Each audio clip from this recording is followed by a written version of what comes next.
Welcome to the Nomad Network, your first stop for complete and comprehensive Chicago Bears football coverage. Dive deep into analyses, updates, and all things Bears. Subscribe to our YouTube channel today and never miss a beat. Thank you in advance for your support. We promise to bring you the best because together we're unstoppable. Go Bears!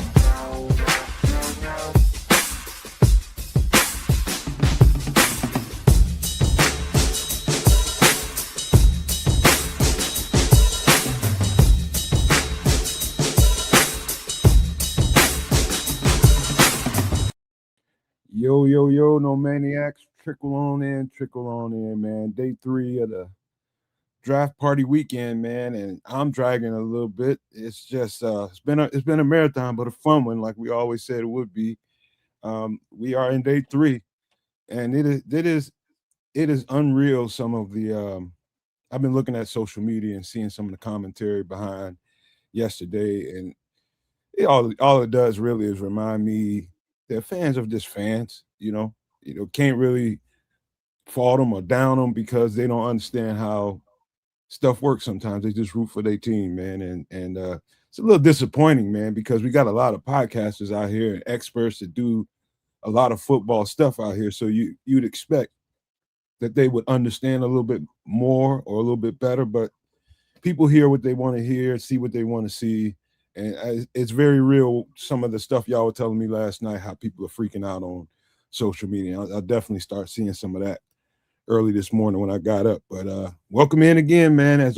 Waiting on the fellas to trickle on in. I do got Triple R here, so let me bounce past to him, see what's on his mind this morning.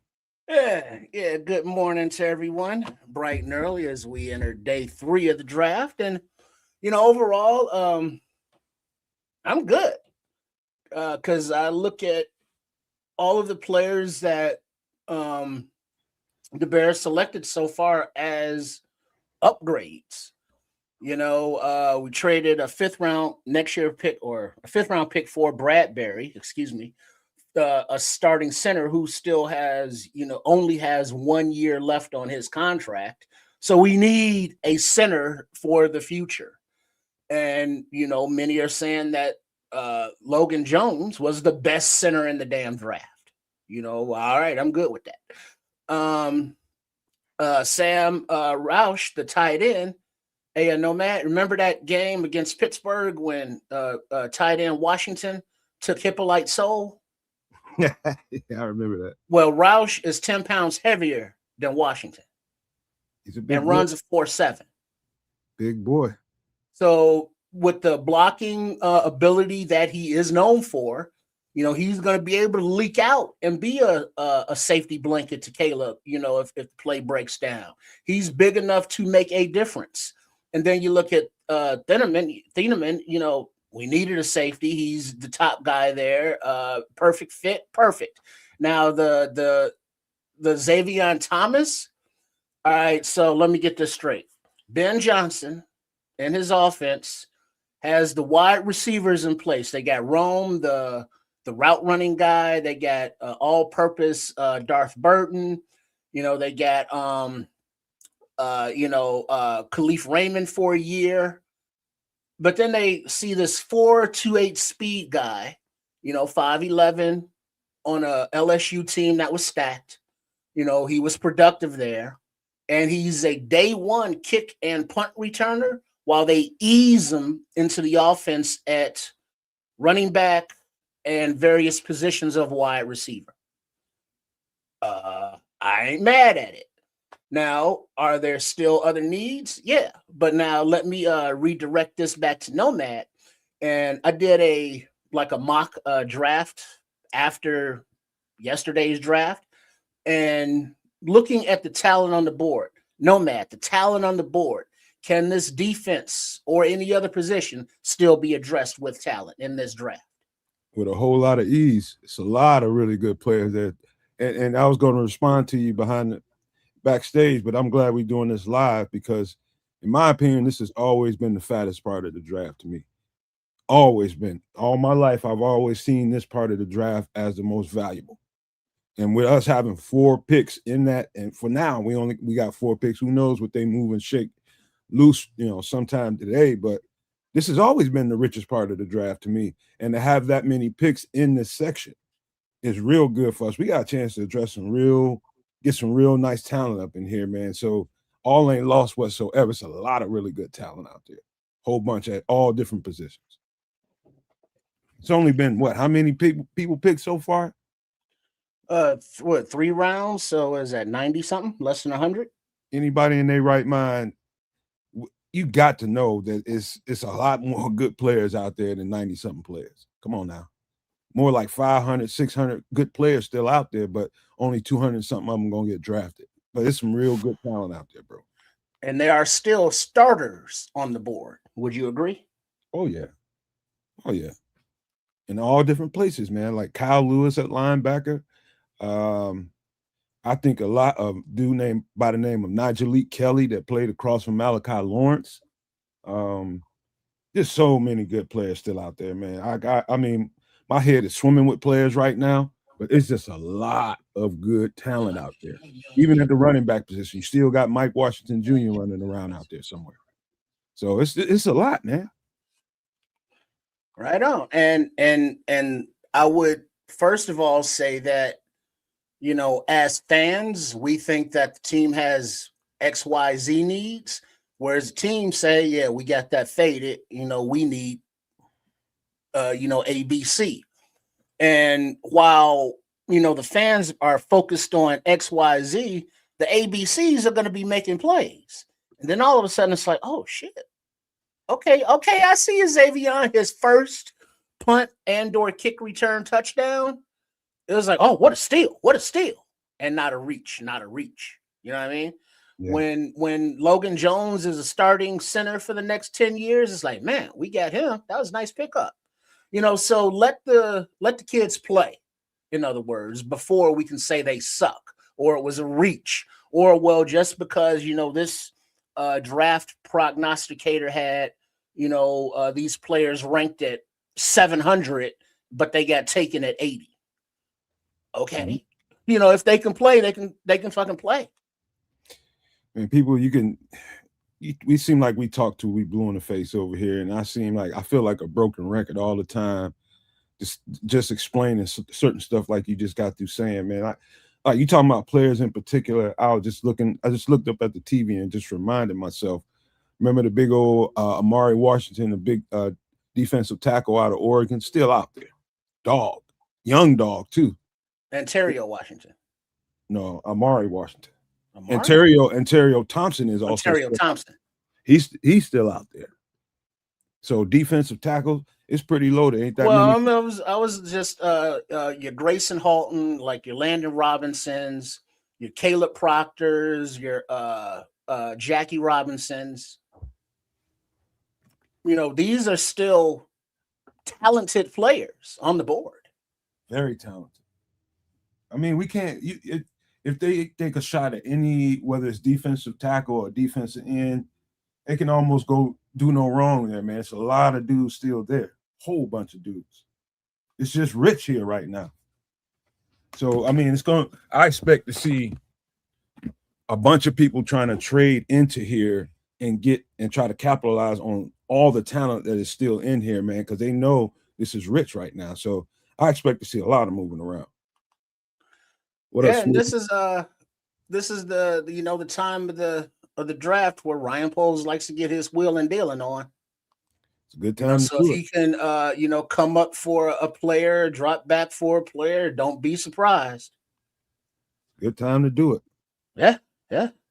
And I'm not mad that we didn't give up future capital to move up to secure a defensive end or tackle or whatever, because there's still others on the board. So, we're good. And I was looking at I saw the his presser this morning that he did last night, and there's a lot of people in there, questioning him about, okay, what's your mindset here? Why are we picking this kind of talent when we need this?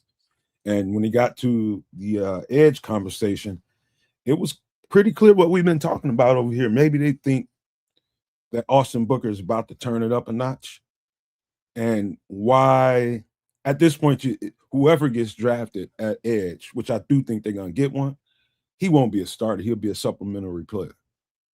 And that's because they believe in what Austin Booker can bring to the table. They believe in Shamar and what he can bring to the table, and on and on and on, man. So they're gonna add a piece to that room, but I think they expect Booker to have a huge season this year. Well, you would say that because why? Because Ryan Poles keeps saying it. It's like he keeps telling us, hey, we want to increase our team speed. Check. We want to fill in positions with, athletes that our coaches, who we all, trust and believe in, want to develop in their mold. Check.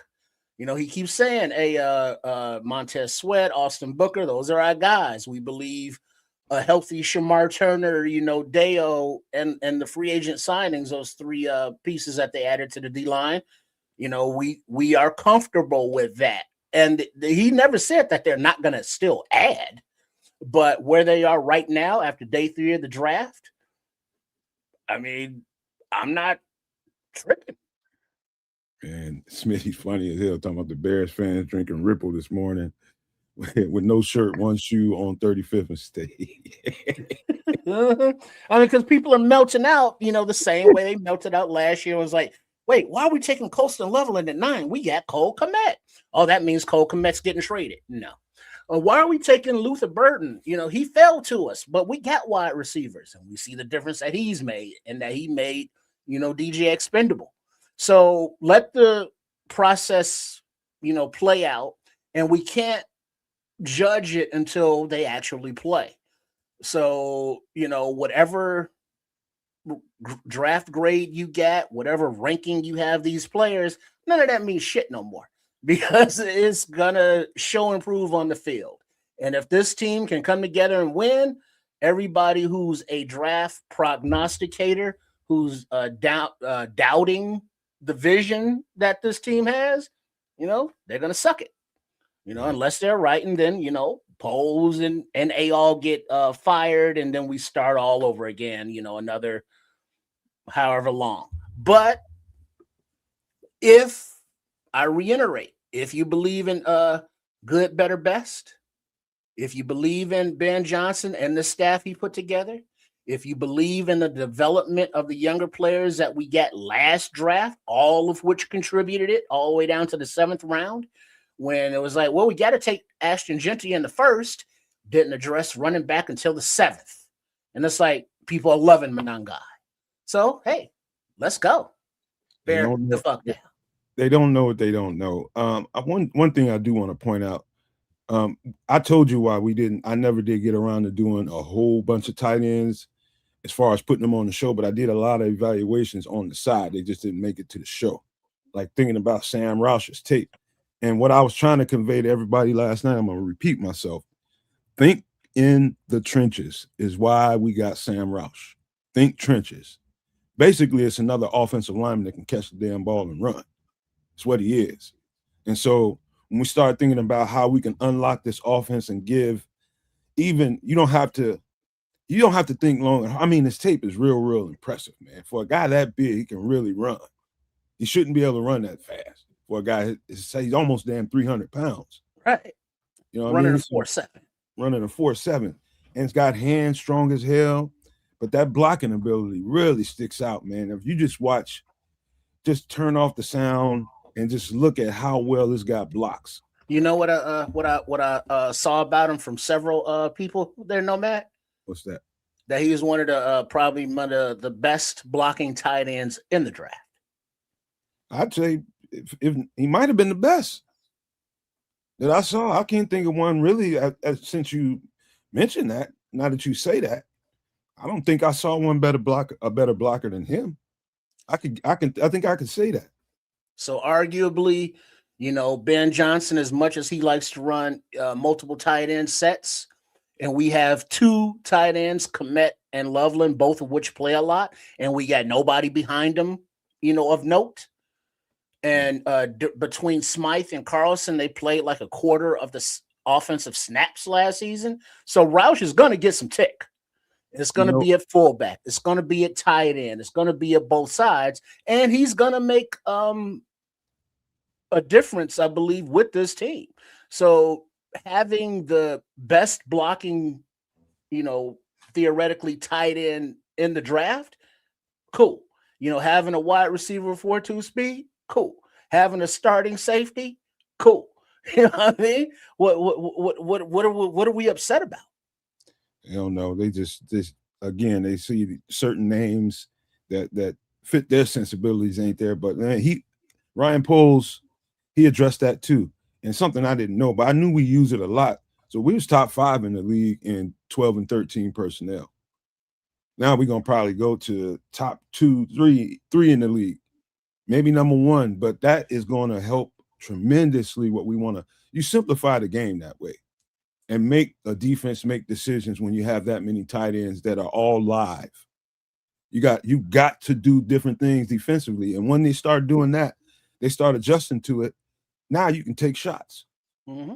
Now you can take shots because you're gonna be so either they're gonna play in a safe, soft ass coverage where it's easy to find the holes and just dink and dunk that on down the field, or they try to match up man to man, and people are gonna be one-on-one all over the place, and we got weapons. So that's the conundrum. And then also they have made note, Ben Johnson has said specifically that he did not like the way the receivers did not scramble drill, with Caleb Williams last season. So that is a point of emphasis for Antoine Randall, wide receivers coach, to teach to these wide receivers. But then if you also look at the skill set of a tight end, Roush, a nice short area safety blanket if things break down. He will move with the quarterback whichever way he's scrambling. If you look at Xavier Thomas, he's got that speed and he has that awareness to go with the quarterback on those scramble drills. And I saw a comp of Xavier Thomas of Sproles, Darren Sproles. He's built like a running back, man. You know what I mean? So you get him the ball at a 4.2 speed, let him do what he does after some development and training. He's behind, I guess, Khalif Raymond right now, which is fine. A veteran, 1-year free agent. You bring Thomas along, you have him returning kicks and punch. You bring him in for a few gadget plays, until he's comfortable in the offense. And then you phase him in more and more and more, just like they did Loveland, just like they did Burton, just like they did Monangai. So we see the development process this coaching staff has with the young guys. They will throw them in the fire, but they're going to, let them get a little warm first before they just throw them out there. For sure. I mean, being from the school I went to in college, man, again, we ran the West Coast system, and that had plenty of verbiage in it. It's a lot to understand and know what your role is in it. But in order to be real good in whatever your role is, it's best to learn everything. You know what I'm saying? Know what everybody's supposed to be doing. And that's a whole learning curve that all these guys are going to have to, some of these guys, it might take them a little longer than others. I think that was happening with Luther early in the season. He just didn't have it down cold yet. And so you start to see him get phased in more and more and more as the season went on. That was just his learning curve happening. Same thing going to happen with these guys. They get in there, get the playbook, and you're going to have to go through a lot of ups and downs just to get it to where the coaches feel comfortable putting you out there in situations. And so I just know that from experience that's a lot. And apparently this offense is even more thick with verbiage than even the one that I played in, and it was a lot. And so it's a whole thing. So it might take a little bit of time before we see all of that manifest. What's the name? Learning curve. Oh yeah, big time. It's a big one. So they gotta go through that, and but the elephant in the room, or the pachyderm on the premises, if you will, is will the new free agents that the Bears signed on the defensive line, Gallimore, Street, and Lynch, are they going to be a bigger addition to what we already have? With the guys getting healthy to stop the run and rush the passer. That is the concern, we have as Bears fans, because they were asked at that last season and haven't done any visually notable upgrades to that, even though they did bring in 3 free agents. But the process is still ongoing. We got, what is it, rounds 4, 5, 6, and 7 today, and then the UDFAs will be signing on tomorrow. So I mean, there's still plenty of opportunity to upgrade positions on this team. So y'all chill. I can't wait to see the UDFA class, man. I cannot Yeah. wait. Because it's how many UDFAs do you think be like, how did this dude not get drafted? It's going to be a ton of them. The only thing about the UDFA class is those guys have to decide where they want to go. So if you really, really want certain guys and they look at your roster and they're going to look at a team and say, okay, how much of a chance do I really have to make this team? And not only that, might I get a chance to play given the roster depth that they have?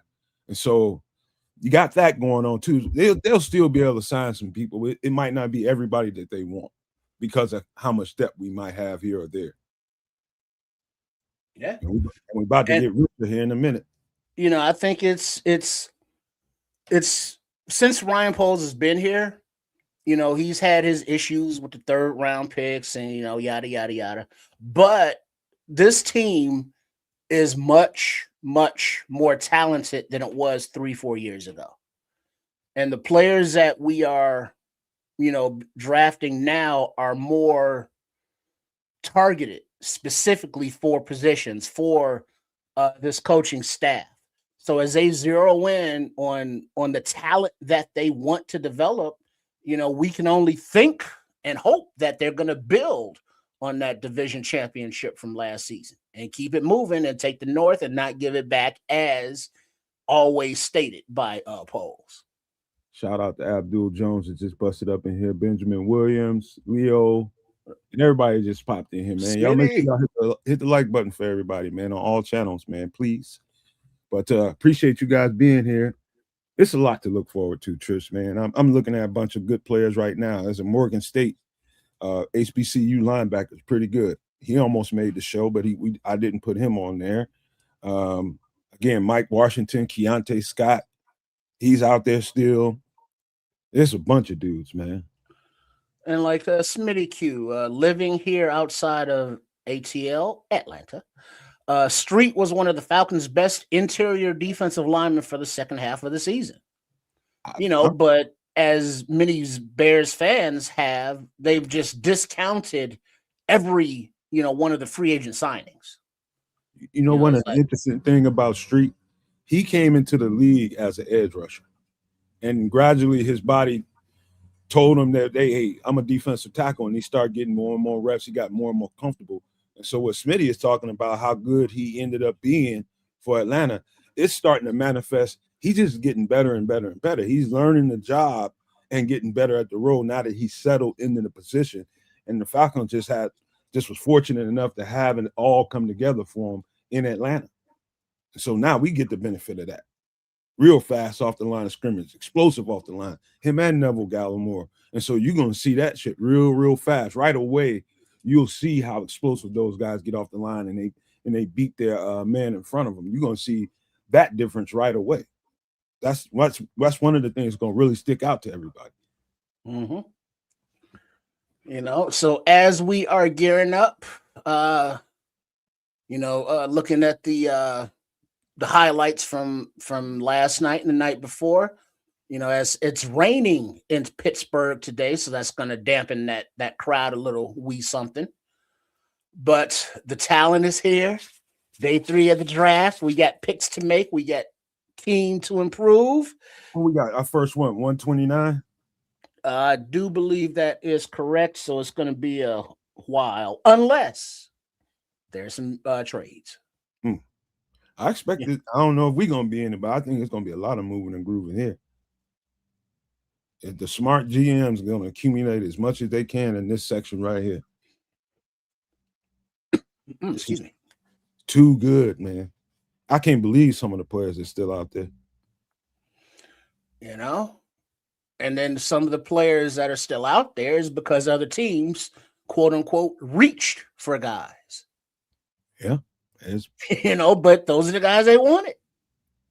It's like, hey, he might be a 7th round grade, but another team may take him. I'm not waiting until the 7th round to grab him now. Man, Pittsburgh. I am interested to see how Mike McCarthy reshapes that team and what it's going to look like, because he's a West Coast coordinator too. I want to see what their stuff look like, man. They're going to be a totally different looking team. They got these weird ass marching outfits.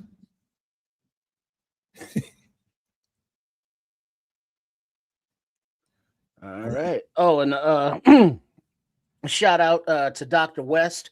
He was going to try to join us today for the draft stream, but he had a little something come up, and so he's unable to make it. But he sends along his regrets and his regards. Nothing but love for the doc, man. I know you'd be here if you could be, man. We appreciate you anyway. What up, time 1888? Appreciate it, bro. But yeah, man, it's ready to get this thing going, man. Yeah, they got a stage full of high school kids now talking about something. Goodell, I don't know. They ain't not picking no picks right now, so that's all we here for. Goddamn! Oh, that's college kids. It's University of Pittsburgh. I'm like, there's a goddamn dude over there with a full ass mustache. He's only 17. Oh yeah. They time 18188 says, shout out to the New York Giants and Harbaugh put in the Giants on notice. 11, the NFL know that defense is important. Letting the NFL, yeah, that's what he does, man. When John Harbaugh has a competitive team, they have one of the best defenses in the league, and that's just the way it is. I apologize if y'all hearing the lawnmower outside, man. The neighbors over there cutting this grass. Yeah, it's Saturday afternoon. Well, not even afternoon yet. Saturday morning. I need to be cutting my own shit. All right. FYI, round 4 is about to begin with pick number 101, and the Las Vegas Raiders are on the clock, of which is 5 minutes between picks. All right. Let me find kids. He got so many damn drops in here, man. He was just stumbling over them all night, wasn't he? Yeah, he ate that sandwich. He had the itis for the rest of the night. He talking about I ain't gonna eat it right now. Then he went fade to black, and all you hear is I like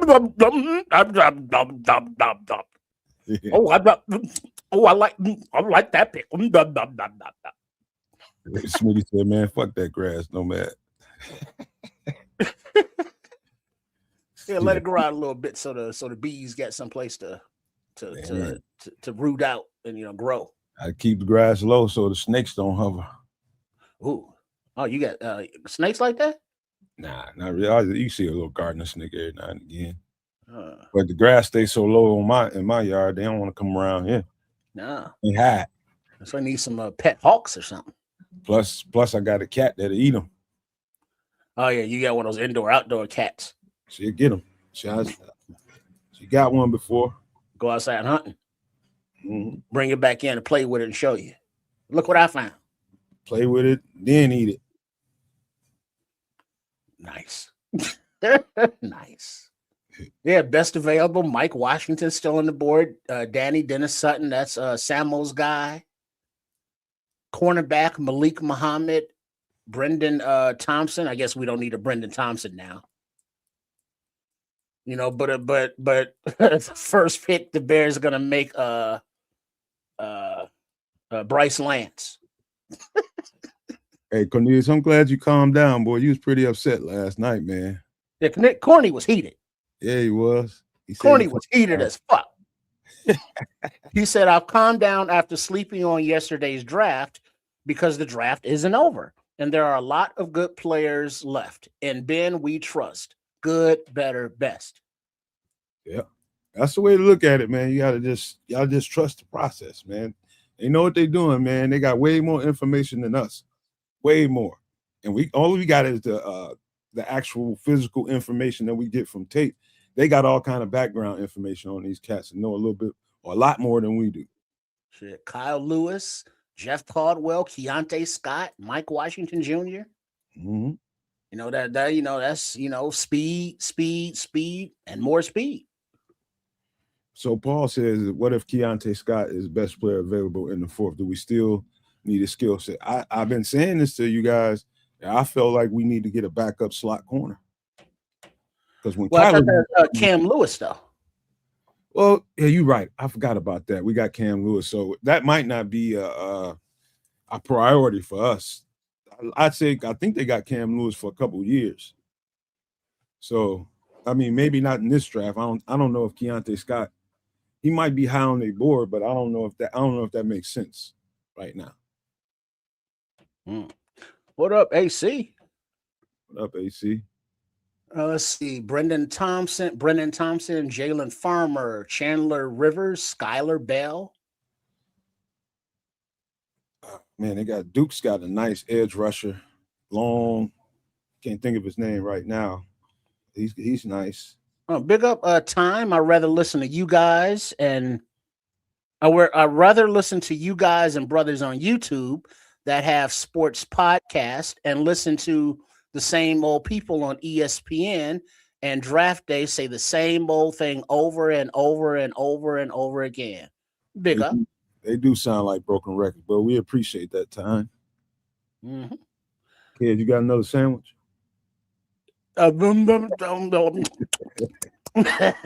Kids was unalive in that sandwich. No sandwiches today. So we you know what? The hour time changed. Wait, hold on. Mongo. Oh, we're ready there? Damn. Okay.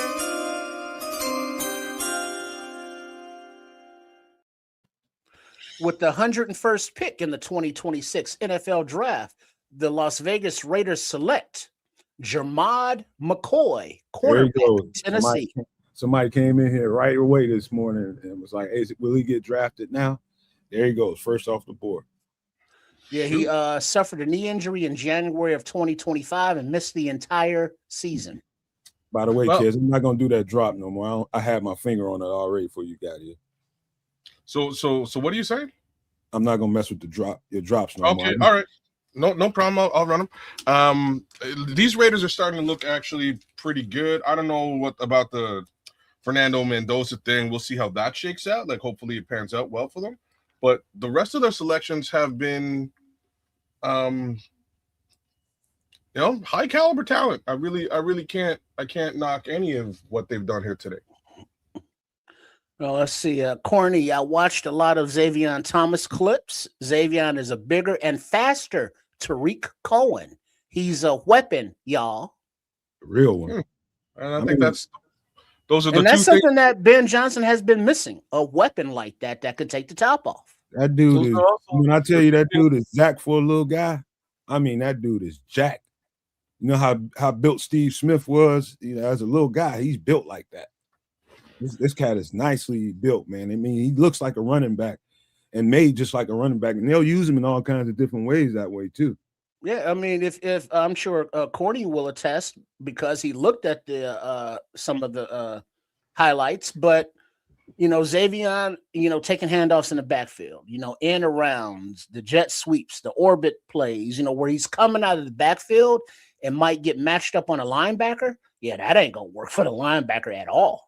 I remember us talking about this, kid. You should remember us talking about how one of these little bitty, Wait, check that. Mongo. Oh, here we go. Damn, like the second I switch off.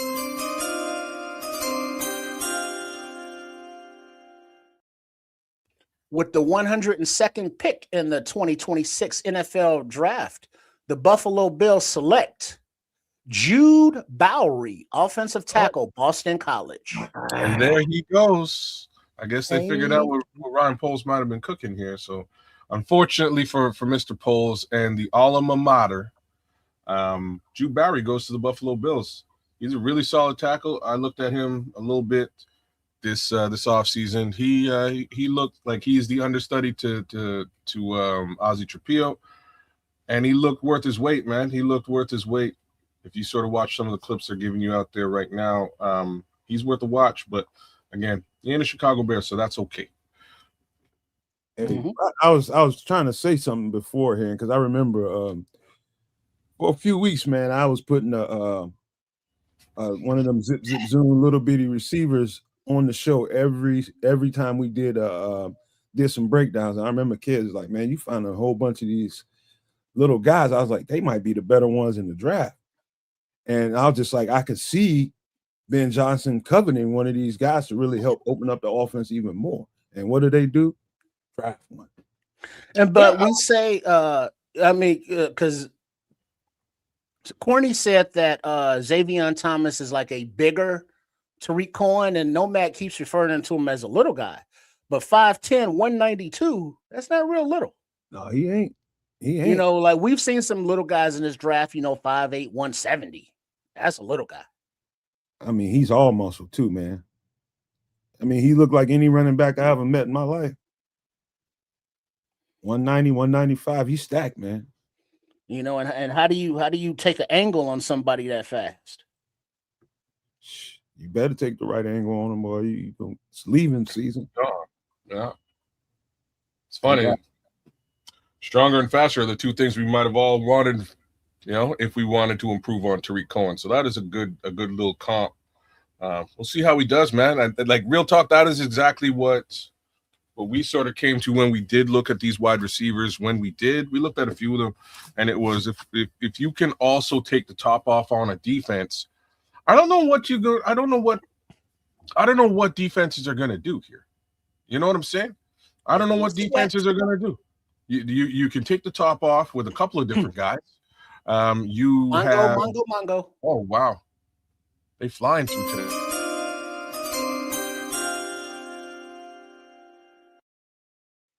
With the 103rd pick of the 2026 NFL Draft, the New York Jets select Darrell Jackson Jr., defensive tackle, Florida State. That's one of them big DTs we've been talking about, man. There he goes. He's probably one of the more dominant noses in the draft. Yeah. He's really dominant. Yeah. Watch these DTs start to come off now, man. These DTs, like I say, super deep. I still expect there to be one available at 129 where we select one or two. Well, wow. I'll tell you this, kids. If I have my druthers, which I don't, but like your Grayson Halton, your Landon Robinsons, your Jackie Marshalls, there are still some players at D tackle. Yeah, and that's why I'm not so mad. Like everybody's all mad and shit. So I'm not mad that they may not have gone and dealt with the trenches early in this draft. The trench talent was decent early in the draft, and there's really some notable talents to talk about. But right around here are some very high caliber talent that that might allow, it kind of allows you to be a bit more luxury with the first three selections. So Caleb Proctor, right on, true. Forget about it. There's one of the guys I'm really hoping we look at. So Grayson Halton, Caleb Proctor, Landon Robinson. There's a couple more that I'm really interested in at 29. So we'll see what they do. But I would not, like I'm saying now, I would not be surprised if you see a certain Mr. Claiborne wind up on the squad at 129 either if he's available. Oh, running back. I'm looking at these names come off of here, and it just reminds me we tore this draft the F up, man. We tore it down with the breakdowns, man. Because all the people we broke down is coming off the board in like succession right about now. All right, and it's not being announced yet, but the Cardinals, their pick is in. Then on the board at 105, you got the Los Angeles Chargers, and then the Texans at 106. So So I'm gonna guess it's Keontae Scott for the Cardinals. Yep. They've been all over the place so far in this draft, haven't they? They got a running back, they got a quarterback. That's because their team is hurting. But look, I actually, the one thing I do like about the Cardinals is I like Jacoby Brissett in a Cardinals jersey. I really have to say that. I don't know if he's the end-all be-all at quarterback, but I like what he was able to pick up and do last season. It was kind of interesting. Surprising. Let's see. Leo is saying not only running back Claiborne, but Noah Whittington. I didn't look at Noah Whittington. I'm not sure. I didn't check him out. I really like Claiborne though, and I really obviously I like Mike Wash. He's still on the take. Well, Mongo. Yes. Come on.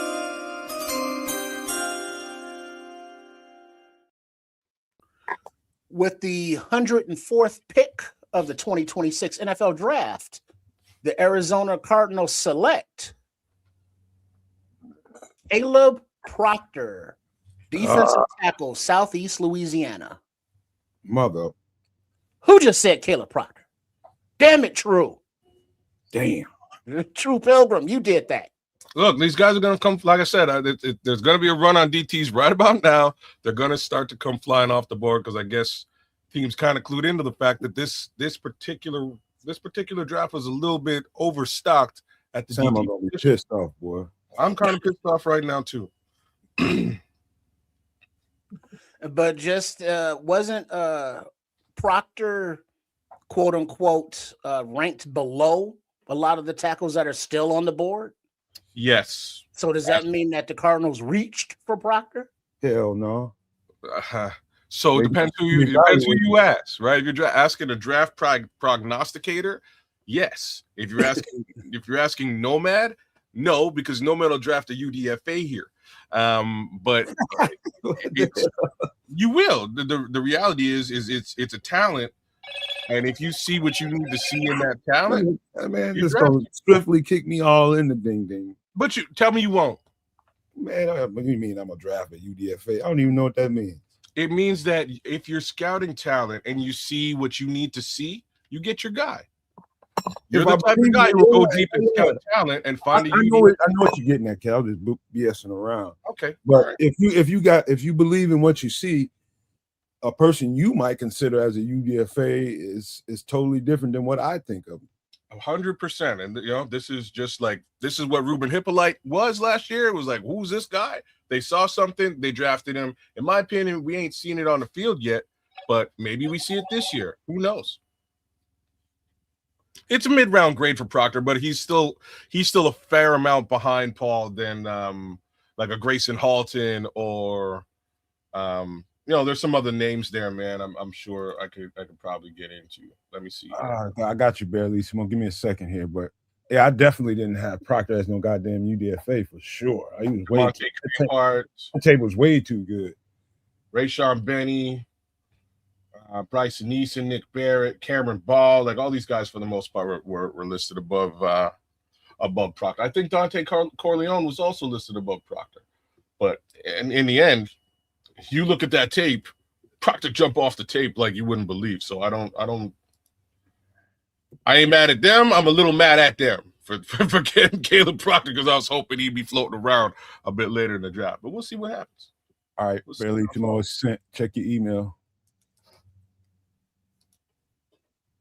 I can't wait to hear what he's thinking. Oh, here we go. Barely Simo's in the building. Coming in.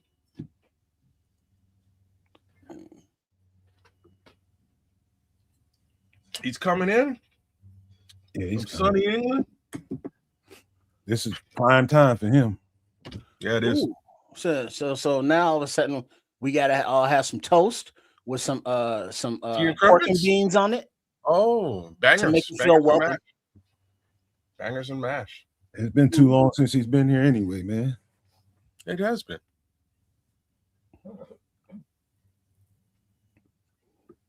Oh, yeah. At least them hackers out there, man. Worry about them hackers. Freaking Twitter, probably. Oh, fuck you. Here we go again. Back with the Twitter hate. You like that darkness. I don't like it. I don't like the darkness, man. I just understand that sometimes the darkness is needed for the light to shine. That's all. In what world? In the world we live in. The sun wouldn't be quite as bright as it was if it was surrounded in sunlight. There you go. There's another name to keep an eye on too. Zane Durant. Genius level shit. Yeah, Zane Durant's out there too. There's a bunch. There is a bunch of guys here. That's why I'm not extremely worried. Mind you, like if this DT run, we've seen 2 come off the board now. If this DT run really gets crazy, it could get crazy. We got about 25 picks to go, 24 picks to go before we're up. Barring any trades. There he goes. Let me get you up here, Bear. Jolly good morning. It's good evening. It's 5:22 p.m. here. I was gonna say he's kissing 5 o'clock, man. What's going on in UK, my friend? Mongo. Oh, here we go. What is this, Mongo?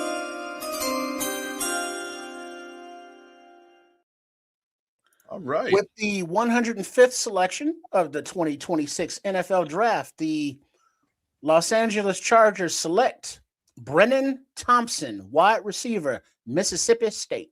He's a goddamn blur.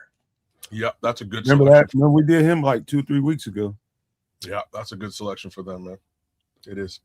Yeah, and the Mongo means to shut the hell up because the pick is in. And it came up because last year when Mongo, Steve McMichael, passed away, we do it in tribute to him. So that is an alert to let everyone know the pick is in. Yes, sir. Brennan Thompson is so fast, man. Yeah, he's a blur, man. So what do you think, Carlissimo? Are you mad? Are you happy? Are you excited? How are you feeling about the draft so far? I don't necessarily have a problem with the players. I do have a problem with where we took them, and the draft capital that we invested in it. So I mean, for me, those are my issues. The players I'm not too unhappy with, but where you drafted them it's a bit much for me. You probably talking about like the taste of the sausage, you just don't like how it's made. No, what he's saying right now is like the perfect thing to say, because I totally understand what you're like. So if we're talking about the center at 57, yeah, basically, right? That's like 5 centers back. He's like 6th center listed. Xavier Thomas, for example, he's a guy that in mock drafts I was drafting between rounds 5 and 7, at the end of 7, and I saw him as like a day 3. That kind of range, 6 or 7, I wouldn't have been mad. The things that he does well, he's a fantastic kick returner. He's explosive as hell. No wasted steps at all at the top of his stem. Easy separator from coverage. Mongo. Oh.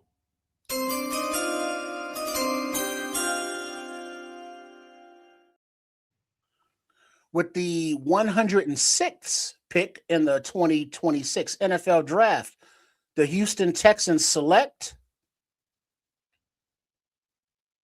Fabichi Nawiwu, guard, Oklahoma. Damn, you nailed that, bro. Because I wouldn't have even. You were saying, Berlissimo? No, I want to ask you a question, Berlissimo. Are you surprised that Sam Heck is still on the board? Center out of Kansas State. I kind of am on, and then I'm not. I mean, round sort of 5-6, I would expect, because I mean he's a little bit limited. He's a decent center, but I just maybe I think if it had been yesterday, it would have been a bit rich for him. But I can see him going today, definitely, unless there's some injury thing that we're not aware of. All right, one more question about Ndame Tucker. What did you think about that tape? About who? Sorry, edge rusher Ndame Tucker. Don't know too much about him, to be honest. I can't say that I've been able to get too much all 22. But I don't like going off the limited highlights that you can get on YouTube. I like to actually look at it myself. But edge, let's have a look, see what we've got. Well, why not? Yeah, take a look at Ndame Tucker. He flashed just about everything that I'm looking for I think he's close to being a plug and play prospect. Yeah, he's a little bit. Is he undersized? He's about 250, man. He's Yeah. as in weight. He's maybe. Yeah. It's arms and height. The Bears. That's where I can see him kind of discounting him. His initial step's not too bad. His 40 was a decent 40. In terms of game tape, some of the best tape I saw, man. He's definitely got more than one move, which is what you kind of want. But it's a case of, is he gonna in the NFL when he played against? Again, this is the problem with the tape. Western Michigan don't face that many top tier offensive tackles. So when you're seeing him go against somebody at Western Michigan, it's not necessarily the same as it's going to be facing an NFL offensive tackle. So the two-way goes is fine as long as he's not getting an independent hand stab in his chest, because they're going to have the arm length to be able to sort of just fend him off, and then that two-way go that he's got, which he does have. Now wait a minute. That's going to be a bit more of a struggle for him. Wait a minute now, because I know how high you were, and I was the same way about Marshawn Nealon coming out of that same conference, the same team, I think. And the same kind of football play. I think Marshawn might have been a little bit bigger. Maybe. Yeah, I think he had a bit more mass in his ass, if you get what I mean. Nealon. So I think that's where the difference with him. But like I say, I mean, I'm not discounting the player. I think if you got like if you're still looking like round 7 and he's still there, then he's definitely worth a play. I mean, it's not someone you necessarily want to take a risk and see if you can go UDFA with. I mean, if you want him in the building, by all means get him in. But I think there are still guys available that I think are actually could be reasonable defensive ends. If he's anywhere around 7, he shot some damn body and they just finding out about it. He ain't got no business being in the 7th round. Well, guys that take over him at the moment, like Josh Josephs is still there, Danny Dennis Sutton's still there. LT Overton's no for me because he's more of I see him as a 5 tech end, like a 3-4 end.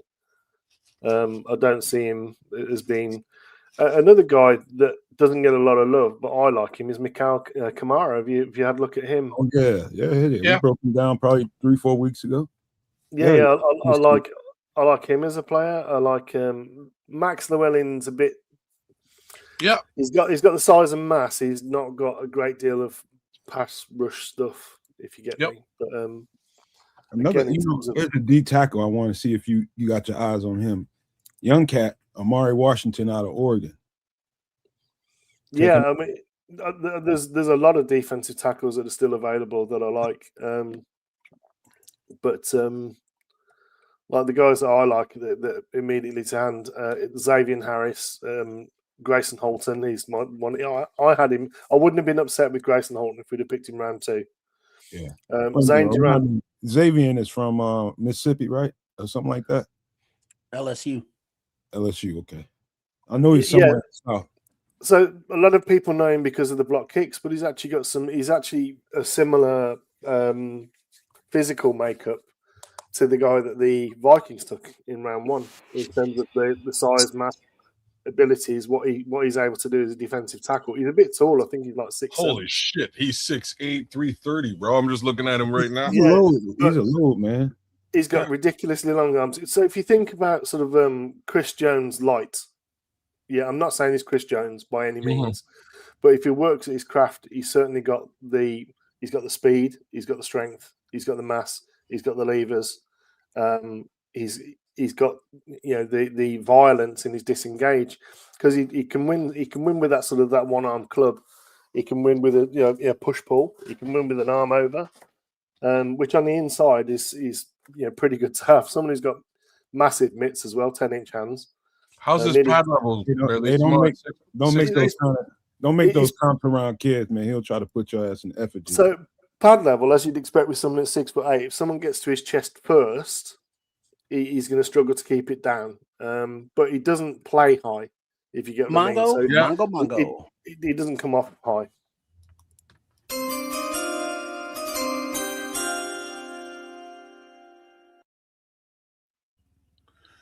With the 107th pick of the 2026 NFL Draft, the San Francisco 49ers select Keontae Scott. Could be. We got some foreigner dude saying something. I don't know. Well, this He's a dude look foreigner? like Max Headroom and shit.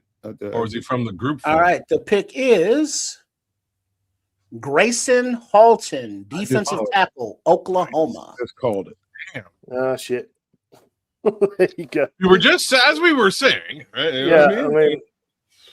he's a guy I had going yesterday. Me too. But I mean, to see him drop this far is ridiculous. But him as a 3-tech, the guy you got to look at now if you want 3-tech, Zane Durant. I mean, For the life of me, I can't figure out why he drafted. Must be something personal going on. The talent is unreal. Oh, You can't no argue matter. that. It's What is nothing he like doing? that. Well, huh? It's not like that. It's just that I think the league kind of figured out that there's a log jam at DT. So maybe you don't get the DT now. You get them when you get them, and you go and get something else up front. And that's kind of, I think that's sort of been the story of this draft. Remember that in the second, there were only a handful of DTs that were selected.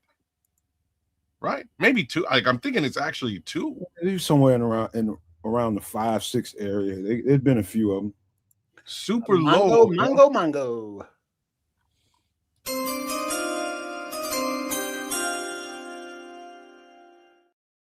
Damn, they ain't playing. With the 108th pick in the 2026 NFL Draft, the Denver Broncos select Jonah Coleman, running back, Washington.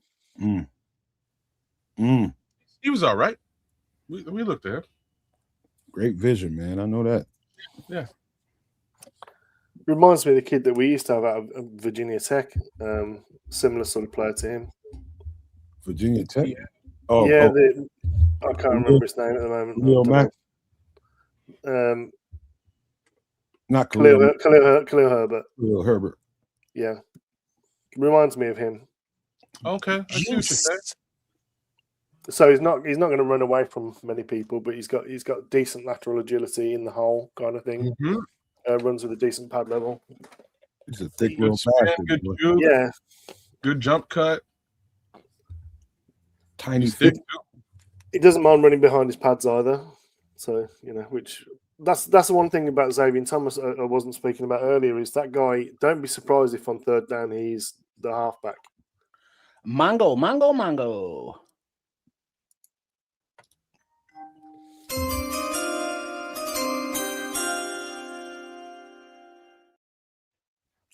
With the 109th pick in the 2026 NFL Draft, the Kansas City Chiefs select.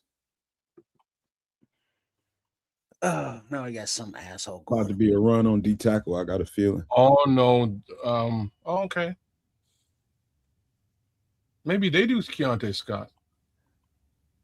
They got rid of 2 top corners. I know that. Who is this guy? Why is he still talking? Announce Hey, it. he's an international fan, damn it. Cut him some slack. Can't read the room. Where the hell's Ice? Yeah, don't be rude about international fans, man. Yeah. Okay, the selection At is least on the damn show. Because we're gonna have a problem, you know what I mean?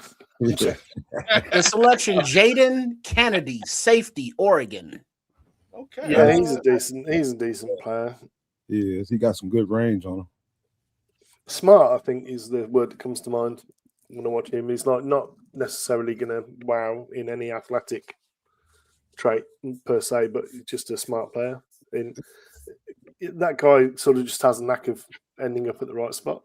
Wait, there has been a trade. Cincinnati, who was on the clock at 110, trades the pick to the Jets, who are now on the clock, and the pick is in. Oh, the Jets are going to get the corner. Oh, but they grabbed the corner already. So I don't know what they do here. It's a pretty good running back market still out there too, man. Yeah, well, they got Breece Hall, man. They don't really need one, but maybe they're looking at a committee thing. You know what I mean? Keontae Scott's a number 1 guy. Jalen Farmer, Chandler Rivers, Skylar Bell. These are some Kuiper's best available. Ephesians Pricesock is out there. I think he has some real good tape out of Washington. Love him. Yeah. Really good. I think he's a really good fit for us as well. Mm-hmm. Yeah, Ephesians Prosak is definitely a. I would not have a problem us picking him. Hey, did the mustache get drafted yet? Huh? Rodriguez? No, Jennings Dunker. Oh yeah, he went. Yeah, we talking about him last night. Oh yeah. Yeah. Oh, You scared for your life. that goddamn Jameson last night. A guy, if you want like a flyer pick, a guy that is still out there that I like, offensive tackle Isaiah World. Yeah, I really like the Isaiah World tape as well. I really We did him this week, wasn't it? No, or was it this? Yeah, it was later. I actually looked at him much earlier than we did our tape. I like Isaiah World a lot. I'd mocked him to the Bears early, but we'll see. We'll see how this goes. They still could use a tackle. I'm a little surprised that Josh Josephs is still out there. That's the edge rusher from Tennessee, right? Yeah. Yeah, I know he ain't a fit for us. I didn't think he was. Yeah, I didn't look at it. He's small though. He's kind of on the edge. He's a little bit light, Yeah, and a little bit short, but his arm length is certainly what they're looking for, and his wingspan's what they're looking for. He's long as all shit. Yeah, I know that. Danny Dennis Sutton's the guy that I think still like. I see him like a third round, but a lot of folks like him. Sam likes him a lot. Samuel likes him a lot. George Gums Jr. looks okay, but personally, I find both of these guys more developmental than anything else, man. I saw a lot in shit. The guys that I'm kind of interested in at this point are the two guys you mentioned, Max Llewellyn, Ladame Tucker, in my opinion, and there's one more, and you mentioned the other one too. Where is he at? Damn. Oh, they must have him. Mikhail Kamara is like he's not a fit in terms of height and length, but the thing that I do like about Mikhail Kamara is he's not going to give you not even a half a second of rest in any rep. He also has strange bend, right? Like he kind of gets down underneath in a way that you wouldn't expect. Yeah, so one of his go-to moves is like a ghost step. Which is showing the inside, and then he dips and goes around the edge. So he sort of stunts towards the inside and then sort of dips and goes around the edge, and he gets really low. Yeah. The other thing, he's got a really violent disengage with his hands, really good with his hands. But I like him as a pass rusher. I do too. I remember watching this tape and going, man, he's such a little guy, but holy smokes, does he bend and get underneath you in a way that is hard? That's the superpower, kid. The fact that he's packing a lot of weight. He's about 265 and about 6 foot tall. That's a lot. He's just a shade over 6'1", and he's high 260s. And he's not. It's all lean mass as well. So it's all muscle. It's not like he's been eating the burgers just to get the weight up. It's he's well put together. And there's the Bishop. And when you I don't see you yet, Bishop, but when you get in there and you feel like you're right, just give me a thumbs up. Yeah, give him a second to get. You got no visual. Yeah. Jags have taken Jalen Husky. Did we miss a Mongo? No, it's still on commercial. Oh, okay, cool. Yeah, and Barrelissimo, we don't announce the picks before we do Mongo. All right, sorry. Mongo. Barrelissimo J. Fox. How's your feet so fast in the fucking UK, man? How is it so fast? It's crazy. It's not. I'm not watching TV. It's people I follow. Okay. I don't have some secret source. Yeah, because I started looking at Jordan Schultz on Twitter, but it seems like he's kind of slacking off today. Yeah, but Mongo.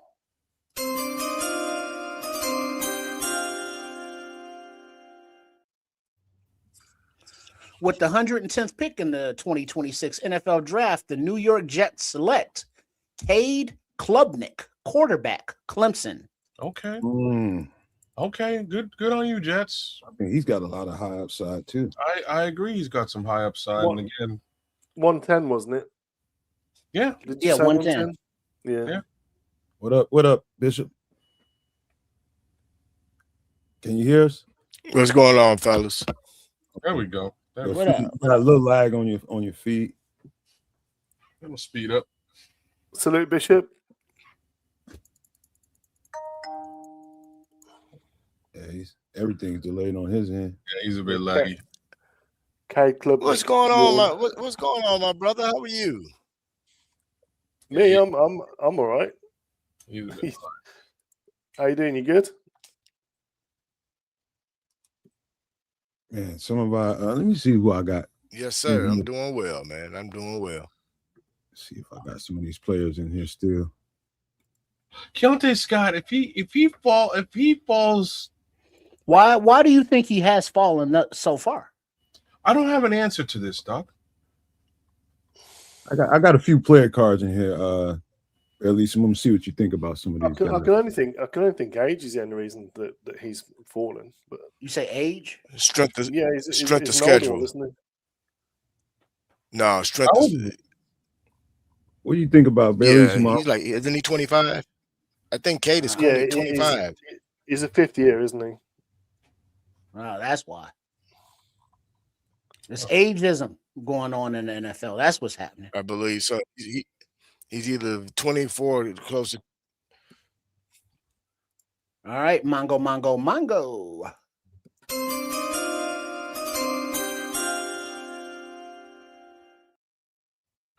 With the 111th pick in the 2026 NFL draft, the Denver Broncos select. They're gonna take the running back here. You just took a running back. Cage Casey, offensive tackle, Boise State. Oh, a couple picks ago? I think so. Yeah, the Broncos, they just took the running back. Okay, all right. Cage Casey. All right. So Cage Casey went ahead of Isaiah World and all those other tackles. He was projected ahead. He was projected ahead of him. I would not necessarily agree with that projection. Boise always got a nice offensive lineman, always got a nice receiver, running back. Let's see, Dallas is on the clock at 112. I can't see him playing tackle in the NFL. I think guard. I think they're going to move him inside. I would guess left guard because he's all right in pass pro, but he shows up as short armed. Hey, am I the only person that blue turf makes nauseous? I get sick to the stomach looking at it. Oh yeah, I can't watch. And it's the same with that blue turf as the same with those LED NBA courts with all the different colors and shit. I can't look at none of that. The Smurf turf. Yeah, that's kind of. I can't even get myself together to play on some shit like that. Mongo.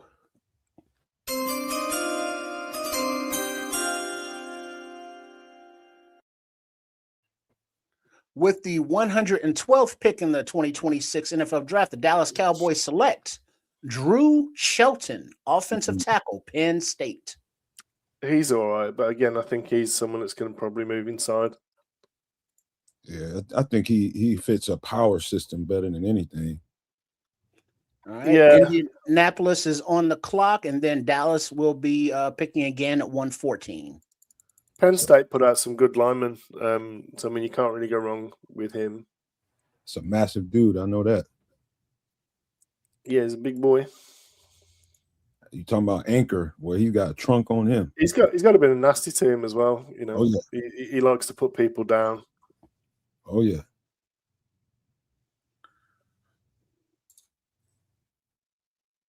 I think he can stick at tackle. Yeah. I mean, it's just a case of what are they like with the old arm conversation. But he's definitely got the feet for it. Yeah. It's just he's a little bit late on his hands for me. He's got good hands, good technique. He just sometimes, I think his arm length makes him just pause at times a little bit long. So he's waiting. He kind of ends up catching sometimes rather than striking. But that's just a technique thing. It's just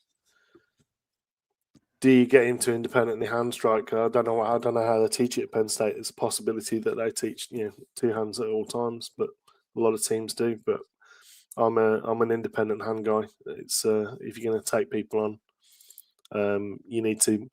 Your first one needs to be shock, and then the second one needs to be control. Mm-hmm. I'm trying to think of a good hand strike guy. I saw Jude Bowery is pretty good at that, and also Blake Miller. Pretty good. Yeah, it's one of the things I like about Isaiah World. He is a guy that can put one hand on you. He's violent with his first strike. That's something I like about him. And for a guy of his size, he's got really good feet. Because he's another guy that's like 6'8", I think. Hey, I'm gonna show you guys real quick some nice talent out there. A couple of them might be UDFAs, but this running back out of North Carolina Central, Chris Mosley, nice tape, real nice tape. He's probably a UDFA. Star Thomas, another running back out of Tennessee, pretty decent tape, man. I think he probably fits somebody's UDFA profile. But did you get a chance to see this cat out of Tennessee, Dominic Bailey? I think he might get drafted. I didn't go that deep in because I was looking at things that I thought Bears would be taking specifically. I didn't really go that deep on running back. I think he can be a big edge, man. Yeah, let's just have a quick look. Damn, that Denver Broncos war room. Yeah, I bet they sell a lot of suntan lotion up in there. What do you guys think of if I gave you a choice between three players at running back for the Bears, like a 6th or 7th round pick? Roman Hemby, Catherine Allen, or Jaden Ott? Who would you go? Because I think there's still. Say the names one more time. So, Roman Hemby, the goal line specialist at Indiana. Catherine Allen, who's a bit of a do-it-all, but and then a guy I like, Jaden Ott, Oklahoma. I think Ott is the more well-rounded of the bunch. He's more of a home run threat as well, I think. Yeah. I like Rasul Faison though. I think he's from South Carolina. I love his tape. I know you got eyes on this guy though. If you didn't, shame on you, Barrelissimo, out of Illinois, Xavier Scott. Yeah. Well, do you think they're going back to the well for safety again? I mean, we need depth. Yeah, I don't. Well, at some point you're going to get depth, but I still think there's holes, man. I think there's holes to be filled. One of the better ball hawking safeties in the draft. I mean, he just has a nose for that rock, man, and finds his way to it. Let me pull Barrelissimo out for a second. He's got something going on. Like personally, I'd rather what's his name? I'd rather Prissock. Mongo.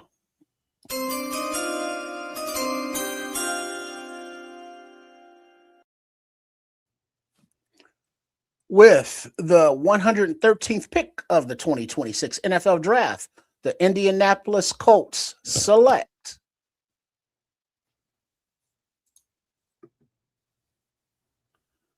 Jalen Farmer, guard, Kentucky. Beyond Wellner. Oh yeah, they're in Germany for real. Okay.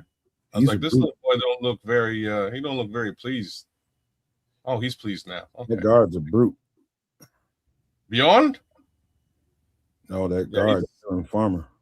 Oh, Jalen Farmer. Okay. He's a brute. Beyond Wellner. Very German name. People moving, he's good at it. When the first two letters of your name are B and J, and it's not initials, you know you're from Germany. Linebackers are getting slept on too, man. Big time. Yeah, bro. I was going to say, Kyle Lewis still floating out there right now. And that's almost criminal to me. It is extremely criminal. I shouldn't have said that, man. Because my brother, Harold Perkins is still floating around too, man. Both of these guys are still there. Justin Jefferson, snap. Yeah, there's some linebackers, bro. A ton of them. I don't understand this draft sometimes. Did we check out Deontay Lawson? Yeah, we did. We broke him down early. He's a leader. I remember breaking down Justin Jefferson. There's a lot of linebackers available, which again is not surprising to me. Again, the linebacker depth in just about every draft goes like it's usually a very stacked position group. But man, this late in the draft, I did not expect to see Kyle Lewis or I'm lying to you. Real talk. I did expect to see them both here. Potentially available at not. Mongo.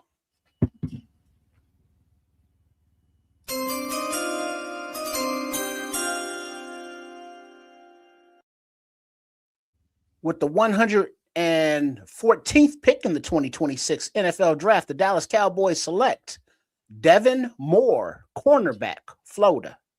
Oh, now they're getting disrespectful now. You're getting tall. That's a tall glass of water right there, that corner. They just skipping over Keontae Scott. Mongo. Oh, the picks are flying in.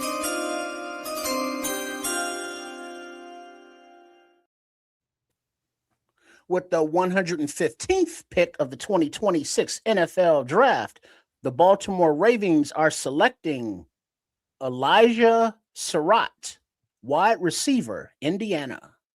Oh, okay. Yeah, I'll be right back, folks. I got it. Okay. Mongo. Holy cow.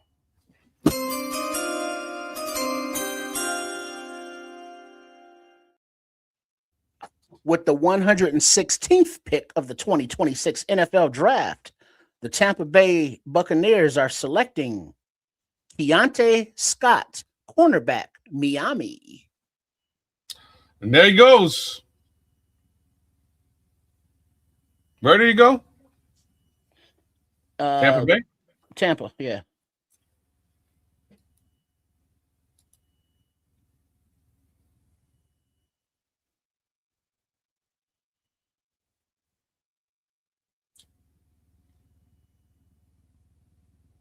That's why that pick came in so fast. I was like, oh, y'all left him on the board?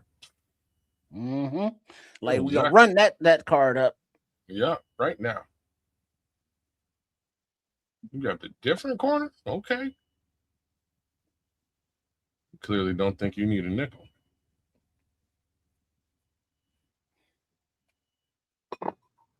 And that would put the Strouds on the clock. The Strouds? Oh, I'm sorry, the Houston Texans. Oh, CJ. How are they on the that clock? was a Grassi thing. That's okay. How are they on the clock? I see the Chargers. Was there a trade? Let's see. The Buccaneers pick was in. That's Keontae Scott, and it says Houston's on the clock at 117. I'm looking here, and I'm waiting for this pick to come in. For Buccaneers? Yeah, I'm still waiting. No, I know, but I'm just saying it's got the Chargers listed here as the next pick, which is weird. I'm looking at Houston. Yeah, there must have Detroit. Been. Yeah, I got Chargers in Detroit, so there must have been a trade here with Houston. Houston must have traded up. Yeah, they maybe not have announced it yet because they still haven't announced the Buccaneers pick. There's that, and there's also these picks are flying in. You know what I mean? So go figure. What I miss? Keontae Scott. Yeah. Who got him? Tampa Bay. Yeah, they know how to pick him. Yeah.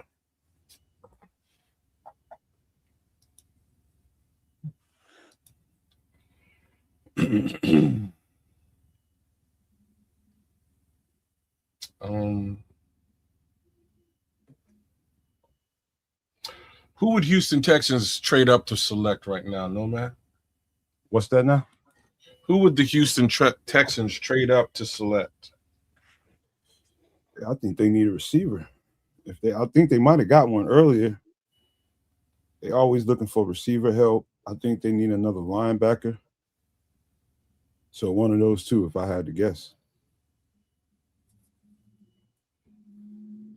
Who they trade with? Don't know yet. It hasn't been announced. You still get international fans. Shout out Barlissimo. Announcing the picks. Keontae Scott's stock just fell, man. He shouldn't be way back here. No, it shouldn't. All right, the Houston Texans trade the pick to the Los Angeles Chargers, who are now on the clock. And then Detroit at 118, and then Carolina at 119. In this round 4, Bears pick at 129 scheduled. Freaking Bucks is making some sneaky good pickups, man. This is a good draft for many teams, man. The Bucks are definitely one of those teams. I made some very interesting selections today. I like I like what Arizona's doing in this draft too. Who else have I liked so far? The Jets and the Browns. As much as I can't stand the Jets and the Browns, so I do appreciate what they've done in this draft so far.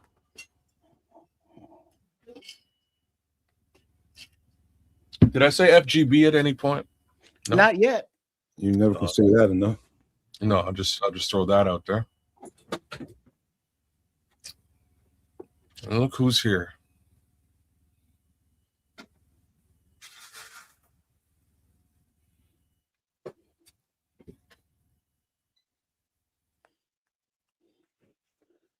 And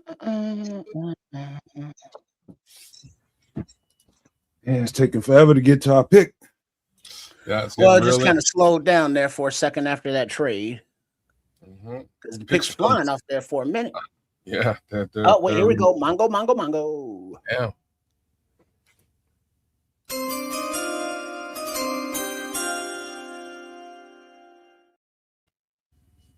All right. With the 117th pick of the 2026 NFL Draft, the Los Angeles Chargers select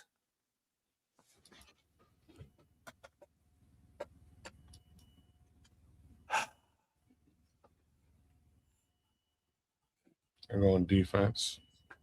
They're going the trenches. selection is for fuck's sake, he's still talking.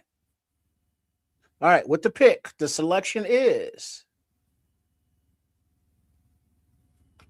Travis Burke, offensive tackle, Memphis. Yeah. I believe we did him. Oh no, we didn't. We didn't get around the big Good Burke. show. 6'8", 325. He's a huge cat, man. Huge cat. 6'8", 320 something. Yeah, 3 1/4. All right. Mongo.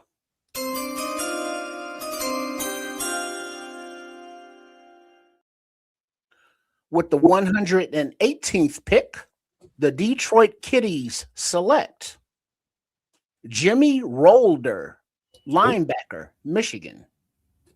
All right.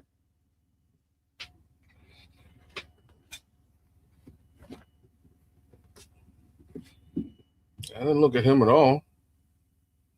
He's certainly not the best linebacker available. Well, according to them. Yeah. That means they must have seen something going on with him. But there's Jimmy Rolder there. He's a little ways back. Oh, they just picked him because he's from Michigan. So you're saying that the Kitties reached?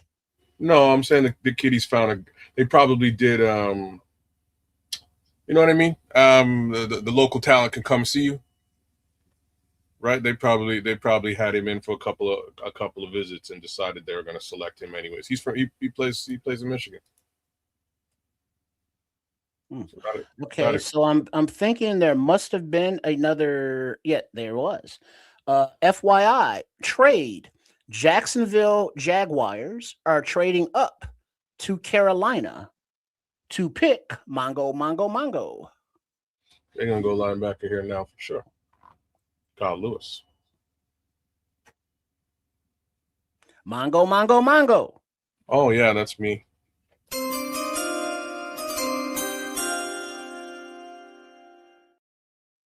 So after the trade with the 119th pick, the Jacksonville Jaguars are drafting Wesley Williams, edge from Duke. Okay. We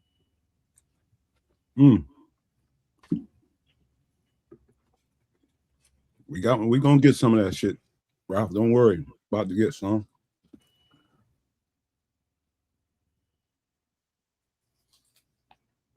Jimmy Rolder was here on the I heard that when I was in the kitchen. He was here on the 30 visit. They better draft defense because we draft an offense. Here we draft an offense like some bitch.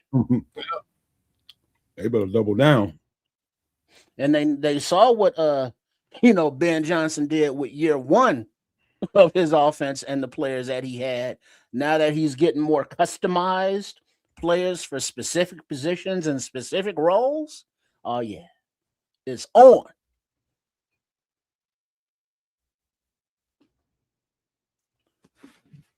And speaking of, let's see, at 120 FGB on the clock, and then at 121 Pittsburgh.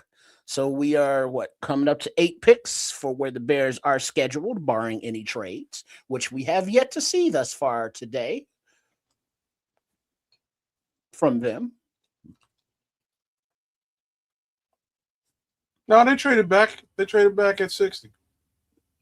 Was today. Oh, fair enough. That was yesterday. Fair enough. Mm-hmm. Be nice. Let's see. Berlissimo, who's back in the chat, said he loves the Jimmy Rolder pick for the kiddies. Just found out our neighbor at our former house had passed. Sorry. Sorry. Wife upset, had to go. Condolences. Sorry to hear that, man. R.I.P. Isabel. Isobe. Sorry to hear that, man. Yeah.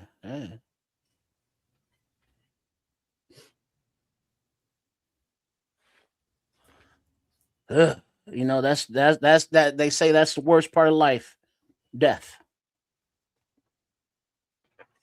But it is indeed part. All right, Mongo.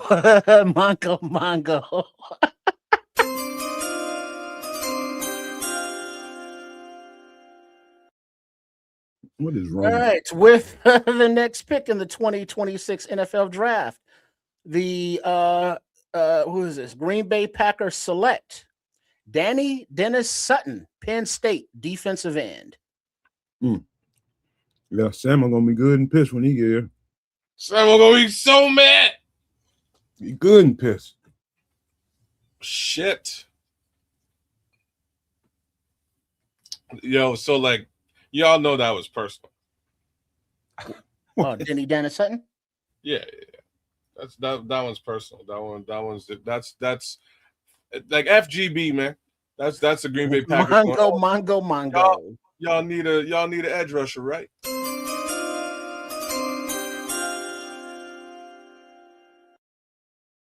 All right, with the next pick in the 2026 NFL draft, the Pittsburgh Steelers are selecting Caden Wetjen, Iowa wide receiver returner.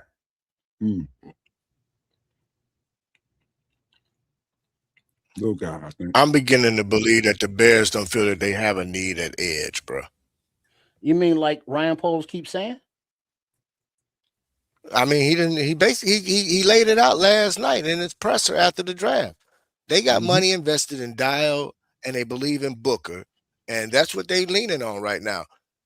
If they add an edge, it's going to be later on in the draft for UDFA that they can develop. Other than that, they're not going to go out and they're not going to trade up to get nobody that any fan feel that they should go get. I'm gonna ask a question. They're trusting their board. So then why were they? Go ahead. So then why were they in the Max Crosby market? Why were they in the Trey Hendrickson market?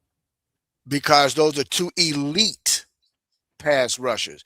They're not just going to spend money or go up and use draft capital on a project, bro. The so-called elite edge rushers in this draft are gone. Therefore, they're going to stick with what they have and know versus a project. And then also with guys like Crosby or They'll work on Hendrickson, the interior. you kick the tires. And it's like, Yeah. hey, if they'll take a second for him, cool. Oh no, all right, too rich for our blood, we out. Right. So what we'll probably see is a D tackle come off the board for them. Again, when we're talking about Dennis Allen's defense, his interior defensive line is the most important part where you get his pressure. Don't be surprised if they don't make a run to go get somebody like a Cam Jordan who's has a year left or two on far as tread, and they might bring him in the building for the cheap. So you nailed it, man. And this is kind of what I've been saying after Akeem went off the board, and it's that most of these talents here, in my opinion, are developmental talent only. They're guys that you know what I mean? You're not really going to put on your line that are going to make a big difference year one. You're going to have to develop them up, school them up to get to that position. The one talent that I saw that you could do both with, you can put them on the line and get some effective pass rush coverage and edge setting, is Adame Tucker. He's the one guy that I did see. Again, he's a little undersized. There's some work to be done, but it's not as much of a heavy lift as everybody else because he's coming in with a bag of tricks. Look at it this way too, kids. They let Dom Robb leave. So that lets you know again where they feel their investment is. Otherwise, they'd have kept Dominique Robinson versus taking one of these young guys. You see what I'm saying? I hear what you're saying, but like just sort of double down on what you're saying. They weren't gonna pay to develop. You know what I'm saying? Like to make matters worse, they weren't gonna pay to develop Dom Robb. So they had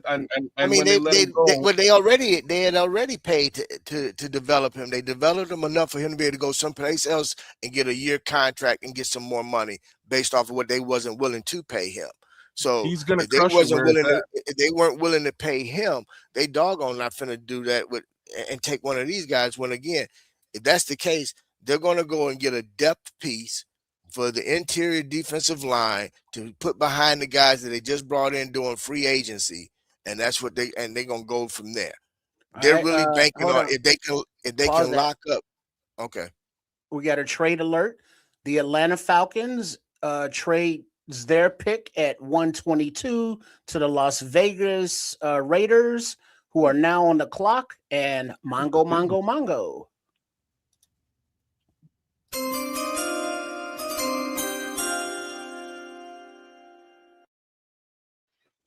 And after the trade, with pick number 122, the Las Vegas Raiders select Mike Washington, running back, Arkansas. Why would you? Oh no! Like real talk, probably the baddest running game in the fucking league. Look, Genty in Washington, double-headed monster, monster, bro. Woo wee! That's a run game situation. They're getting ready to go back. They're getting ready to go back to some of their old ways. Wait. Pause. Right now, it says trade. The Bears have traded up with the Carolina Panthers. Oh no! Why would we trade up? Maybe they can work. Now here comes the interior defensive Carolina line. Wait, hold on. Let me just give you this information. We just announced the Raiders pick, so that means the Texans are on the clock at 123, and then that will put the Bears on the clock at 124 after the trade with Carolina. Go ahead. I think this is going to be your D tackle. Why would they trade up for D tackle? It's either going to be D tackle or offensive tackle. It's going to be a tackle. They're going to go probably D tackle on the edge. Oh, so wait a minute now. Wait a minute now. 122. Okay. Yeah, no, we don't have 29. So we traded the 129 away to get down here, I assume, with one of the sevens, which ain't terrible. I hope we still have 144. Yeah, we ain't get rid of. I doubt they got rid of 144, but they coming up to 124. So there's somebody that they want. So it's either going to be an offensive tackle or defensive tackle. Well, I mean, but like we say, thus far today, Ryan Poles has not been in the trade market.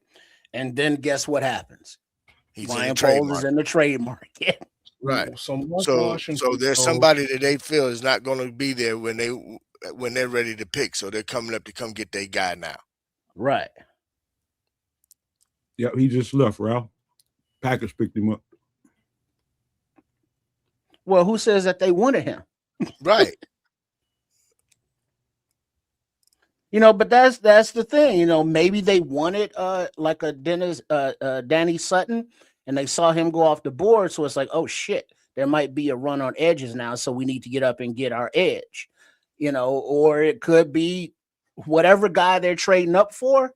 They don't think that he's still going to be there when they are on the actual clock without the trade. Well, that's the thing. Guys to note, Kyle Lewis,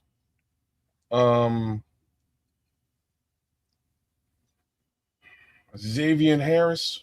All right, let's go Mongo.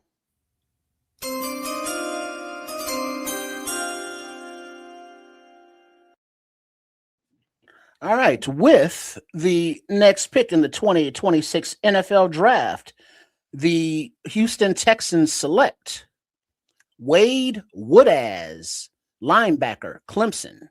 You asked me what they might get. I told you it's going to be a linebacker or a receiver.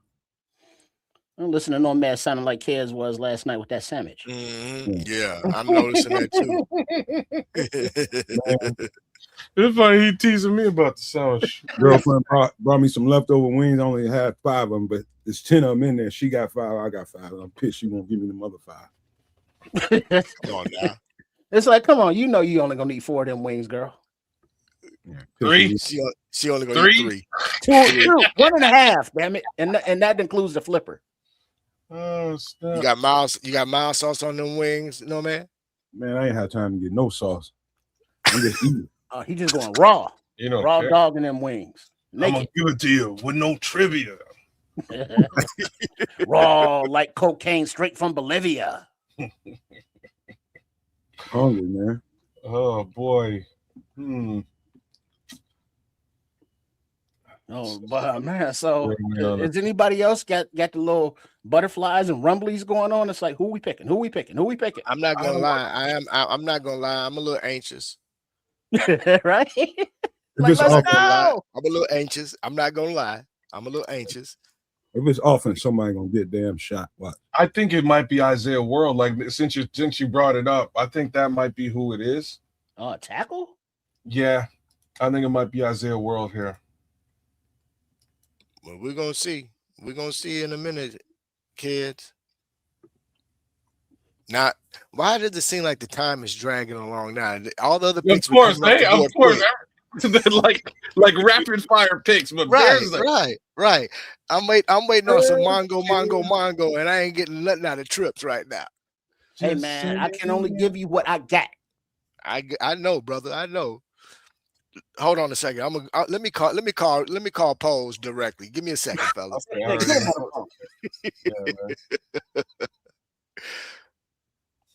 And ask him where his bike. Ask him where his bike's at.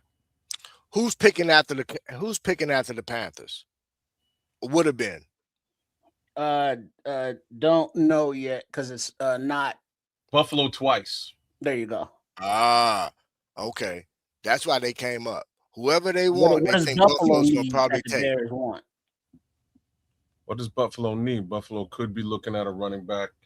Buffalo could be looking at an offensive tackle. No, they just grabbed an offensive tackle. No, Buffalo need help on defense.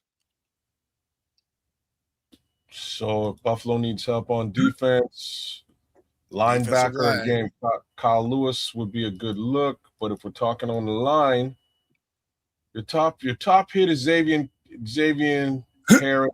Next up to bat would be what's his name now? Shoot. Somebody just check the chat. Somebody just put something in the chat.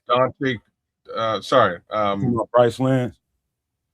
Bryce Lance wouldn't be crazy. Yeah. What, another wide Like receiver? it would. How many but we points don't. does this offense want to score? Damn it! But we don't. The wide receiver, like it. We got what? 5 wide receivers? Maybe. Yeah. If somebody gets hurt, we're cooked. Like I'll be straight up on that. So there's no depth. You're saying There's zero depth. Which tells me, man, that I'm gonna be honest, and y'all heard it here first. They not saying nothing, bro. But I don't know if they got all the faith in Mr. Roma Dunze as we think they do. All right. So now it is being announced officially, the trade alert, that the Carolina Panthers are trading their pick to the Chicago Bears, but it does not give the the compensation or what all the picks that the Bears are giving up. Let me see if I can dig it up. And the Bears are on the clock, and the pick is in. Oh, sookie now. Could be a running back too. Oh, I got to do that thing, don't I? Wait, no, not yet. The pick is in, but not ready to be announced as of yet. All right, here we go. Mongo.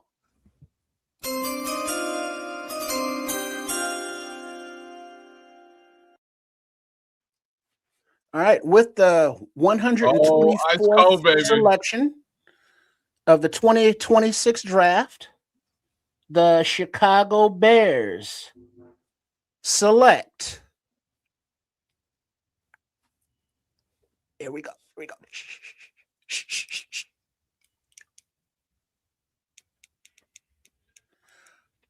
Malik Muhammad, cornerback, Texas. There we go. Slot corner.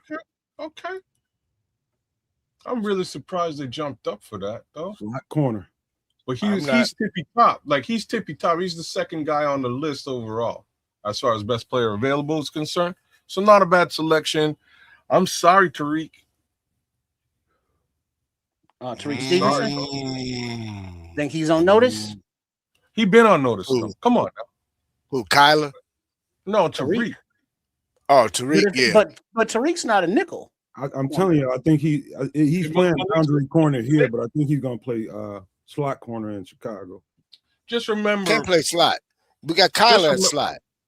Just remember, Kyler can move. Kyler will move. Let's go, Mongo.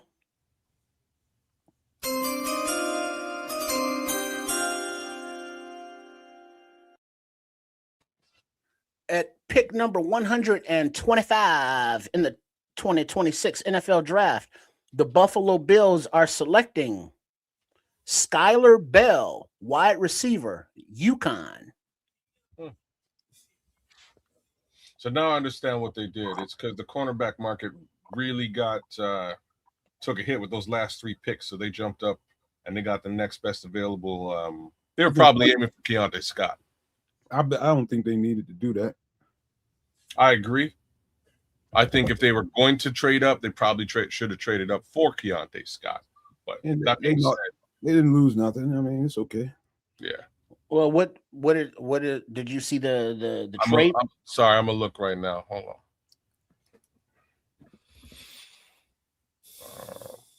Let's see if Shefty posted it. No. Dude, so everybody's still talking about defensive tackle and edge. We take bruh. Let me tell you what's going on, man. This is classic Dennis Allen, man. Dennis Allen has an idea of how he wants to play defense, man. He's going to be disguising coverages. They're talking about taking the ball away. Everybody's saying that we can't have 33 takeaways again. They're looking to take the ball away, brother. They're looking to lock down corners, and it's going to go back to what Nomad brought up last night. You're talking about coverage sacks. We're going to help out our defensive line we're literally going to blanket receivers. We're not going to allow anybody to be open. All right, so it was the Bears traded 129 and 144 to move up to 124 and pick up 166. Okay, well then the draft is basically finished. So it's a 2 for 2. Oh, they picked up 166. They traded 129 and 144 swap picks for 124 and 166. Okay, actually that's fine. That's fine. Yeah. But the value is in what I just mentioned. DA and Al Harris is talking about we're blanketing everybody. You're not going to be able to have an open receiver, which takes pressure, which allows our D line to do what they need to do. You're not going to have anything open. DA is getting ready to disguise coverages. You got guys that you can move around. So if in case of injury, you can move a guy outside and move a guy inside and you not miss a beat. You got speed, you got ball. All right, Mongo.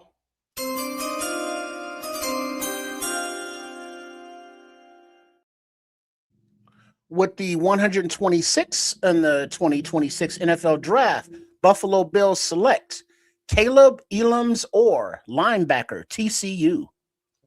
Nice. He's a good linebacker as well. Mm-hmm. Hitting motherfucker. I know that. I told you they need help on defense. Yep, Joseph. Speed.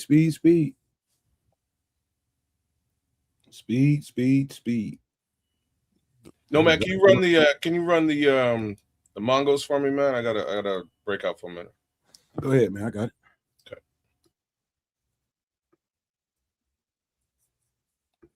So yeah, Bears.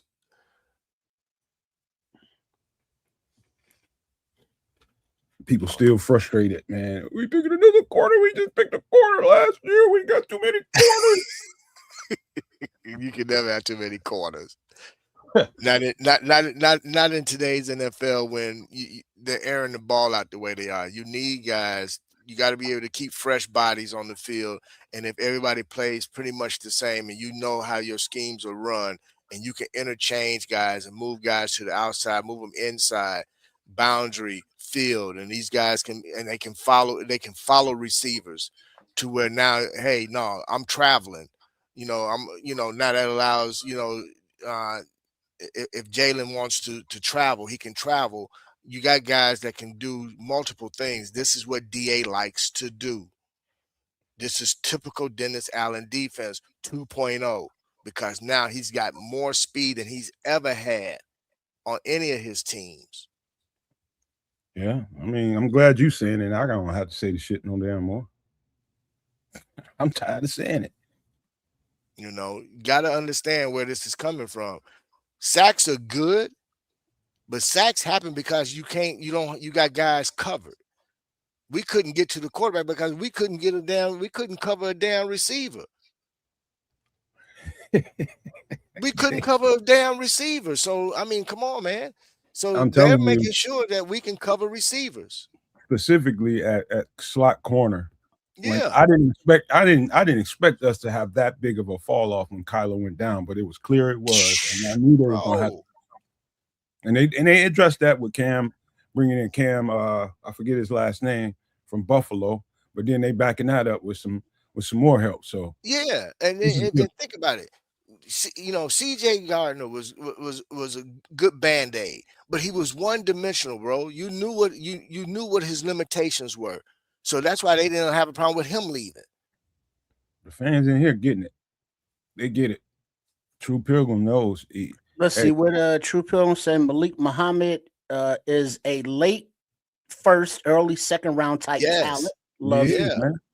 Paul Rodriguez, Malik info 6 feet tall, 190 pounds, 33-inch arm length, 83rd percentiles of quarterbacks.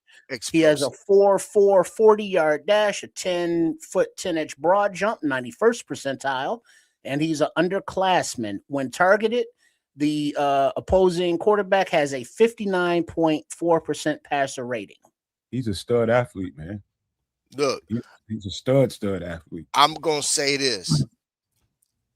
And to be honest with you, hey Bishop, I wouldn't even limit him to corner. They might try something with him, try to do other things with him. Bro, I'm telling you, this kid, man, he can play free safety.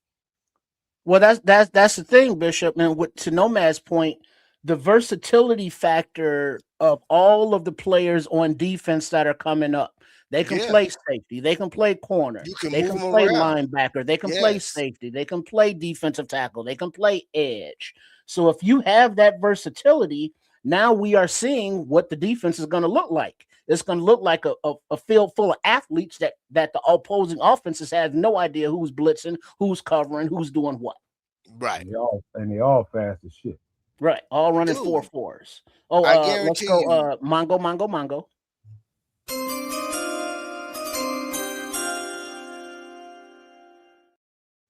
All right, with the next pick in the 2026 NFL Draft, the San Francisco 49ers are selecting Carver Willis, offensive tackle, Washington.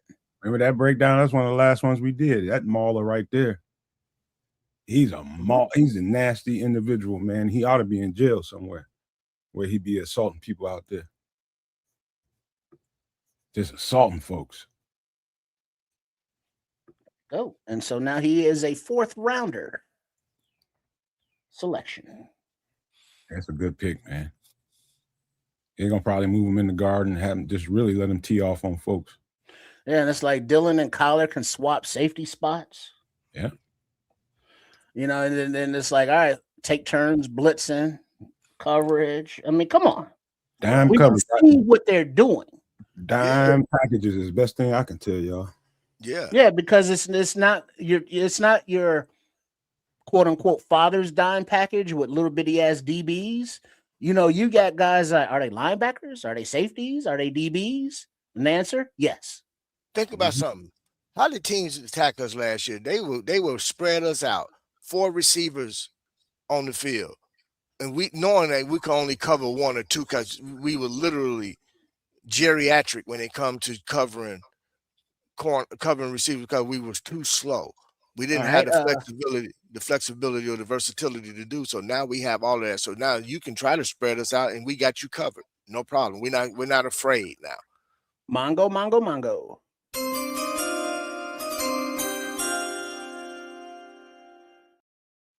With the 128th pick of the 2026 NFL Draft, the Cincinnati Bengals are selecting Connor Lew, center from Auburn. Good pick for them. All right, and that puts the Panthers on the clock at 129, where the Bears traded out of. Mongo.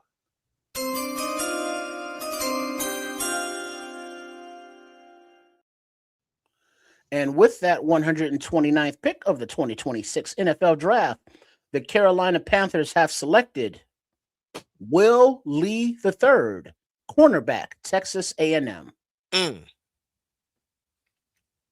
Nice. So it looks like, what is this, a run on cornerbacks? Remember that? Remember we did that breakdown trip early? Yeah. 25 games. This is so that puts the Dolphins on the clock, followed by the Los Angeles Chargers. I'm gonna put it back.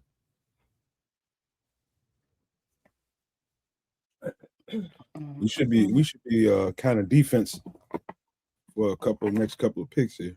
Yeah. This is DA's day. Mm-hmm. This is DA's day. Agree with that.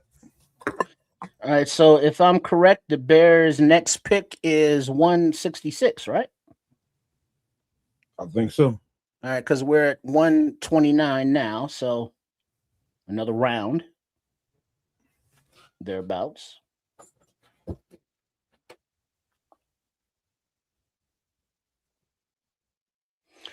You know, and that's the thing, though. I'm seeing a lot of comments that are saying, hey, all of the actual players that we've picked, cool. But how are we stopping a run? How are we getting to the quarterback? I keep seeing that. And I'm tired of explaining it. Hey, that fan base is just stiff-headed, man. They don't, no, bro, no. This is what you know, man. This is, and I might, and I know I'm gonna probably lose some followers for saying this. You can't always be sitting there eating and running your mouth while the game is on. You got to pay attention to the game. Understand the philosophies of your coaches and understand what is going on and how the game itself is evolving. This Hold on, I is can't- not. This is no longer 2005. This ain't 2010. This ain't 2015. If you don't have speed on the field, you're gonna get your ass handed to you every single damn Sunday. I don't give a damn if you can get to the quarterback, but if he only need to hold the ball for 2 seconds. If you can't cover a damn receiver, I don't give a damn how you get to the damn quarterback. The ball's out of his hands. Hey, Tripp said you out your mind. He gonna eat and watch the game every time. I don't need my eyes to chew.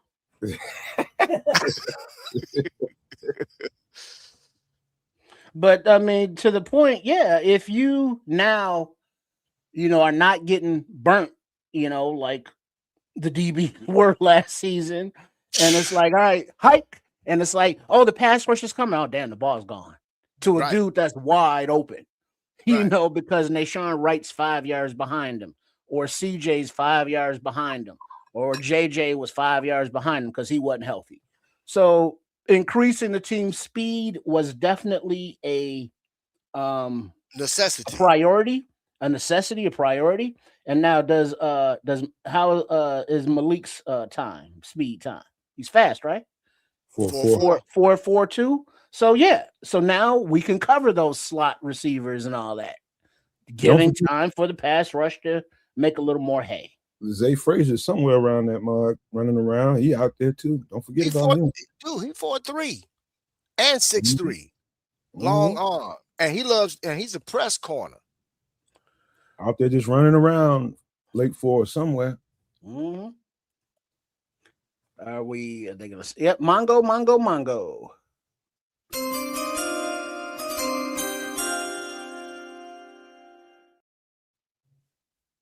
At pick number 130 in the 2026 NFL Draft, the Miami Dolphins select Trey Moore, edge, Texas.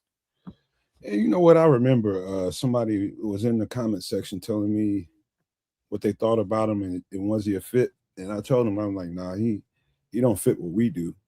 And they got mad at me. I'm like, what the hell you gonna ask me for if I tell you the truth? What the hell wrong with you, man? Doesn't fit? No. What the fuck are you talking about? Probably unsubscribed and everything. I'm like, bro, what you want me to tell you, man? You want me to lie to you? All right, the 131, the Chargers are on the clock, and then New Orleans, and then San Fran again. Damn, San Fran got a lot of damn picks. Yeah, they do. Mongo. They had 11 total.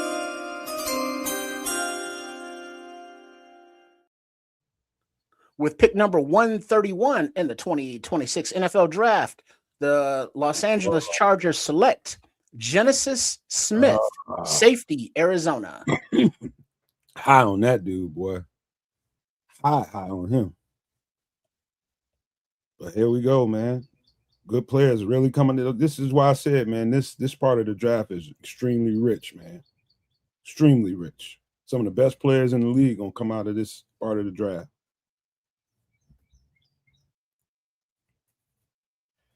They can't help where they get drafted. I know there's some bad boys. Yeah, and once you are in the building, and you could be a UDFA, you could be a first round pick. Does any of that matter? No, not a little bit. Once you're there, you're there.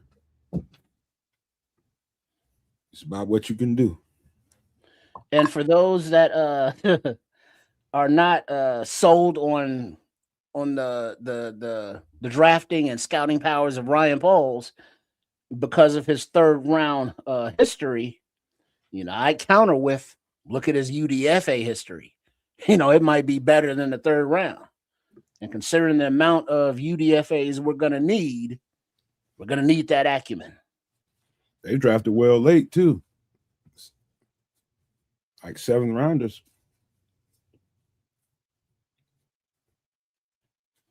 And how many 7 we had last year? 1 or 2? 2, maybe. I think they stuck around, didn't they? How many what? 7 rounders. All right, Mongo.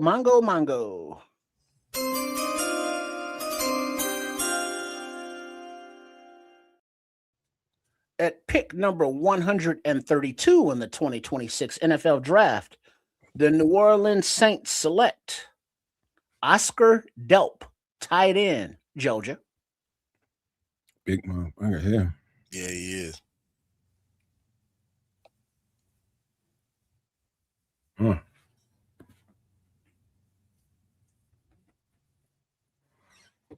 And they got a. Saints took that boy Genesis Smith. Mm-hmm. They gonna love him. Yeah, I think he's gonna be a starter right away. I like him. He got fluid hips. Good read on the ball. Always around the ball. Can tackle. I thought he was top 5 in dudes I scouted. Yeah. But he is. I mean, he's got such good range that you really don't want to. I have him as a freelance free safety, man. Mm-hmm. But you can put him in the box because he's a good tackler too. But yeah. But he's primarily he's your free safety. Mm-hmm. Yeah.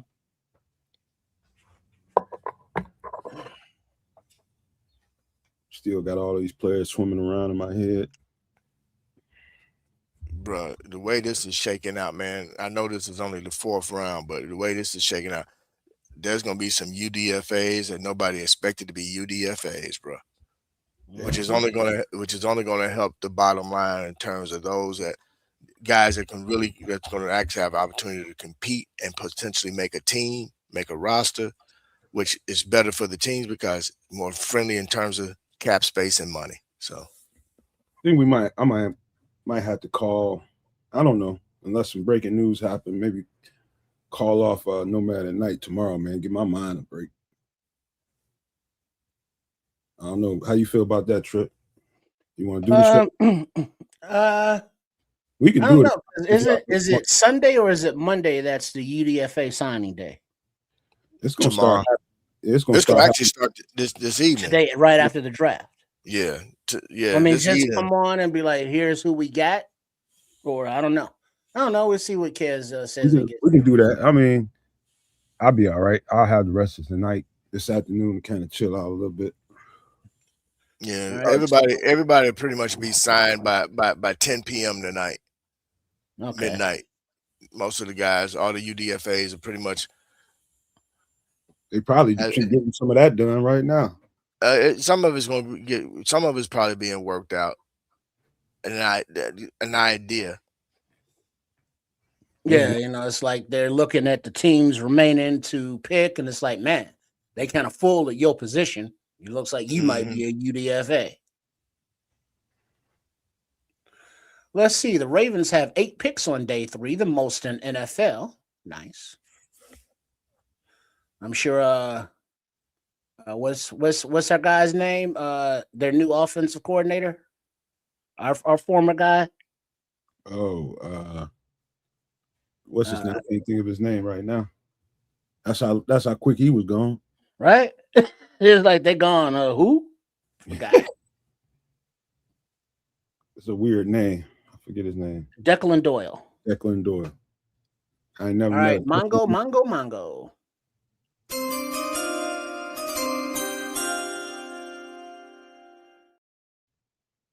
At pick number 133 in the 2026 NFL Draft, the Baltimore Ravens will select.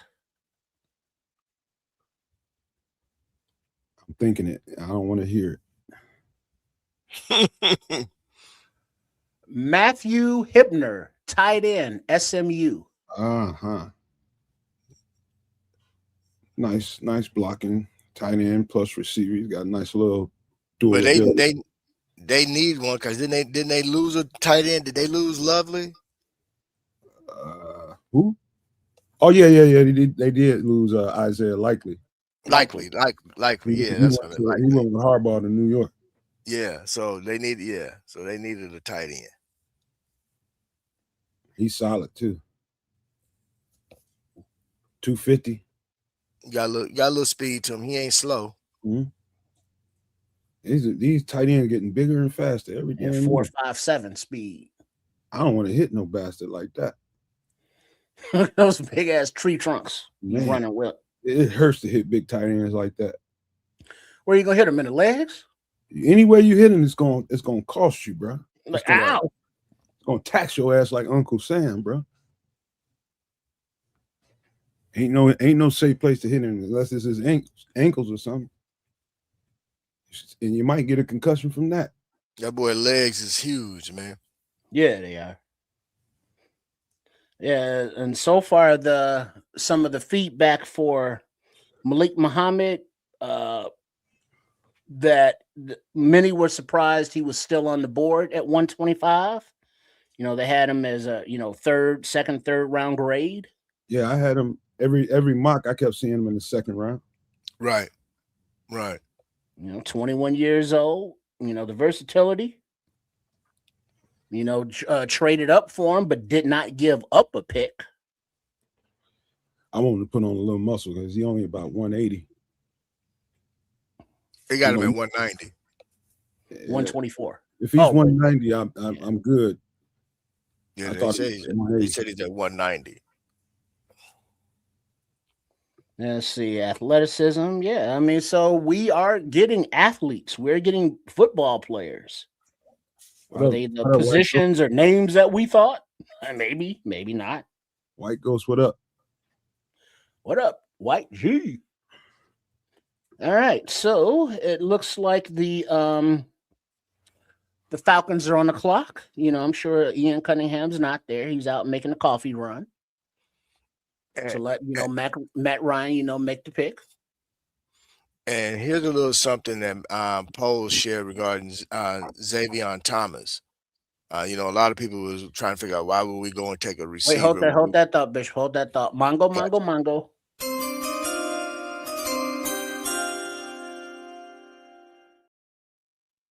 All right, with pick number 134 in the 2026 NFL Draft, the Atlanta Falcons select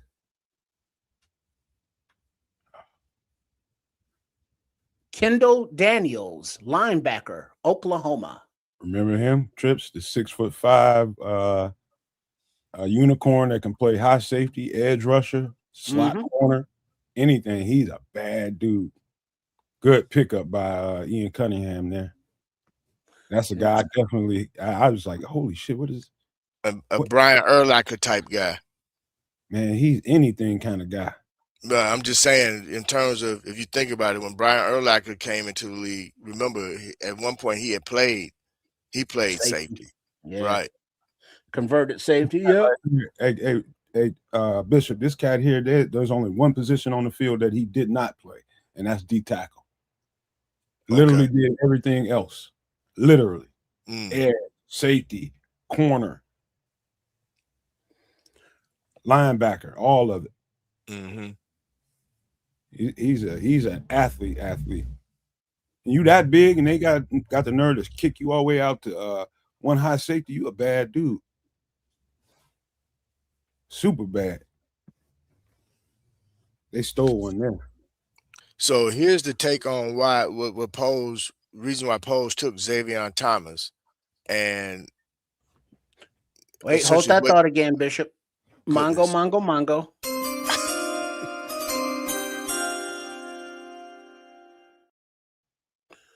With the 135th pick of the 2026 NFL Draft, the Indianapolis Colts select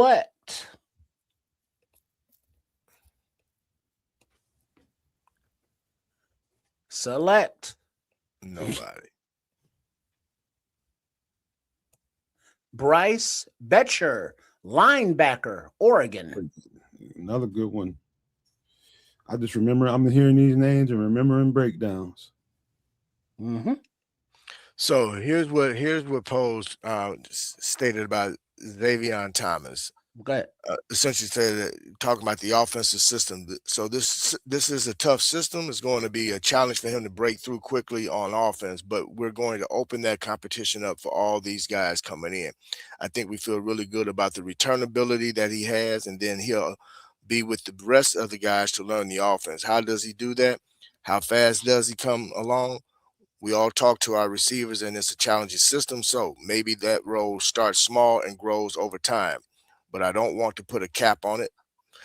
If he comes in and downloads fast and he's up and running, we'll see what happens. So primarily, they're also addressing special teams. Yeah, because the only Devin Duvernay left, so we signed Khalif Raymond. So he's a little bit older, but he's familiar with Ben Johnson and vice versa. But Xavier, he's the next guy with the juice in the legs. Right. He's the only one in the receiving core that can really take the top off like that. People gonna love when they see what we can get out of that cat. It's just multiple ways you can put that ball in a guy like that hands, get it blocked up, hit his head on the damn goalpost. But here's the thing: coming out of LSU, I don't think he's gonna have a problem catching on to the offense. Oh no, I mean, what isn't it LSU that keeps like putting superstar receivers into the league year after year after year? Wide receiver U. Only thing different with them, they don't really get no huddle. They get a little sugar huddle, and they look at the sideline for signs and shit. And that's how they get their offense. Right. Getting in the huddle, getting the verbiage down and all that, and knowing where to be, it's going to be a little learning curve. It'll be his first time doing it. That's all good, because I'm fully confident that Ben Johnson will be like, all right, here's what we're going to do, Xavier. They're not going to give him the whole volumes of the offense. It's like, here's 10 plays. We want you to learn, because these are your 10 plays you're going to run this week. You're right. Next week, we're going to add on to those 10 plays. And the next week, we're going to add on. So by the middle of the season, he's digested half of the playbook.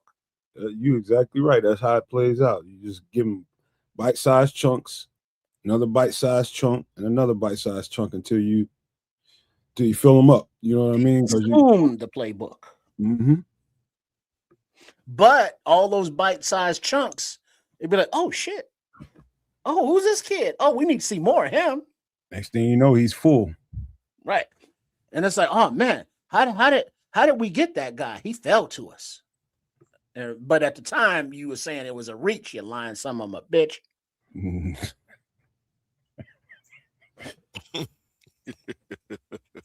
And they keep showing all this food on TV. Them little 5 little rinky-dink ass wings ain't do shit for me. Mm-hmm. My girlfriend still don't want to give them up. Did she go out and get them, or did she make them? No, she went and got them. They got that at work last night, I guess. So she didn't go out and get them. She brought in leftovers. Yeah, they ordered out, I guess. Okay. So she had to fight the rest of the crew to get those tender brains. I don't know, man.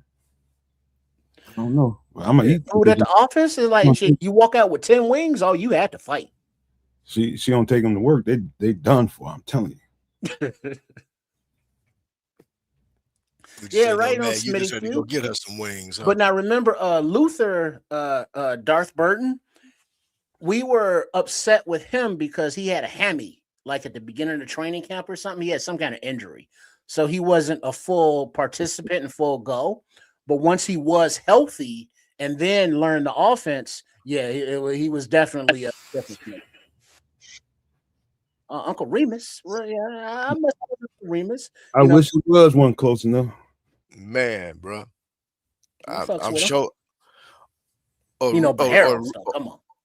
No, and there's another one y'all sleep on, and it's actually it's called Ricketts, which is the son of the owner of Uncle Remus. It's same everything. So only thing different is Ricketts. Yeah, Ricketts offer more than just chicken. You can get barbecue there as well. So is that where is that just a local spot? I never heard of it. Ricketts is on the west side, south side, western suburbs. Okay. So All right, Hillside, let's go. Mongo, Mongo, Mongo.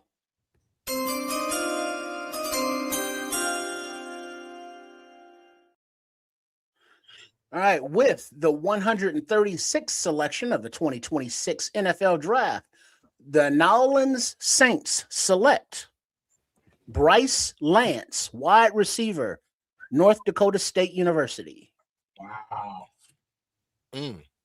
Dallas is on the clock. They trying to. They don't know about concussion ass Olave right now. Mongo, Mongo, Mongo.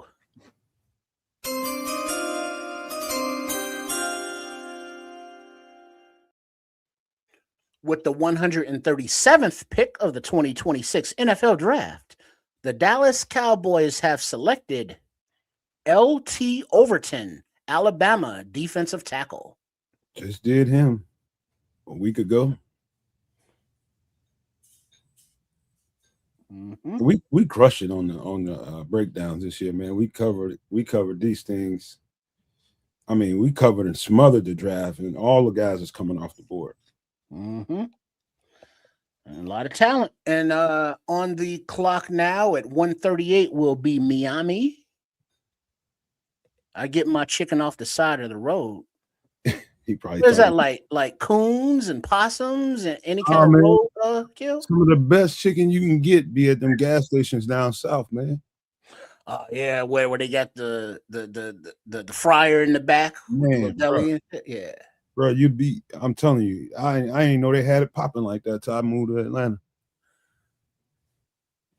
They got man. I had to quit eating that shit, man, because I got probably gained 15 pounds in 2 weeks. Well, they got Louisiana too. Or what is it, Casey's up here? That they got a big food section that they sell these pizzas in. You know, you go in, get some gas, you go get a pizza. Yeah. Whatever you want on it. It's like, cheap, but it's gas station pizza, but it tastes better than gas station pizza. It's Casey's underrated like an MF, man.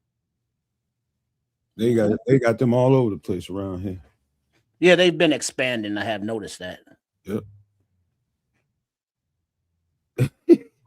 If you're getting gas station chicken, you better get some Imodium too. you gotta peruse some of these gas stations though, Paul.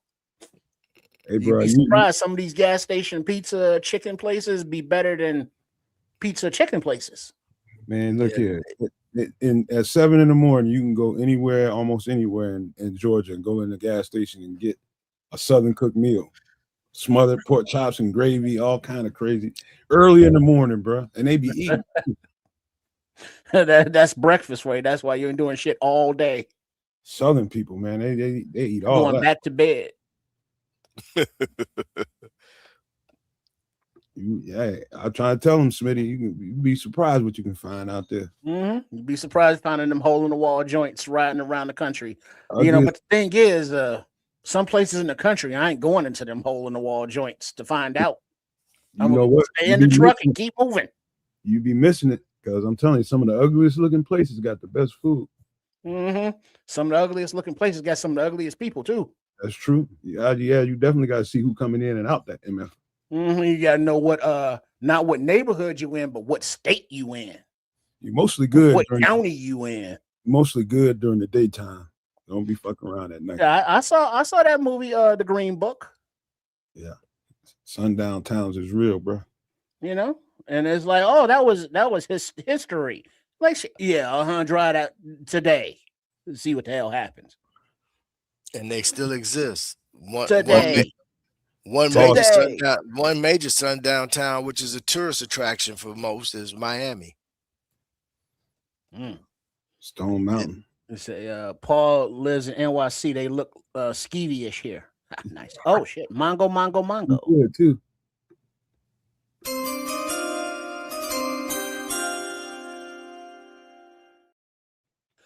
All right, with the 138th pick of the 2026 NFL Draft, the Miami Dolphins select Kyle Lewis, linebacker, Pitt. I've been biting. I've been holding it back, trying not to say his name. for the last 30, 45 minutes. And there he goes. Son of. Oh, we got some Jaguars Productions. Duval. Man, get out of here, man. I'm pissed off about Kyle Lewis, man. And I don't know. We've been pretty good with welcoming other fan bases to the Nomad Network, to Kids of Canuck and the Sports Chicago Style, also known as Triple R SCS. Make sure you are subscribed to all three. You know, it's healthy banter. And we just explained, you know, how it is that, you know, the Bears will be kicking that ass. So y'all just be prepared. And it's all love. It's all love. Appreciate the Jags production. I'm just prickly right now, man. I'm pissed off.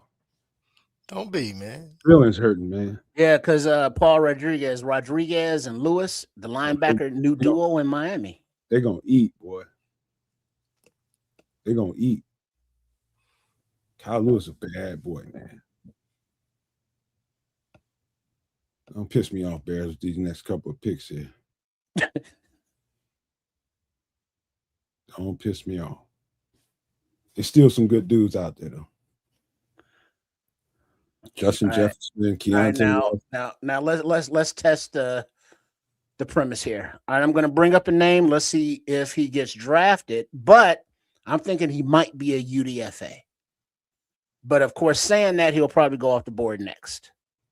Landon Robinson. So why would you want to say it then? Because we tested the theory.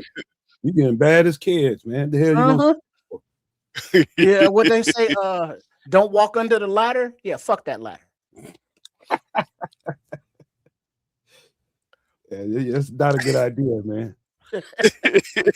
You see that black cat? Yeah, don't mess with the black cat. Yeah, that's all right. So now they are just getting to the Cowboys and Miami on the television side of it. Bet all my money that pick would have been Kyle Lewis if they had one more. That would have been Kyle Lewis. LT Overton, I'm just now seeing from Alabama. So you know, they're just putting all that up.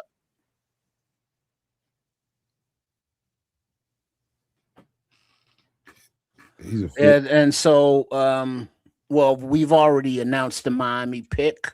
And so at 139, we'll be San Fran again. And then we will be, 26 picks away from the Bears being back on the clock, I believe, or so. It should tick up in round 5, a nice little notch. You mean speed-wise? Yeah, it should. Well, I mean, we are in round 4 right now, which is... Didn't we start at round 4? Yeah. And it started at 11 and now it's 1 o'clock. So it's been 2 hours for one round. We still got 5, 6, and 7. We might be out here by 6, 7 o'clock tonight. We got a pick in 5. We got a pick in 2 and 7. Something like that. You know, for right now, unless there's more wheeling and dealing. I'd love to see it.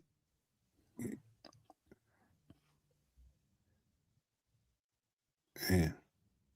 So do you think Bryce Lance went projected? Was he a reach? Did he last longer than you thought he would? Top 5 receiver in this class. So he fell to them then. Yep. He probably easily one of the top 2 or 3 most complete receivers in the draft. He can do it all. Strong ass hands on him too. I'm actually a little surprised that Sam Heck is still on the board. We're just talking to Baralissimo about that. I'm kind of surprised. I like Parker Brailsford, just his physical makeup. Yeah. All right. Wait, what is this? Mongo. Wait, no, we already did. Check that. They're just now announcing Miami, so San Fran will be up next at 139, and then the Cincinnati Bengals at 140. So we are moving. Yeah, we're 27 away now. Man, I was just so impressed by Kyle Lewis, man. It's unreal. Let's see. One of the executives just now on New Dolphins linebacker Kyle Lewis quote, one of the steals of the whole draft, unquote. They know. They know I ain't talking shit to be talking shit. He bad. He should not be down here. I guarantee you he's probably the most well-rounded linebacker in the draft. I don't care what nobody say. I think he was the best one I saw on tape this year.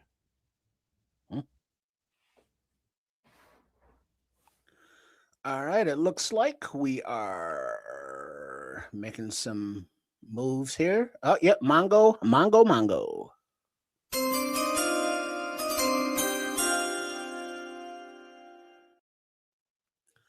With the 139th pick of the 2026 NFL Draft, the San Francisco 49ers select Ephesians Pricek, cornerback, Washington. Stealing them, man. Stealing them. I just put his short out yesterday.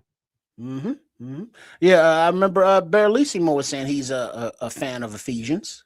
And 6'3", probably 6'4", 196. The fluid as all hell, man. So fluid. So guess who I compare him to? A guy that we already have on our roster. Zay. There you go. Zay, yeah, so it's like we don't need Ephesians. We already got Frazier. Yeah, he's like having an extra draft pick right now. Because we didn't get to see zero of him. Right. So we have no idea. Unless you watched him in college like I did, because he was right down here. Mongo.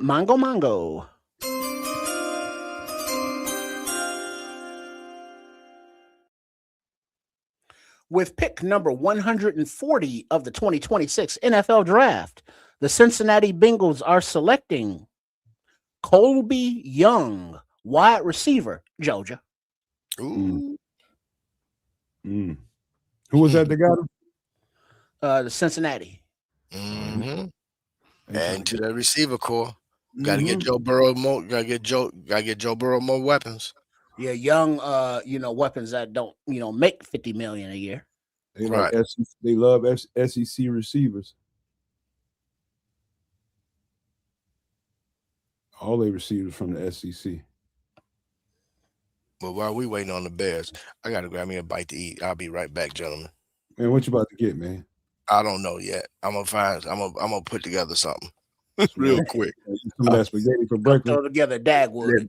Hey, it might just be that too, bro. Speaking of, look who's back. Who's back? Guess who's back? One come back, one finna dip and go get something to eat. I'll be right back. Right on. So, you been paying attention, kid? You see who's been flying off the board? Say what? Have you seen who's been flying off the board? Did you see who the Bears picked? I saw who the Bears picked. I left after the Bears selection. I saw Kyle Lewis just flew off. Ephesians Prisup just went. Who else did I miss here? Colby Young, wide receiver. Sam Heck's still there. Wow, I'm surprised. Yeah. Bryce Lance went to Bryce Lance went somewhere. Where'd he go? He went to New Orleans. They needed a wide receiver for sure. Now they got two really nice wide receivers, obviously.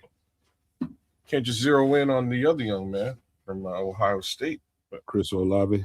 Yeah. He getting concussion protocols. Harold Perkins still on this list, man. Yeah. People probably I don't know if everybody sees him as a linebacker. He's so damn fast. Some people might look at him as a safety. As a safety, that's that. It's cool as all get out. All right, Mongo. You got him, no man?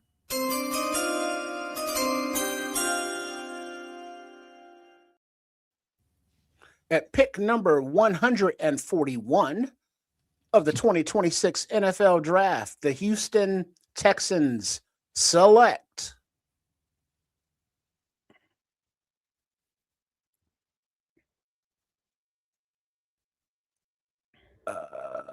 we're waiting. The selection's up there, but it's not telling us who they selected. They're doing interview right now. Because he looked like he thinking about the next barbecue spot he about to hit. Let me see if it says it on here. They are keeping us in suspense. You got the drop from here, kids. Yeah, I got it, man. I was just gonna say I can take over, no problem. Oh, why are they not telling us who the selection is? Coming.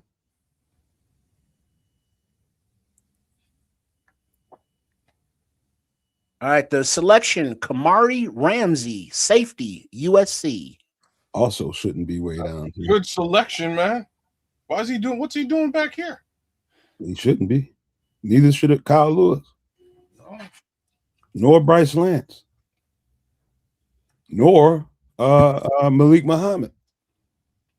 Well, Bryce Lance was projected around here. I thought we might be looking at a Bryce Lance between 89 and 129, but this far back is a little bit wild to me.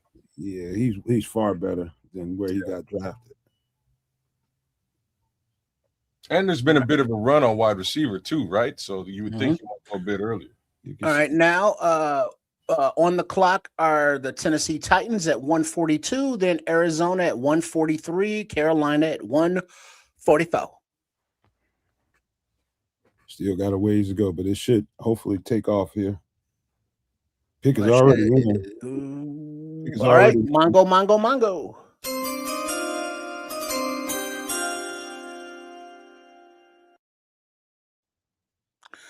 With the 142nd pick of the 2026 NFL Draft, the Tennessee Titans select Fernando Carmona, guard, Arkansas. Ooh, Fernando, you do have style. Fernando's a mean guy, boy. He's a mean fellow. Marvelous. Absolutely marvelous. He's Marvelous. Ooh. You look marvelous. Look And as we know, it is better to look good than it is to feel good. marvelous. Fernando's a big Puerto Rican with an attitude, bro. Wepa. You know them boys. They eat different, man. Them boys get pretty big. All them beans and rice. Now stick to your ribs. And your ass. Mango.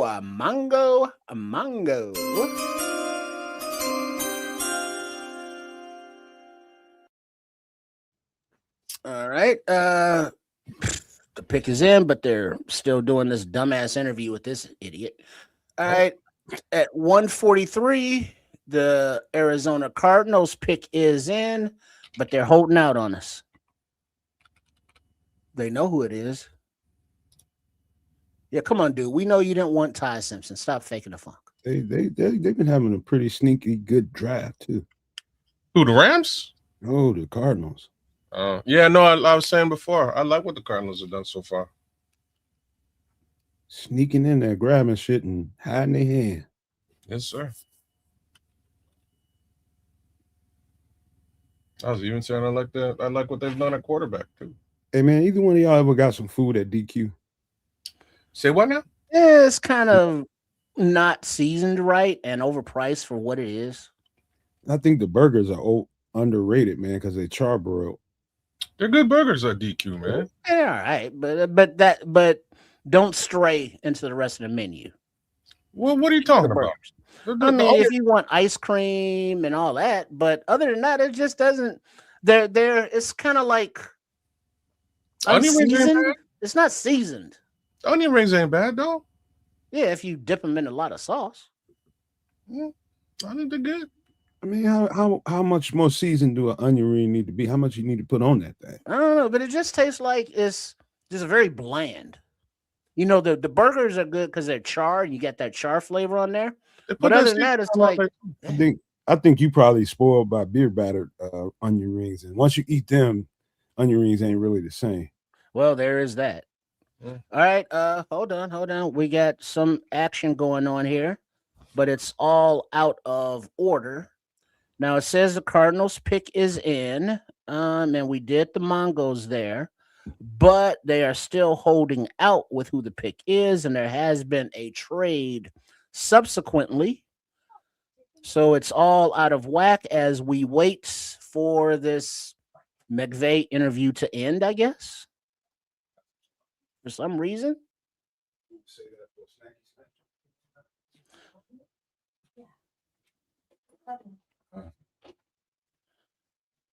Because it looks like Carolina has made a trade, but they are not on the clock until this pick is announced. But they won't announce it because Spike Hair is still talking. Spike Hair? Hey, Trip. The great leftover chicken wing caper is over. She taking them to work. Damn it. Oh, Taking them for her lunch, dinner. Yeah, they were done for her. She would have left.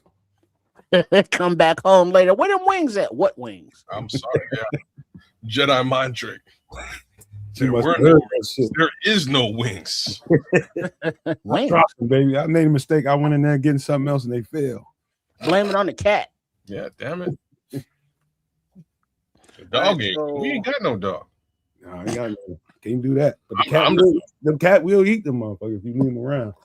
See, there you go. Didn't you leave him on the cat? I think the cat ate him. I don't know. All right, so the Cardinals pick is in. Then there is a trade of which I already know who the pick is, but it's not given. Oh, this. Why are we still talking to this idiot? Well, who's the pick? We don't know. I thought you just said you already know who the Well, pick no, is. I know the pick after it, but I don't know this one. Because the Browns made a pick, and I believe the Browns are who traded with Carolina. But they're not saying any of that on the broadcast until they announce the Cardinals pick. But these three assholes are still talking.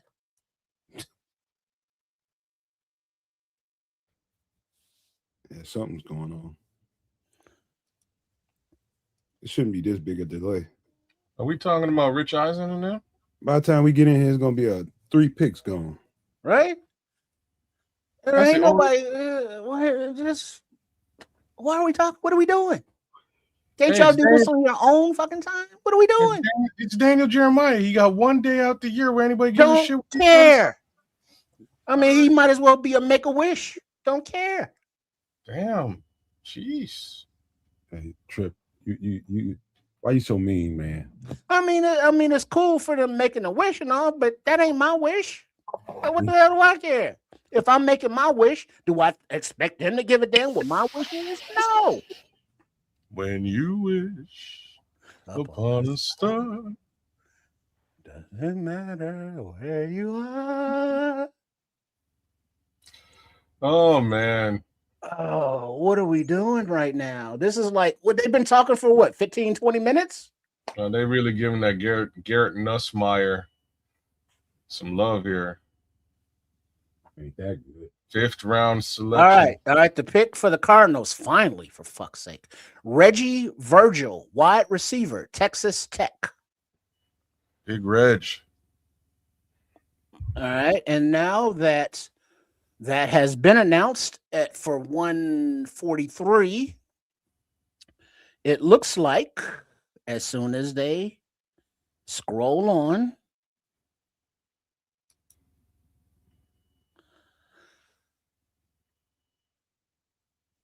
Big Reg. He's still talking.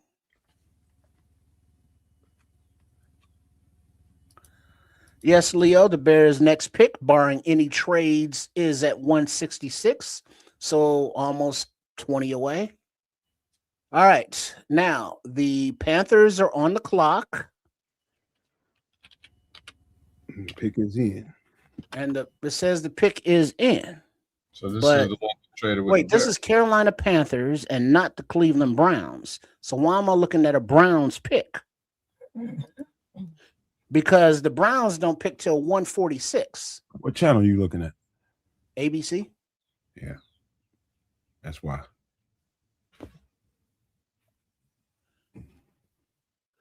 All right. It's not telling me who the Panthers pick is. we've gone to commercial break.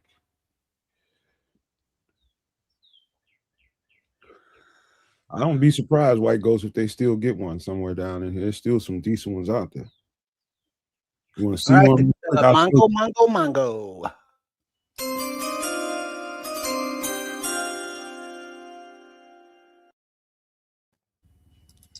All right, with pick number 144, the Carolina Panthers select in the 2026 NFL Draft Sam Hecht, center, Kansas State.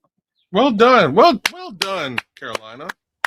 I actually he dropped big time, man. Like a damn that's rock in the water, man. That's a big drop for him. They got themselves who is potentially, and I'll speak to this. They got who was slated as the number one center in this draft. Do I actually think he was the number one center? Not necessarily. I do think Logan Jones has a lot, a lot of play aspects over him. And one of the major ones is that Sam Hecht, he's a big boy. He's tall.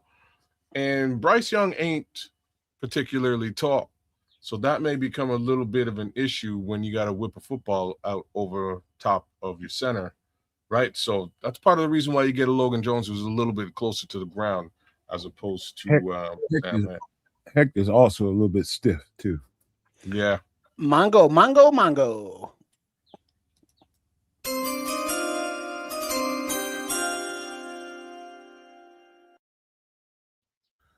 With the 145th selection of the 2026 NFL Draft, the Los Angeles Chargers select Nick Barrett, defensive tackle, South Carolina. Kid, you love that tape.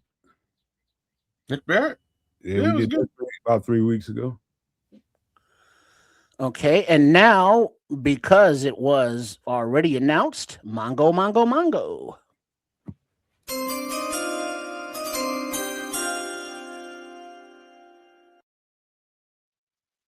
With pick number 146 in the 2026 NFL Draft, the Cleveland Browns select Parker Brailsford, offensive line from Alabama.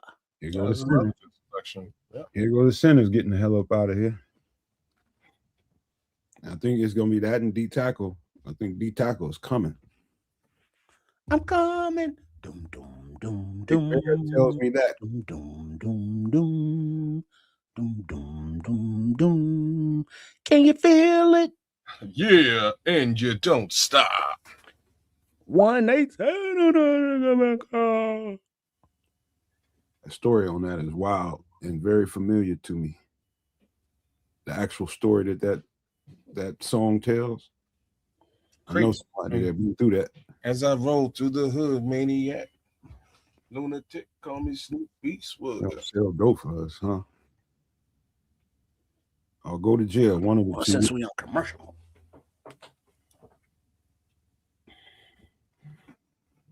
Gone. Yep, he's gone, Bellissimo. Yeah, he just went.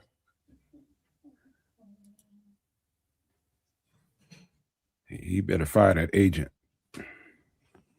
Nah, you can't even blame the agent on this. Yeah, you got to fire him. No, that ain't. Well, don't get me wrong. He'll probably step up to CAA or one of the bigger. When it comes time to renegotiate, he'll probably step up to CAA or. I bet he fire him. I would. Man, you got to go, bro.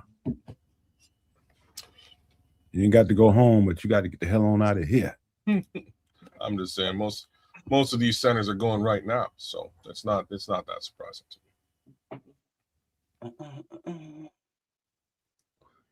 Hey, with the food commercials, man, stop playing with me.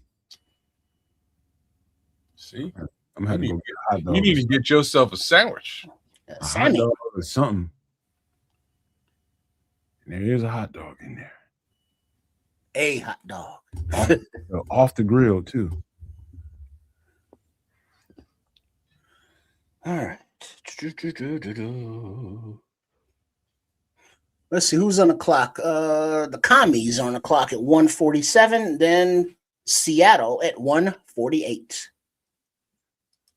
Rap said he hoped that tight end is extra special in blocking. Trust me when I tell you, Rap, he is. They say the best blocking tight end in the draft. That's what I heard. He's a mauler, man. It's 270, man. It's an extra offensive lineman we getting. Hey, kids, you weren't here earlier, but remember when Hippolyte in the Pittsburgh game met tight end Washington? Our new tight end Roush is 10 pounds heavier than Washington. Okay. Wow. Then Washington, when he came into the NFL, Washington put on like 50 pounds. Washington's running out there as a tight end like 310 right now. I had to listen to Shorty just clown himself about that guy that first year we was at the bar room. I'm just like, dude, just be quiet, man. Just be quiet. The hell with the Bears draft that dude for with all the needs we got. Talking about drafting him in the first round and shit. Oh, easy. All right, hold on. There has been a trade. The Raiders are trading pass rusher Tyree Wilson to the Saints. They going hardcore 3-4. They're going hardcore 3-4, and he don't fit. They picked up two. They still got what's his name? They still got Max.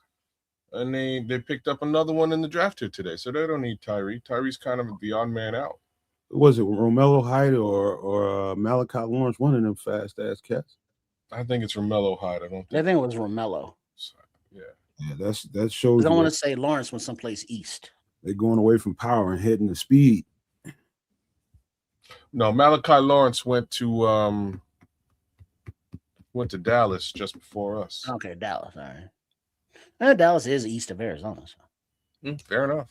Or Vegas. Yeah. Everything east of Vegas. Yeah. Not California. Fair enough. But by the way, I'm no geography buff, man. Just let you know. What the hell do I know about geology? You're right about that, Leo. They're trying to tackle that big old heifer. Yeah, I was even worse at algebra. Shit. That's a big old dude to be trying to tackle, man. It's like trying to get on a rumbling defensive lineman or something. Trying to tackle a moose. Yeah. I wouldn't want to be doing. I'll just jump right on the damn back and start hitting him. Go for a piggy back ride or a moosey back ride in this case. Hit his ass in the side. I'll be right back, fellas. Okie dokes. Let's see. The Saints, in order to find a pass rusher in the former top 10 pick, Tyree Wilson, after exploring a potential trade with the Giants for pass rusher Kayvon Thibodeau. What did you just say, my friends? Can you say that again, please? The Saints find a pass rusher in the former top 10 pick of Tyree Wilson after exploring a potential trade with the Giants for pass rusher Kayvon Thibodeau. When did they look into Kayvon Thibodeau? I guess right before they made this trade. Interesting, sir. No? Because remember, the news came out yesterday or something that Thibodeau was on the trading block. No, okay. Mongo.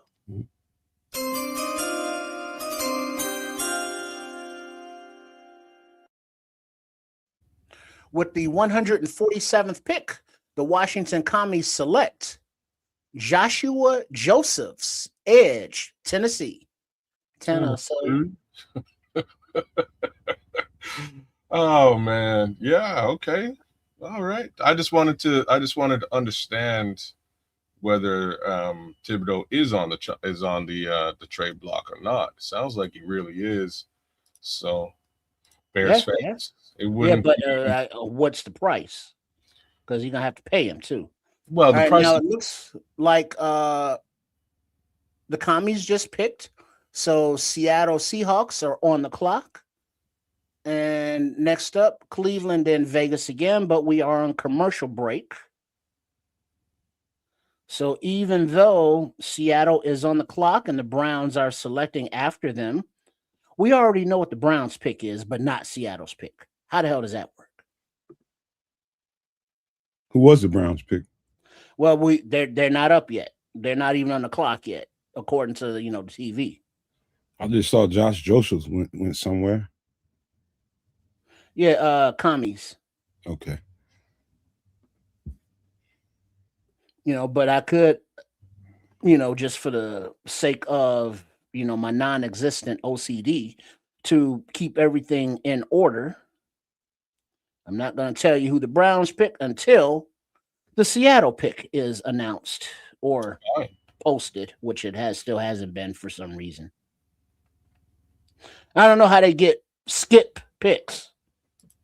Me either. I don't know. Bellissimo just told off.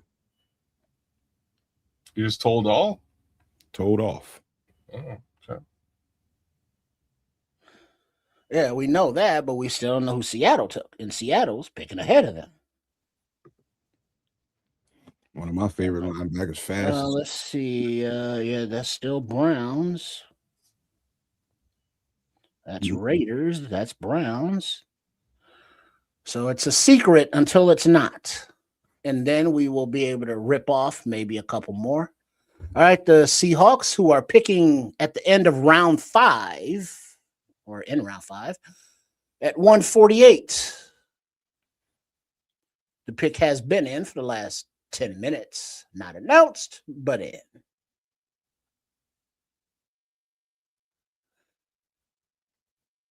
All right, Mongo.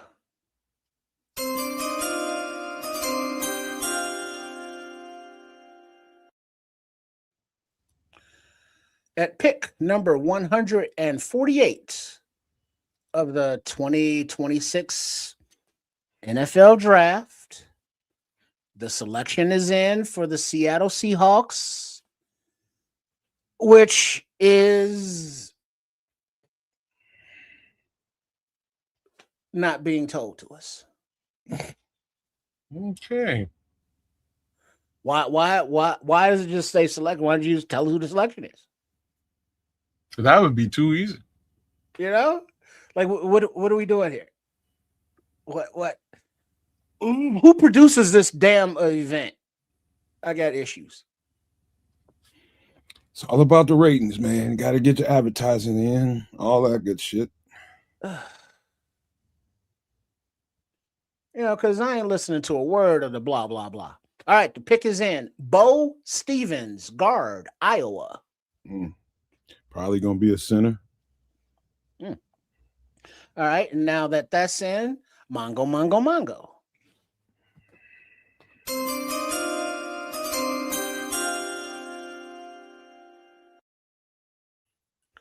All right, with pick number 149 in the 2026 NFL Draft, the Cleveland Browns are selecting Justin Jefferson, linebacker, Alabama.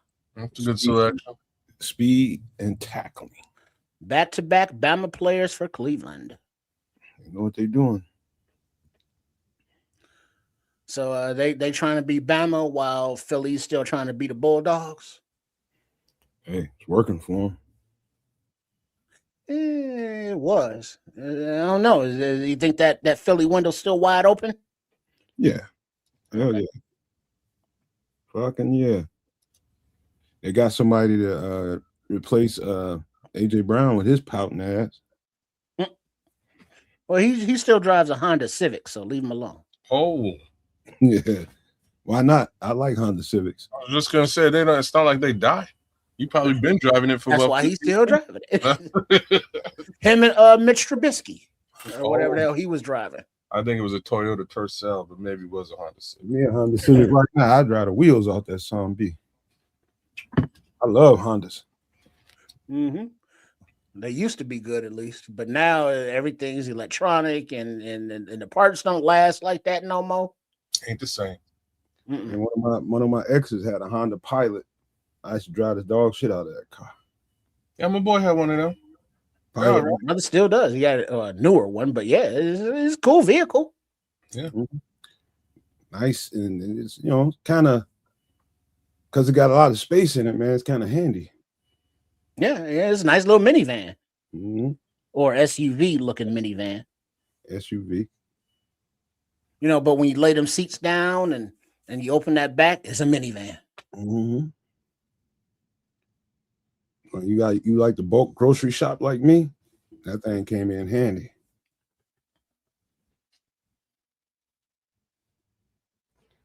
All right, Mongo, Mongo, Mongo.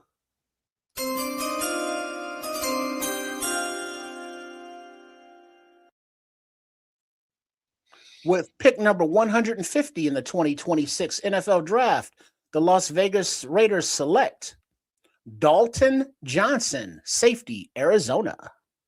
I told you, kids, I told you that whole Arizona and Washington had really good secondaries, man. So anytime any one of them guys come off, I ain't surprised.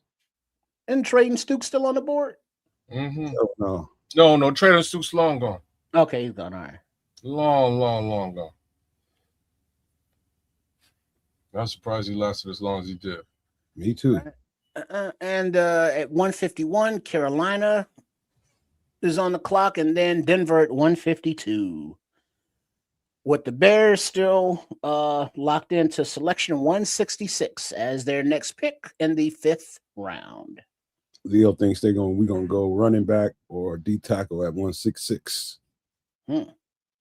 Could be. I think it's. Hell, we've taken cornerback, taken wide receiver, tight end.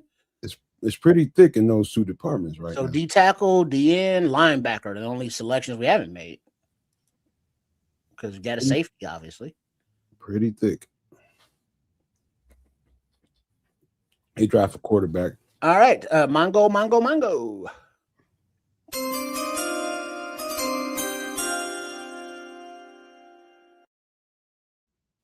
With pick number 151 in the 2026 NFL Draft, the Carolina Panthers select Zakee Wheatley, safety, Penn State. Man, the Carolina Panthers are secretly having a really good draft as well. Top secret. No? Oh, they noticing. They doing right, man. Against the protection for the quarterback. I think they got a weapon or so. Now they really bolstering up that defense. They think they can make a run for it.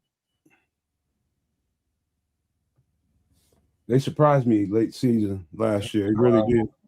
What's the first? That the quarterback finally made the leap they was looking for. Yeah, it started to come on a little bit later in the season. So everything slowed down for him. You can tell. Yeah. Same thing with Caleb this year. To get you in a new system, and it needs time for everything to slow down.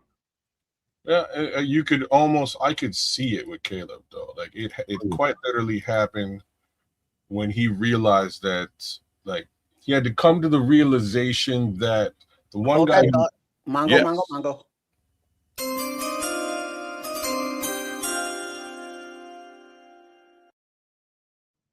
At pick number 152 of the 2026 NFL Draft, the Denver Broncos select Justin Jolly, tight end, North Carolina State. Remember him, Big Hands Joe Lee trip? And that puts the Packers on the clock at 153, then San Fran at 154. Okay. Bishop, you ate them scatties up, didn't you? And you know it. Had to wash it down a little something. I would have too. Spaghetti is even better the next day. Man, that was right on time. I see these tight ends. Boy, this is tight end season, ain't it? Mongo.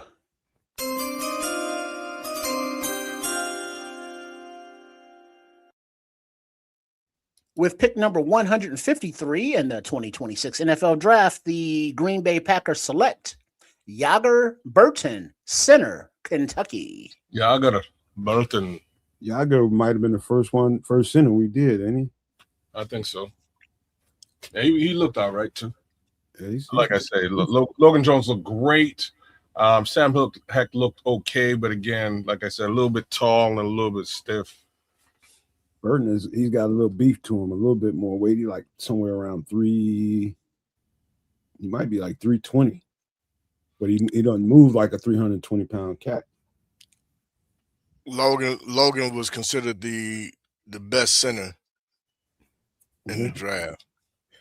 I said that he was until I saw he wasn't projected as a best center in the draft. But I'll tell you again, us looking at him, he looked like the best center for the Chicago Bears.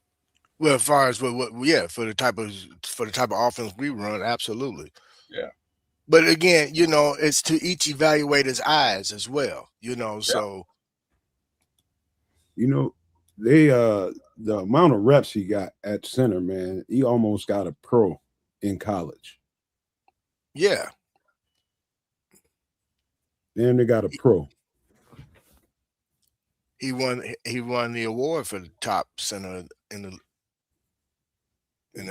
football. So I mean, look, man, in the end, he fits our scheme. That's all that matters. I agree with that statement, DJ. I say them, maybe the 49ers who've been having GJ, who? I don't know about that. I can't say that. Of course they are the most lot of good picks, man. Of course they're the most improved team. Yeah, but look what they got rid of their entire team. There's nobody on the team with Garrett Wilson and Breece Hall. You had 2 players we're talking about. The rest of the team, all you could do is go up from there. I wonder how many damn picks they got. They got a bunch. They got again trading off Quinn and Williams, trading off Sauce. They traded everybody off. So they had picks galore. I say all that, and I'll also say they have drafted well as well. So again, well done on the Jets. But hey man, I'll be back, man. I gotta go get a hot dog or something. Only I'm hungry, man. Motherfuckers eating sandwiches and listen to this. Hey man, I'm hungry, man. Y'all don't be judging me, man. He who shall judge shall be judged. Damn it. Mango.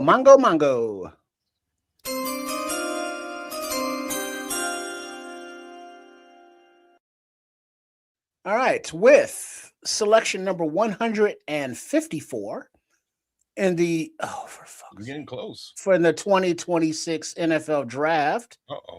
The San Francisco 49ers selection is in, which is Jaden Duggar, linebacker, Louisiana. Good look as well. Jaden Duggar looked good. Here's another spike hair dude. Cardinals head coach Mike LaFleur. Are we counting them? Is that what we're doing?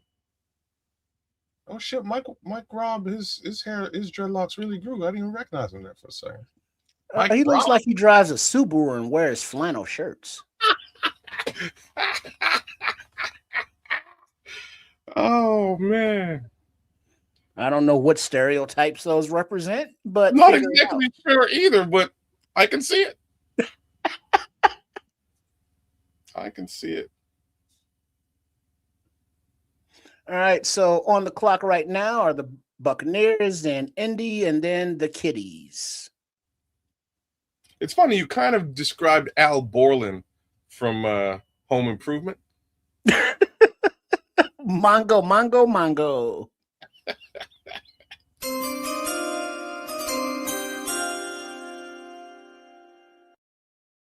All right, with selection number 155 in the 2026 NFL Draft, the Tampa Bay Buccaneers select DeMonte Capehart.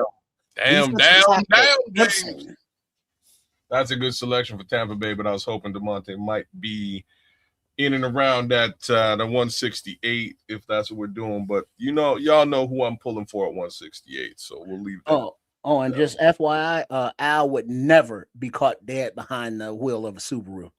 Oh, ouch. Fair. Fair. Because that's not American muscle.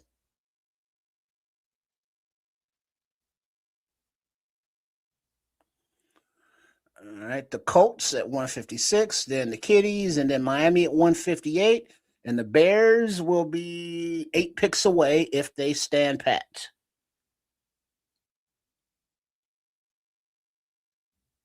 All right, Mongo.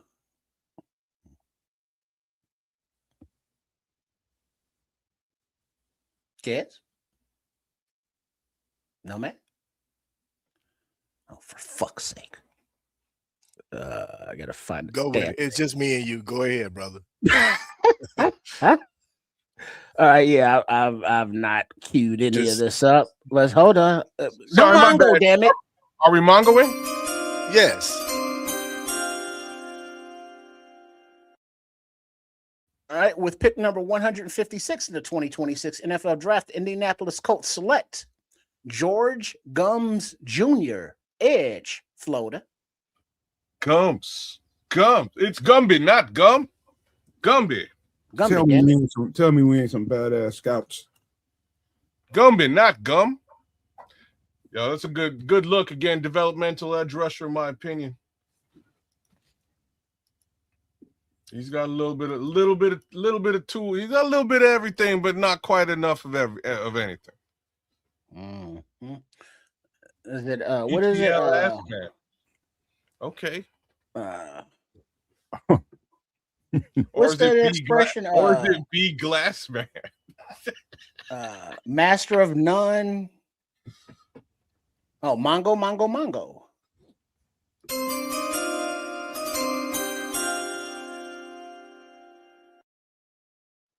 With pick number 157 in the 2026 NFL Draft, the Detroit Kitties select Keith Abney II, cornerback, Arizona State. There's another one.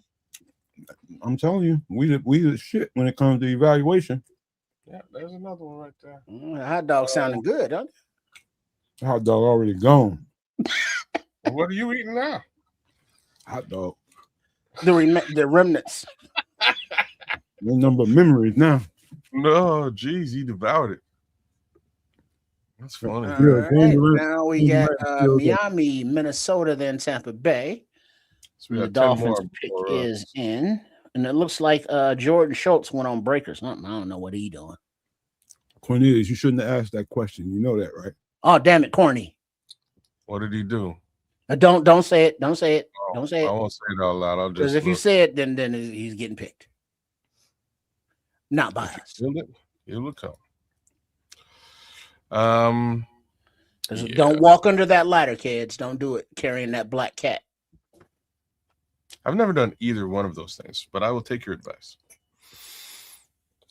Man, look at Rich Eisen go. Go, Rich. Watching the NFL Network? Yeah, he's running his 40. Run, Rich, run. Run, Rich. He's running his 40. Yeah, man. I like Rich Eisen, though, at the end of the day, man. He's got that kind of like, got that Seinfeldy sense of humor, man, that I can kind of, What's the deal? With the Packers, you know what I mean? And he'll just make it football as opposed to real life. No first down for you. Brad, I don't care how good Brad can cook. Y'all cooked. As soon as Ben Johnson left, y'all was cooked. Who's talking? We got Lions fans in the chat again? Is that it's Don? Iteration of the Burr of Donness? Oh, nobody cares what Brad's doing. Don't make no yeah, we don't care. That was so 2024. Yeah, 2024 we kind of cared. And then new day and age.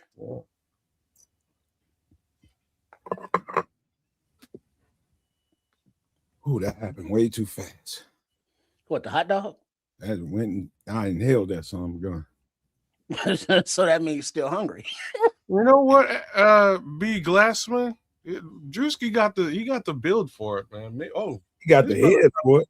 His brother kind of looked like Drewski a little bit too, like Samoan Drewski. Samoan Drewski. Anyways, I didn't even know who that cat was till about a month ago. Like, well, they just corny. All right, Mongo.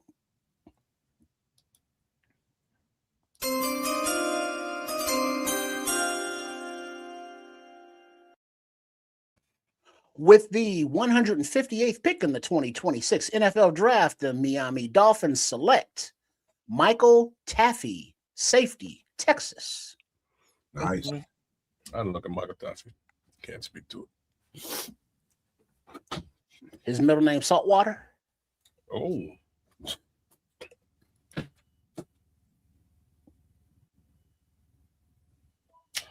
Pumped.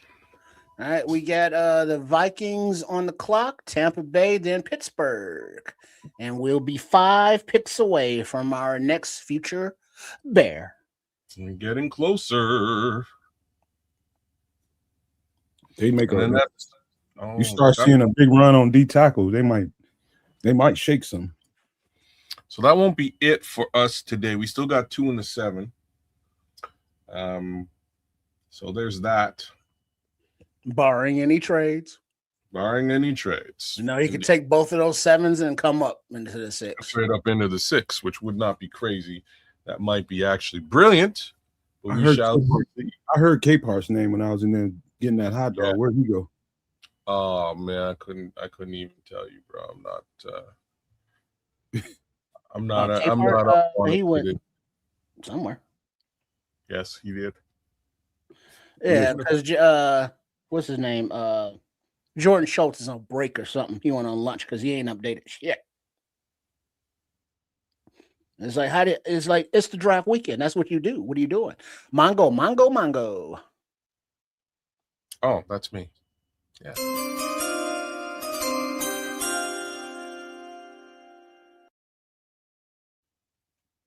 And now they put up the selection, but they don't put the name up. But the Minnesota Vikings at pick number 159 of the 2026 NFL Draft select Max Bredesen, tight end, Michigan. Oh, damn. Okay, so DeMonte Capehart went to Tampa Bay. Yeah, there you go.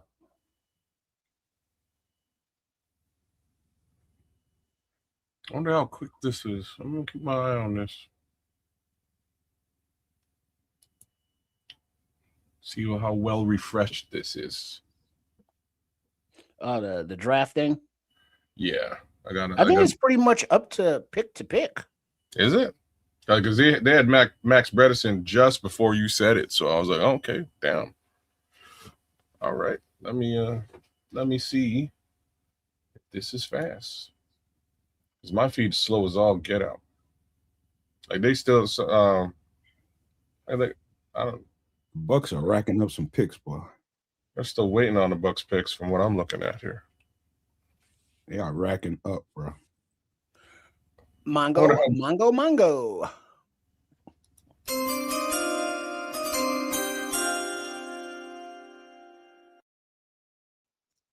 With the 160th pick in the 2026 NFL Draft, the Tampa Bay Buccaneers select Billy Sharalf, guard, Notre Dame. Yeah, they fast on this thing. I'm gonna keep my eyes peeled on this thing, damn it. Interior offensive linemen, and they're making a little run on those guys right now. Man, a lot of them getting off the board.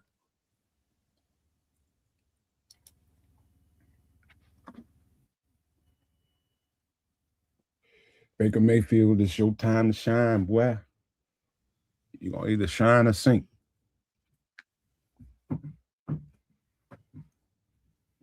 Oh, he'll get another opportunity if he sinks. I see a trade. Oh yeah, no, it's not like he's bad. Oh, Kansas City's making moves again. Well, right now, 161. It says the chefs are on the clock and that the pick is in. I like that. And then Baltimore and Minnesota. What I need. So they went corner, DT, edge, CB. Yeah. All right, Mongo. Jordan's back off a break.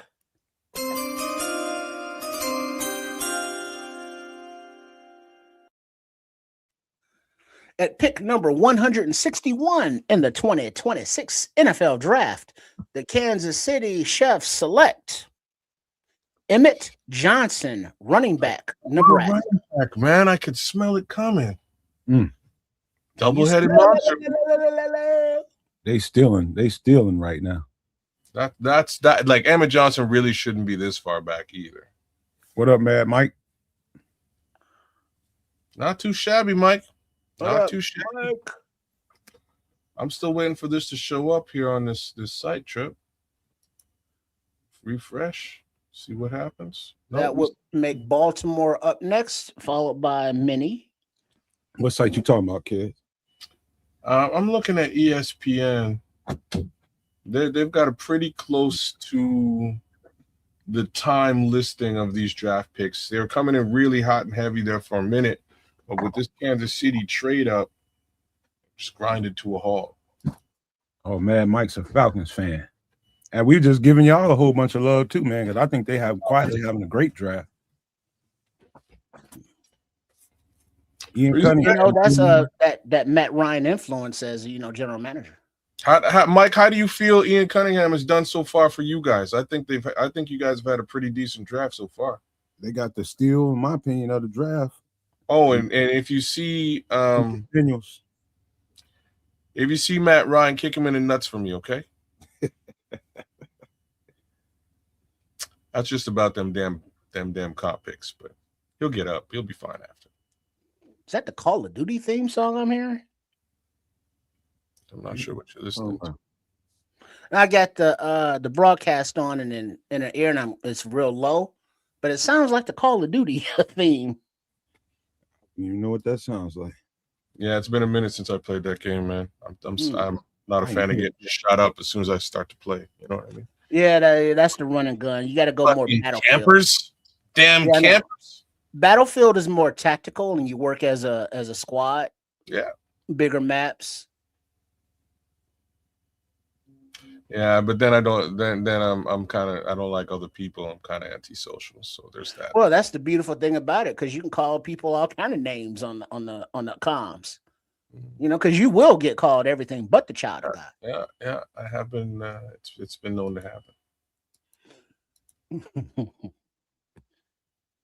Paul with a nice little list here. Yeah. Let's see. Xavier Harris, Kilgore, Demetrius Cronover, Dante Lawson, Harold Perkins, Nick Singleton, Rayshawn Benny, Damon Clairboy, Le'Veon Moss, Katron Allen, Caden Curry, and Dom Gay Tucker, Mason Rieger are all available, according to Paul. Thank you for posting that out. I was bang on. Those are basically all the folks that I have interested in. I think you captured all of them, sir. Well done. I don't know if there's anyone else that I really have much interest in. I'm just running through myself, Paul. She took that damn chicken for real. You thought she was fucking around? You thought she was lying? Right? Damn, she took it. Seth McGowan, Cameron Ball. Did the homie Landon Robinson go? No. Nope. Still available.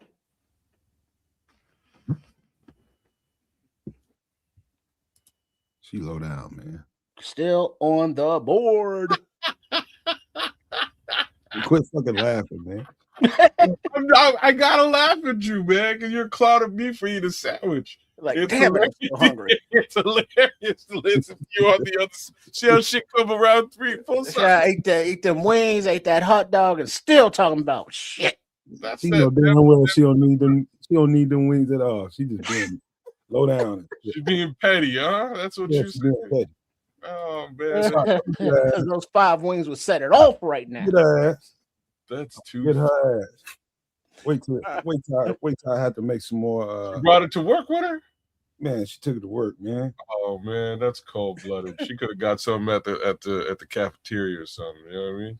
Wait till the next time I make some ribs. I mean it all. She had none.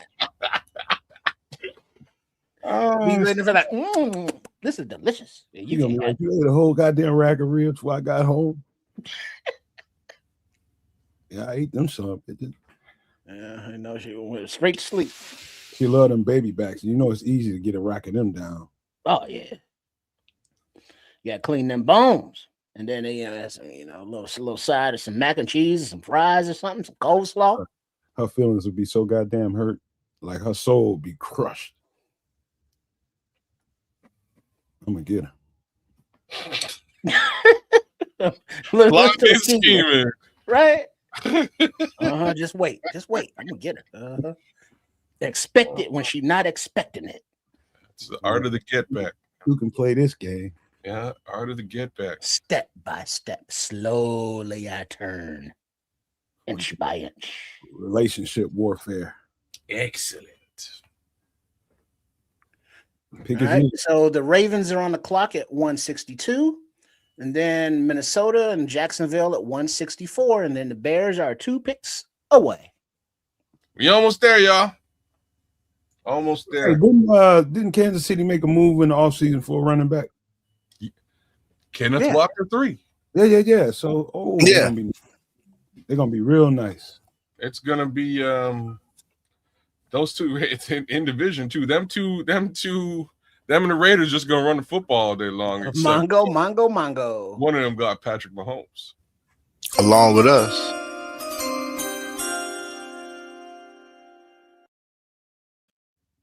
With the 162nd pick in the 2026 NFL Draft, the Baltimore Ravens select Chandler Rivers, cornerback, Duke. Okay. Nice slot corner. One of the better ones in the draft. And he goes here in round 5. Same place. And Josh they definitely needed the help, and they definitely needed help on their defense, especially the back end, because they linebackers can't cover to save their life. They always got big linebackers. Yeah, well, they got downhill linebackers, guys that can tackle, but they can't cover.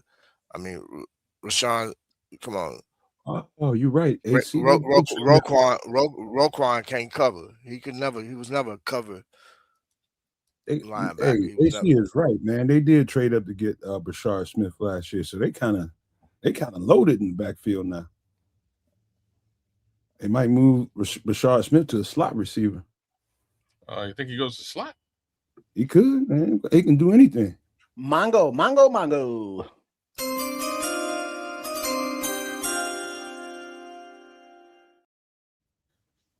All right, with pick number 163 in the 2026 NFL Draft, the Minnesota Vikings select Charles Demings, cornerback, Stephen F. Austin. Nice one. So, Paul, I've done this. I've mocked a quarterback to the Bears a couple of times. It was Taylor Green. Taylor Green's like right there. To be frank, he's actually the top selection at this time. Right? Why does he say Bajent will leave soon? Didn't he just like sign for another 2 years or something? Yeah, but how long are you gonna keep a backup? He wants to play football. You know what I'm saying? For somebody, can't hold him down forever. And there's a lot of speculation they might actually trade him right now. But all those things being said, Taylor Green's right there, ready to go. It wouldn't be crazy. That guy's a 99 on Madden. My homeboy told me. Was that? Not Madden, but on NCAA. NCAA. Yeah. Real talk though, I don't know what the hell the Bears gonna do here. So I got my. Didn't they already re-sign Austin Reed? Austin Reed's playing in the UFL or CFL, UFL. He whatever that little league is, he's down there throwing touchdowns. Who they re-signed the veteran there? Caleb's a mentor dude. Yeah. I hear you all. This is a good time. This is high time to do it. But also, I think having him as your backup, not knowing that anything can happen, I think it's worth keeping on. Permonti brothers. Yeah. So what do you think? Trade Teabag and elevate Case Keenum. Well, you're gonna have to if you trade him. You ain't got another choice if you do that, but Bajent ain't going nowhere, man. Unless there's a team that needs a starting quarterback. He's not going anywhere else to be a backup. They get somebody throw a 4 out there or something, he might be able to get him up off of them. No, he'll be content sitting here as a backup, right? Right. He knows the system. But if he has the opportunity to start for somebody, or at least compete for a starting job, he's going to take that.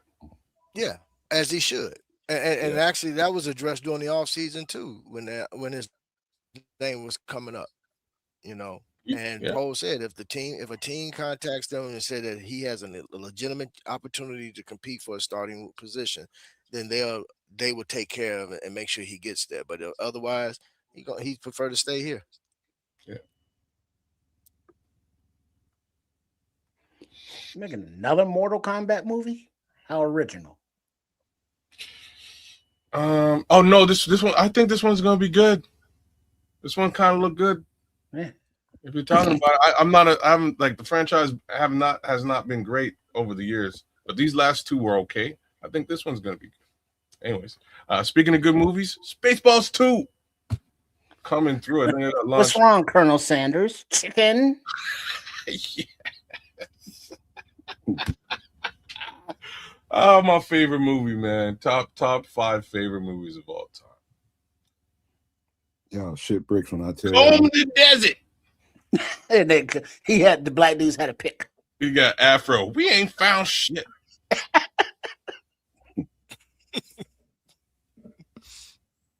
All right, so we're at 164, and then 165, and then the Bears at 166. Still plenty of edges out there. But that does not mean we will be selecting one. Stop it. I mean, but other than positionally, what, linebacker, edge, defensive tackle, or like one of the like only 3 positions, and running back? I would say, what D tackle do you think they would take? I would look more at D tackle, interior. You just missed a pick. Did I? Because they just whizzed by it, didn't they? They sure did. Did the Bears pick?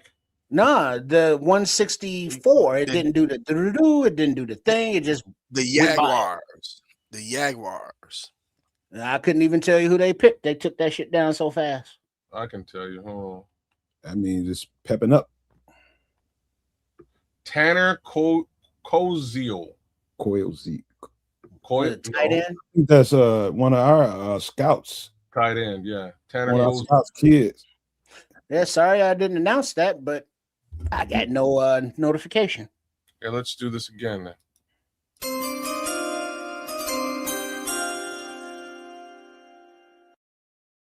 For pick number 164, the what team?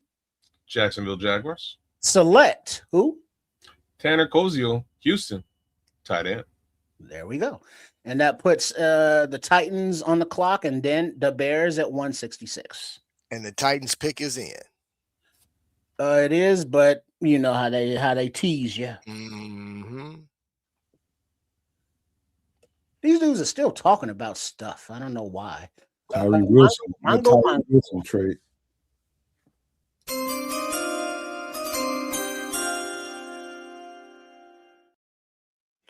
With pick 165 of the 2026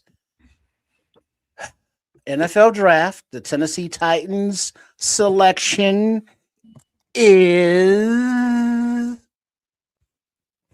all these sons of bitches. Every last one of them. Nicholas Singleton, running back, Penn State.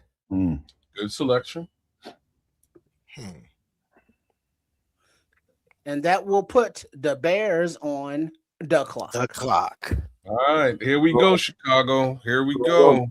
Don't come in here cussing because they drafted a cornerback either. I just might though. They just drafted a cornerback a minute ago. What up, T-Woo? Wait. T-Dub said Bears select punter Jeremiah Jenkins, Louisiana State. That's the dude that runs a 4.2. That's a punter. He better not be no punter. He probably would know because he be on Twitter, man. He might know something. No, Jeremiah Jenkins, he is a punter and he is athletic as AF. But the Bears pick is in.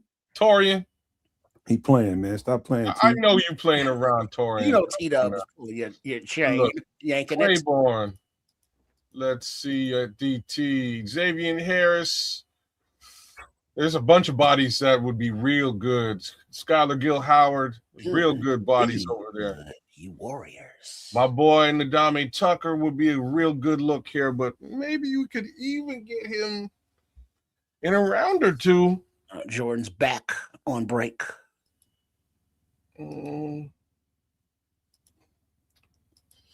Kilgore's still out there, but we did get a safety already.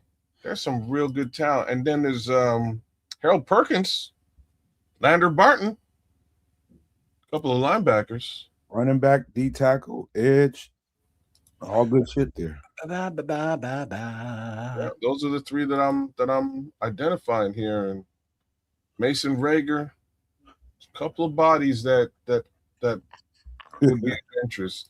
Now, we go left field and do the quarterback now. Well, said we need some depth. Corey Taylor. Tell us. Come on. Come on now, Scrolls. Isaiah Worrell, left tackle. You say we need depth behind Tory Taylor. I'm sure he's on that board. I know he's there. Who? Isaiah. Yeah, Isaiah's still there. That's what I'm saying. So that's kind of what we're looking at. Isaiah Worrell. At least these are Mongo. Here we go, gentlemen and ladies.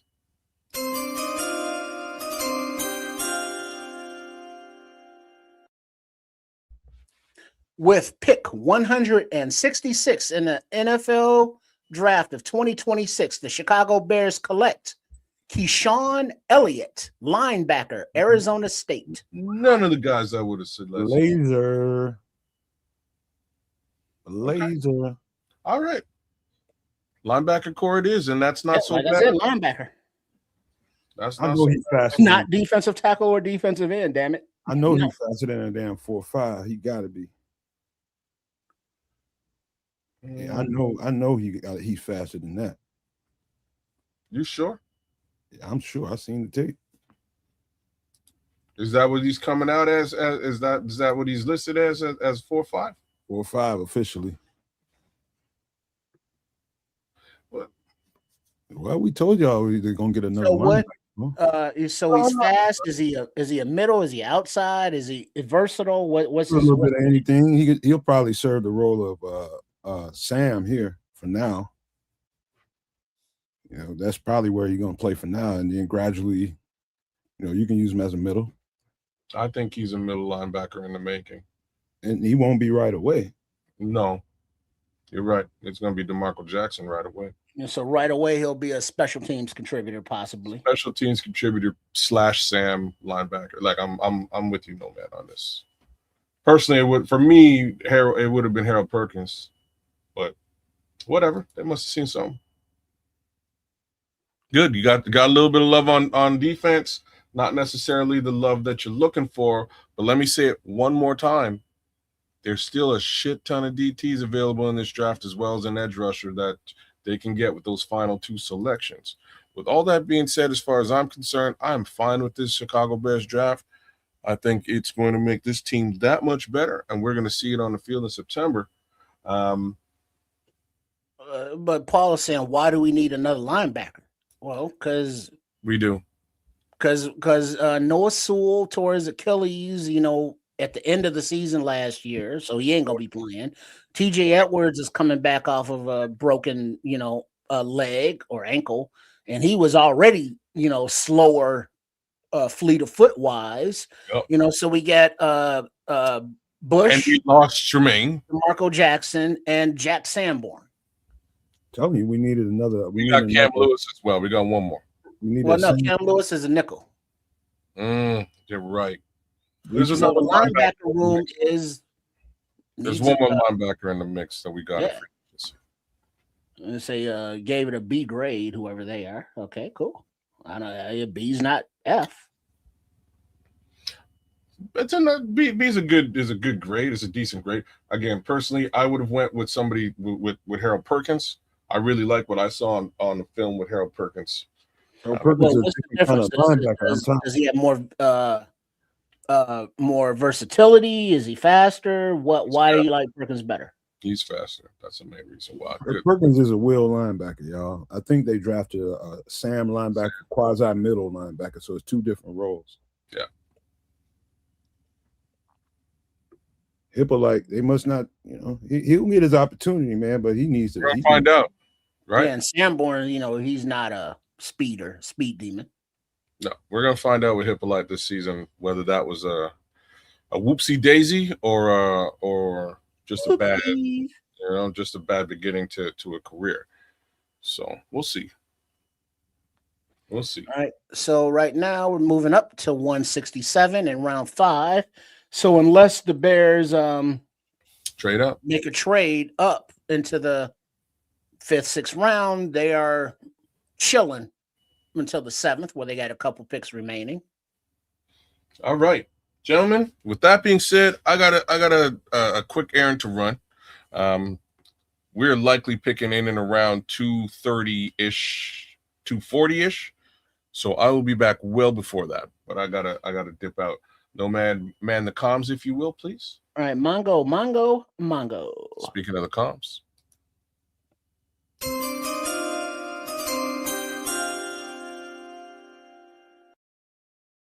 Add one more, Amy. With pick 167, the Buffalo Bills select in the 2026 NFL Draft Jalen Kilgore, safety, South Carolina. Great selection at this point. Great selection. Great pickup. All right. I'll be back. All right. All right. Cool.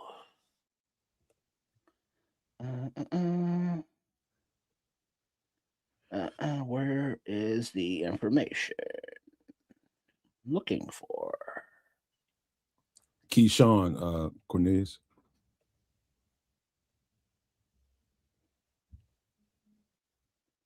Keyshawn. I'll type it out in the chat.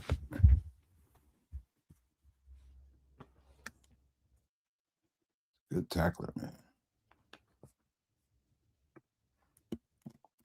You know, the draft coverage is so sucky. Why you say that? Well, I mean, you get no. There's like the dude that I was talking about, Jordan Schultz, was at least putting up like the player card, picked here and all that, but nobody's really doing that. Oh, here we go. Mongo. Oh, hold on.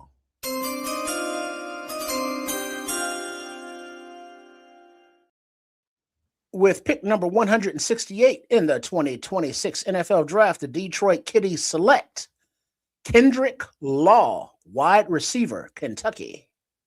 Good pick for them. I'm surprised the Bears went backer this early, though. I felt like they'd get one, but one of them 7th round picks. But hey, who am I to judge?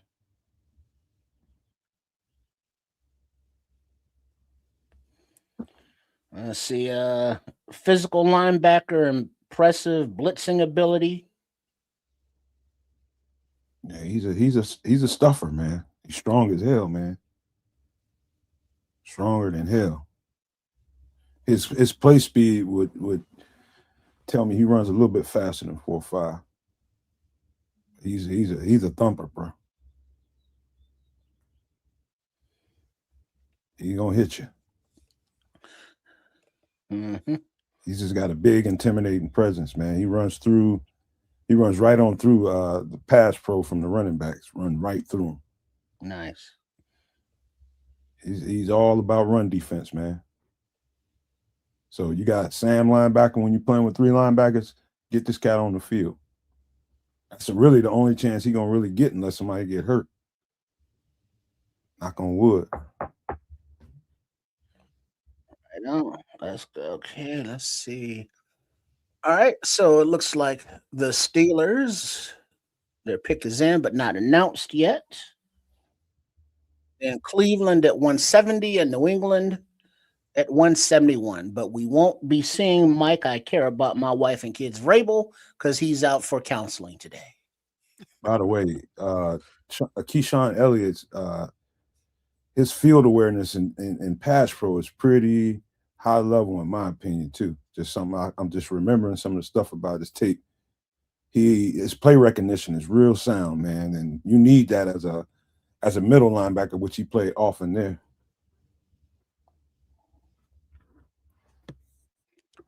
All right, Mongo. Nope, my fault, Trip.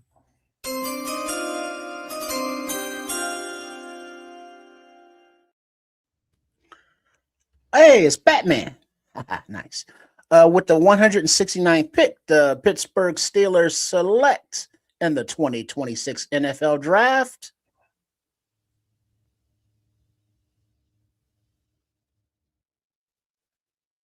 Riley Nowakowski, tight end, Indiana. Tight end getting the hell up out of here. Ain't they? They're getting their money this year.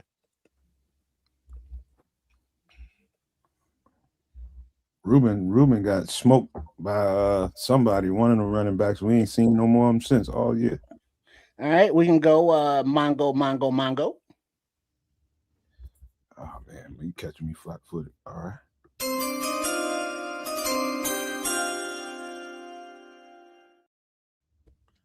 At pick number 170 in the 2026 NFL Draft, the Cleveland Browns are selecting Joe Royer, Cincinnati tight end. And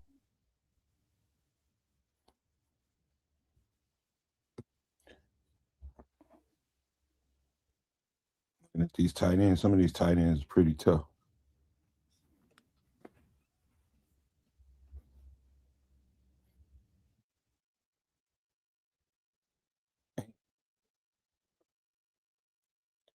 And them tight ends from Indiana probably can double as a fullback.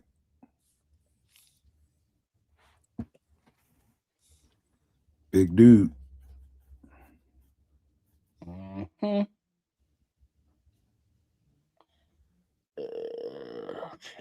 Why can't I find any information?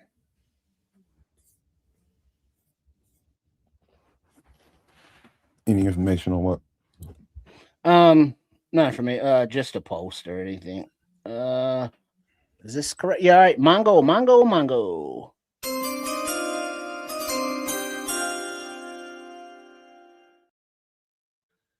All right, with pick number 171 in the 2026 NFL Draft, the New England Patriots are selecting Karan Prunty, Wake Forest cornerback.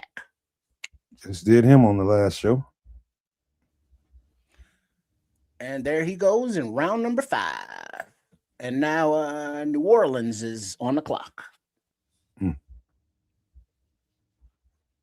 Well, you come to the right channel, y'all. We broke it down like masters this whole off season, man. Knocked it out the park. Here I was thinking we didn't get enough guys. So that leaves the 7th round and UDFA for everything else.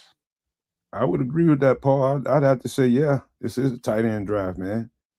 I think as effective as Ben Johnson was with 12 and 13 personnel, I think teams take notice of that and they start doing similar things. It's a copycat league.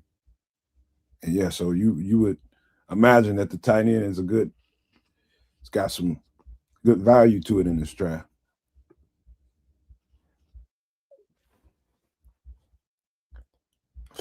Still pissed off and recovering about that chicken though, man. She got me good.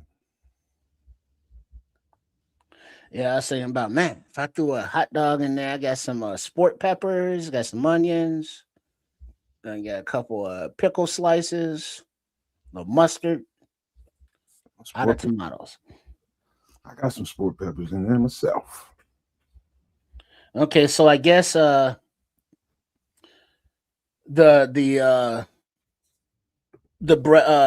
trade, the Panthers received Bryce Young. So it looks like the Bears have received Caleb Williams, Darnell Wright, 3 years of DJ Moore, Luther Burton, Tyreek Stevenson, Torrey Taylor, Sam Roush, and Malik Muhammad. I would think the Bears won that trade. We keep winning. And if any of these players are flipped, traded, that is a carry-on of the trade, of this trade. Mm-hmm. So any fruit from that tree, of these trees, yeah, that still counts to it. Yeah, Bishop, you quiet as hell. Yeah, I'm just trying to catch up on the. You got a parlay going on? Nah. Trying to catch up on seeing who doing what. Cleveland's having a pretty decent draft. Yeah, they got a lot of good players, man. Broncos, Robert said Broncos.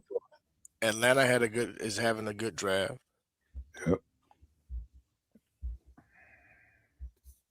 Yeah, because between Vegas and who is it, Arizona, or the Chefs, you know, that Kez was saying they just gonna run it and run it and run it some more. That's what they need to do. Don't put so much pressure on your young quarterback. Looks like a nice young Republican.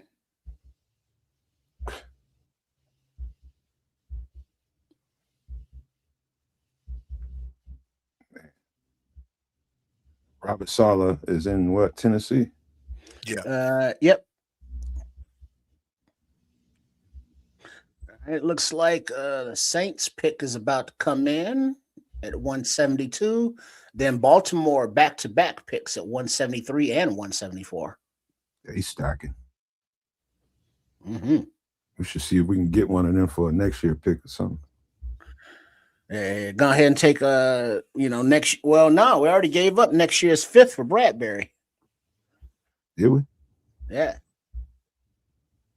Yeah, you're right. I didn't think about that. And then end up in just draft one, but you can't put rookie center under Caleb right now.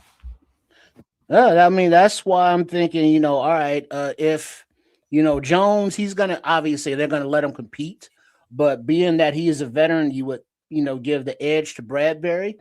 But if Jones can beat him out or comes along during the middle of the season, make Bradbury expendable, now you flip him at the trade deadline for somebody that needs a center. You recoup a little bit of that value back. You always talking about flipping some shit. These is people, not motherfucking things. And they're not commodities. It's just like your baseball cards. I trade you that one for that one. No, I want that one. Oh, wait. Oh, shit. Mongo. Nope.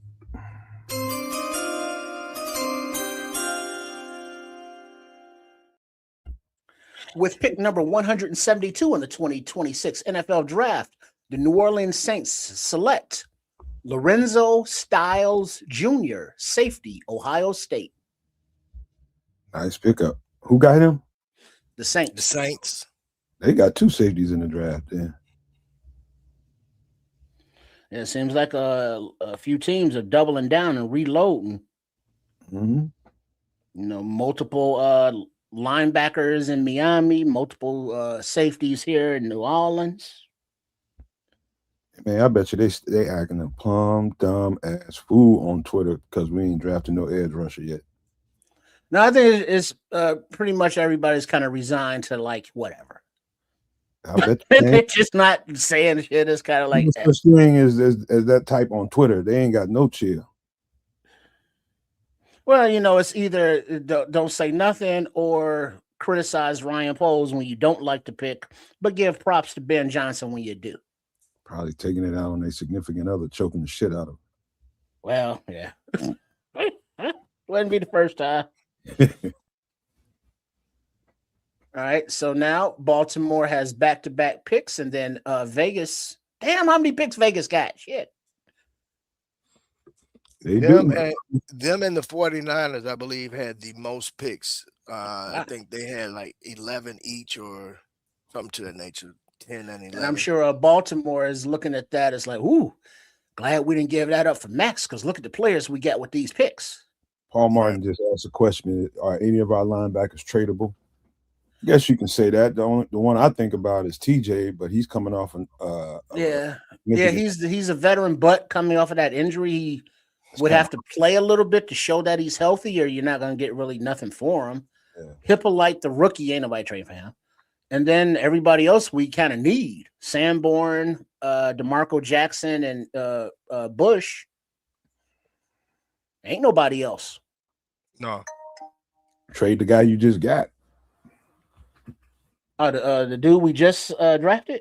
About the only one, because TJ would be that guy, but he just came off that injury. Right. And he doesn't fit anymore, lack of speed, different scheme. He's a veteran. He's a good player, but just not here now, I don't think. So whatever linebacker is tradable, I think he would be the most, but his value right now. This would be true, bro. I just know one thing. I can't wait to get to. I hope they do something to move in here. I don't want to, keep kicking the can down the road or any of this or any of that. But there is a tweet out here. Just saw a stat that was also on the TV that the Bears are the only team in the NFL with no defensive picks in the first round from 2019 to 2025. So that's 6 years of not picking your top end defensive talent. And considering how this team is built out now, and looking at how the offense is, kind of stacked, other than maybe another running back and whatever. But what else is there left, for the next few drafts other than defense and to replace the attrition on offense? For the most part. Let's go with Mongo.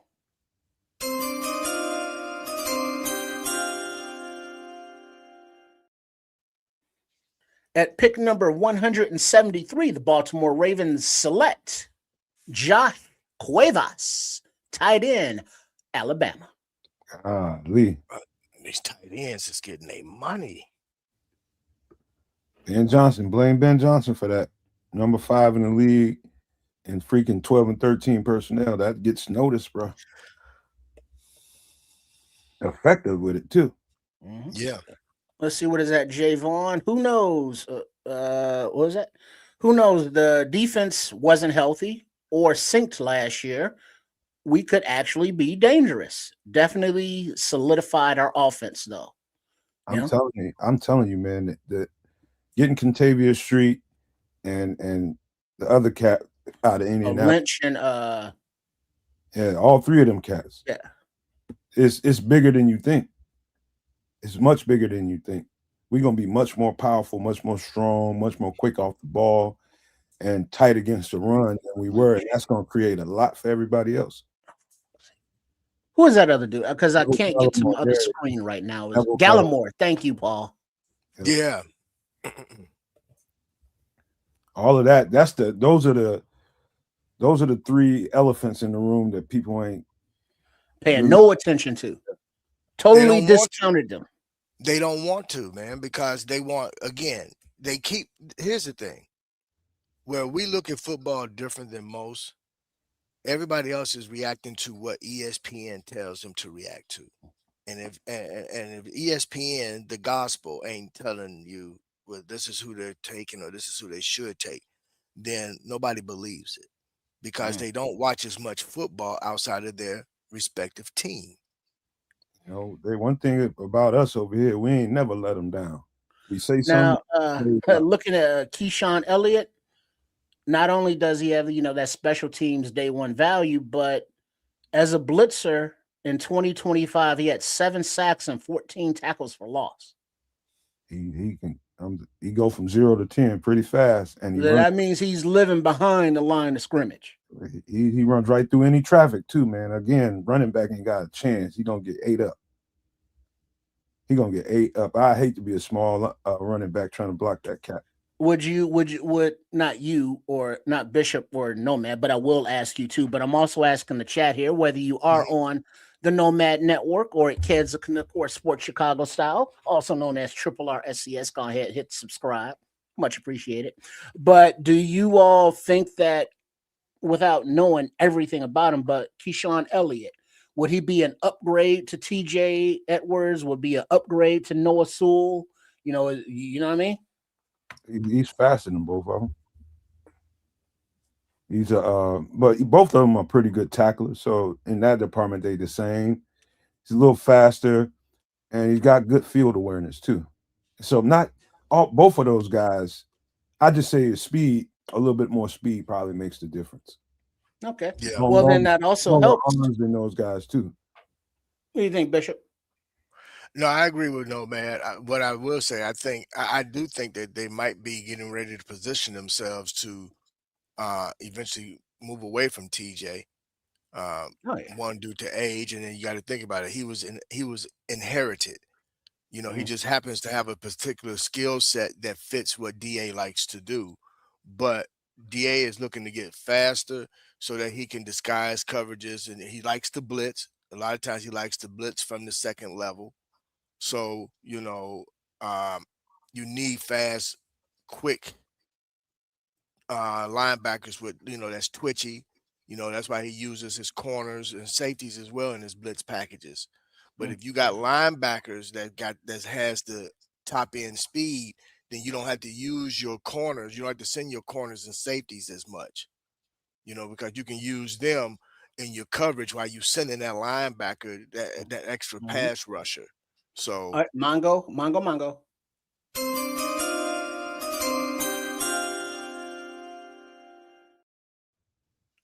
With pick number 174 in the 2026 NFL Draft, the Baltimore Ravens select Adam Randall, running back, Clemson. ooh, As a guy, he was underwhelming watching his tape. 6'3" and 3/8, 232. Big boy. He's a former receiver that got switched over. He's just now kind of learning the position, but I give him that grace, but very underwhelmed watching his tape.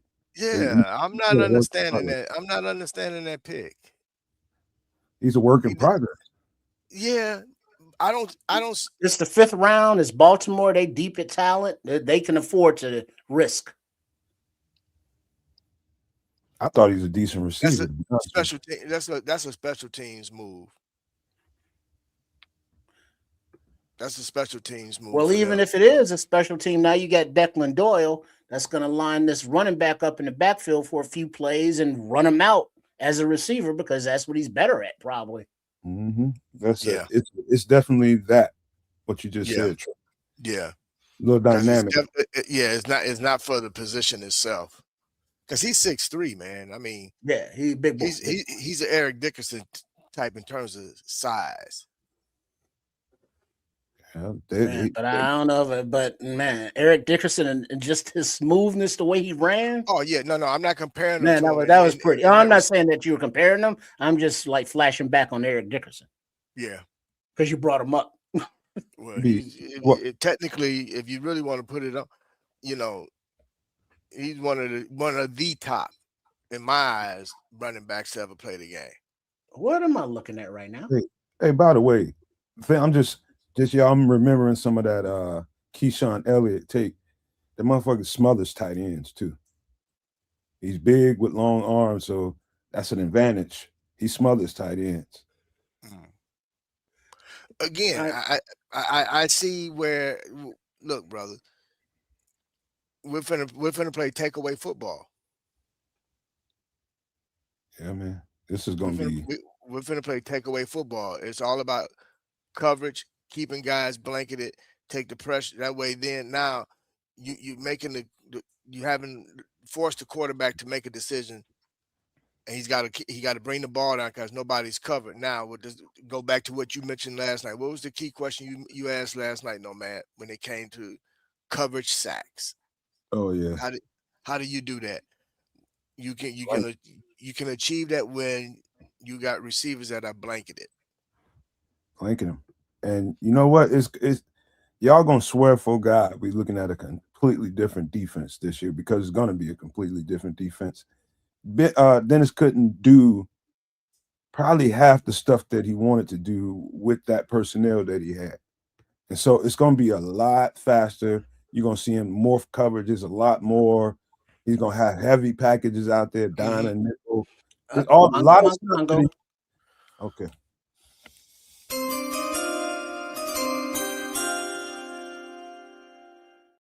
Yeah. With pick number 175 in the 2026 NFL Draft, the Las Vegas Raiders select Hezekiah Massis, cornerback, California. They are freaking smoking this draft. They are smoking this draft.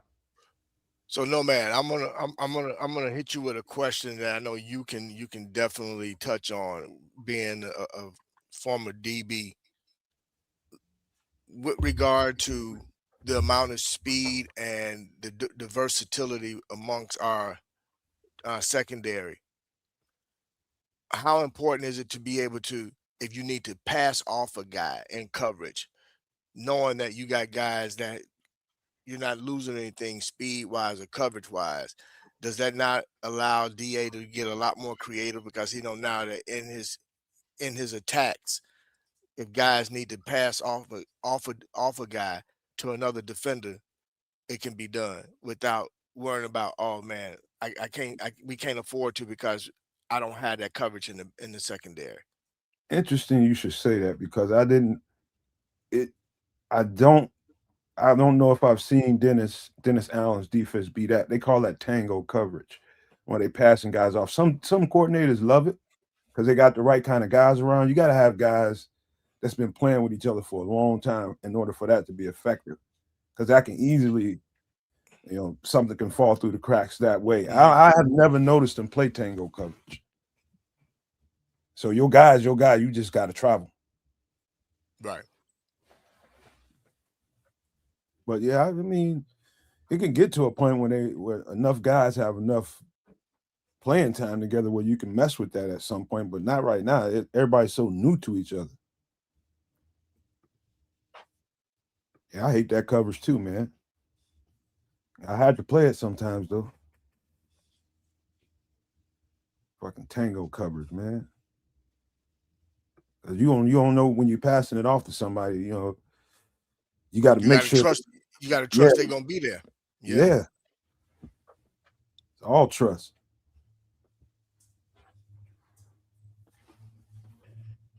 Fucking, why you remind me of that? Fucking tango. We almost mango. Almost gotten some brawls because of that.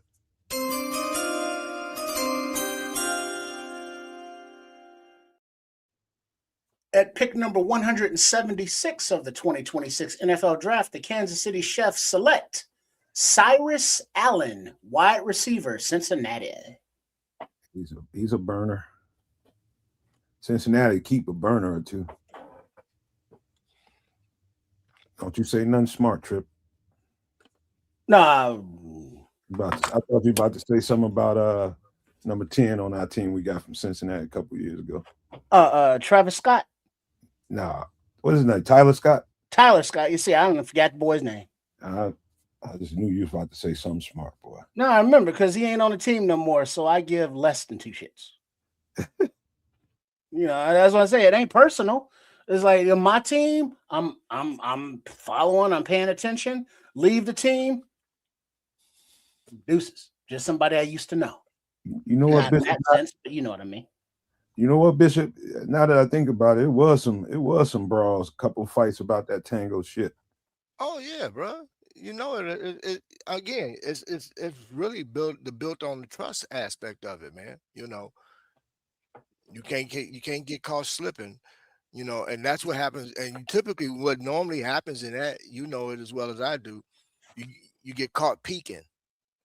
You kind of cheat a little bit. You get caught peeking in the backfield, trying to see, put eyes, see where the quarterback is, or whatever, and then you look up. Oh man, now you were supposed to be in one spot, but you didn't get there fast enough. Now that receiver is free. You don't want to get in a fight with no linebacker. You don't have to do that. You don't want to have to do that, because a lot of times you're passing it off to a linebacker, especially if you're coming from the slot. You're passing it off to a linebacker, and he's locked in on something, like you might be just have his eyes on something, and it's time to pass it off. It's like sometimes you communicate it, sometimes you don't. He's supposed to be able to read the game like you can. Right.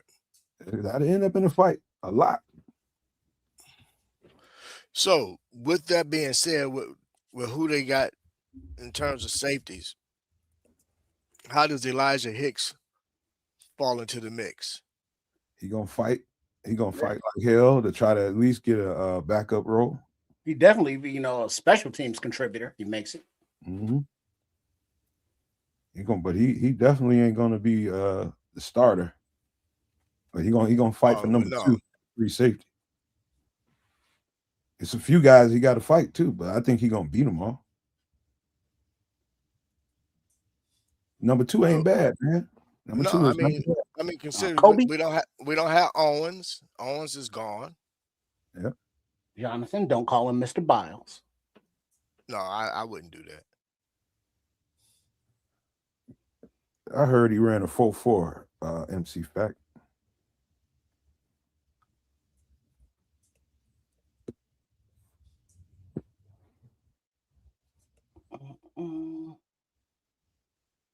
What we got?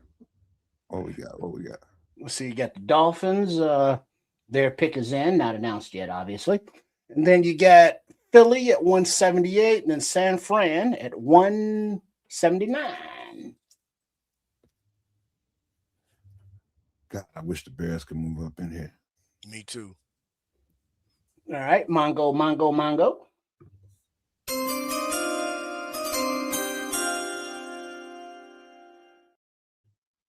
All right, with pick number 177 in the 2026 NFL Draft, the Miami Dolphins select Kevin Coleman Jr., wide receiver, Missouri.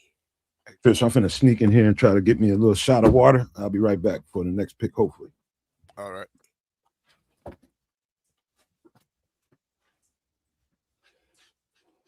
You know that spaghetti sounded so good. I got me a pot of water on and mincing up some garlic, cutting up an onion right here. You know what I'm saying? Multitask. It do sound good. Sounded good last night, goddamn it. I ain't had a plate of spaghetti in a long time, man. Man, look. Delicious. A long time. I don't know when the last time.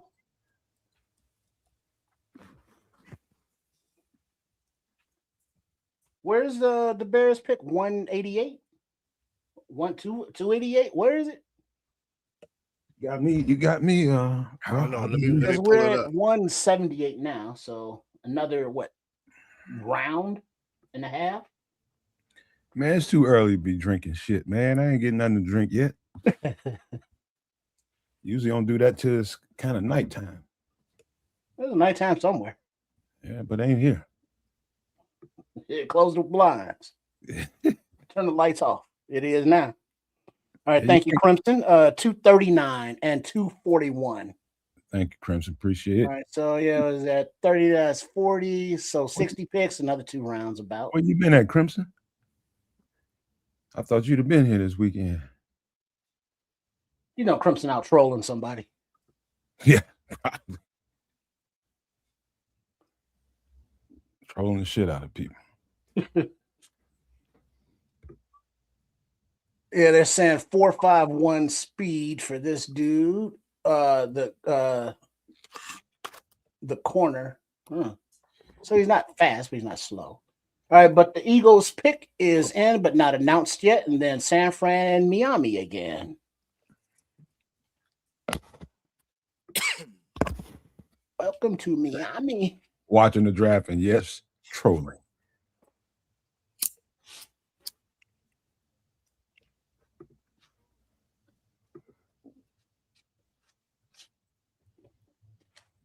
Jadarian Price, you went off way earlier than I thought you would, buddy, but you're a good player. Extra garlic. Yes, please. You ever tried that with make spaghetti out of zucchini or squash? I've had the zucchini spaghetti before. I wasn't a big fan. I mean, when you're trying not to eat the carbs, it's better than nothing. Yeah. It's better than not. Yeah, but it's not different texture, but yeah. Different texture, different flavor, just We eat that a lot, like squash, lasagna, and shit like that in the summertime when the shit's fresh out of the garden. That's probably better than them all. Eggplant. Yeah, well, anything fresh out of the garden, I would, prefer like that. Eggplant is real good. All right, Mongo.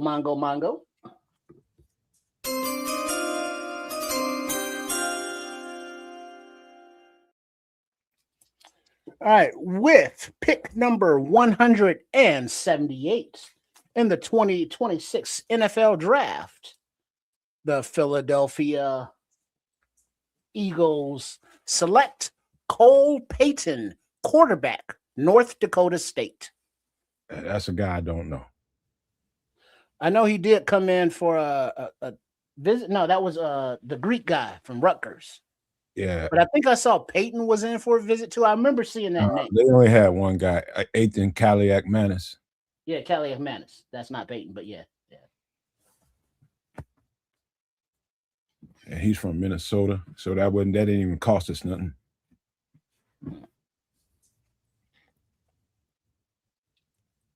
I don't know how that's a local visit though.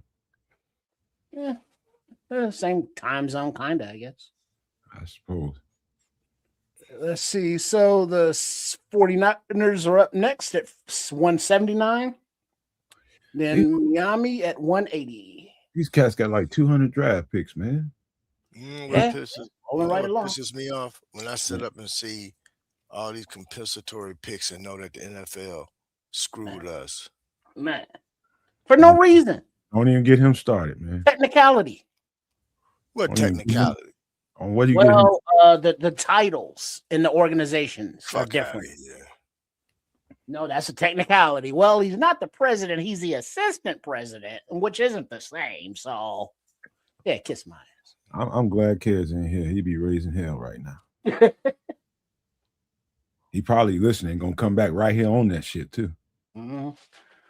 You know, because it's like, yeah, you know, there's nothing to be done about it, but don't mean you got to be happy about it. You know, let fools off the hook. I'd like to know what their reasons were. Is about all I want to know. What's the reasoning? I want to know what they told you.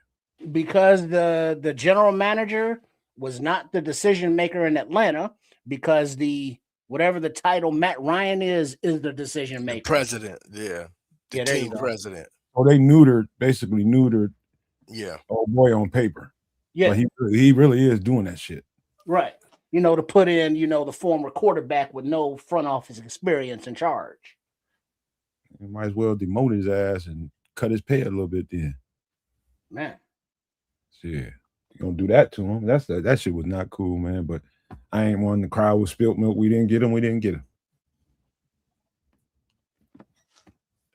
There's somebody out there in the fan base talking shit about that right now. Trust me.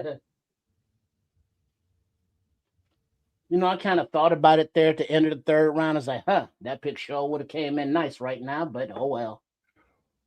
What was it, a third rounder? Yeah, with the comp picks are at the end of the third round. Mm-hmm. So what is that? Like 100 or whatever that is up there. Right, Mongo.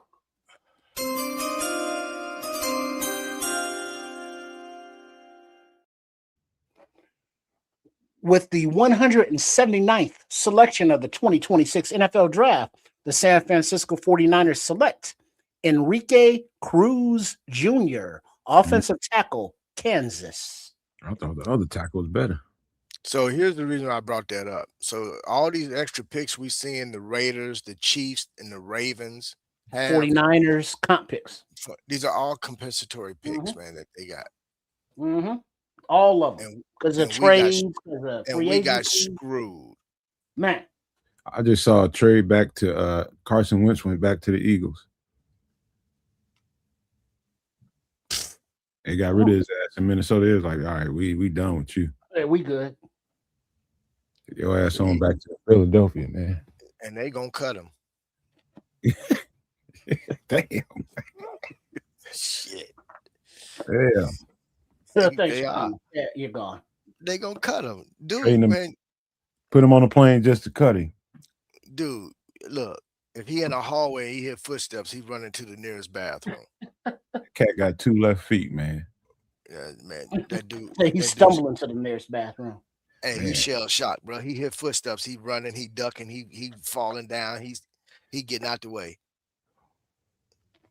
I never somebody liked could be coming up to him for an autograph, but if they come walking up to him and he hear the footsteps too loud, he shaking and Carson Wentz, your insurance at quarterback Your ass has got no insurance. Done. Better call the general.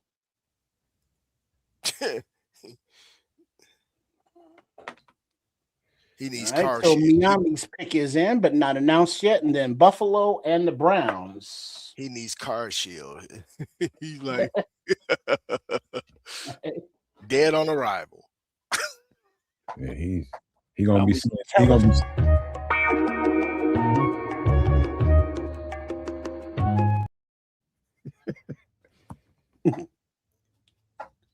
What are we looking at? Why are they showing Taylor Green, the quarterback? Did he get picked? No, they're just highlighting him, I guess. Somebody gonna get him soon. Yeah, you know, he saw Peyton, the quarterback, going off the board now. So let's see if they get that quarterback run. Man, I really should. We're really gonna go to commercial now that the pick is in. They're not gonna tell us. They're gonna tell us during the commercial. I really should barbecue some shit. Mm-hmm. I'm sure the little lady would be happy to come home to some nice freshly charred meat. It's gonna come on some nice freshly charred bones. Same. Like I barbecued and it was good as hell. Like, where that? Oh, I ate it all. That's a damn shame. I wouldn't go to sleep. You wasn't here and you didn't see what she did, man. She's dirty, man. She took those damn chicken wings. Man, pissing me off. Oh, she gone to work? Took them to work. Gone. Not even in the house no more. I thought she was bullshitting the whole time. She really took them. Bruh, look. Little do you know what she's saying on the way to work. Lucky I brought him the 5 wings I brought him. Like he got what he got. She probably ain't gonna eat them, man. She low down like that. And leave them in the fridge at the job. Yeah, probably ain't gonna eat them, man. You know, the midnight shift come in and be like, "Ooh, come ups." They always somewhere getting something on the weekends, man. They be ordering out. She ain't gonna eat them motherfuckers, man. See, the Dolphins still have 3 picks remaining. Damn. I don't know about y'all, but Domino's an update pizza game, boy. I had Domino's in years because it was like just cardboard. Not no more. Little Caesars too. Pizza. They ain't the same Little Caesars no more either. 2 for $5. Yeah, well, yeah, I was loving that. I heard the churches is different too. I ain't had that yet. Nah, I ain't had that either. Why you say that, Bishop? Churches, y'all, you gonna use on church? I do. I do churches. I like churches' wings and their legs. I don't. Other than that, I don't mess with churches. And of course, I love their biscuits. So the thigh is the damn filet mignon of the chicken. No, bro, I don't do thighs, bro. You know who? Sorry to cut y'all off, but somebody in the linebacker room that we haven't mentioned that I'm pretty high on, Dominique Hampton. Oh yeah, because I remember watching his tape back in college, and he was a baller, but he was just so thin. It was like, dude, he needs about 10, 15, 20 pounds of muscle, and he's good. That's because that's what he's been doing all last season on the practice squad. That's what he was. He was a safety in college, man, but he played in the box so much you can consider him as a linebacker. That I'd leave him at safety, but that's just me. I loved him at safety. Well, I think that's part of the versatility thing. Yeah. You know, he maybe have played safety, but on this roster, he's listed as a linebacker. But when they put him on the field, what is he? He's a football player. You know what, Trish? I'm finna double down on that for you. I said it before, and I'm gonna say it again. He gonna be one of the camp standouts. You watch. He gonna be name gonna be ringing throughout camp. You watch. Dominique Hampton. Gonna be ringing. All right, let's see. Are we looking here? That's them. That's the Eagles. We got the Dolphins up now. The 49ers selected Mr. Cruz. All right, so the dude that's making the selection for the Dolphins is slowly making his way to the microphone. Some old ass man. You don't look that old.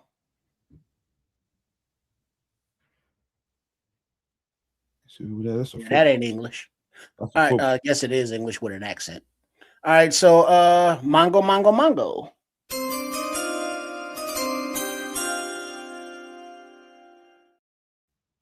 The Miami Dolphins in the 2026 NFL Draft select Seydou Touré, tight end, Mississippi State. Oh my God. He's a Frenchie. Oui. Comment allez-vous? Man, I forgot you. I'm glad you remind me of Dominique. I can't wait to see what they did with him. All right, because you got to think that when players need that year of development just to get acclimated to the NFL, we forget about them. But I don't think we can forget about a lot of these young guys that, Coach Harris and DA and Garrett and everybody have been developing over the course of last season.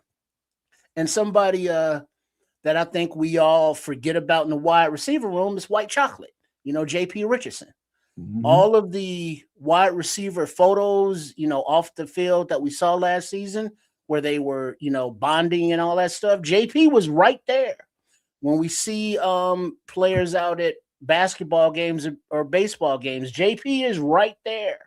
And we remember Nomad's breakdown of J.P. Richardson coming out of college. He was like, hey, this kid can play. But now he's had a year to develop in a pro system with, the weight room and the nutrition. So I think he can be a contributor just based on his college tape and now having him develop for a year. Route running fool with some suction cups for hands. You know what, Trips? It's funny. I'm glad you said that too, because that's something that we often overlook and we don't ever take into account of the guys that are on the practice squad that are still part of and a lot of those guys signed contracts at the end of the season to be retained, which again are the guys that like you said, that the focus was placed on developing them for this coming season, because these teams, we know how many draft picks they're going to have going into the draft. So, they like, hey, we got this guy, we got certain guys, man, that they can bring on. Like, who was that you, Nomad, that said it earlier regarding like with Za? That's a guy that nobody saw last year, so that's like an extra draft pick. Right, we forget all about him. Yep. Yeah,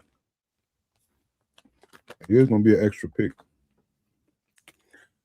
All right, now there are a few picks already announced online that the television has not caught up to yet.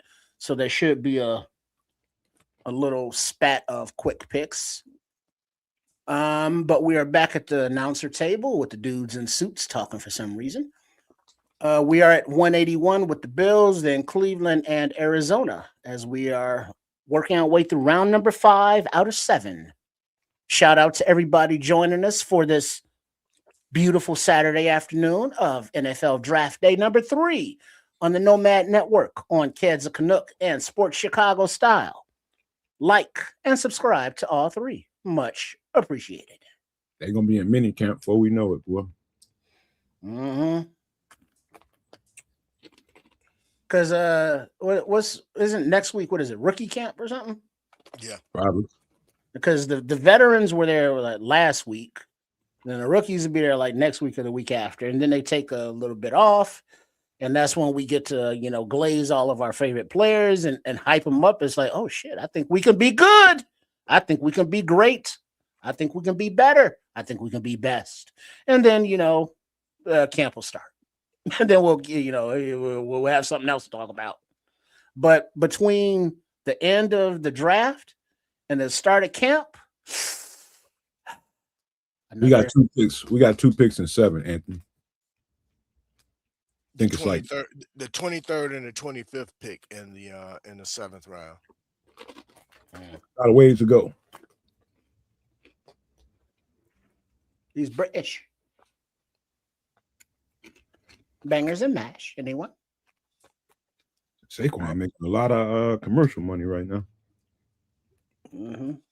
All right. I guess we're announcing the Bills pick now. Cool. Mongo.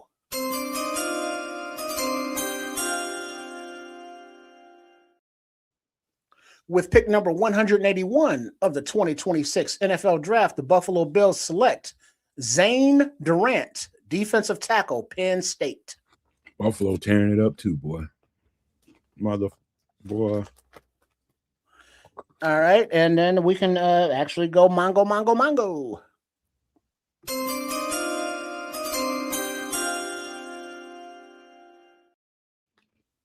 With pick number 182 in the 2026 NFL Draft, the Cleveland Browns are selecting Taylon Green, quarterback, Arkansas. There you go. Should do some competition, bro.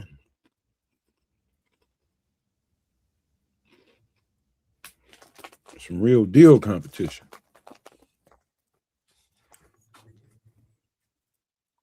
Who Cleveland take? Taylon Green, quarterback. Oh. Nuclear weapon, bro. All right, next on the clock will be Tennessee Titans at 184. Both of them guys are still there.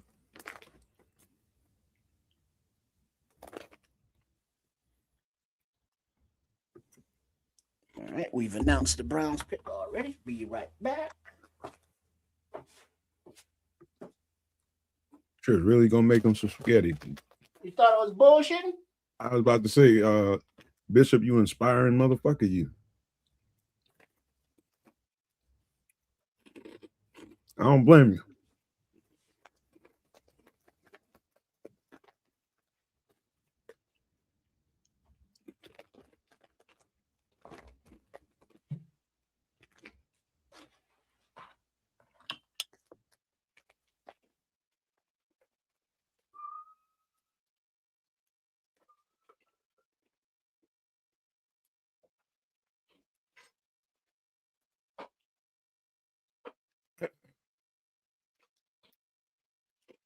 Taylon Green, 6'5" and 7'8", 227, running a 4.3 40.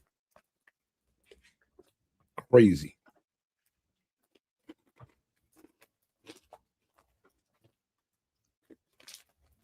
Crazy.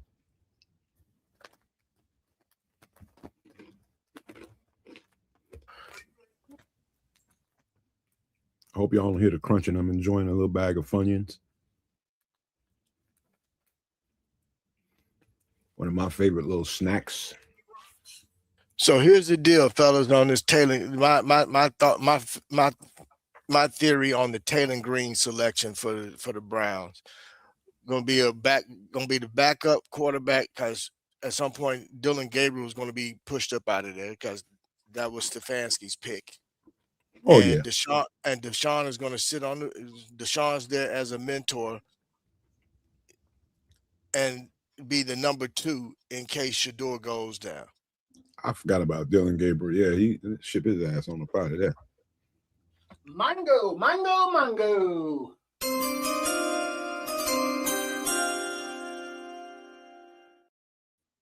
With pick number 183 in the 2026 NFL Draft, the Arizona Cardinals select Carson Sherrar, linebacker, Iowa. Thumper.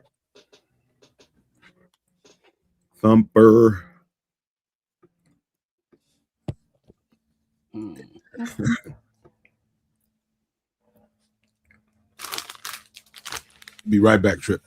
Mm-hmm. Let's see. Say Emory Hunt compares Taylon Green to Rockin' Randall Cunningham. Oh shit! Right on, Dante. Oh, but there we go. Don Bird, Jalen Green. I think you mean Taylon Green equals Terrell Pryor. Won't make it. Speaking of Terrell Pryor, what's Buddy's name? That's on the trading block, quarterback from Indy. Richardson. Maybe Detroit will trade for him. I was hearing you. What you said something about Richardson? Yeah, because Dante said our boy Emory Hunt compares Taylon Green to Randall Cunningham, and then Don Burr comes in. Taylon Green equals Terrell Pryor won't make it. Oh, And I was like, quarterbacks that won't make it. Why don't the Kitties trade for Anthony Richardson? Terrell Pryor ain't had a wet dream in his life that he can throw as good as Taylor Green. Oh shit! I've got to set the timer. 10 minutes.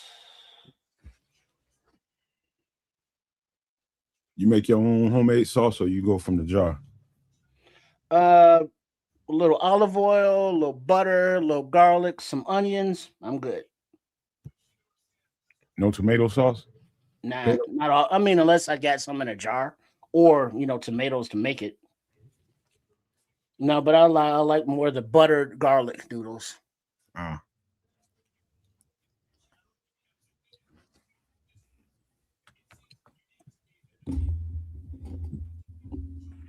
And then throw on a little pecorino romano. I ain't had no butter spaghetti in a long time. Yeah. All right, mango.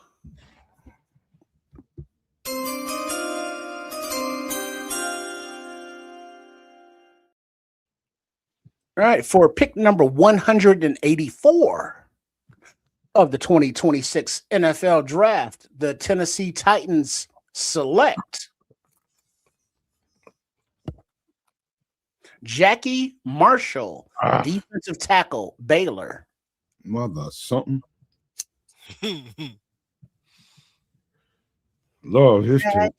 Jackie, he was a friend of mine. Man, I love his tape. That's a strong cat right there.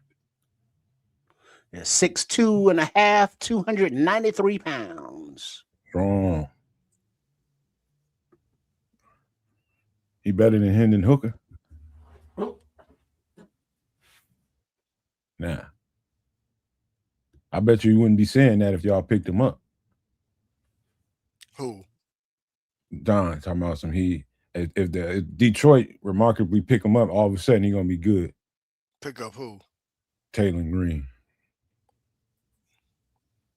Taylor Green has accuracy issues. He's a developmental. Yeah. He's got size, he got speed, but his accuracy is question mark. It's something that he's going to need to work on. But he has the intangibles. He's a and they actually did a comparison, and I thought it was a great comparison that they just did on ESPN. If you think about it, he's very similar to what Lamar Jackson was coming out.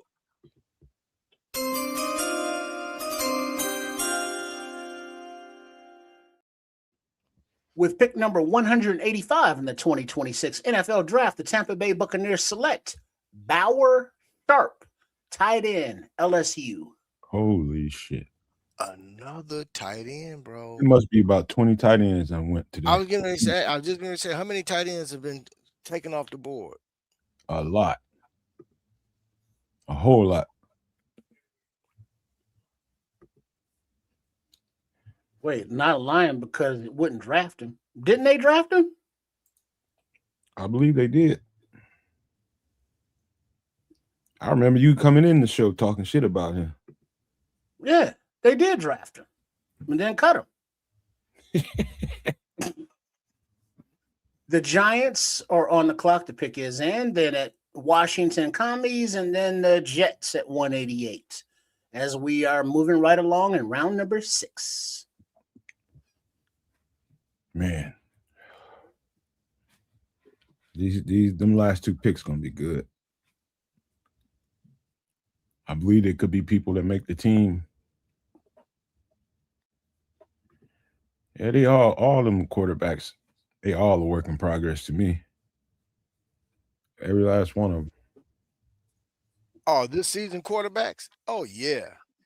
Mm-hmm. Yeah. They all. I don't feel none of, if you put them in previous drafts, none of them guys would have won in the first round.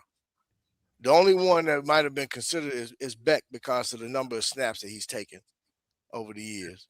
Yeah, he has a lot of snaps. But other than that, everybody else are projects, man. And actually, out of the 4 that went in the first round, the 2 that I like most was Beck and Aller. Both of them got some good quality. I don't like Aller too much. I ain't gonna lie. No. Nah. He fell flat on his face when they really needed him to. When they needed him to play. Flat on his face. He probably the one reason why that coach ain't there no more.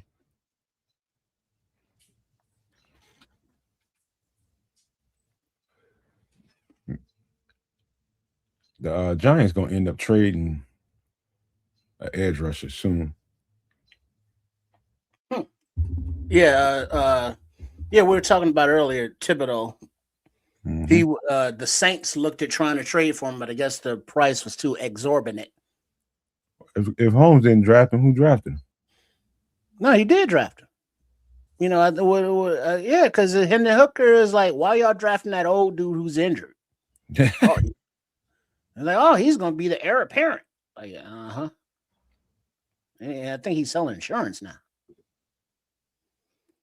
Yeah, see the Podfather. Shout out to the Podfather Aldo. He put up something else on the first round picks.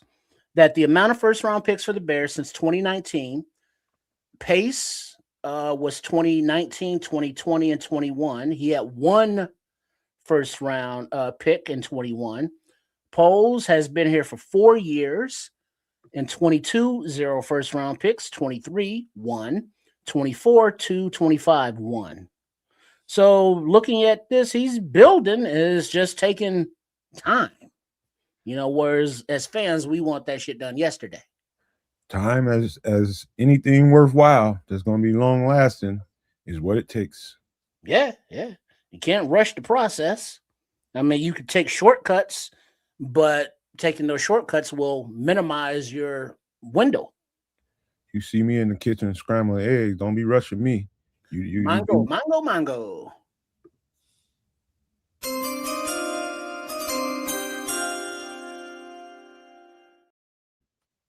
With pick number 187, the Washington Commies select, hey, Batman's back, Katron Allen, running back, Penn State.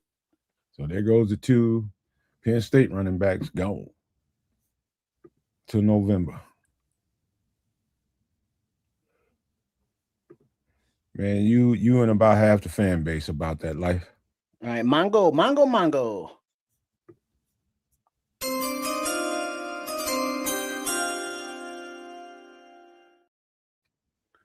With pick number 188 in the 2026 NFL Draft, the New York Jets are selecting Inez Cooper, guard.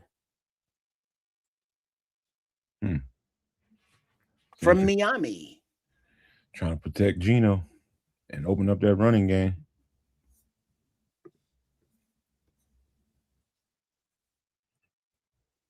All right, that puts Cincinnati on the clock, followed by New Orleans.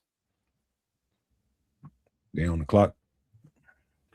Yeah, the pick is probably already Bengals.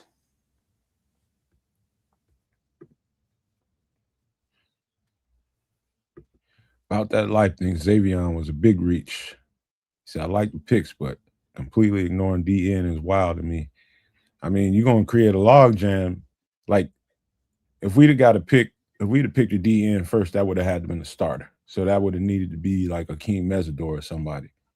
If we was gonna pick a tight end, I mean an edge then, but then you're gonna stunt the growth of 94 if you do that. Yeah, Booker. Yep. Mm-hmm. Mongo.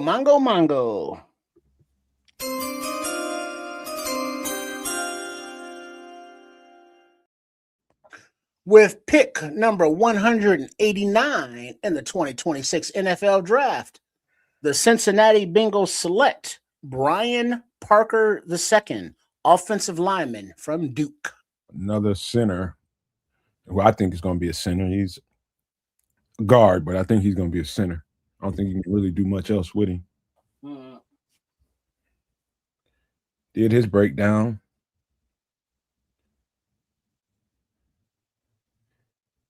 Not a bad player, but I think if he want to make it in this league, he gonna have to learn how to stick to center.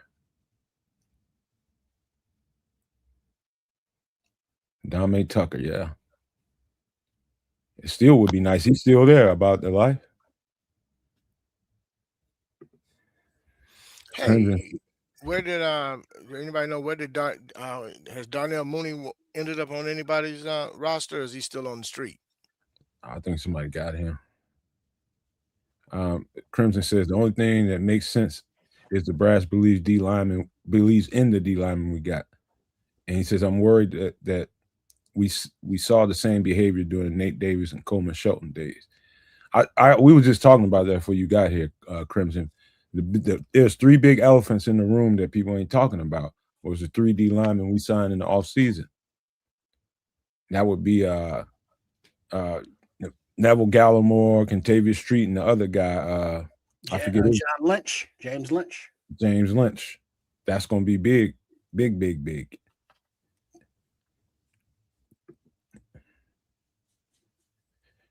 We gonna be all right, man. I promise you, bro.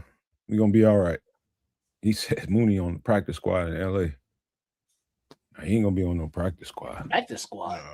No. What? No. He's being an asshole right now. That's what he's just bullshitting. Oh, the Giants? I don't know exactly where he at, to be honest with you. I'm looking it up now. A few 3 things he's about he's with the Giants. Okay. 3 things about Malik Muhammad. His goal in high school was to make it to the NFL, to become a Hall of Famer, and to be one of the best defensive backs to ever play. He can make a 360-degree slam dunk. Damn. And he was encouraged to switch from wide receiver to cornerback because that's where the money at. I hear you, Crimson. I think Dio's a lot of his reps motivated, baby, on the inside more than on the outside this year. I think. So I think it's gonna happen. I said it before we got him. When we got him, I thought his tape looked better on the inside at tackle than it did at edge. I stand by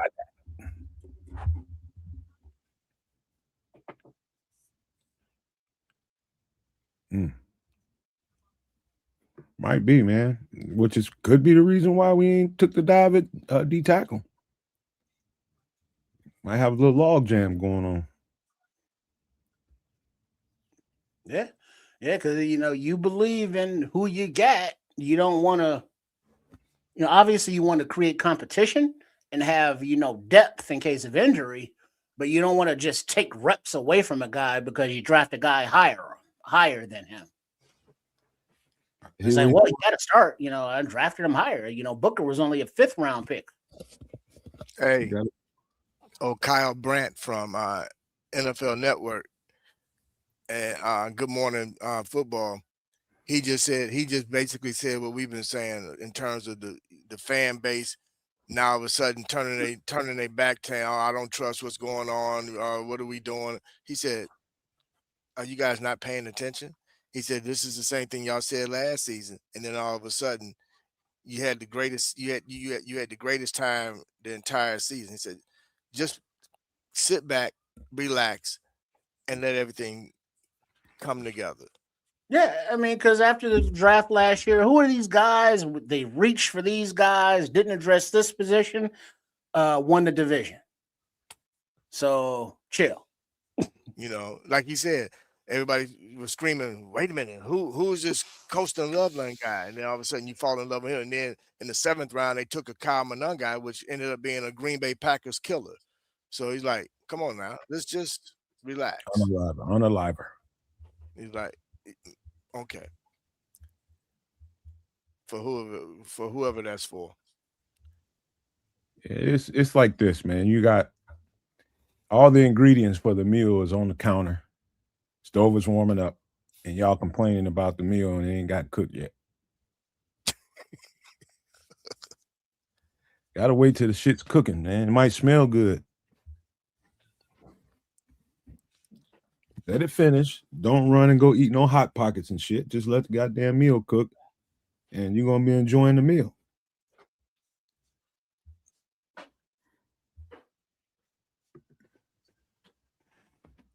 FFG said he still think the Bears are working on a trade for Max Crosby for a much cheaper price than June 1st. Man, I think that ship done sailed, cuz. That's gone. Yeah, I think we should be over Max. T. Wood said he did that once and my mom threw a fork at me. Gotta wait till the food is done, man. Shit. Anthony Wilson says, hey, would you guys try Harold Perkins at edge? Yeah, if we was in a 3-4. We was running a 3-4, hell yeah. Now, here's something to consider as well. Is it possible that we can see more of a hybrid style defense where traditionally we know we run a 4-3, but in certain situations, depending on the opponent, you can kind of go, instead of having, go hybrid where you don't have guys with their hands in the dirt. You got your DN off the line a little bit, standing up. I mean, there's some flexibility. Again, we don't know exactly what DA is going to do, but I trust him. D-line gonna be all right. I'm telling you, the 3 guys that we got, man, y'all just don't know how good how much improved it's gonna make that line look. Just don't know yet. Again, like they just came from the grocery store. They ain't got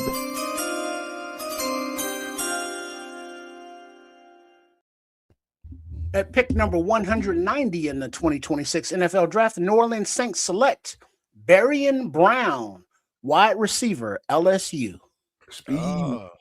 Another LSU receiver off the board. Well, truth be told, I started watching Barian Brown. I was like, oh, that dude's look pretty good. But I saw his teammate Thomas, Xavier, the one that we drafted. And I was like, oh, damn, he's real good, but he's going to go way too high for us. Everybody talking shit. Watch Austin Booker end up with like 15 sacks. Mongo.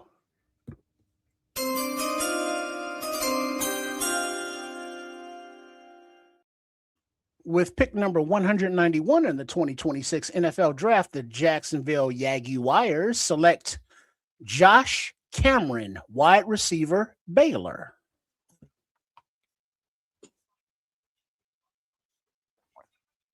No, Gallimore ain't here to replace Dexter. They just gonna swap spots and move them around a little bit. It's just gonna add to the rotation. Gallimore is more like replacing Bill. They got lighter at the nose tackle position, or they're gonna kick Javon over and play him more at nose. More than likely.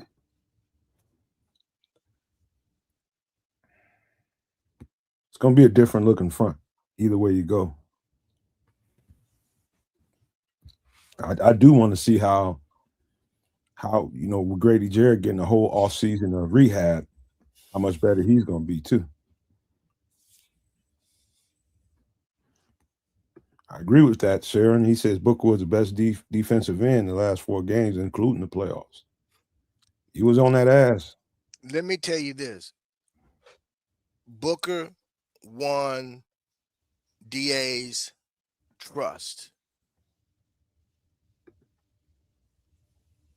And because of that, he is definitely in that rotation, in that mix. You best believe. And I'm gonna go out and put it. I'm calling 11 or 12 sacks this year for young Austin Booker. Coverage sacks gonna be an MF. Well, that's what Sweat going. That's gonna benefit Sweat, because they're gonna be trying to get away from Booker because of Booker's speed. And that's going to run them into. And Sweat going to be right there to pick them up. So the new guys we got in free agency pretty spitfire off the line, so there's going to be pressure from the middle. Disruption. That's Trying DA, to man. tell people, but they're gonna have to see it to believe it. That's how people are. You got to see it to believe it. Us constantly repeating it ain't gonna do no good. People gonna feel the way they feel until they see it. But you will see it. The Commanders took Katron Allen. Okay. Yeah. Both of the backs from Penn State going now. Cam, he said, is Cam Jordan an option still? Maybe possible. Will we take him at the right price? I'm sure they would. He's not going to command a lot of money, no way. He probably don't want to. They probably wouldn't want to do it until like towards the end of training camp, though. That's a June 1st move. Maybe. That's a June 1st move. What up, Book? Based off of the moves that they made in the draft, and I'm referring to the Saints, that makes Cam Jordan available. So where else would he go? And that's another thing. They still have time and room to acquire some stuff post this draft, and in the free agent market, still quite a few guys out there. They freed up money for a reason.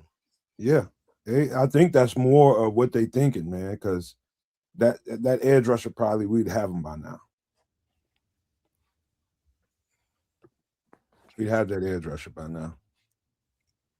Look at it this way: why wouldn't you bring in a Cam Jordan who could easily back up Sweat on that side of they play the same side in terms of line up on the same side, which is the left side of the line primarily.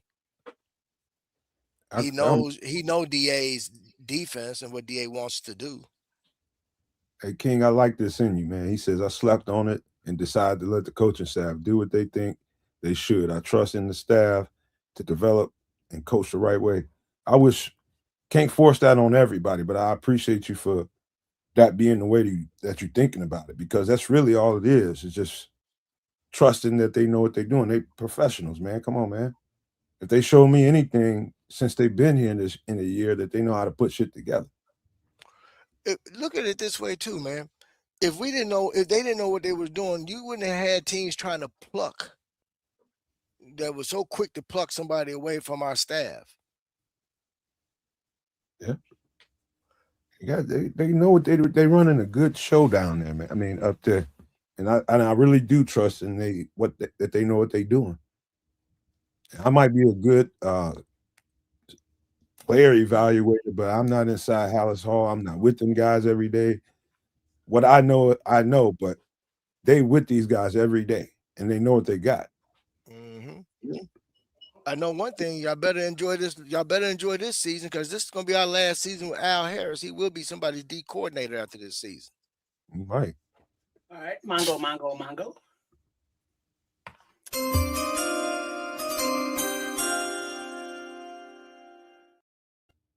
With pick number 193, the New York Giants in the 2026 NFL Draft select Jack Kelly, linebacker, BYU.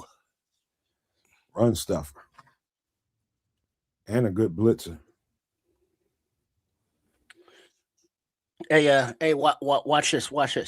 I'm not gonna say no names, but watch Crimson Meltdown. Hey, so I got this bowl of spaghetti, right? And Nomad mentioned tomato sauce, which I didn't have any, but I did have ketchup. You gonna be an asshole. What you gonna do that for, man? He already salty about the goddamn draft so far. So hey, what, you don't like a little ketchup on your spaghetti? Doing that shit to people, man. You an asshole.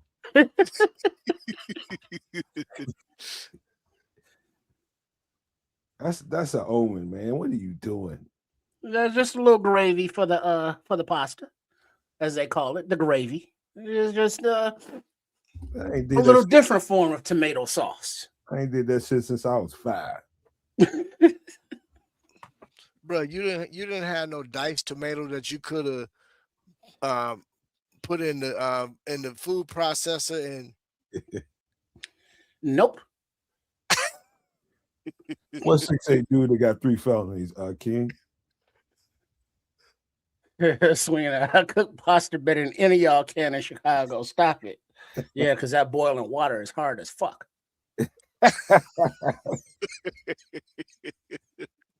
Yeah, we did. We scouted Corleone, the Godfather. That's one of the first handful of guys we did. Love that guy. Sure did. He got to be coming off the board soon. Wait, didn't he? I thought. Oh no, that was Big Citrus that went on, not the Godfather. Citrus and Lee Hunter went. Got that spaghetti Day Hines. Hey, keep it 57 pick. The jacket, Devin Hester. There you go. Hey, look, Logan got ketchup for life now. Logan finna have ketchup for life, baby. Come on, D Nice. Ketchup and spaghetti sauce. How you living? Englewood. Wow. Sauce hard. Only way that's gonna happen is we ran out of sauce, tomato sauce. Well, ketchup is kind of tomato sauce. No, it's Kind of. It's tomatoes in it, and it's saucy. Goddamn condiment. That's a goddamn condiment, not sauce. Right. Come on, bro. People pissed off, Smitty, man. This happened every year, man. Every single. Oh, that's it. Mongo.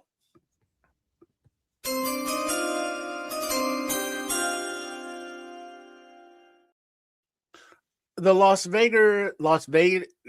Vegas Raiders with pick number 195. Damn it, they took it down. Select a wide receiver, Malik Benson. Yeah, T-Dub distracting me because he was like ketchup and/or hot sauce. I'm over here laughing because Trips got tongue tied because of the ketchup. Because I was reading hot sauce, like, oh yeah, throw a little Valentino on there too.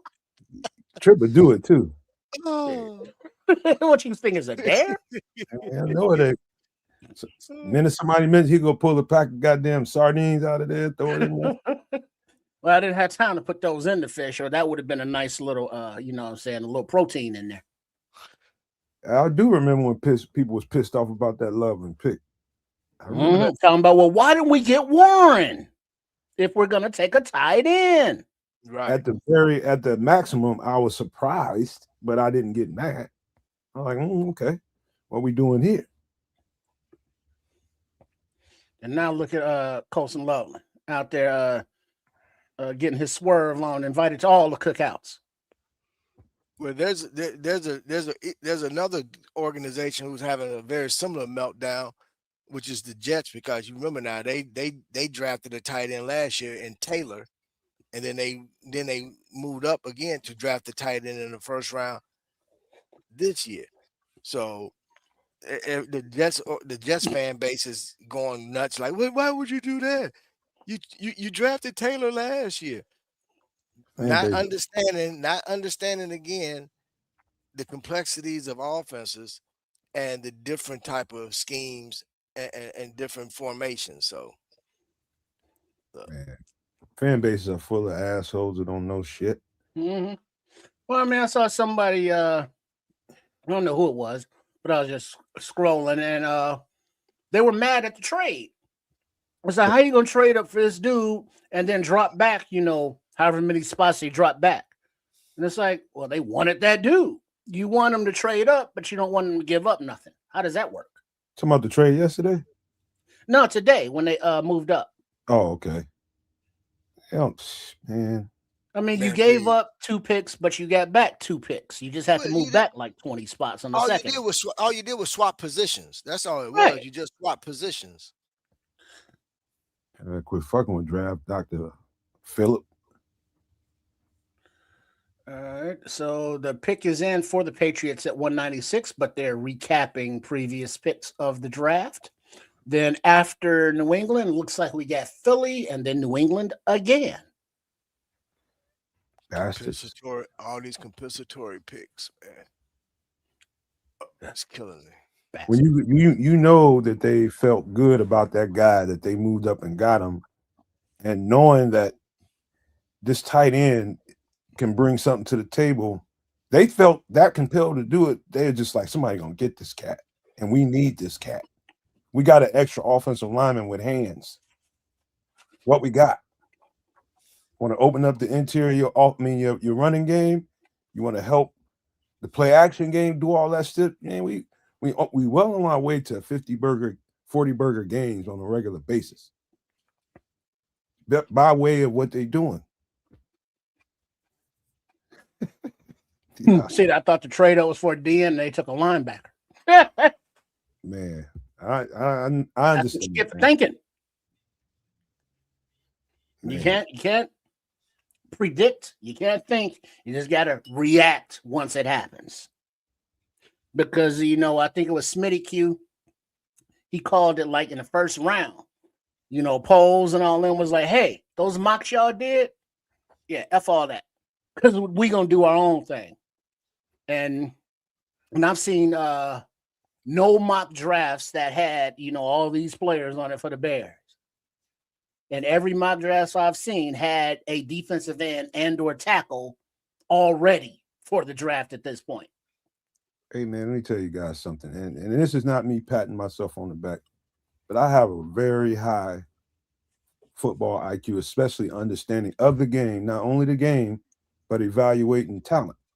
And even I don't know what's best for this team more than the people that's running the team. So you just certain amount of humble you got to be. When you got a podcast and you got a bunch of people listening to you, there's a certain amount of humble, because if you send the wrong message, man, it's going to spread like wildfire. So, I mean, they know what they're doing, man.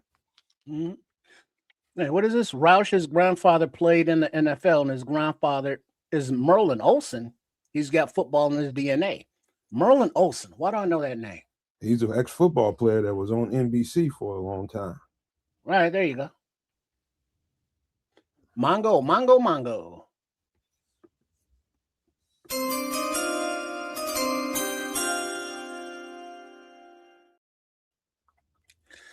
All right. That definitely ain't English. At pick number 196 of the 2026 NFL Draft, the New England Patriots select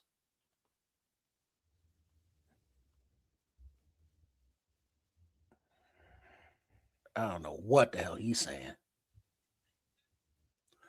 Demetrius Cronover, offensive tackle, Texas A&M.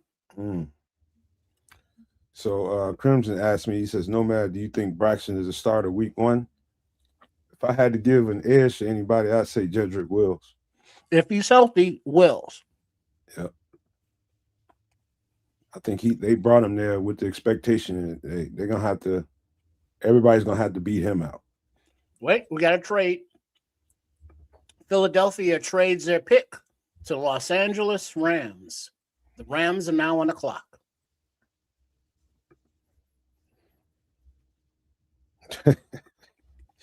I know it's a lot of them kind of people out here, man. They can't humble themselves. That's a personal thing. Got to have some humility out here, man, because you just don't know everything, man. You're not inside that building. I'm not inside the building. Merlin Olsen, did he act later in his life? Yes, Little House on the Prairie. There we go. That's where I know him from. Aaron Collins right here. Oh, there you go. Right on, Saran. Thanks. No, I'm not out on Braxton. I think he's a good stopgap for the situation. Jedrick Wills was a top 10 draft pick. He was playing like a top 10 draft pick before he got hurt. Yeah, if that guy's healthy, them cats ain't beating him out. If he's healthy, they are not beating that cat out. That's why I'm feeling like that ain't got nothing to really do with Braxton. I know how good that guy is when he's healthy. Right, he's just a better player if healthy. He is much better. And I would assume that, in order for him to sign that free agent contract, the medical, staff cleared him, so he is healthy. Mm-hmm. I can't wait. I've seen that dude just handle cats with one hand, one arm, on a regular too. It happens on a regular basis, dude. He's just handling motherfuckers. Yeah, and Barlissimo talking about he been out on Braxton for 2 years. I know. Yeah, he's been over it. Wait, but Dante's saying I trade Jedrick if he looks good. Why? Why would you do I that? mean, if he's a top 10 talent at left You got him tackle, for peanuts. right? What are you if when Ozzie comes back, let him compete to be the swing tackle, because by then Theo will be out of contract. Yeah. So I mean, if you have a left tackle, keep him, and then now you got Ozzie as your swing. And it's like, well, he's a second round pick. He shouldn't be a swing tackle. Okay, but he is or would be. He if he's healthy, freaking Ozzie ain't never getting that starting job back. Yeah. If Wills is healthy, I think Ozzie, Braxton, Theo are downgrades. Yeah. So if we have the opportunity to capitalize on Mongo.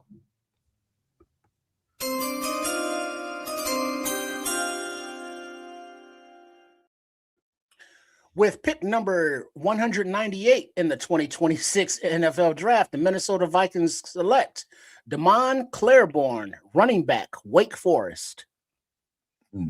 Oh, we just did him on the last show. Remember him? That was Kids' guy. Yeah, he finna come in here, piss ass hot, boy. In a few seconds, you watch. There's a video floating around on X calling out the NFL commissioner regarding the roles at Atlanta, because it shows Ian Cunningham, DGM, making the phone call to the draft picks and then passing the phone, of course, to Stefanski, who is the coach. Therefore, meaning the so-called president ain't the one making the decisions. Crimson, is Ryan even in the draft room? Crimson love messing with me about that, boy. I haven't even seen him, honestly. But Barlissimo was saying that if Wills did play and he left, he could get us a third round pick. And Mongo.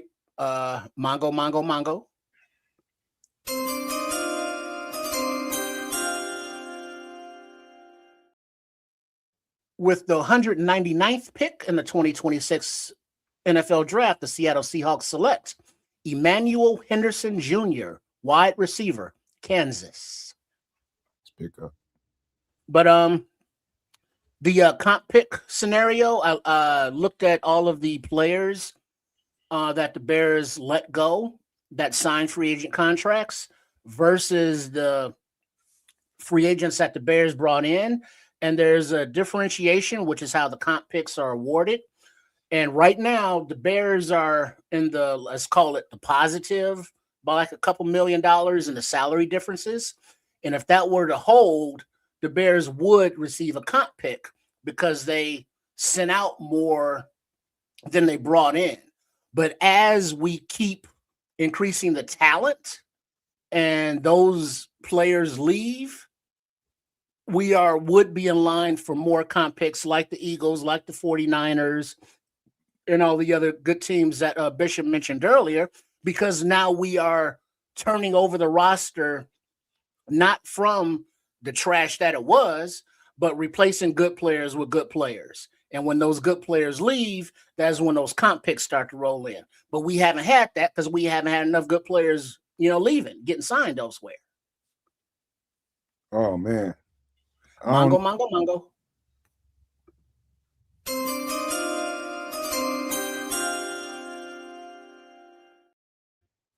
With pick number 200 in the 2026 NFL Draft, the Miami Dolphins select DJ Campbell, guard, Texas.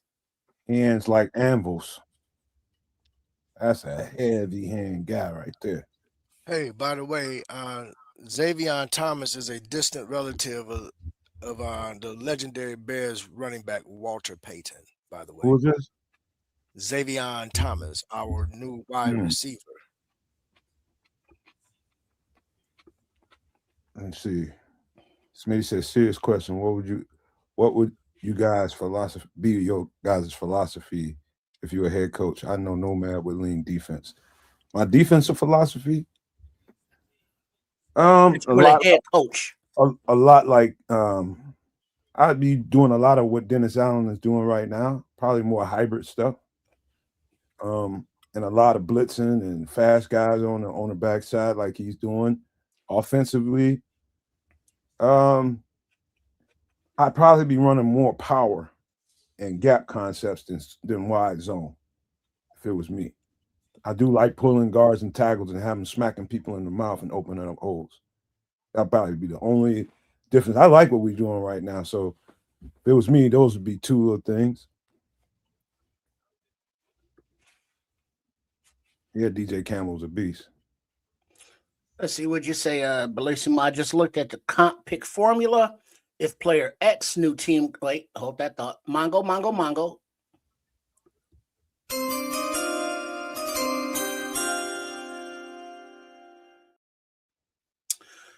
FGB at 201 of pick for the 2026 NFL draft, the Green Bay Packers select Damani Jackson, cornerback, Alabama. Good pick. Oh, God. Damn. I'll probably be mixing it up in there too, Crimson. That's why I said hybrid. I'll be having a little mixture going on. 3-man front, 4-man fronts. What did I just say? Mm-hmm. Did I just mention that? We can see some. We could potentially see some hybrid. You know, but Berlissimo comment real quick here, since we're talking about if he was head coach, he'd be a win at the line of scrimmage first, the spine of the team, then speed and physicality. I could go at that. If I was a head coach, I'm hiring professionals at their craft, somebody with a defense that's aggressive, and somebody with an offense that can put up points. And I'm gonna defer to them as I am not an expert at either. I'll be the actual CEO and have a vice president of defense and a vice president of offense. Yeah, you're right about that, Smitty. He said that's because I'm a former defensive player and being as an offense is offense, so he leans the other way. And that explains the past two drafts. Yeah, it really is about how you see what lenses you see the game through. And I definitely see the game through the defensive lens. And you can tell. Yeah, you got to. I mean, whatever works for you as you've made the bones. You know, a lot of coaches have done both sides of the ball. Ben Johnson, you know, he was a tight ends coach for a long time. So I'm sure when he looked at Sam Roush, he knew what he was looking at. You know, and as the offensive coordinator, well, de facto offensive coordinator / head coach, he knows what he wants in a tight end. And Roush is that guy. Man, hey, Don, I've been giving Brad Holmes all kinds of credit. I still think he's a great GM. I'm just telling you, your time is up. Until y'all get rid of that dead leg ass quarterback, y'all doomed. Dead leg. His legs can't move to save his life.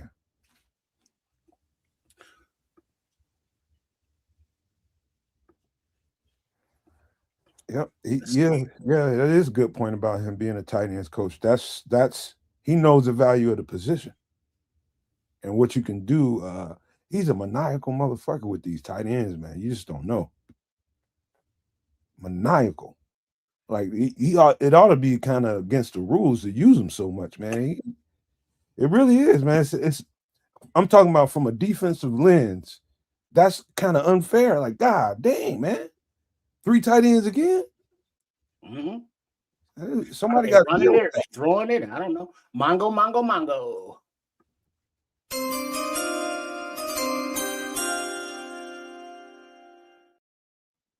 At pick number 202 for the 2026 NFL Draft, the Los Angeles Chargers select Logan Taylor, guard, Boston College. They know what they're doing, boy. Boston College, most of that offensive line is NFL ready right now. And I'm not laying it on thick when I tell you that. They are coached well. What All right, now Kyle? what was Barlissimo? What was that? 30% of if the Hold free on. agent I got it. leaves. Hold up. There you go. Yeah, okay. I just look at the comp pick formula. If player X's new team contract equals the top 30% at a position, then check if team equals the Bears. If other, then give them a comp pick. If it's the Bears, fuck you, Bears. Yeah, that seems to be the attitude with the league. You know, no lies detected. I don't know what Kyle Brand over there talking about. He's still talking shit. Oh, is that who's up there talking? Because I don't watch those shows, so I don't know who these people are. But I'm aware that they have shows. I just don't watch them or listen to them because I find them quite annoying. Man, Don, don't come in here with them weak ass stats because in the playoffs, what'd he do? Shit the bed. Not with stats. Are we coming with stats? Who does stats? Well, at the end of the day, y'all get that L because he can't move when it counts. Mongo.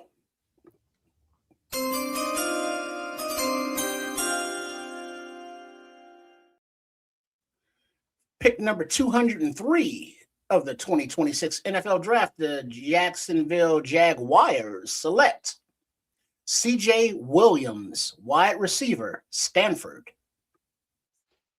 Hey, King says, what y'all think about the center we got that they got, man? We just did him 3 weeks ago. And Logan Jones? I thought he was the best center there.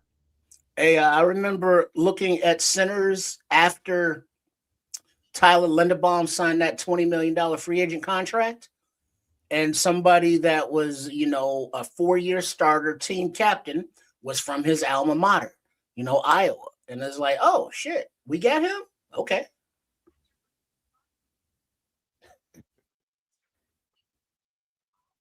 The Texans are on the clock and the pick is in.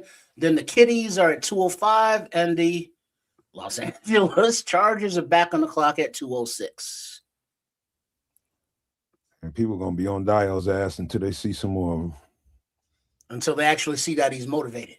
Mm-hmm.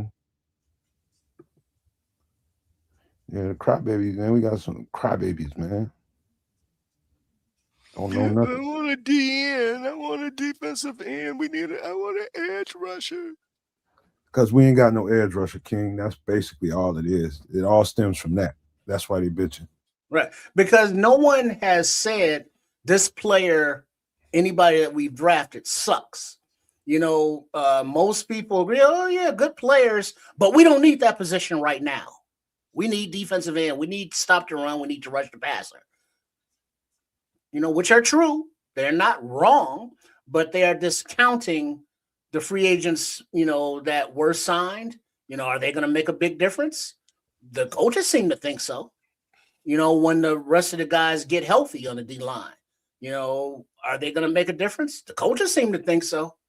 And whose opinion matters? I think that's the coaches. Pretty much. The King, that would be funny if he ended up with 13 sacks and a hero. Right? All this shit right now.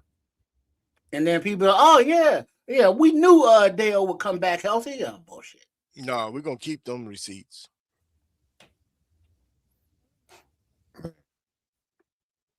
Bellissimo says he don't hate the picks. I would have chosen different players at the last two, but I do think Dylan Thieneman, we reached.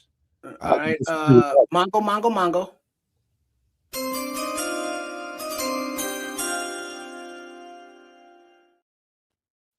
With pick number 204 in the 2026 NFL Draft, the Houston Texans select Lewis Bond, wide receiver, Boston College. I like their little running back because he's a little thick sucker, but I don't know if he came out in this draft. Man, Boston College got some offensive linemen, wide receivers coming out. What's going on out there in Boston? They doing some good job recruiting. That's what's happening. It must be the chowder.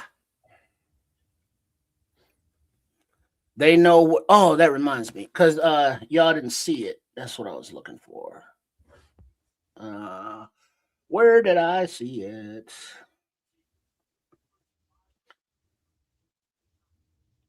All right, the Kitties are on the clock, and their pick is in. They get an edge. Chicago can go nuts.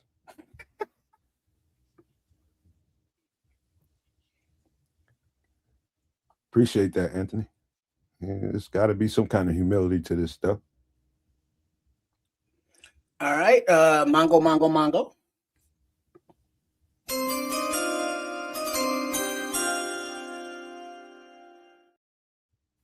With pick number 205 in the 2026 NFL Draft, the Detroit Kitties select Skylar Gill Howard, defensive tackle, Texas Tech. Oh, Ked's gonna want to hurt somebody. Hey, King, I got a video that I'm gonna play. It's a minute long in a little bit when we get a chance, but it's about Booker and showing his workout. And I'm gonna definitely wait till Kez gets back. But yeah, but Booker has been putting in work. Muscled up, huh? Booker has been putting in work. Yeah, bro. I caught a video late last night. And he's been I can't remember the putting in work. If you see his body, bruh, he looks like an action figure, bro. And he always had the frame to do it. But you know, they need to develop. They need to fill out. If you see him now, he looks like an action figure for real, bro. I mean, I was like, whoa, he gonna again. We do what we do, they do what they do. And they see them guys a lot more than we see them guys. And they get paid to evaluate. And I think they might be on to something that we may not, that we're all overlooking. The damn gym. You know, because if Dennis Allen wanted an edge or defensive tackle, as King is bringing up, would they have not drafted an edge or defensive tackle by now if it was that high on his list of priorities? You know, as Ryan Poles really saying, hey, Dennis Allen, I know you need this, but fuck you. I'm giving you this. Work with it. No. I'm sure Dennis Allen is signing off on these picks. Hey, I mean, between Dennis Allen and Al Harris, Dennis Allen got what he wanted during the offseason. He got some veteran guys to take care of that defensive line, and then he also addressed what he felt he needed to address in terms of scheme. And then they went to Al Harris and said, "What guy do you think fit this scheme best for us in terms of what we want to do, and especially with taking the football away?" And that's why we have the DBs that we have. I think this would be collaboration. This would be Book's first time getting a crack at the whole season. He gets the job. Like he started off behind Dio. Now it's his job. You know, Dio he'll probably kick it out a little bit more. Here's the other thing too. No matter if you think about it, last offseason, Book was in rehab. Remember? He was. What was going on with him? What was going on? Remember, I'm talking about in terms of, remember what was the injury he had toward the end of not this past offseason, but the offseason. Wasn't it a knee or something? He had, so he was rehabbing. He was trying to get back healthy. And then Dial went down at the beginning of the season, so that canceled that out.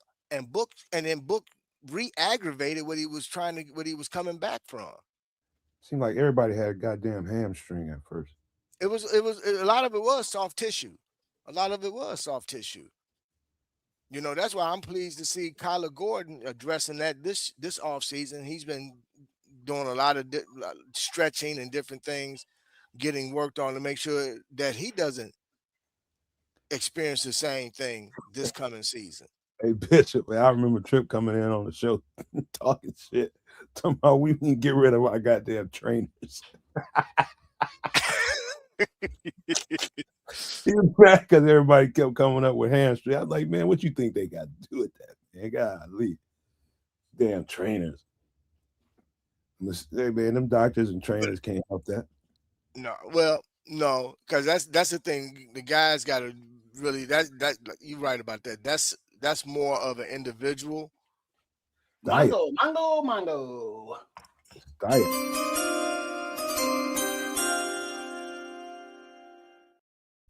Of course, they went right to commercial, but the Los Angeles Chargers did make their selection in the 2026 draft of. All right, low help. Because it's not online. They took it down from the TV and left it on commercial.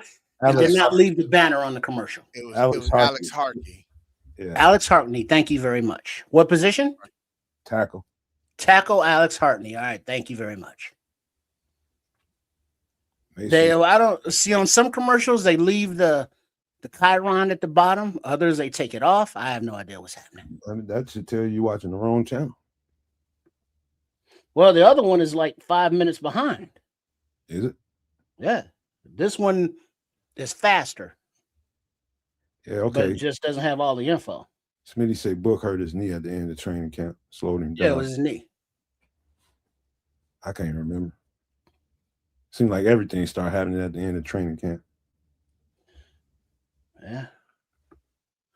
All right, the Eagles are on the clock, and their pick is in, followed by Atlanta, and then the Commies at 2:09. The Eagles have hired their offensive coordinator, Sean Mannion, their 5th different OC in 5 years. Really? They keep getting plucked. Huh. I don't think I've been paying that much attention to their OCs. I remember Sirianni was, the bad guy for a minute or a season.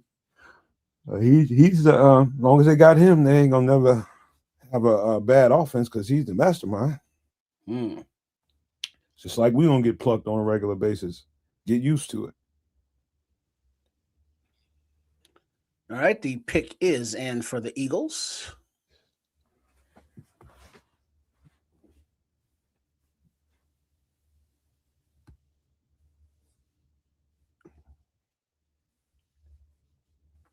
Hell, the Eagles doing now.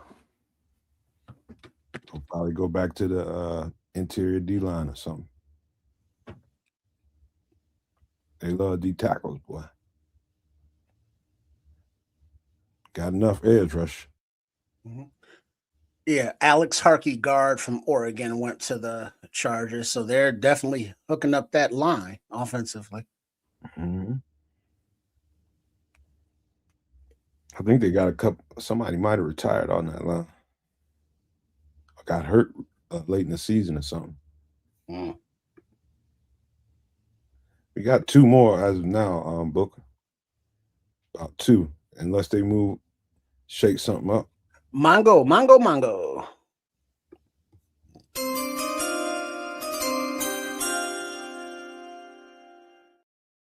At pick number 207 of the 2026 NFL Draft, the Philadelphia Eagles select Micah Morris, guard, Georgia. Told you, man. They love them Bulldogs. He got some big, heavy-ass hands, too. He's a big... Bulldogs North. King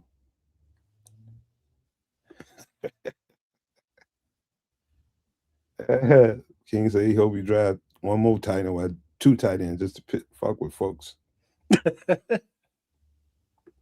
like, we're going to take these tight ends and you're going to like it. I don't know how people... I think it's just like I've been spending all this time doing all these mock drafts. I like these players and I want this player or 2 or 3, however many, and then we get a chance to get them and don't draft them. People can't handle that. Yeah, that's why I stopped having draft crushes and favorites. It's like whoever they pick, I'll check them out then, and we'll welcome them with open arms to the team. You know how we do over here, man. We just tell you who they are, show you what they can bring to the table. That's about it. If somebody asks me, I'll tell you if I think he's a favorite, this or that. But you definitely ain't got time to be falling in love with him because you never know what these cats gonna do when it's their time to get on the clock. So just give them the information. That's what we do well over here. Bishop, what the hell you smashing now? Fish sandwich, brother. Ooh. Fish sandwich. Ooh. Sharks? What kind of fish? Believe it or not, man, this is from Arby's, bro. Off the chain. They have the meats. I heard that sandwich was good. They fish sandwiches off the chain, bro.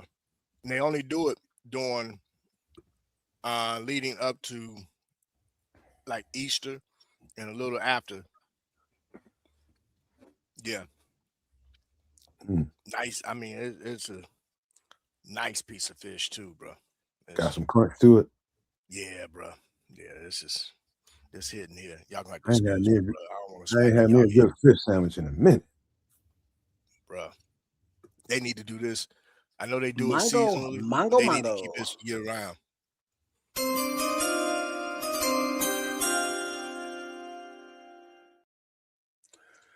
At pick number 208 of the 2026 NFL Draft, the Atlanta Falcons select Ontario Thompson, defensive tackle, Washington.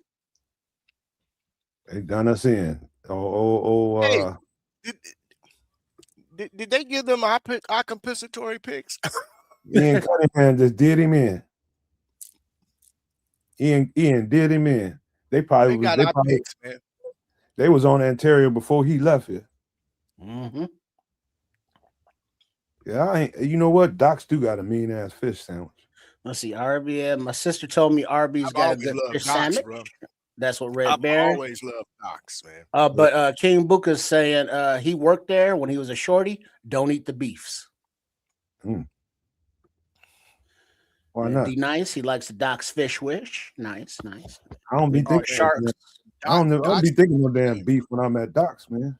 Wait, when did Arby's start selling gyros? Yesterday. I ain't mess with no guy. You wild, Smitty. You wild, man. You from Chicago, man. What you doing messing with? I mean, you pull up in the Arby's, you like, well, give me 4 of those, give me 3 of those, 2 of those. Maybe one of them happens to be a fish. Maybe one of them happens to be a gyro. Throw it all in the bag. And don't forget the sauce either. Shit. He said that beef made me out to wolf booty. Yeah.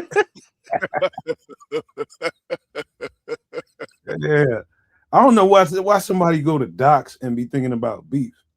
You probably just had everything on the menu. You get that cheap ass beef and throw it in that au jus sauce and let it just soak. Hope it gets some flavor. Never get nothing but fish and chicken when I go to Doc's. Yeah, I love Doc's fish, and I get they Dockberry shake. It's Arby's underrated like Austin Booker. I get it. You be on the road. You be on the road, Smitty. So you got to get something sometime. You know, you got your favorites on the real. Don't sleep on Arby's gyros, bro. Yes, Arby's be at the truck stops. You know, part of the gas station. So when you stop to get gas, you just go right next door and get the other kind of gas. One more person tell me that I'm gonna have to try it. And get mango. Fish sandwich with extra tartar sauce.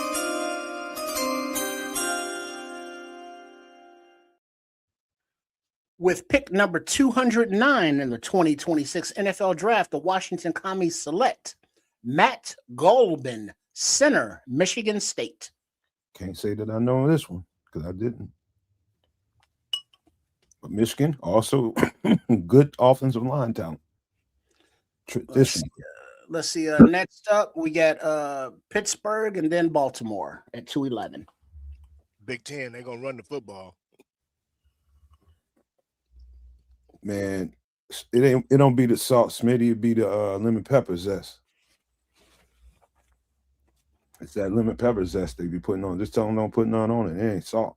Shit, fried hard lemon pepper, please. They go crazy with the lemon pepper though. Like J&J do. You gotta tell them, hey, goddamn. Easy lemon pepper. But all good shit. You just gotta tell them to be easy on that lemon pepper zest. That powder be like crack for these fools out here.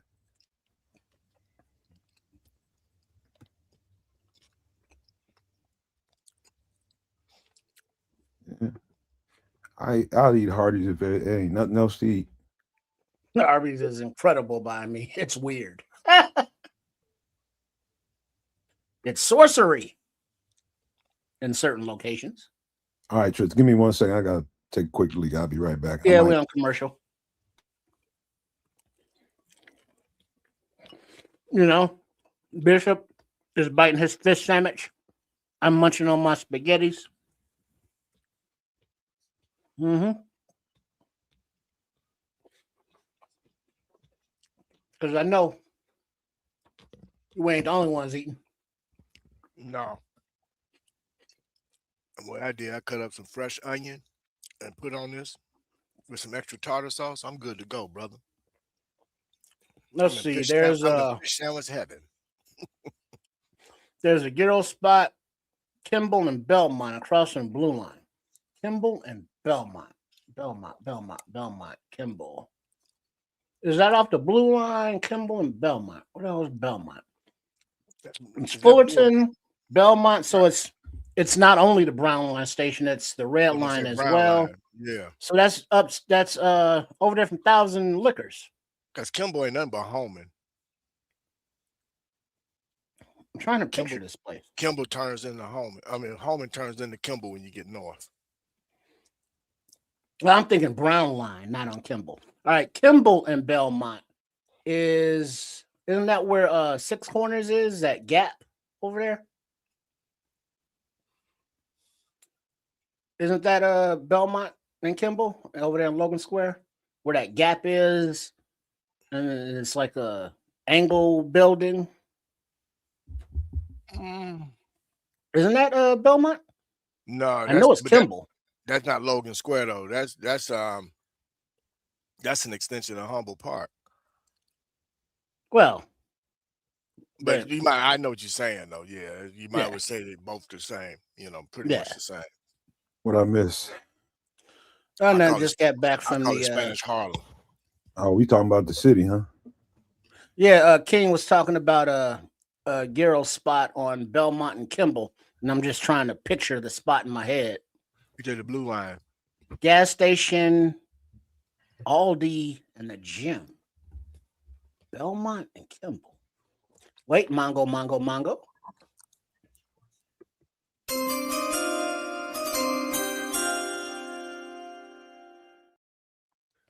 All right, with pick number 210 in the 2026 NFL Draft, the Pittsburgh Steelers select. There's a pause here. They go select, and then they don't tell you. Whereas other ones, they rush on the screen and rush off. Oh, they select Gabriel Rubio, defensive tackle, Notre Dame. What do you mean 7 years? What are you talking about, Crimson? Talking about being away from the city? Oh, Gap is closer to Diversity in Belmont. There you go, Diversity in Belmont. That's what I'm thinking. Kimball. I got to look at this now because it's going to irritate me. What y'all talking? What side of town? Northwest. Wait, Kimball and Belmont. Ain't that where the Sears used to be?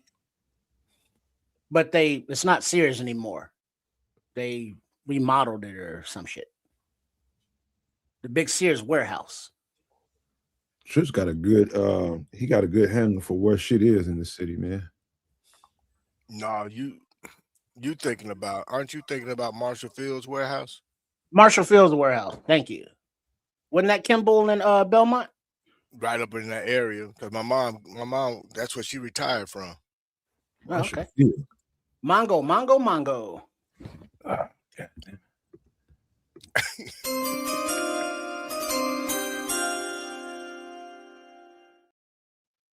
With pick number 211 of the 2026 draft, the Baltimore Ravens select Ryan Eckley, punter, Michigan State. Somebody fan base mad.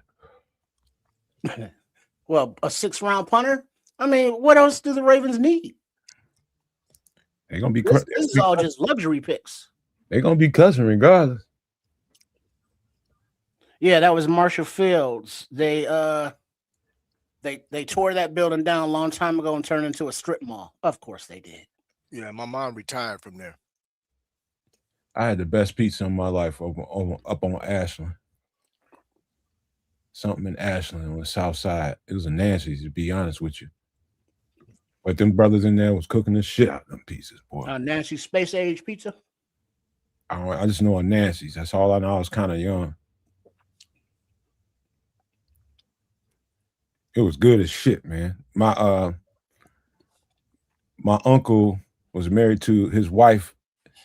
Her father owned it. And they was hooking them shits up, man. When I tell you that pizza was so good, I ain't never gonna forget that pizza. I was probably Mongo.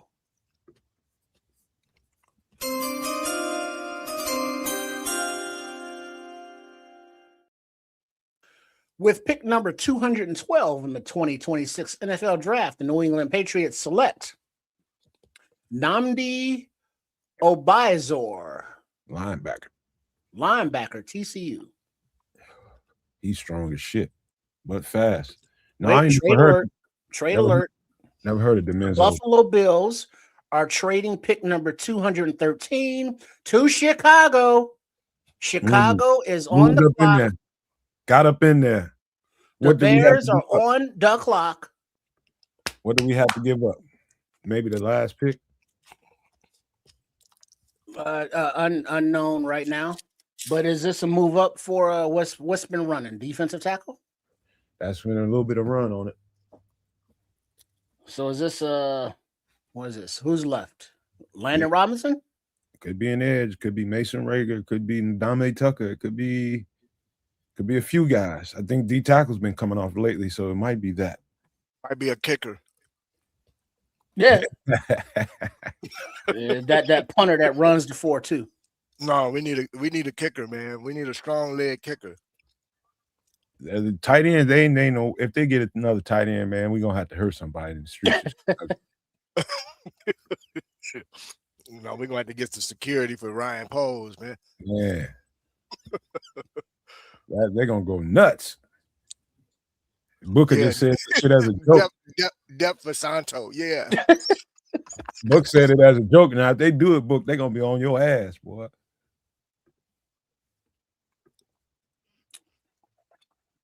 ATF, you asked me who all they drafted, man. I can't remember all them cats off the top of my head. Yeah, well, where's the scroll at the bottom? We need kids back. Put that up there. It ain't got the latest picks up there. Oh, he need to punch it back in. Get back on the clock. Man, I'm tired, man. Oh, shit. The Bears pick is in. What up, Samo? Yeah, you came in right on time. Why you ain't in here, Samo?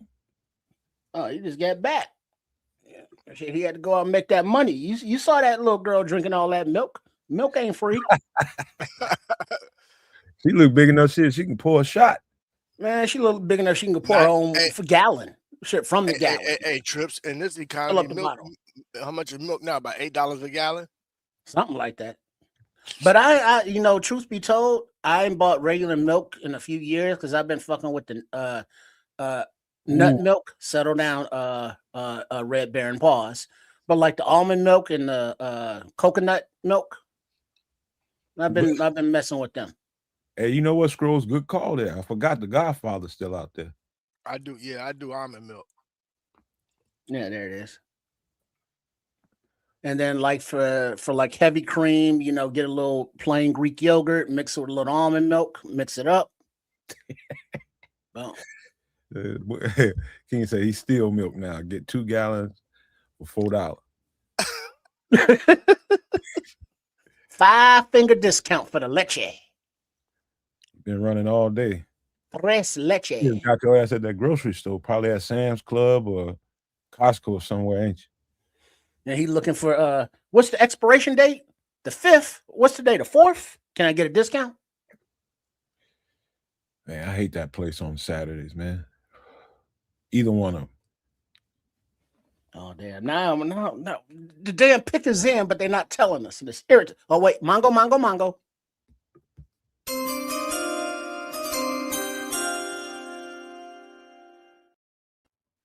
With pick number 213 of the 2026 draft, the Chicago Bears select Jordan Vandenberg, defensive tackle, Georgia Tech. Strong. Is he a run stuffer? Yeah, very much so. There it is.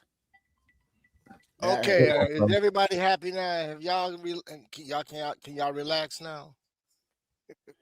Chill, ninjas. He used to play for Penn State. He transferred to Georgia Tech from Penn State. He had 46 tackles, 10 tackles for loss, and 2 sacks in 2025. So, does anybody have the details of the trade? Did the Bears give up both their 7th rounders? Are we done for the day? What are we doing? What happened? One more pick. We still have 1 pick remaining. So what do you know what they gave up to move up? Was it a pick next year? No, I think they just swapped picks, bro. Oh, just straight up swap? I think so. I'm not saying that was very nice of whoever swapped with us. I'm not finding no details. Let me look some more. Wait, Megan Thee Stallion tells TMZ that her and Klay Thompson have ended their relationship. Klay Thompson? I thought she was she was a dude that used to be on the Bulls. No, he was hitting that for a minute. No, her and Klay Thompson been together. No, what was it? Dude from the Bulls. He was a forward or somebody. Tristan Thompson, Tristan Williams, somebody. Let's see. Talking about milk trips, you having me thinking the comedian Pierre Edwards dating skit on his channel. Pierre Edwards. Not familiar with him, I don't think. Check him out. Oh, shit. Nomad? Nomad?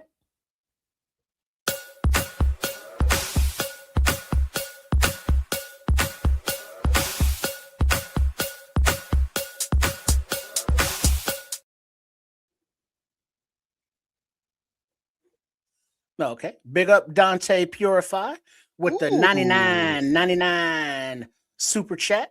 Thanks for all of your hard work this season. No maniacs up, bear down. Man, thank you. That's all the love in the world, Dante, man. I appreciate it, man, because it was hard work. Man, I appreciate somebody appreciating us for doing it. That's love right there, bro. Appreciate you. Wow, that was nice. Mongo.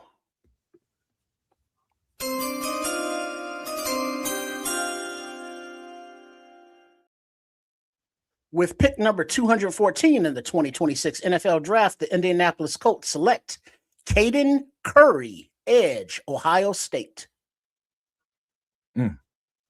Yeah, but big up Dante. Much love. That goes a long way, bro. You have no idea. Appreciate that. Pierre, you'll know him when you see him, Triple R. I can't remember the kid's first name, Vandenberg, his first name. Well, who the hell's Pierre? I'm not seeing no details. Who the hell's Pierre? You'll know him when you see him. Can y'all give me the first name of the guy that just got picked? Vandenberg. What's his first name? Jordan Vandenberg. Okay. Who the hell's Pierre? Oh, the comedian. Okay, there you go. Who? Jordan. Wait, what's his name? Pierre? What? Let me look him up right now. How was that name? I remember this guy was formidable against the run. That's what I can remember. But I'm just gonna take a quick look. Edwards. There we go. That's all I remember. Is formidable against the run, y'all. But I'm about to take another quick look at him. Do remember that. Mongo.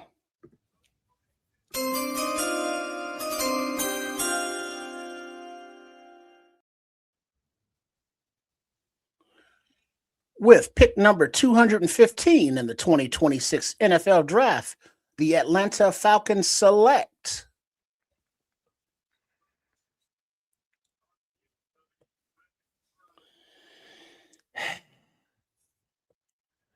Harold Perkins Jr., linebacker, LSU. There he goes. If we traded the last 2 picks, is what I heard, and we done. Is that true? I don't know. Okay, Pierre Edwards. Yeah, I know that face. Okay. Yeah, I haven't. There's a trade alert. The Seattle Seahawks have traded pick number 216 to the Green Bay Packers, who are now on the clock. He's more than an edge. I mean, than a run stuffer, boy. He got some upside pass rush. Good hands, powerful shit. And he plays with some urgency, boy. Okay, well, here we go. The Bears have traded their 2 7th-round picks to the Bills for the 6th-round pick at 213. So that may do it for the Bears for the 2026 draft, unless they trade back into it for some reason.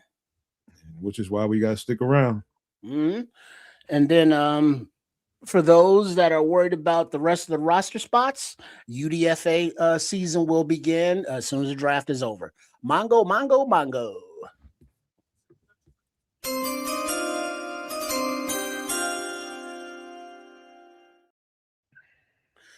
With the pick number 216 in the 2026 NFL Draft, the Green Bay Packers, select Trey Smack, kicker, Florida. Go run on kickers all of a sudden. Go run on kickers, huh? 10 field goals over 50 yards. That's a school record in his career. Y'all got to see some tape on Vandenberg. You're going to like it. Engine for days. Crimmins says no matter you coordinate with anybody to get some camp coverage, try to coordinate with Sean or maybe Swift if he goes out there. One of them two. Best I can. We'll see. If Sean goes out there, we'll definitely have a link. Swift, I mean, he's doing content for his own channel, so I can only ask him. Samuel, you think the pick was a reach, huh? I think he's tough.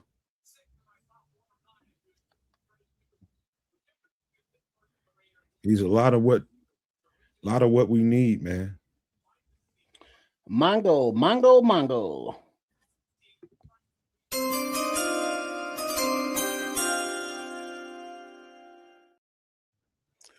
With pick number 217 in the 2026 NFL Draft, the Arizona Cardinals select Jaden Williams, offensive tackle, Ole Miss.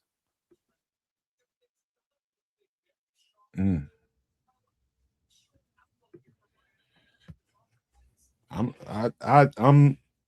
all I remember was the run stuff in Joseph. I just took another quick snap. He's got some upside as a pass rusher too. I think it's a real good pick. He got a chance to get in there and get him some reps, but he's gonna have to fight for him, though. Rob Bay said it takes all day to get a D tackle. Hell, shaking my damn head. Yeah, but you got one, so we got one. So he's gonna probably play a lot of Billings' role for sure. Okay, so Jordan Vandenberg, he grew up in South Africa playing rugby and cricket. He's a physical son gun. Tough, man. He's tough and physical, yeah. Yeah, rugby, no pads. Let's go. Getting the scrum, baby. Yeah. The scrum ain't nothing but a mosh pit. He's like, oh, y'all get pads and shit for this? Oh, okay. Right? What? Wait, you get to stop at the end of every play? Huh. Okay, that's interesting. They give you water? You just cool.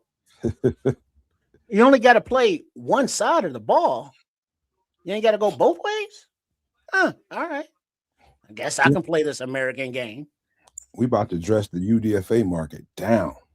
But something before we get off the air, we are going to look at the ESPN's like best available. because those dudes are going to be UDFAs. Yeah. Just read King Buka says, just read that Vandenberg has a very quick get off from the line and is strong, but just needs tuning. He's been playing rugby and cricket. Wherever the hell those are. They got to clean him up a little bit, and he on the ground a little bit. Mongo.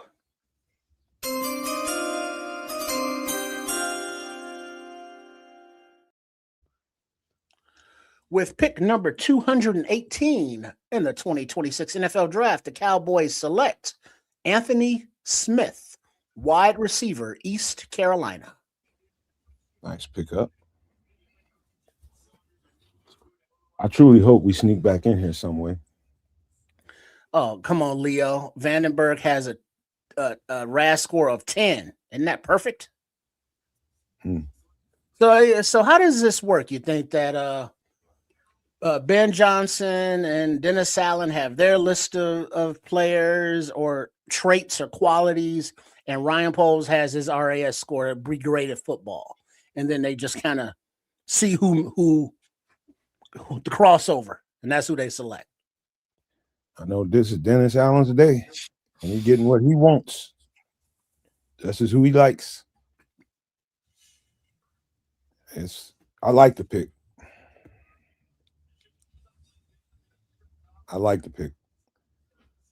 Gave up 2 to get him, but I like him. Well, what that says is they gave up 2 to get him. They didn't feel nobody was going to be of any value in the 7th round that couldn't be considered a UDFA. So they just wait for the UDFAs and go from there. You know, because Samo put up here, he thought that Vandenberg might have been a UDFA, but you know, we've been seeing a little run on tackles right there, so he may not have made it to that market. And so instead of waiting to that, end of the 7th round, it's like, let's go ahead and grab this dude. And then we'll just focus on UDFAs from here on out. Right. What up, O'Breeze? Welcome in, O'Breeze, Rob Bass. Everybody that just jumped up in here. Well, you see, that's the thing. I haven't yet to see anybody in the comments or anybody online say that any of the players selected by the Bears on this draft weekend are bad players. There's some question, well, that was a reach, or we might have gotten him too soon. Good player, but we didn't need that position at this point. Or good player, but I like this guy maybe better. Nobody has said that any of these players are bad. Because they ain't. All right, I'm good with that then. Mongo.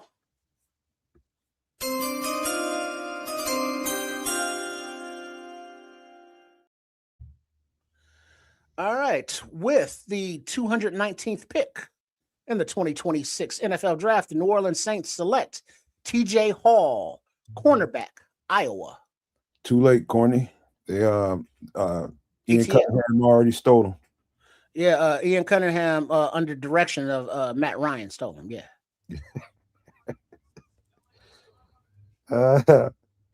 Sam Samuel was at Sam's Club getting all this shit. Well, shit, Saturday, you were supposed to go to Costco. That's the sample day over there. Sam's ain't got no samples. How come they don't? Oh, Sam's got samples? Shit, I'm trying to think. Last time I was in there. Who? Sam's Club. Samples of what? Food?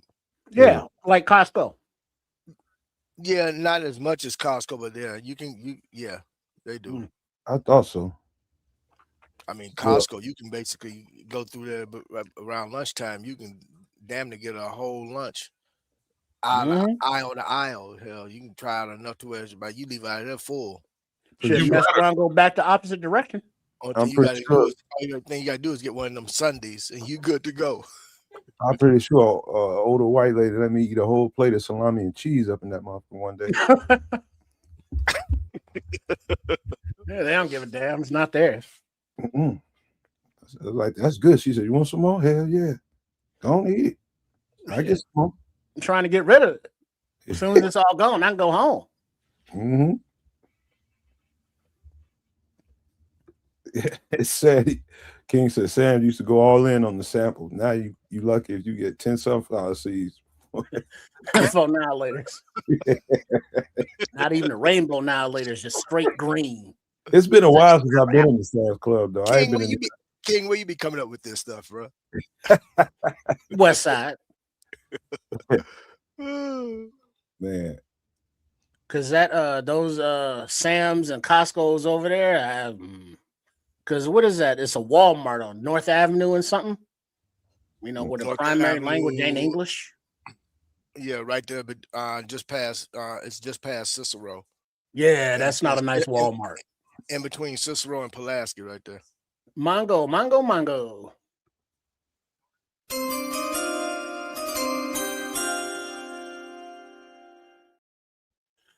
The Buffalo Bills, with pick number 220 in the 2026 NFL Draft, have selected Toriano Pride Jr., cornerback, Missouri. No, we ain't got no more picks for now, Old Breeze, unless they trade back up. They let the last two go they jumped up to 212 or some shit. To get Jordan Yeah. Vandenberg. I used to go to the Sam's in Tinley. He helped put the Walmart together. Don't ever go there. It's ran by The place is ran by Splinter and his crew. Damn. I told you. I'm Bebop and Rocksteady? Where the hell you come from? I had to do some things, man. I had to go to the Sam's Club. And Speaking of Sam's Club, sound like the damn salmon shop too. how you like the picks there, Cats? I don't know. So we like I had a feeling we were gonna trade them 2 7s for a 6. It sounds like we did. We had Jordan Vandenberg, is that right? That is correct. Not somebody we looked at all, to my understanding. So I can't really speak to it. At least we got a DT. I looked at him. What is he? What are your thoughts? I think he's gonna probably play particular nose for us, but he got some upside as a pass rusher. Damn, yeah. Okay. He grew up in South Africa and has a rugby and cricket background. Oh man, I'm not a fan of those people. He's extremely strong, Paul. Man, I mean, What do you mean those people? He's a truck. You heard my answer to that yesterday. I'm gonna leave it. That's just. I will defer to the previous episode of this show. So, okay, fine. So we got a big DT. Cool. Did Landon Robinson come off the board? Did Skylar Gill Thomas? Guess who got him? Who? The Kitties. Damn. Oh, and Claiborne's off the board. I'm not racist. I love white people. Just not rugby players or cricket players. I'm just not a big fan of folks from like South African folks in my that I've met in life have been extremely racially polarized. But that's just me. Yeah. It don't surprise me. First ever player drafted born in South Africa. That's kind of wild. And it's a white guy. Well, that's kind of par for the course. Demond said, "You people." You people just don't know. What you mean, you people? Get cold cocked for saying some shit like that around me. You people? That's what? I seen. Yeah, I forget where Claiborne went, but I knew you wouldn't be happy. Oh, did he go? He went? Yeah. To somebody. Mongo.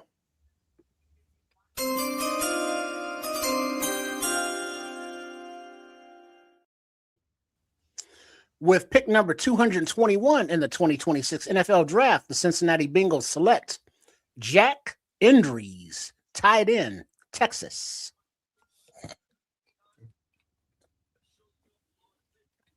They chewing your ass up, kid. Want no vanilla wafers around here? I don't want no damn cotton draws. He just went and got his number 90 for the New Orleans Saints that they got out of Clemson 2-3 years ago. He just replaced him. Forget his name. Brian Brazier. Yeah. Brazier. Yeah. Remember him a couple? Yeah, Brazier's a bra. He's Brazier. Brazier. There you go. Help me out. Brazil's a bra. That was his explanation on that. That was great. Zero. Mongo.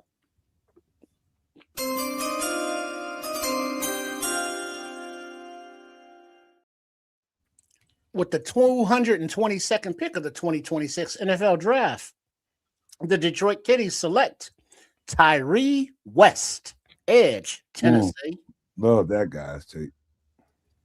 Who drafted him? Kitties. Oh, they're getting some studs, man. And it sucks. My boy Tucker gone? He has not. And we are already in round number 7. So anybody not picked, priority UDFAs. Okay. That's what I want to hear, actually.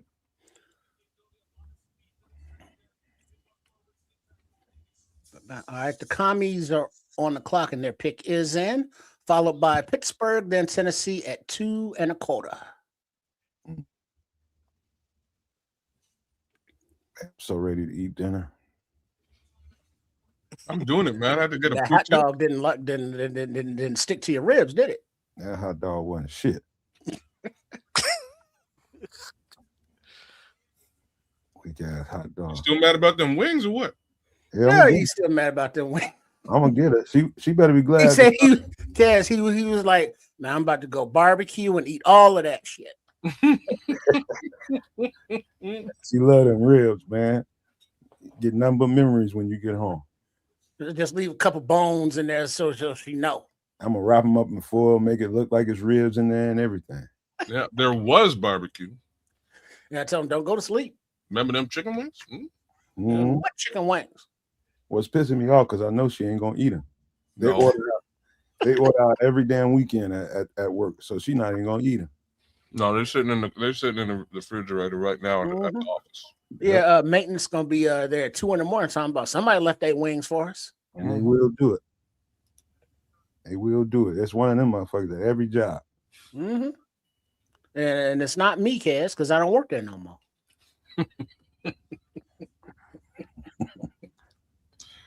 Oh man. Mongo.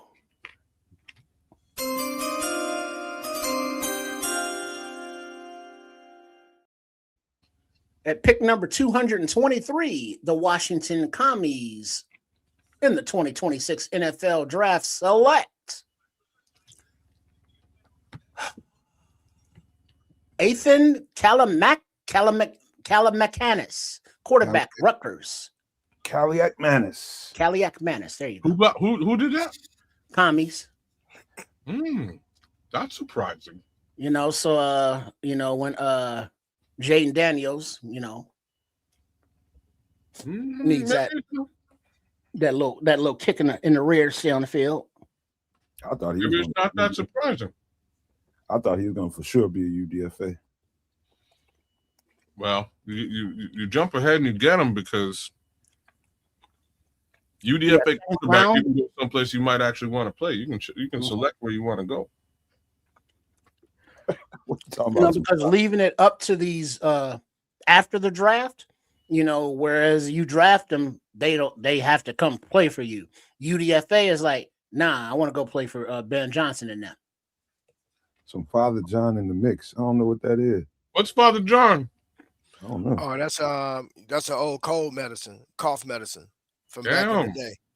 Mm-hmm. Yeah. But it's You're sabotaging your pudding just for sake. It's kind of like witch hazel. No, it's not. No? It was kind of chocolatey. It was back in the day, back in the 60s, early 70s. It was a go-to. Then what's witch hazel? No, witch hazel is more like alcohol and peroxide. Okay. I knew it was all medicinal. It must taste like some bullshit.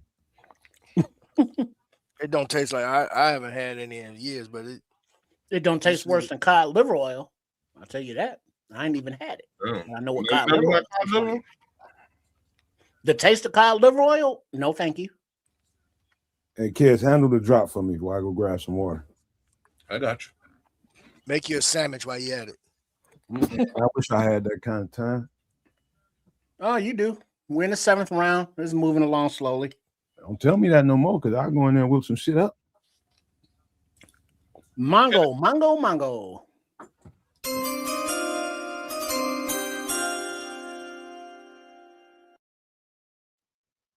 With pick number 224 in the 2026 NFL Draft, the Pittsburgh Steelers select Robert Spears Jennings, safety, Oklahoma.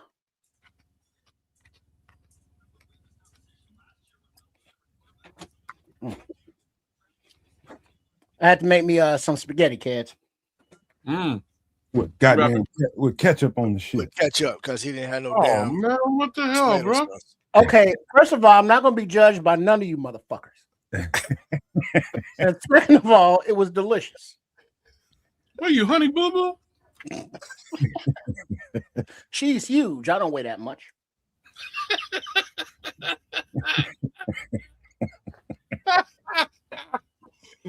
Oh, she called it sketty. You better look. Honey Boo Boo catching strays up in this beer. But no, I put in some butter, some olive oil, chopped up onion, and some minced garlic. You know, let that sizzle a little bit, get translucent, and then put the spaghetti back in, mix it all up. And I didn't have any tomato sauce, if you will. So it's like, I got ketchup and I got Parmesan. Good enough. That's what we're doing. Oh, that's wow. I'd have threw some cheese in that shit first. Well, Bro. Parmesan. Pecco Romano.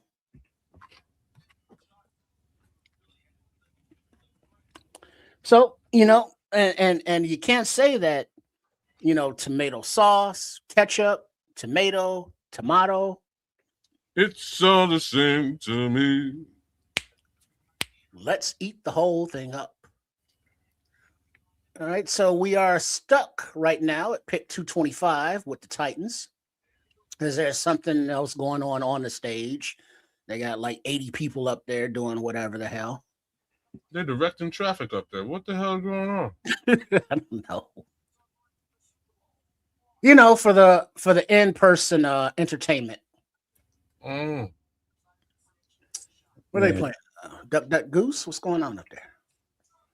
No This is some kind of kid. Look at all those funny looking kids. What's with the hair? Can you hear people on Twitter? No edge rusher 2 years in a row. It's funny you say that because like these kids, the haircuts are terrible. Right, look at them. I have a problem with all of the parents. Parents, don't let your kids walk around like that. No, it's a generational thing because you know every like braids, twists, bald. You know, individuality. However you want to wear your hair. I don't give a damn. Don't let your No kids high walk. and tight, no curls, no fades or all fades. Everybody bald. You know. Nappy Roots is in, buddy. Why are they not telling us who the pick is while they do Duck Goose or whatever they doing on stage? Kids, might I ask what the fuck you eating? Yeah, what are you eating? Would you like to see? What is it? Remember that one time that Triple R did a poutine? Uh-huh. You got the real shit, huh? I had the fucking real deal. Oh, damn, look at the size of that container. This is the hamburger poutine supreme. Don't you eat all that shit, man. Man, kids about to go to sleep like some bitch. Stop eating all that shit. Draft almost over, baby. He said we in the 7th round, y'all. I'm stuffing my face and going to itis. That'll definitely slam your ass straight to sleep, boy. You admit, man, this tastes so good though. It look good. You'd be so mad, no man. Why is that? The bumba clot hair. Yeah, that's what you call it. Bumba de blonde clot. Scene. Irie. Or what do they call them? The YNs. Walking around with the bumba clot hair. but they be going to like people to have that done and paying a lot for it. It's the It's not natural, just wake up and get nappy. natural look. I'm just to tell the world. And that looks expensive. Oh, Mongo. Somebody lied to y'all. I do that shit. I didn't do that shit.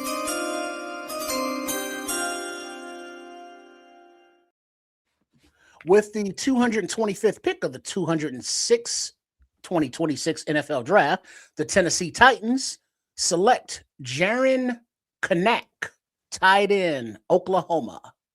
Man, it had to be 30 tight ends drafted, man. Yeah, there's a lot of tight ends. Trying to find that Komet Loveland magic. Incorporating the 12 and 13. Mm-hmm. And now, as we are winding up and counting down, I'm sure the agents and GMs are all, burning up the phone lines, trying to make those deals, to find the priority UDFA landing spots for their clients and for the prospects that the team wants. Because remember, the Bears have about 15 to 20 open roster spots to get to the 90-man. And that's not going to be done in free agency, obviously, because ain't no more money. So UDFAs, it is. Yes, it is. And we'll see who's left over. There should be some quality UDFAs the way things are shaking out now. We only have a couple more picks. Another 20, 25, 27 picks. Ralph Well, Love, what is Mr. Irrelevant number? 252. Oh, So we're almost to the end. and Ralph Love and hyperspeeded to 2027 on the mock draft. And the Bears are picking Miami Ahmed Moten. Well, you can do that now on some of them. It's like, all right, 2026 draft is over. 2027, step on up. Are we already mocking the 2028 now for the whole next year? 2027? That's Damn. what's happening. I don't want to see another damn mock draft for 365 days. Well, with the way this team generally plays, it might be a little bit shorter than that. But hopefully we play like we played last year. And then we don't have to even look at prospects until February. Yeah, that'd be a beautiful thing. Instead of looking at prospects in November. In November. By the way, kids, while you was out, my man Dante shot us $100 super chat for all the $99.99. What? That was nice. Dante. That was worth it. That helped make it worth it, man. There's a lot of work that goes into that. Wow. Lots. Dante Purify? Yeah. $99.99. Shit, Dante. No tax.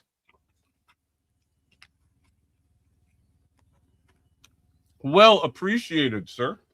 You put a lot of work in this year, so we got us sticking at 28 next year, huh? Oh, that's a better season than this year. That's 4 selections away from the Super Bowl, right? So that's at least a NFC. What is that? Championship? No. Yeah. That's what that is. Yeah. That's an NFC championship game. That's us losing the championship game. Somebody goes to the Super Bowl. Mm-hmm. I'm with you, Booker. All the work you got to study all these guys, man. Shit, I'm glad this shit's over. It's every damn day until the shit's over.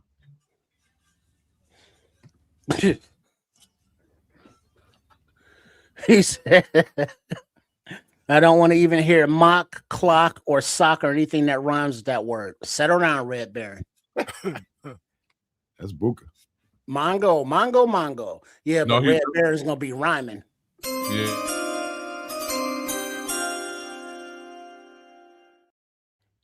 Pause.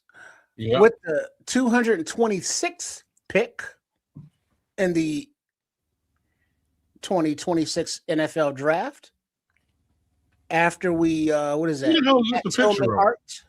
There's some Pat Tillman art. Pat Tillman? Okay, all right. Hey, I got to feed the cat right quick, fellas. I'll be All back. right, Zach Walls, that Cardinals Tillman? linebacker, is making their pick for the Bengals. But first, we're going to give a little love to the Pat Tillman in his memory. volunteered for the service after 9/11 and was promptly smoked.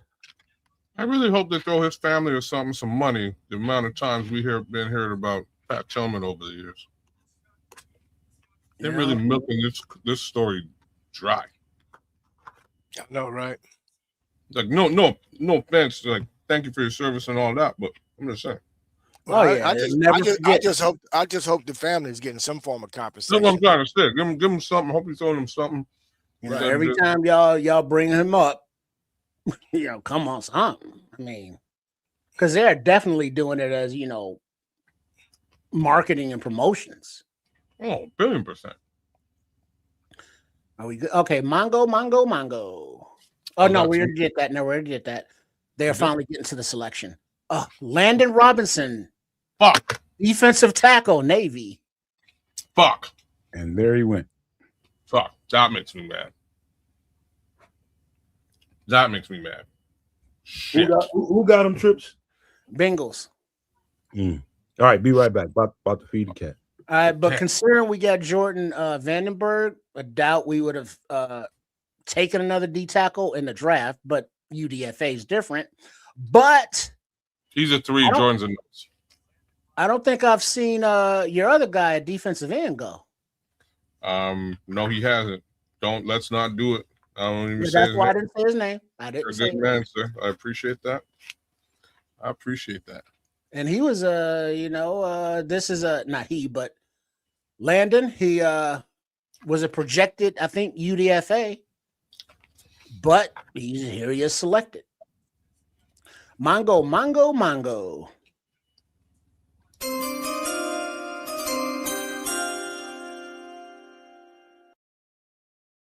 With pick number 227 of the 2026 NFL Draft, the Carolina Panthers select Jackson Kuwach, linebacker, Miami, Ohio. Retired with Milton. Asks, what do we think about the D lineman from Georgia Tech? Run plugger. Strong, physical, violent hands. It has a little bit of upside as a pass rusher. You can slip gaps real easily. It's still raw as a football player. Mm-hmm. A little bit. And that's Vandenberg he's talking about? Yeah. I bet he played. He grew up playing cricket and rugby. So you're damn straight he did. Yeah. They wasn't, strapping it up over there on the gridiron like that. There ain't no gridiron. But yeah, true. But at his size, he got to the Americas. Now he's a professional footballer.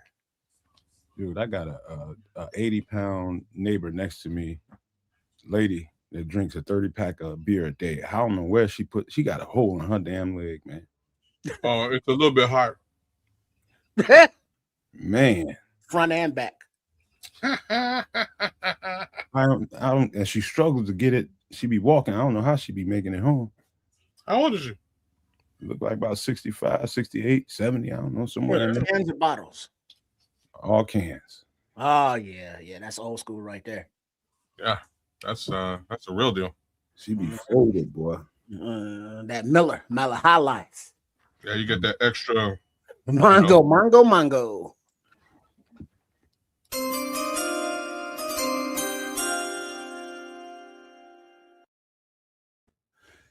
At pick number 228 in the 2026 NFL Draft, the New York Jets select VJ Payne, safety, Kansas State. Nice pickup. Scroll said her liver's probably pureed. Man, I don't know if she needs her liver. Kidneys mush, liver's puree. Yeah, with a side order of aluminum. She don't eat nothing. Shit, she eat that beer. Yes, you do. I bet you do eat some. Breakfast, lunch, and dinner. Hey, it's people make their choices. VJ is a nice safety, man. It's just a thick class right now. It's a real thick class of safety, in my opinion. As was tight end, because tight ends went off deeper than Atlantis, deeper than the sea floor traveled by the mantis. You copycats will never know.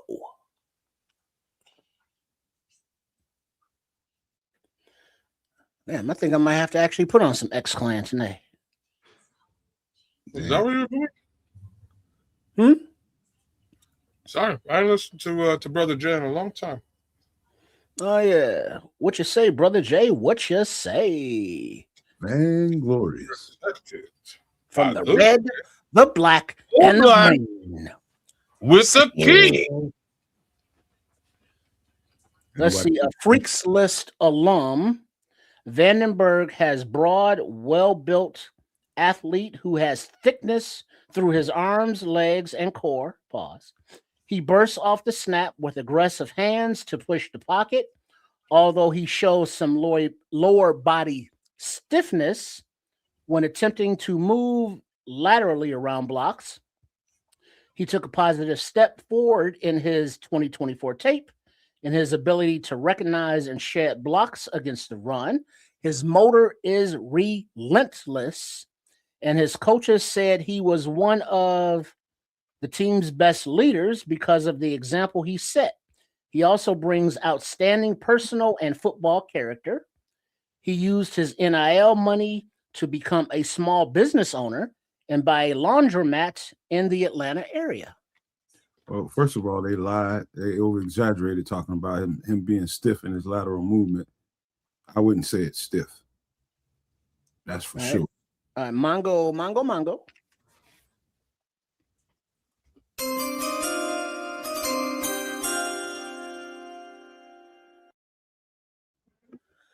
All right, with the 230th pick of the 2026 NFL Draft, the Pittsburgh Steelers select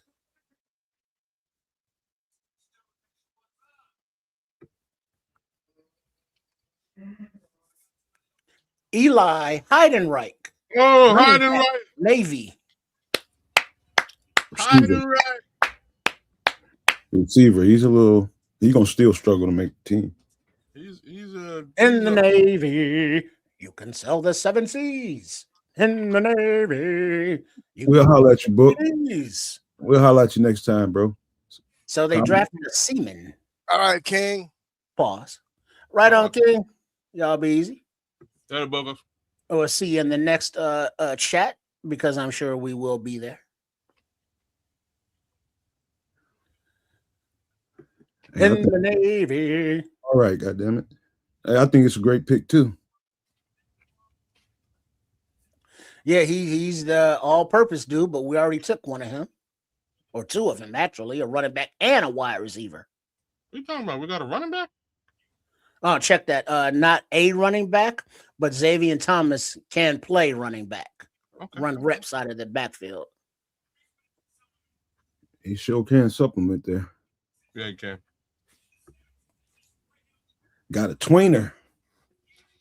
Yeah, he feels that gadget stuff that DJ was, that they were throwing at DJ, and he probably does a bit better.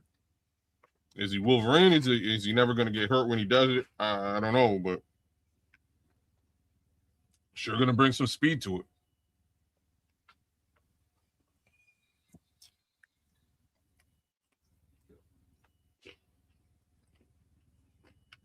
In the Navy.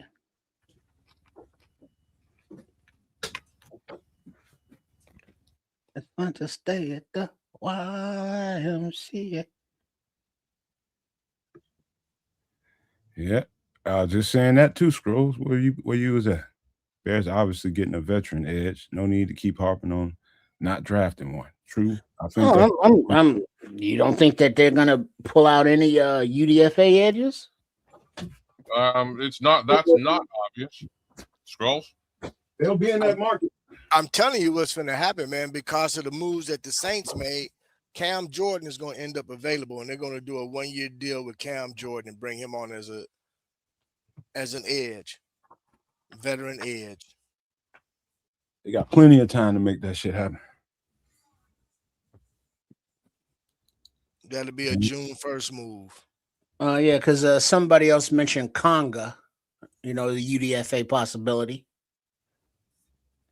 because that was another name I know that we all mentioned here as well. Renee Because Conley. Jackie Marshall went earlier. And you know, in all the mocks, Jackie was, I think, after Landon Robinson, but he was drafted before. Crimson said, how much you think Cam will cost? I had to guess off the top of my head about 15. 7 to 8 for 1 year. 1 year. That little? I think Yeah. more 15. Be less, no, it'll be less than that. Less? Yeah, Yeah. he's pushing 40, man. Like, I'm not trying to be an asshole, but he's old, man. You can't help that though. No, Shit, you can't, but you can help him paying $50,000 for it. So you know what I mean? Like 50 million or whatever. You just pay him a little bit less. I bet you comes here for 4 or 5. I doubt it.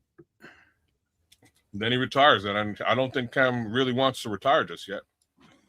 And if he does sign, it'll be like right before training camp. Mm-hmm. You know, because these veterans ain't trying to go through that whole summer rigmarole. I was just going to say it might be right after training camp. This way he doesn't have to do it. Upside is he already knows. You know what I mean? He already knows. No, he'll roll in like right at the beginning of the training camp and then, you know, ramp up during camp, but not actually practice until like the last week. He's 36? 36. He's 36. He'll be 37 July the 10th. Yeah. He's getting up in age. Still strong though. Still a bull. Well, he can play football, man. Don't get me wrong. That's what I'm saying. He'll be a bear. He'll be a bear. You know, because is that like let's call it Dennis Allen's safety blanket? Yeah. Because familiarity. Fair. Might be some people release post draft that we didn't see coming too, based on the draft. Oh yeah, we got these young kids. Y'all can go. Mm-hmm. Now that might happen. So here's a story that's coming out of Sports Illustrated. Part of the reason why Ryan Poles made the move to do some restructuring is to be able to bring Cam Jordan on. Oh, see, I heard it was because of the, wait, hold on. Mongo.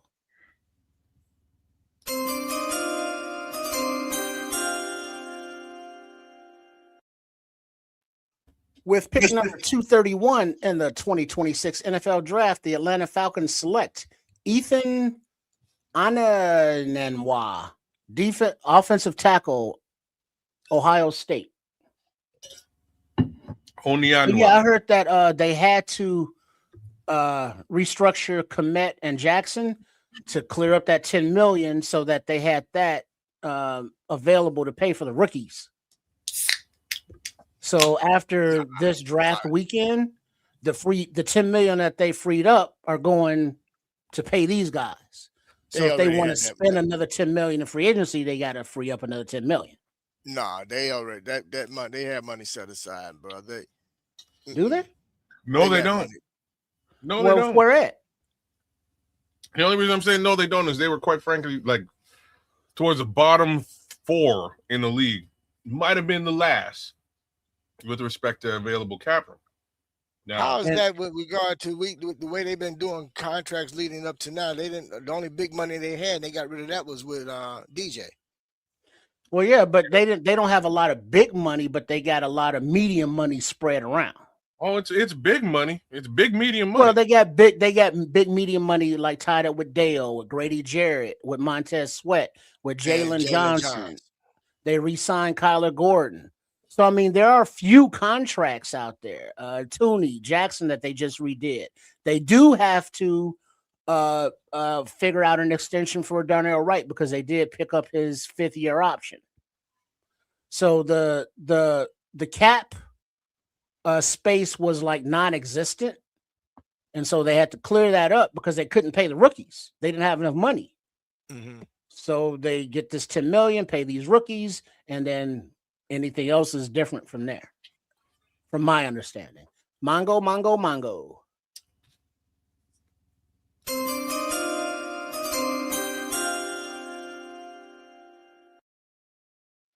With the 232nd pick of the 2026 NFL Draft, the Los Angeles Rams select Tim Keenan III, defensive tackle, Alabama. Big dog. Another run plug. He had a couple poutines himself. He's a run plug, boy. Wide as hell. A couple more. Poutines, them chicken wings, your ribs, hot dog. Let's see. Samuel Sand just watched a Jordan Vandenberg. He's a nice 3-tech. Oh, yeah? He's a 3. I think he's a nose with some 3-tech upside. But that's me. Whatever. He's the middle of the D line. Mm-hmm. Somebody with some get off, high motor. Yeah, we need that. Ferocious, man. Wait till y'all get a chance to really sit down and watch it. He's ferocious, relentless, and he never stops. Okay. Let's see. True is saying Jordan is versatile. That's a thing. That we know that this staff loves both sides of the ball. Mongo.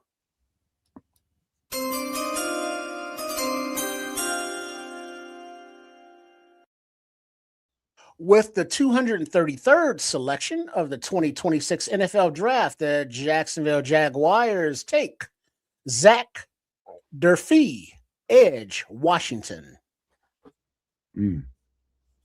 The Patriots are on the clock at 234, Minnesota at 235, and then finally Seattle at 236. I agree with all of that, Samo. Wait, what did he say? Oh, he's a penetrating defensive tackle, strong as an ox with a high motor and a perfect 10 RAS. All of which that. gave Ryan Poles a chubby right away. All of that. I think that motor really, how relentless he plays and how powerful his hands are. Mongo.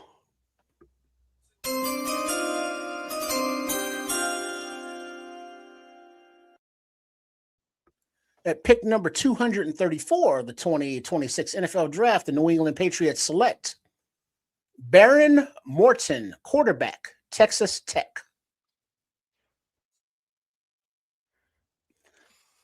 Let's see. Leo says Vandenberg looks like a lighter Billings. He is. He is. He can handle double teams. He can split double teams, man. He can shoot gaps, and he just never stops chugging, man. He's just relentless. He just something about a guy like that, man. It's like almost like he's half crazy or something. Wait, Trip is cray-cray. Stop. No, I've taken my medicine. Well, no, I haven't because I'm out. But I'm supposed to take my medicine. Don't worry about it. Mongo.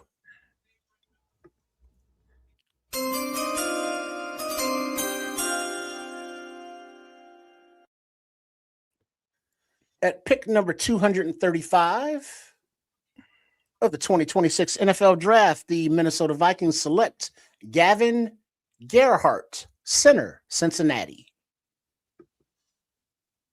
Wait, I thought 236 was last, but I guess not because we're going on. Never mind. All right, so Seattle is on the clock now, and their pick is in, followed by Indiana and then Miami again. Boy, it's gonna be some sour fans out here. We didn't take a defensive tackle till late, and we didn't even get a defensive end. This draft sucked.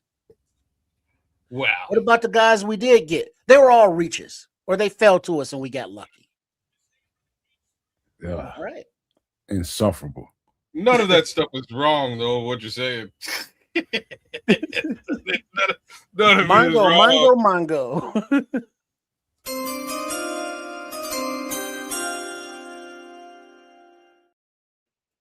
With pick number 236 in the 2026 NFL Draft, the Seattle Seahawks select, a little alliteration there, Andre Fuller, cornerback, Toledo. I thought he was at Virginia Tech. That's Toledo. Okay. I'm just choosing. Wait a minute. Is this Red Baron saying this was an awesome draft? He actually did. Leo is saying, I agree. This draft had good depth. If Scrolls can like the draft, y'all need to get right. Corny is saying Jordan Vandenberg makes this a complete draft now. Isn't Lynch a lot like Vandenberg, the free agent Lynch that we signed?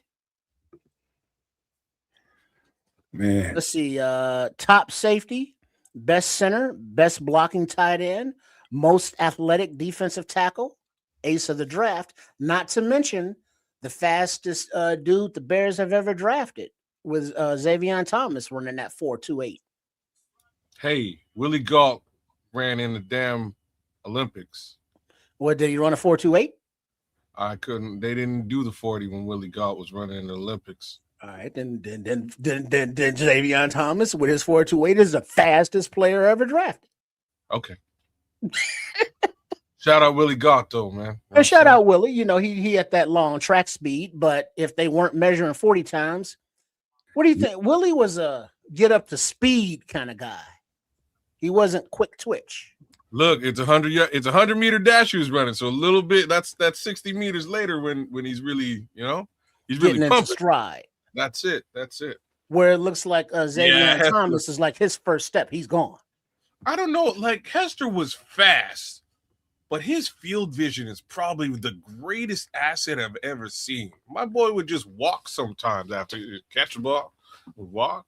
thanks for re-upping, Crimson. Shout out to you, man. Shout out to We appreciate y'all for watching, man. Big ups, Crimson.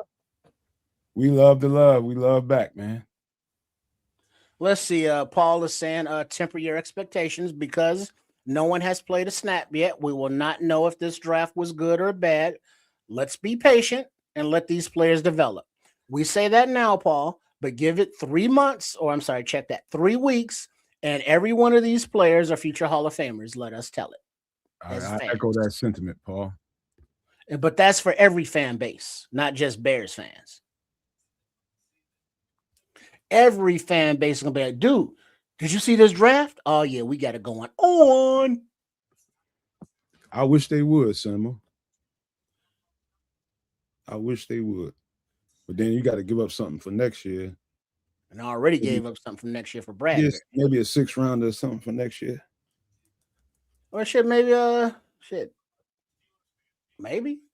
Or unless, there's somebody that the Bears are targeting that they are not confident that they will be able to secure as a UDFA. Okay, FFG asks, I ain't gonna answer. I don't do grades, FFG, but I love how he cops the fuck out of this. What are the initial grades for the Bears? I think it's a B+/A. Sure, I'll go with that. Mongo.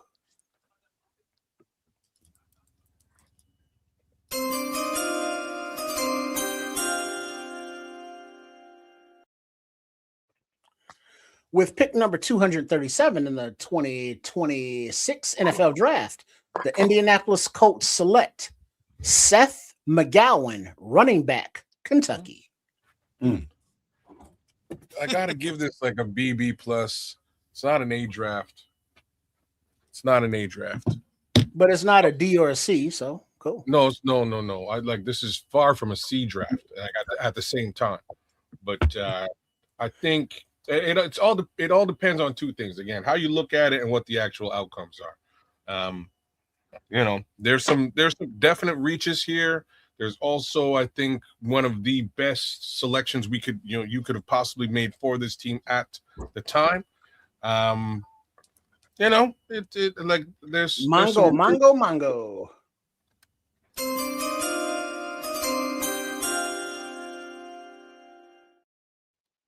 With pick number 238 of the 2026 NFL Draft, the Miami Dolphins select Max Llewellyn, edge, Iowa.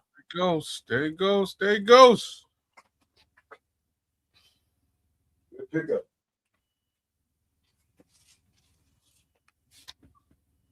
Let's see. So, Miami just picked at 238. Buffalo is next up at 239. Then Jacksonville at 240. If they sign a veteran edge like Cam Jordan, this is an A+. Every team's draft is an A, and then we work backwards. Initial reaction is a C-. I worry the brass has a confidence in the D-line they have not earned. Who's saying Got this? good development pieces, 1.5 starters. That was Crimson saying that one. You know what I'm saying? I can't argue with what you're saying, especially about the defensive side of this. And this is why I'm saying Mongo. kind of depends. I can't give grades.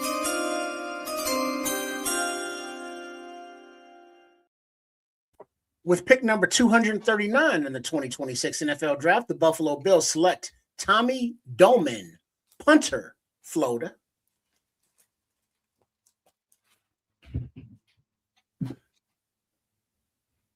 Next up, Jacksonville, and then Buffalo again.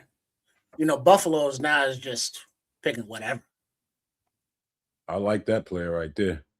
Tommy Doman? Nope, Mason Rager. Mason Rager's a good player. So what you doing liking a punter? I like Nadame Tucker better, though. Me too. And Samuel says Godfather's still on the board. Yep. Oh, really? Dante Corleone. I'm shocked by that.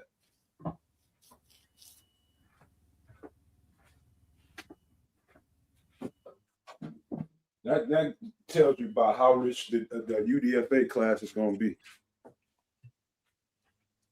Well, that definitely at certain positions, especially at DT. Like I knew UDFA from, and I say I knew from what you showed me this offseason, there was guaranteed to be a couple of really high caliber defensive tackles available in UDFA. So we'll see what it actually looks like when all is said and done here. We're getting real close, but I would not be surprised if they still can grab a couple of who said that? Who said they see some Khalil Mack in Ndame Tucker? Leo Factor. Damn, Leo. Okay. Look, the kid looks good, boy. He looks good. Boy. And he's got some like I say, he's got some of that. He's got all the tools in the bag.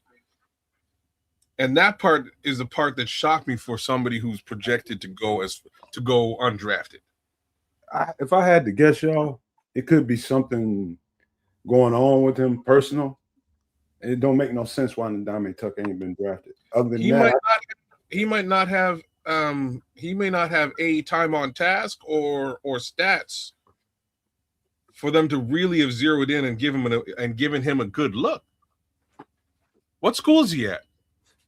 Western Kentucky. No, Western Michigan, I think.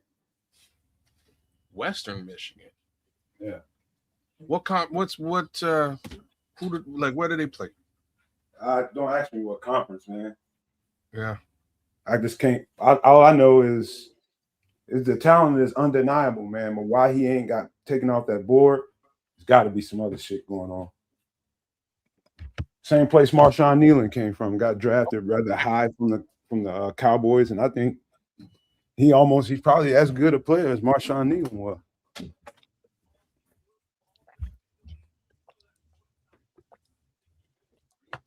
I don't know. Kid jumps off the tape, man, when you watch him. Jumps off. Don't make no sense, man. Until you know something that nobody else knows.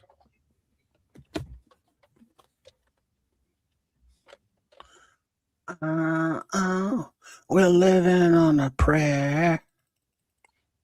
How do you get into Bon Jovi? It's Bon Jovi. I mean, I'm not into him. I just know it. No, I'm just, where did that come from? Oh, they're playing it in the draft. Oh, okay. Yeah, I got the tooth. You're 1 ear in, 1 ear out? Yeah. Okay. Yeah, what you say, Chuck? Is it possible that Garrett Nussmer is going to be Mr. Irrelevant for 2026? Mongo.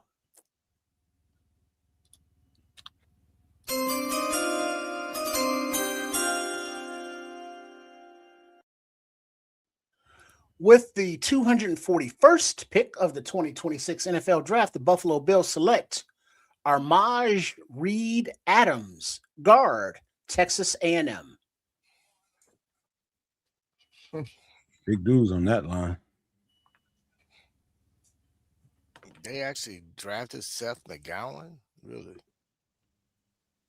He has some character shit going on too.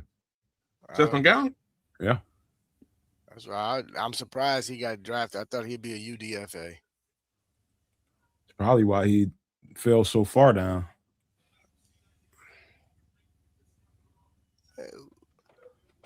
And Young people. besides, I mean, he's not. I mean, he's good once you get to the second or third level, but you know, he's not that. He's not that type of a running back. You know. I think he's tough. Very physical for his size. Yeah. But I thought he was more of a UDFA. A lot of people think if he didn't have some of that character shit going on, he'd been top echelon of that class. He had 5 stars. Mongo.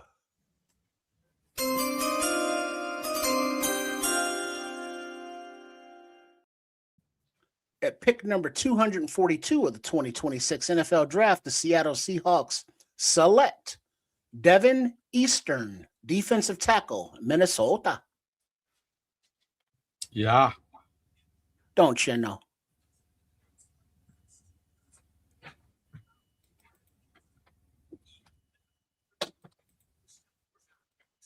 How many picks we got left? You got Houston at 243, Philly at 244, and that's all I can see. You betcha. Yeah, Right on, Crimson. Buffalo ain't have no business having all these damn picks. Good as that team is. Yeah, how does Buffalo have all this many picks? They had back-to-back in like the 4th round. Did some willing and dealing. You know, recoup those DJ pick and then did some more other stuff. Damn.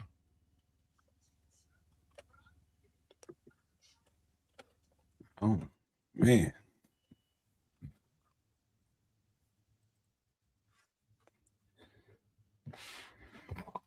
$14 picks left after Houston. Mongo.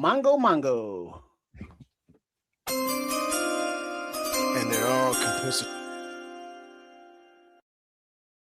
Number 243 in the 2026 NFL Draft, the Houston Texans select, I think it was linebacker Aiden Frazier. They went to commercial so damn fast and did not leave the chyron. Yes, it was. It was Aiden Fisher. Thank you. Some commercials they leave it up. Some commercials they take it off. Sometimes they have the selections after they say selections. Sometimes it has like a 5-minute pause after it says selections. Who's producing this shit? So after the Cleveland Browns pick, all the remaining picks after that are compensatory picks, and these are the teams that with those compensatory picks: the Steelers, the Ravens, the Rams, the Ravens, the Colts, the Packers, the Broncos, the Broncos. How the fuck did the Packers get a compensatory pick? And we got denied. Because of whoever they had as a free agent, wherever that free agent went. That signed for more money than the Packers signed coming in. Mm-hmm. Bullshit. Right. How you really feel about it, kids? I'm just letting the world know. Oh, okay. That's what I do on the podcast. I'm right with you.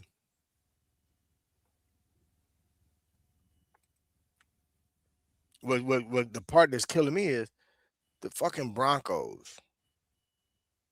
They got 2 coming. The Rams got 2 coming. The Ravens got 2 coming. Packers and Colts each get 1. The Steelers get 1 from the Colts. Otherwise, the Colts would have had 2. Let's go here. Yeah, the Eagles have 3 picks remaining. And right now they are on the clock at 244. Then New England, then Denver.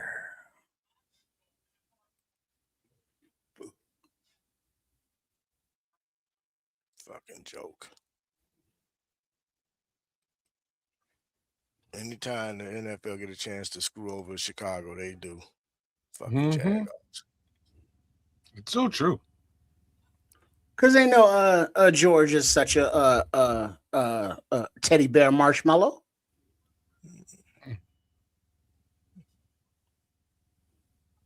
You need to know get what? some trust into him. You're saying that? I'm just gonna say that I'm proud of George McCaskey this time around, though. I'm proud of George, man. At least George went balls deep and attempted to get something done. Oh, he called him out on it. I have to give. You know what I mean? I shit on George McCaskey all the time. I have to. But then, let me take that back. George, while he may be somewhat prudish, he did say it was cool that Ben Johnson said "fuck the Packers." So he also said that, and then stiff-armed a Packer fan, which I will also give a little bit of love to as well. Mm-hmm. We may be looking at a whole different George McCaskey after the passing of his mom. He can go out and play after dark now. That's right. She'll let him cuss. He can cuss in the building, not get cussed at. Mm-hmm. Shout out to Big George.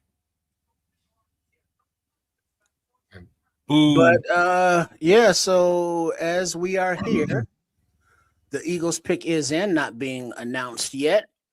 But man. Huh. Quack.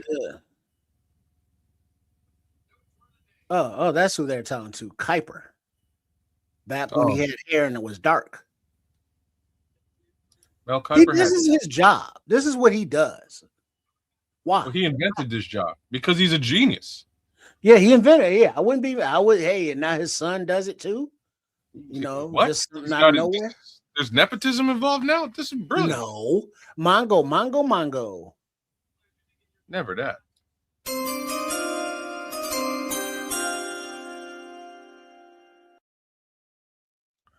With pick number 244 in the 2026 NFL Draft, the Philadelphia Eagles select Cole Wisniewski, safety, Texas Tech.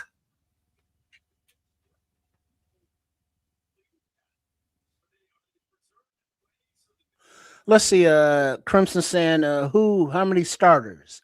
Well, Thieneman, I would think, is a starter. Yep. Logan Jones is going to battle with Bradbury until he wins it out. He is the center of the future, I would think. Yes. Xavier Thomas is going to have a package of plays, as well as being the probably primary kick and punt returner. Okay, he'll see the field. And then everybody else is going to be rotating in, I would think. Yeah, the tight end will rotate in. Well, Roush is he's a rotation, but he's still a starter at like 13. Mongo.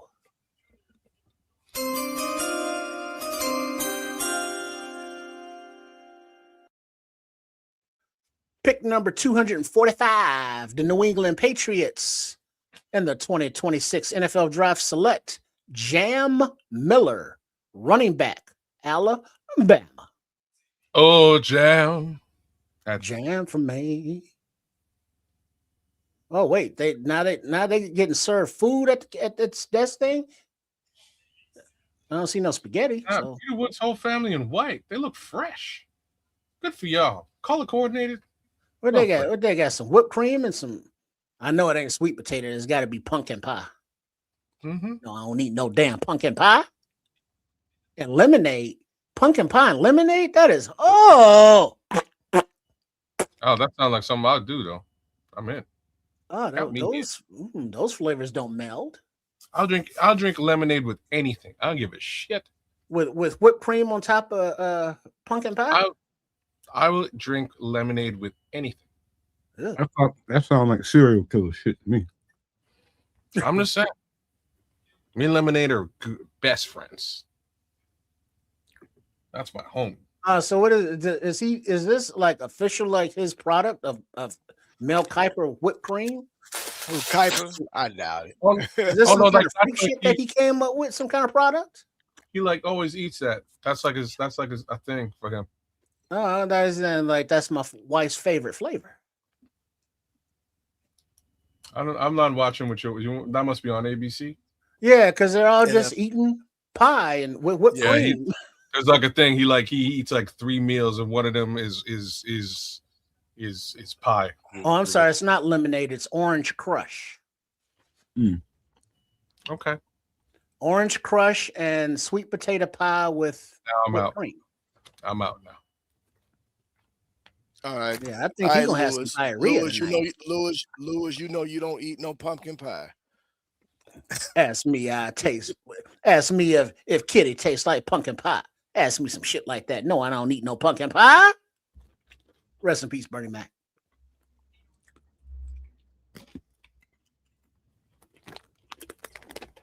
Better than nasty ass Skyline chili. You ain't lying. Anything tastes better than that. Okay, so now we just kind of bullshitting at the end of the draft. Were you trying to draw it out to the top of the hour at 6 o'clock? That's or something? exactly what it is. They paid ABC or some shit, or ABC paid them up until 7 p.m. So they ain't gonna fuck around and get everything they can out of it. Milk this cow. Yeah, milk the cow. Mango, mango, mango. Then churn that milk.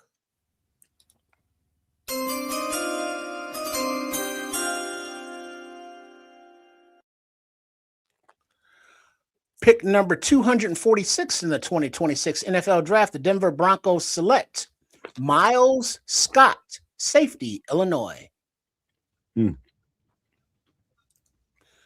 Let's see. Next up, we got New England at 247, then Cleveland at 248.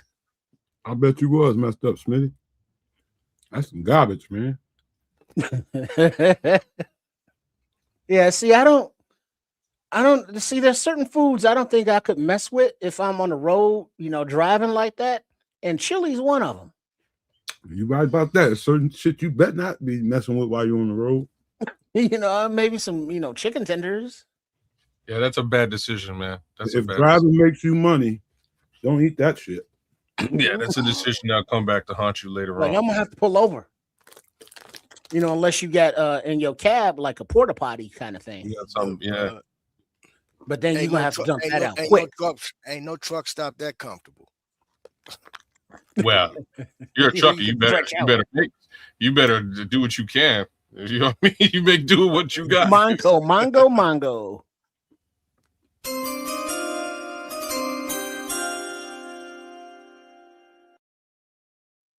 At pick number 247 of the 2026 NFL Draft, the New England Patriots select Quintavious Hutchins, edge, Boston College. Oh, they just drafted the name. That's all. Sure, while you're bullshitting, Boston College is putting out prospects. They just like saying Quintavious. They want to be able to say that. Quintavious. Yeah. Quintavious. Why you whatever his middle name is, Quintavious, middle name Hutchins, get your ass in this house. You know what I'm saying? They just enjoy saying that, man. Deion Burks, Neusmeyer, Brett Thorson, Mason Rieger, best available so far. Diego Pons, Rayshawn Benny. Yeah, Rayshawn Benny's good, man. There's a couple Michael more Trigg, Bishop Fitzgerald. Michael Heldman, Latrell McCutcheon Sr. I've seen some of those truck stop showers. They look pretty nice. No. Flying J. Pilot, Flying J. Well, it's like the Pilot, like those truck stops, some of them have better, maintenance and sanitation than others, where you got to pay to take a shower or whatever, where others don't give a damn. And it's like, yeah, I ain't stopping there at all. The showers is nasty, the food's nasty, the lot lizards is nasty. You want to go to the high class places. I don't know if that exists. Well, your Pilots, your brand names, your Flying J.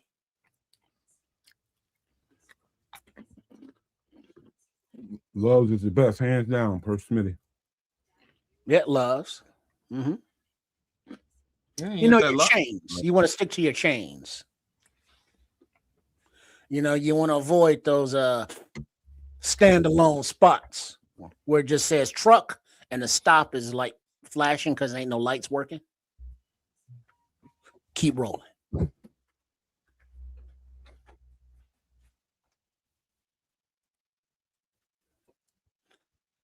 Yeah, so Kansas City, yeah, they get to pick again because they need it. Baltimore gets to pick again because they need it, of course. Sheesh.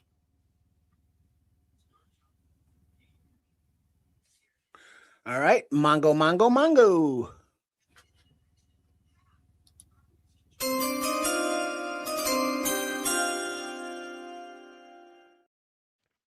With pick number 248 in the NFL 2026 draft, the Cleveland Browns select Carson Ryan, tight end, BYU. Oh, God. What is that like? Tight end number 15? Like 40. Shit.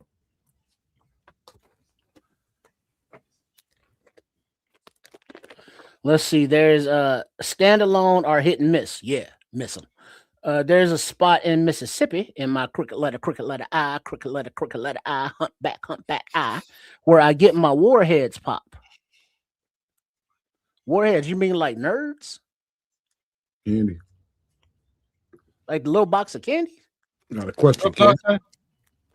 I'm predicting my annual 12-15 season incoming for our Bears. Damn, Dante.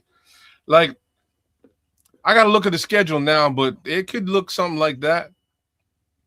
I think it's going to be a powerful. It's going to be a powerful offense. It's going to be hard to keep up with us. Oh, it is warheads, but it is actual pop, soda pop, like a nerd. Oh, Warheads pop. Like he wasn't playing around. Okay. Yeah, like I've had pop. that. I've actually had that. It's delicious, man. You had the warheads pop? Yeah, it's real good. It's Where real was good. you in Mississippi? I don't even know where the hell I got it, man. It was no, it wasn't in Mississippi. It was in shit. I don't know where it was, man. Well, if it was in shit, it was probably a little stinky. Yes. Somewhere in the southern part of the United States. No, I feel like it was upstate. Down in Florida? No, man, I feel like it was upstate New York. Because usually those things are pretty regional. It was at like a Mongo.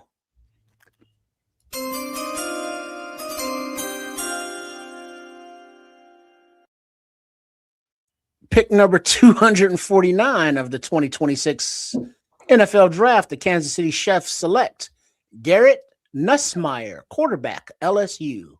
Oh, damn. Somebody get that damn dog off the couch. Oh, you ain't never gonna play football. What's wrong with y'all? Nasty. They signed their quarterback to 10 years. So Justin Fields got a little fighter under his ass.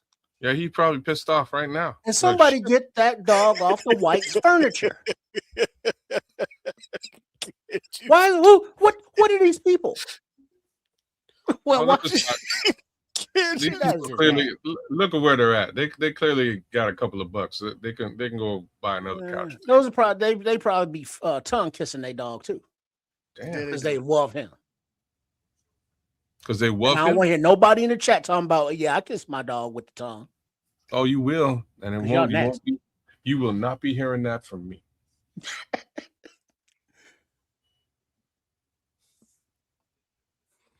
I said he's gonna be Mr. Irrelevant, so they saved him from that at least.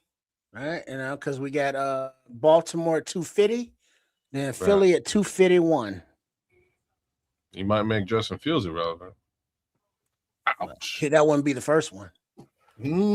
Ouch. I'm just saying. Me too.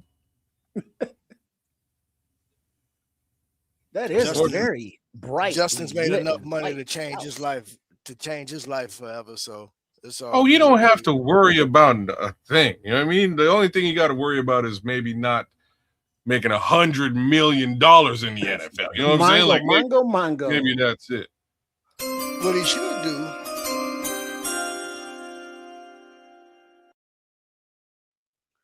Who's this homie strolling up? Daryl Jackson. Don't know. Well, nah. It looks like a veteran or something. Pick number 250 in the 2026 NFL Draft.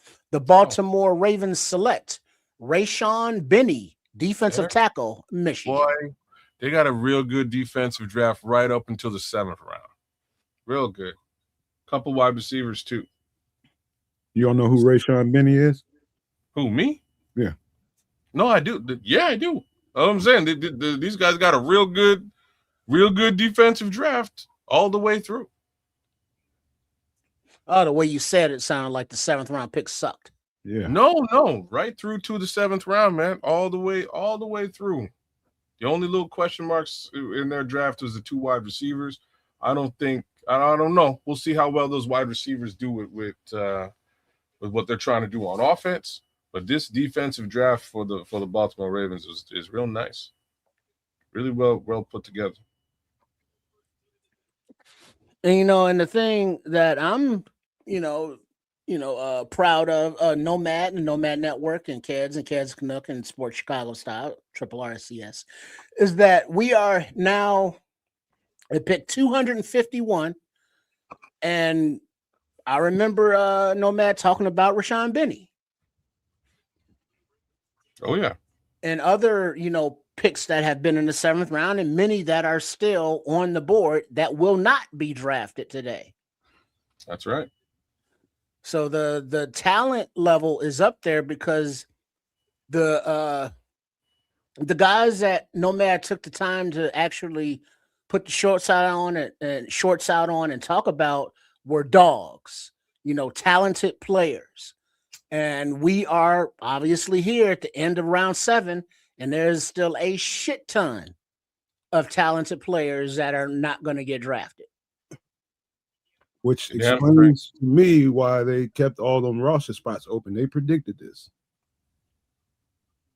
And I'm gonna love the fact I'm sure there'll still be a couple spots left open in case they want to get a free agent or somebody that breaks loose or something, or somebody gets released or something. But they'll fill most of these roster spots with UDFAs, man. And what is Juju? A few gems Nomad mentioned can be had after the draft.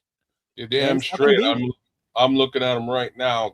Yeah, we're gonna put that up in a minute there, kids. The best available when it's all done.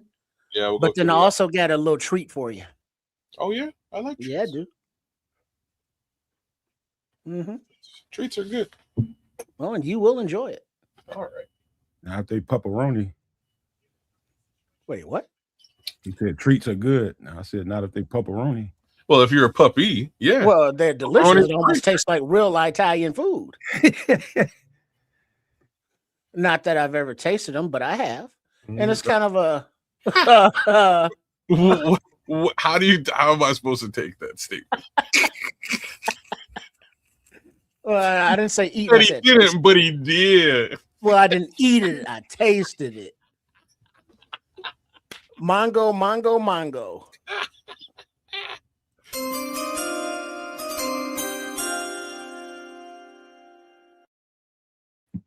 Who is that? Akon?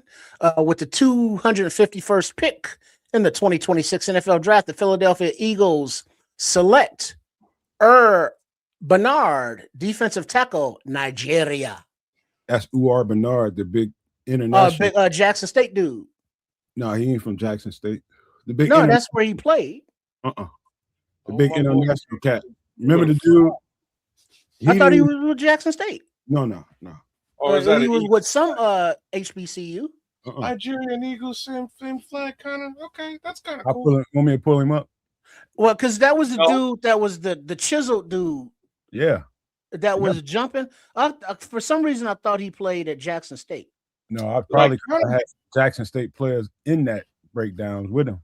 Count on the Eagles making this selection, right? He's just an athlete across the board. Nobody knows. I don't think he played any football at all. You know what I mean? Like he's just an athlete. Well, what Throw a him on to see what happens. Good place to learn the job. Yeah. I couldn't think of a better place other than here. So Howie was like, shit, at pick 251, let's take a flyer on this athletic freak. Yeah.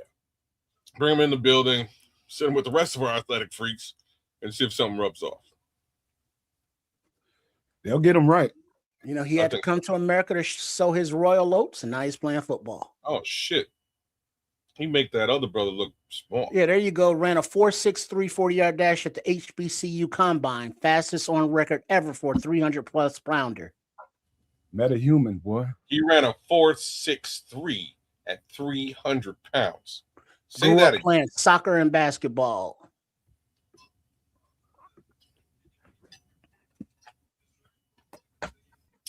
4'6'3" at 6'4.5", 300 pounds. Look at this. And ain't none of that steroids. Like, imagine we looked at this player too. None of that steroids. All right here. That's all natural. This Yeah, player, there he is. International prospect. 6% body fat. You kidding me?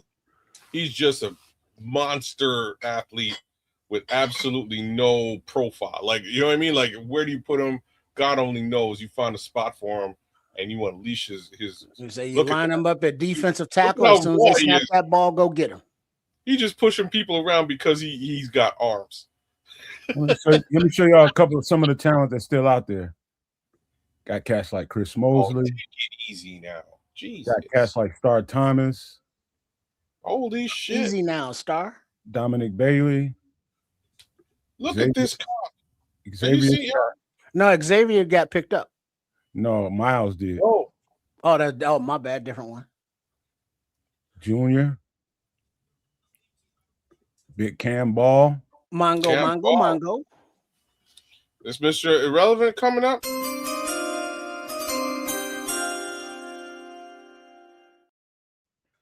At pick number 252 in the 2026 NFL Draft, the Philadelphia Eagles select Keyshawn James Newby, Edge, New Mexico. Okay, no, it's 250. It's 256. Yeah, next up is 253 Baltimore and 254 Indianapolis. Yeah. Denver must have traded with Seattle. That's an interesting Paul number. saying defensive line will always have a rotation. That's true. This is an interesting number. 20% of the league is UDFAs. Very interesting. Huh. You know how look at the UDFAs that make a name for themselves versus the first round picks that don't even get a second contract ever from nobody. Tell me we didn't crush this draft with the breakdowns, man. We tore it up. Yeah, that's pretty crazy. Like if Umar got drafted, that's pretty crazy. Because we all kind of looked at this one like, what are we even looking at here? What a freak athlete. You know what I mean? This brother's a freak. But where do you put him? And somehow somebody said the same thing. Howie Roseman said the same shit, right? He's like, you know what? Yeah, we're gonna put him over here. Yeah, you line up as soon as they snap that ball, go get that ball. Kill that guy. Go get that quarterback. Unalive that guy. Or once you doing no thinking, just mauling. Mm-hmm. Push this dude over. I don't know if these are real numbers or people just pull them out of their boom boom, but Smitty's saying 63% of rosters are 4th through 7th rounders. Yeah, that's why I said at the beginning, Trips, this is where it gets rich. It's all the talent, man. All the talent is up in there. Let's see. The last pick is Seattle. Is that correct? no, it's Denver. Okay. Never mind. Yeah, I mean, Jade Walker was a UDFA. T-Bag, Tyson Bagent was a UDFA. Jack Sanborn was a UDFA. TJ Edwards was a UDFA. Even though he wasn't our UDFA, he was a UDFA. Right. Turned himself into a starter. There's probably a few more on the team. Mm-hmm. I love those guys that got something to fight for. They bring it. They bring it, bro. Much like dudes under 5 foot, 8, get that chip on their shoulder. Yep. Napoleon syndrome, they call it. Napoleon complex. Even walk-ons in college, the same thing, man. They bringing it every single chance they get. Mongo. Thank you, Josh Blackwell.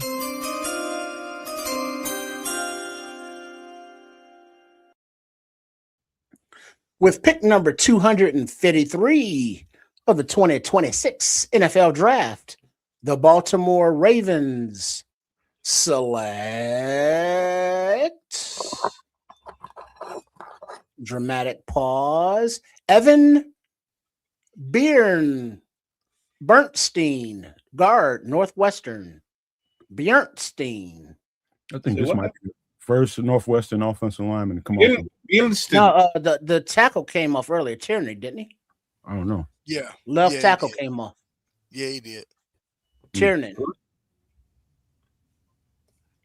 Yeah, he came off a few rounds ago. Missed that one. Yeah, but that was the only other. Was he? Wow. Was he fourth round? Was he fourth round trips? Someplace up there. I know he was either fourth or fifth round. All right, it looks like the Colts, their pick is in, then Seattle at 255, and then Denver at 256. So if that's the mystery relevant, we're almost there. Yeah, Mongo. 3 more Mongos to go.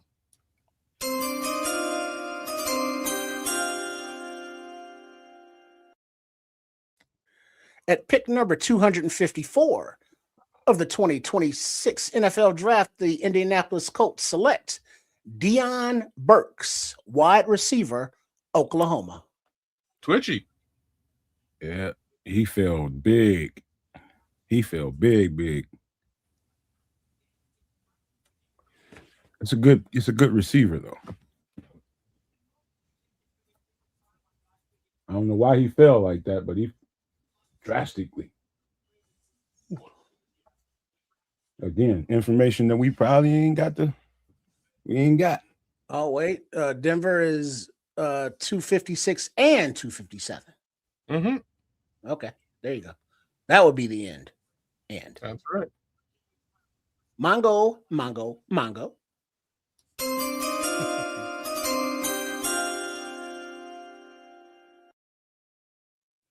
At pick number 255, the 2026 NFL Draft, the Seattle Seahawks select Michael Dansby, cornerback, Arizona.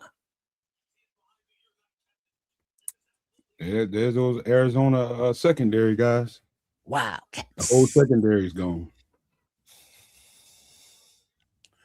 The Broncos are on the clock, and then the Broncos will be on the clock for the final pick of 2026. What rich UDFA class, boy. What a rich class. This is about to be sweet.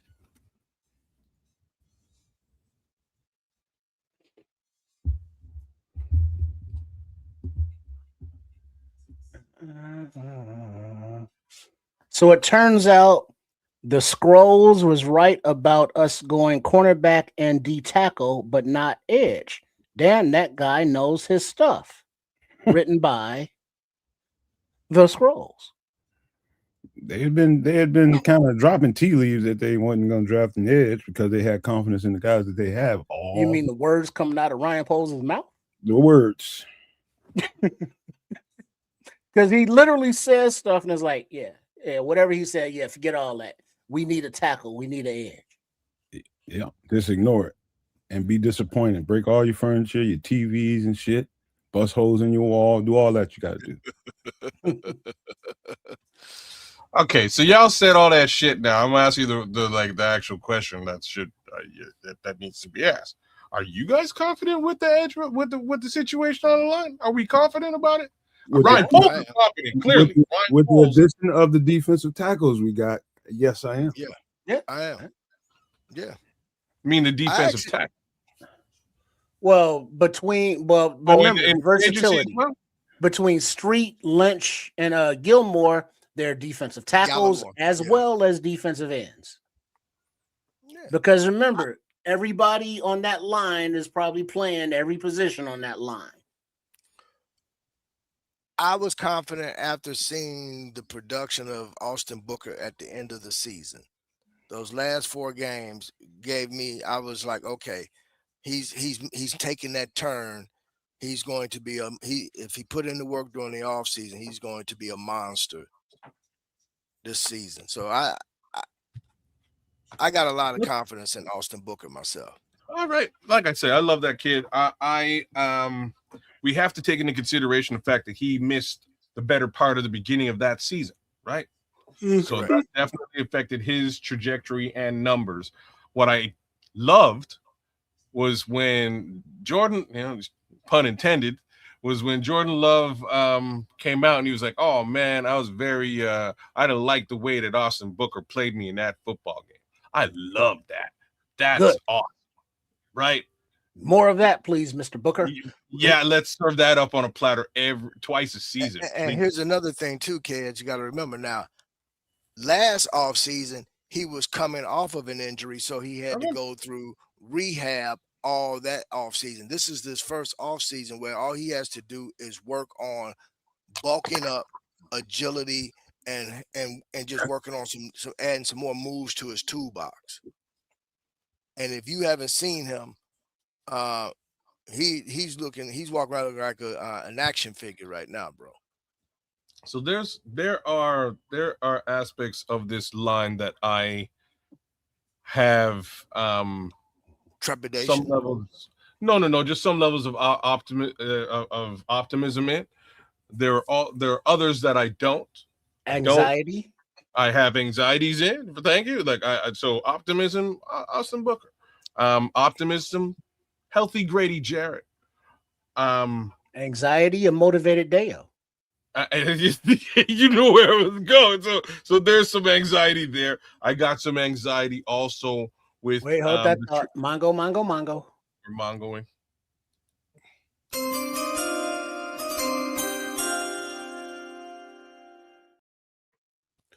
With the 256th pick in the 2026 NFL Draft, the Denver Broncos select Dalen Bentley, tight end, Utah. Hey, tell your kids if they want to get drafted, be a tight end this year. Right. I guess, right. So other anxieties, Javon Dexter's trajectory. I'm not. I don't know. On track year, he got to bring it. He's got to bring it. He's got to be the guy they expect him to be, or there has to be a decision made there. Oh, he'll be replaced if not. But I think he'll be better because he has Shamar Stewart next to him. So there's another one, but he's not. He falls into the optimism bucket. I'm optimistic about Shamar. Shamar only got on the field a couple of times last year, and he looked great. Got hurt, he was out. So let's get a healthy Shamar and see what that actually looks like. I have more optimism in Shamar by leaps and bounds than I do in Deo Odangbo. I really got to say that. And they're going to be kind of playing the same type of role in this defense. So I think Shamar's really got all upside. So let's give him a little bit of a shot here. I also have optimism in my boy Neville. Neville again is from here. I was really hoping to that they would be able to put Neville and Akeem together. It'd be some hometown love, but it's just Neville out there, man. Neville has improved quite a bit since he was drafted. Every year he gets a little bit better. So what I can tell you is he works real hard. Man, he's been working real hard since he was a little boy. So let's see. I don't think you're that much different than and I'm not calling you an average fan, but your regular fans out there that won't really get it until they see it come together. It's like I was saying before you got back in here. The whole meal is laid out on the table. I mean, on the countertop, not being cooked at all yet. But once it cooks, I think people will get it. Well, but that's proof is in the pudding.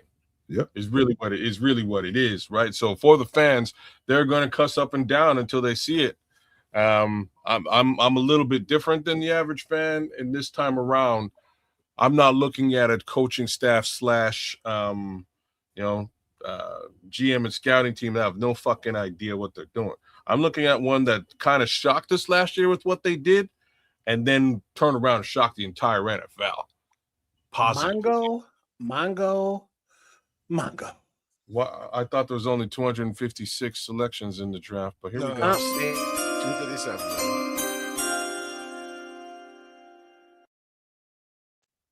All right, Mr. Irrelevant, pick number 257 for the 2026 NFL Draft. The Denver Broncos select Red Murdoch, linebacker, Buffalo. Great selection, great pick. But wait a minute. 32 teams in the league. Comp picks, baby. Comp picks. Oh. You know, they add those on to the end of the rounds. Yo, you should be able to set that jersey on fire. Right. When you go up there, ain't nobody trying to keep that. Nobody wants Mr. that. Irrelevant. You know what I'm saying? Just burn that down one time. I slap it out of his motherfucking hand. You know what I'm Let's see. saying? I throw it on the ground, stomp it, wipe my ass with it. Name Hey, he gets a parade out of that in a couple commercials. Name another player who came out of Buffalo who is an outstanding edge rusher. They're talking Khalil Mack. Khalil Mack. There we go. All right, and let's go with another Mr. Irrelevant, Brock Purdy. Brock Purdy. Ain't nothing. As we did Red wrap Murdoch up too, man. Red Murdoch's a great linebacker. Like, look at this boy hit. Yeah, seventh round pick. Because I remember we did a short on him as well. But Bears defensive tackle Jordan Vandenberg, owner of Always Fresh, a laundromat in Atlanta, not far from where he played ball at Georgia Tech. He said, "My dad always preached to me that life-changing money is only life-changing money if you put it to use." So the first thing we did, we wanted to look for something that was passive income so I could set up my future, because I plan on playing football until I'm 45, but you never know what can happen in football. So I just want to prepare myself. That's good passive money right Who there. said that? Jordan Vandenberg. Boy, look, Jordan, ain't nothing we know like you ain't a dummy. boy. Ain't nothing like a laundromat. Ain't nothing like a laundromat, brother. Because everybody got to wash their clothes. Well, so wait a second now. Are we saying Jordan went and he bought a laundromat? Yeah. Exactly what he did. He used his NIL money or whatever money he had and bought a laundromat by his campus at down there in ATL. And you really getting don't all them college kids money. You got money. A lot of it there. You're gonna make a lot of it around the college. And something else about Jordan from Greg Gabriel. I've been saying this for weeks and fans refuse to believe it. Dennis Allen wants athletic, fast defensive tackles, not slow elephants. The 3 defensive tackles signed in free agency fit that mold. Vandenberg fits it too. 4.9 40, 35 reps at the bench, a 36-inch vertical jump, a 4.19 short shuttle. Those are crazy for a defensive tackle. And who else has been saying that all goddamn year? Mm-hmm. Oh, and they now of course we got some stuff. Now that the draft is over, thanks everybody for joining us live as you did. Much appreciated. Hope we value added your draft watching experience, whether it be on the Nomad Network or at Kez Canuck or Sports Chicago Style, Triple RSCS. Please make sure you are subscribed to all 3. Mm-hmm. And now we do want to we got the best availables. You want to do your video right quick? Let's do that first. Yeah, let's do that. Let me go to here, and then let me pull it up here. Okay, let me make sure this is muted. Oh, wait, that's in my, wait, hold on, pause, mute. Oh, there's no music, nothing there, actually just counting, so that's fine. All right, now let me minimize this, and then put it onto that screen. And then, hold on, I'm there, I'm coming. All right, then we blow that up, and then we go here, and then we share our screen here, share. And we go to there, and here we go. We seeing it? There we go. All right. And now let's blow it up full screen. There we go. And now this is Jordan Vandenberg getting his bench on. 3, 4, 5, come on, 6, come on, 7, come on, 8, come on, 9, 10, come on, 11, Georgia Tech. 12, 13, easy, 15.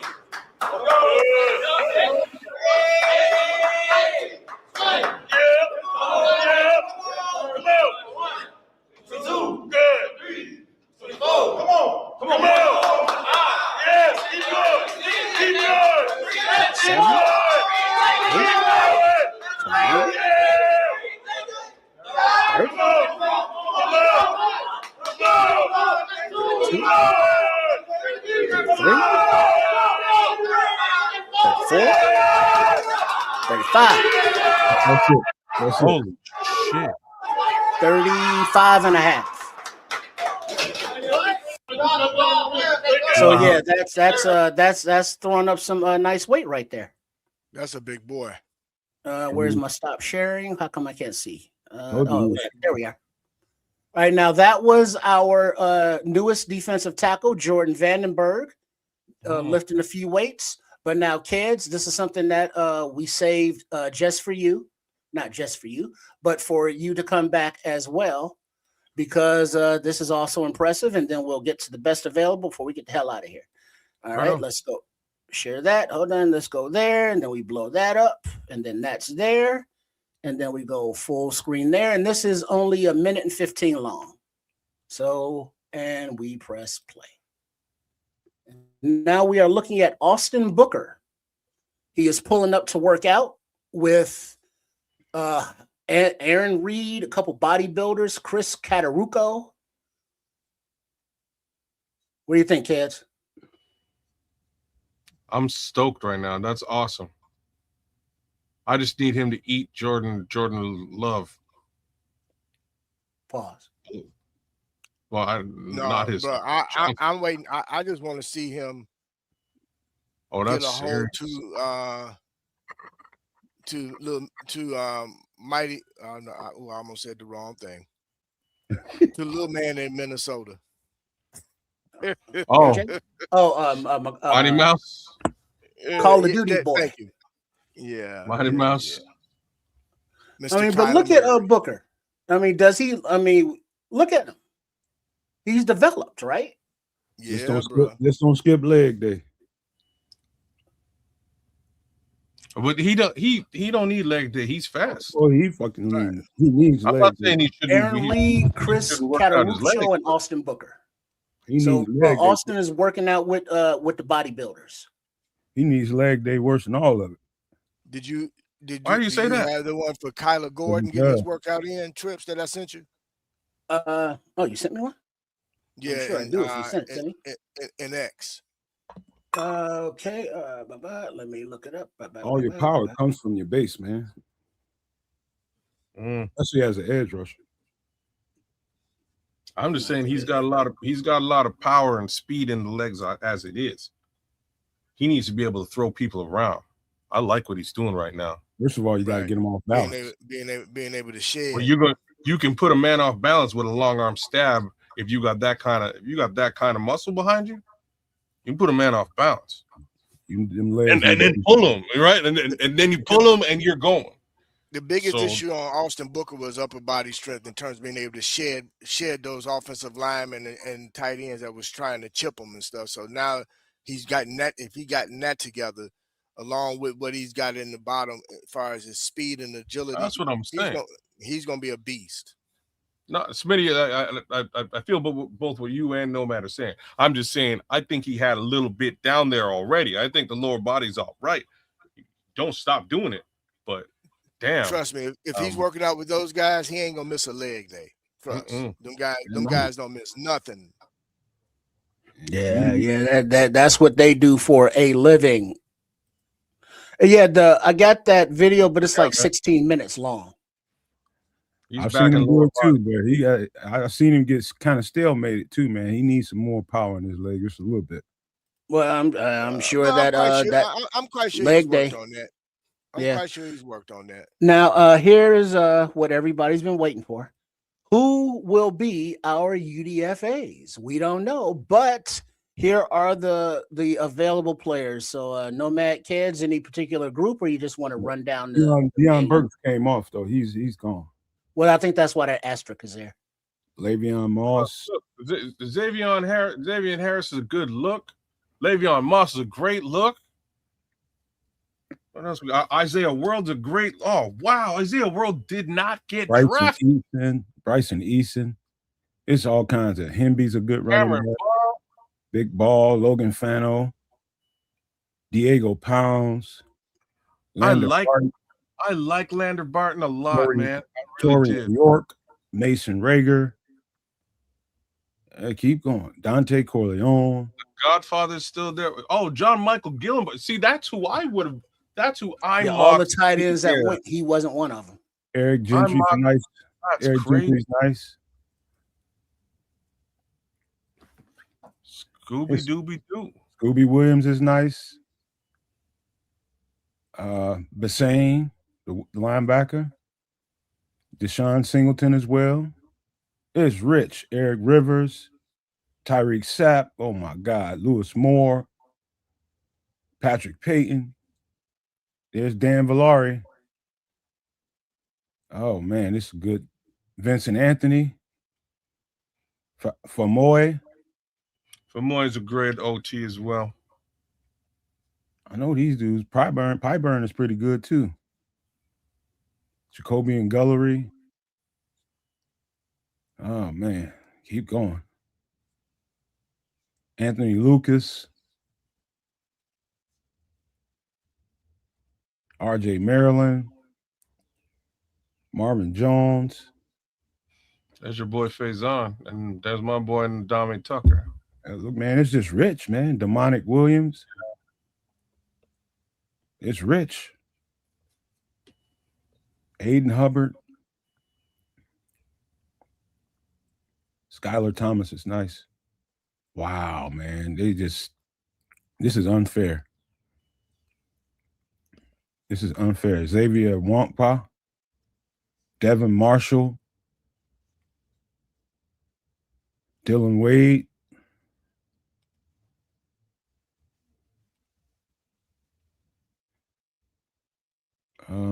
Marcus Allen. No relation. Dane Key. Desmond Reed. Nigel Kelly. Brockermeyer, the center. Well, I can tell you right now, they've already signed one. They're in the process of getting ready to sign one. Utah offensive lineman Jaron Kump. The Bears? World. Yeah. All right, cool. Keep going. Oh, Shad Banks, what are you doing here? What are you doing here? Trying to get paid. This is ridiculous. Jalen Stroman, Noah Whittington, Xavier Sorley, Ethan Burke, Jack Stonehouse, good punter. Kyron Drones is a good quarterback. There's Renee Conga. Jaden Ott. Hank Beatty's going to be a camp stud. Ahmad Moses. There's a Kump dude they're talking about. If you want to click on him real quick. Who's that? Kump. Jaron Kump. 6'6", 315 pounds. Probably gonna use him as a guard. Utah's got a pretty good offensive line. Jeffrey Imba. Dean Connors is okay.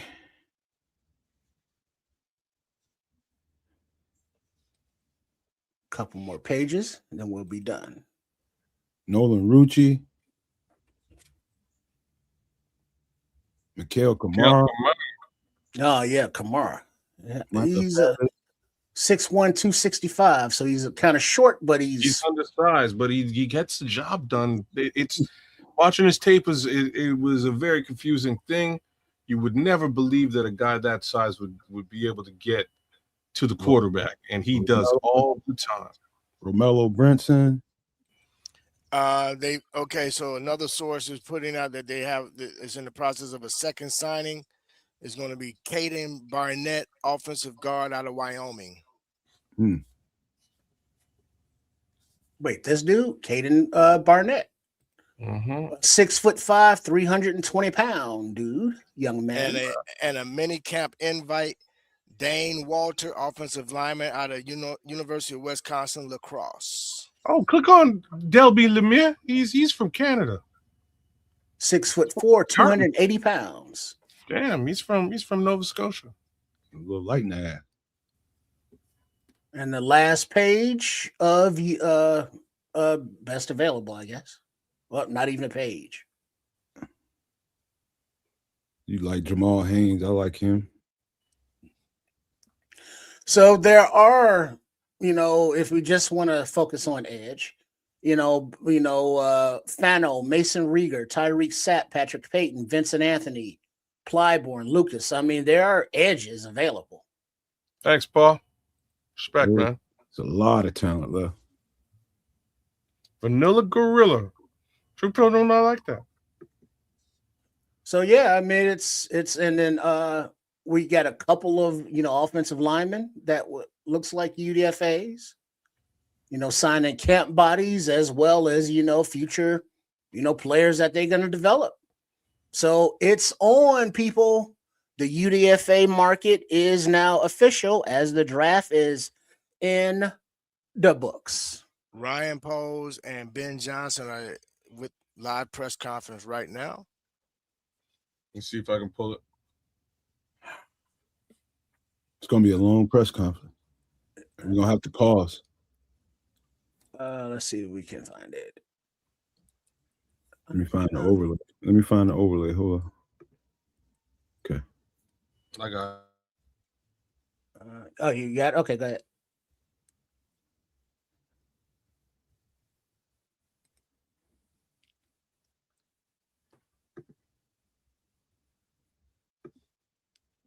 Thanks, Smitty. We appreciate you, dog. Appreciate everybody for jumping in here. I know it was a marathon, but it was pretty fun. Thank you, True Pilgrim. We appreciate you, man.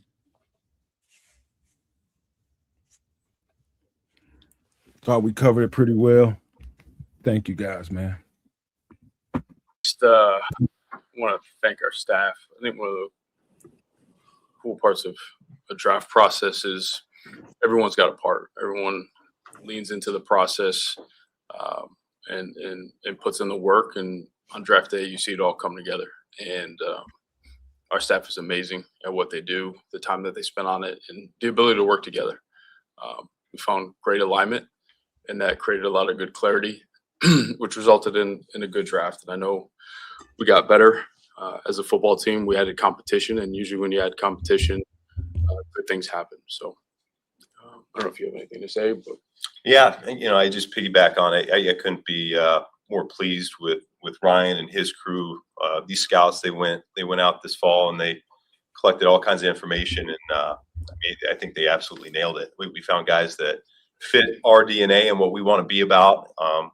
We found it round 1 through round 6 there, our last pick, and even in some of these guys we're picking up right now, I think we're still finding our type of guys. So that was important for us, and you would hope from year 1 to year 2 with this coaching staff and the personnel department, we're so much further along than we were a year ago at this time. So that's what's encouraging to me and Ryan, and really look forward to seeing these guys hit the grass here in a couple of weeks. I was going to say, how much significant roster change since January? Where do you see improvement? Where do you sense the football team's gotten better since last season? Well, I'm going to start with continuity with the coaching staff, because I really do think the ability for us, a group of guys, a lot of which we hadn't coached together before, looking to unify that vision and bring it to life the way that we did last fall. We're going to be so much better off having gone through the cut-ups.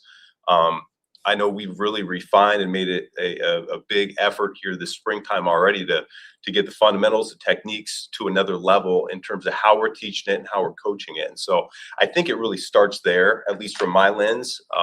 I think we'll be better teachers of not only the scheme, but also just the vision of what we want our brand of football to look like. And so in terms of the personnel side, the roster, I think we have, just like Ryan said, created competition really across the board. And I really expect some of these young players that we already had in the program to take a huge jump from year 1 to year 2 of this coaching staff. And then we create a lot of competition really at every position group. So Talk about the DNA of this class. What is the common thread to you that you see in these players you've got the last 3 years? yeah, well, I think Jeff King hit it a couple days ago, and that's really, we're looking for high-level competitors, guys that if you took football away from them, they really don't know what to do with themselves. It's a huge part. They eat it, they sleep it, they breathe it, and I think we're able to identify those type of guys. And when you have guys like that, they usually find a way to come out on top. How similar is that? What strikes you about Dylan's skill set? At safety, well, that's what you kind of from being an offensive guy. It's rare that you see a safety as a guy that you really worry about, and yet it was pretty quickly that you could turn on his tape and realize he's always around the football. He's got a knack for the football. He's a great tackler, and when he does it with violence. And so, to me, his style of play showed up. I thought Oregon did a great job putting him in a position to succeed, and he really thrived in that system. And it goes back to his Purdue days as well. I mean, he just, for 3 straight years, high-level production, and then when you combine that with the athlete that he is, the football IQ, to us it was a no-brainer when he was there. But I really do think he's going to be a guy that one of those rare safety types that coordinators are going to have to account for. And given how much is on a center's plate in the NFL, particularly in your offense, what's the benefit here for Logan getting to come in, maybe learn for a while under Garrett, and maybe take his time before he becomes a starter? Yeah, well, I think we were really smitten with Logan throughout the process. You know, Dan Rochar, Kyle DeVan, they went out and went to several places this springtime to make sure we could identify the guys that we felt really good about. And obviously Logan was at the top of the list for us. And so we felt convicted as a staff, coaching staff and personnel side, that he was our guy. The mental is top notch. We saw all the traits that we're looking for, whether it's the run game or in pass pro, and we brought him in for a top 30. And I think that's when it really solidified it for us that, yeah, he's got the makeup. The guys at Iowa were raving about him, and then just the next level in terms of football IQ as well. So I think none of us have any qualms that he'll be able to download the information. And once again, it's just another. All right, you pause for a second. Competition. Coach, you draft. All right, what do y'all think so far? Bishop, I'm seeing what you got in the private chat. Bishop just broke. I think they signed Miller Moss, right? QB out of Louisville to a deal. Yes. Okay, keep it coming, man. Keep it coming. What y'all thinking about it so far, y'all? I'm satisfied, man. I'm satisfied. But anything y'all gotta say, go ahead. Well, satisfied is not the word that I would use. We're just going through the pomp and circumstance right now. Like there will be some actual questions that will get some answers to. But right now, I'm just saying they're just it's pomp and circumstance. He's you know what, Bishop, just type him in the chat and I'll put him on the screen. So KC Ezemomu,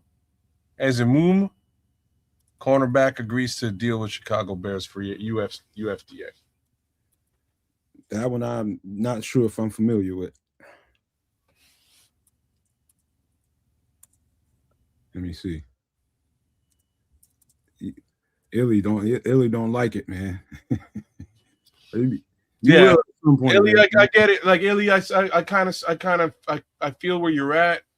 It's a bit of an early selection for the center there. A lot of folks are saying the same. Barlissimo said the same thing. I can't argue with that. Personally, I say you wait and you get him a bit further back. But maybe they saw what they saw and they didn't want to allow him to get away. So, if he was their guy at center, are you gonna we'll hold off and wait and see if we can get him later? So can't do that. My answer to that is, yeah, you can do it, and I would. And like when I say I would, I at 57, I would have traded back and collected more picks, and still got pick them win. And still got Logan. Sounds good in theory, man. Well, when in theory it sounds good, but didn't the next center go off the board like pretty close right after that? Yeah, but think about that though. The only reason the next center went so close is because they selected a center. After the first two centers went, another center didn't go for like 50 selections. Yeah, so if they didn't select the center and the first team that selected a center took their guy, then you would Then be it's a upset. problem. You're right. Right. Then it's a So problem. that's why they went and got that's why they went up and got their guy. Fair enough. You got to understand, it wasn't about finding a starter. They have their starter for center this year, but they need a successor because this guy's only on a contract for a year. So they wanted to make sure that they got their guy that fits their DNA to learn from the guy that they had to put in that place because they had a center that retired on them. So they got kind of hit with a situation where, okay, well, we got to make an adjustment quick, which they were able to do. But then to make sure that hey, you know what, regardless of what, we're going to go get our guy. So this way, if nothing else. Yeah, I still disagree. So like, here's why. You always do, though, kids. I mean, no. Hold on. That's why you're the money guy. But here's why I disagree. Because their next selection was only 3 picks away. It's not guaranteed. You got to understand, it's not guaranteed. There was not another offensive center that was selected 3 picks away. But we don't know what the other teams were thinking, kids. Here's the thing, kids. Here's the thing. You know why that other center was taken? Because maybe that team was thinking, we'll get that guy. But when they went up and saw the Bears when they got him, they said, you know what? Well, we better go ahead and take our guy next. You follow what I'm saying? No, I understand the why they would do it is because they wanted to get their guy at that time before anybody else decided to do so. I'm just like, I guess it goes. Was that even in jeopardy there? Right? We don't see. We don't know because we're not sitting in no seats.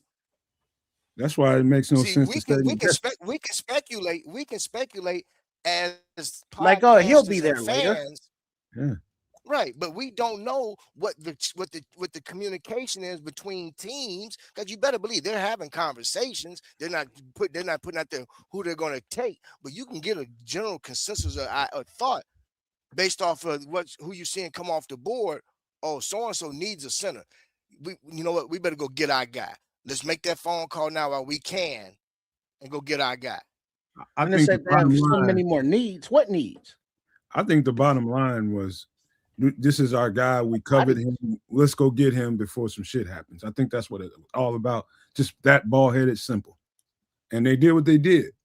And I ain't gonna second guess him because that obviously is a guy they really, really coveted to do that. So I'm good. And then something else. If that's the case, I don't hear nobody complaining about giving up two seven round picks to go up and get who they went up and got in the 6th round.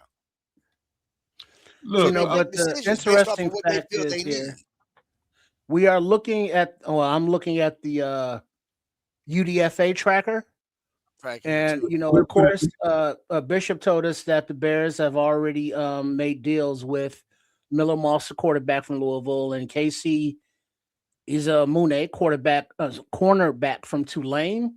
But it's not like the Bears ran out and immediately signed an edge. And so far, the only edge in the UDFA market that has been signed is Logan Fano to the Cleveland Browns. All right, let's finish this interview or this presser right quick. A potential future center, you draft a tight end who has a specific role in your system. You draft a kick returner and maybe a 3rd, 4th, 5th type of receiver, got the type of player. Is that indicative of you knowing exactly the types of pieces that you could use for certain particular roles in your offense? And then, Ryan, if I can ask this of you as well, is that a different place to be in terms of roster building, to be at a space where you can use draft capital on specific types of pieces for specific roles on the team? Before they answer that, I have to give a shout out to Herb Howard for this question. It's a badass question, yo. Big ups to Herb.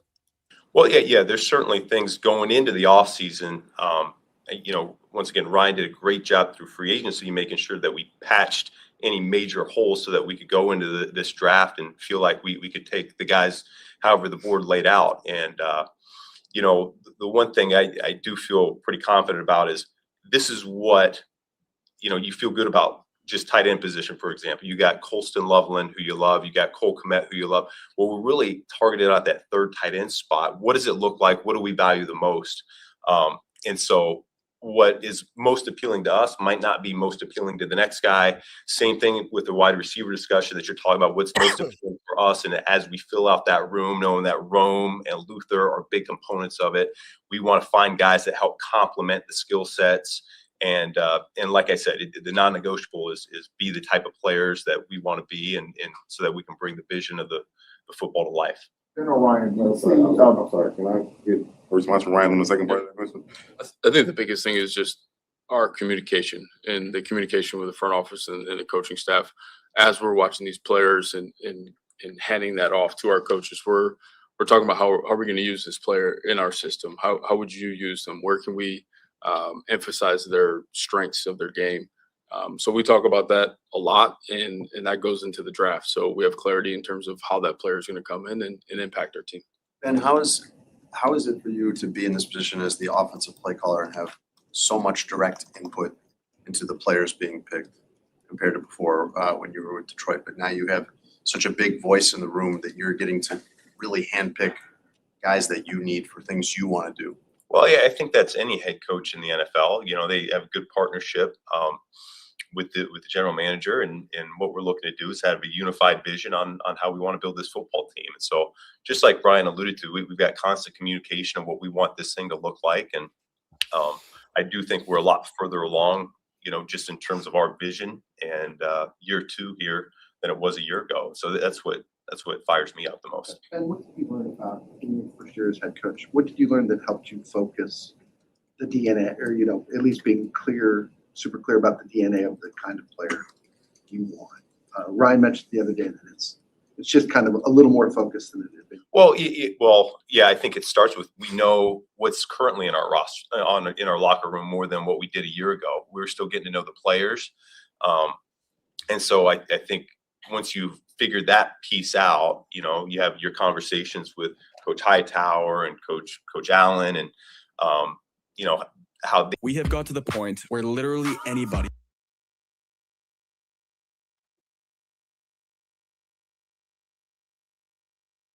Well, he did break down how, you know, the tight end would fit and how you'll be utilized. Exactly. You know, it makes sense.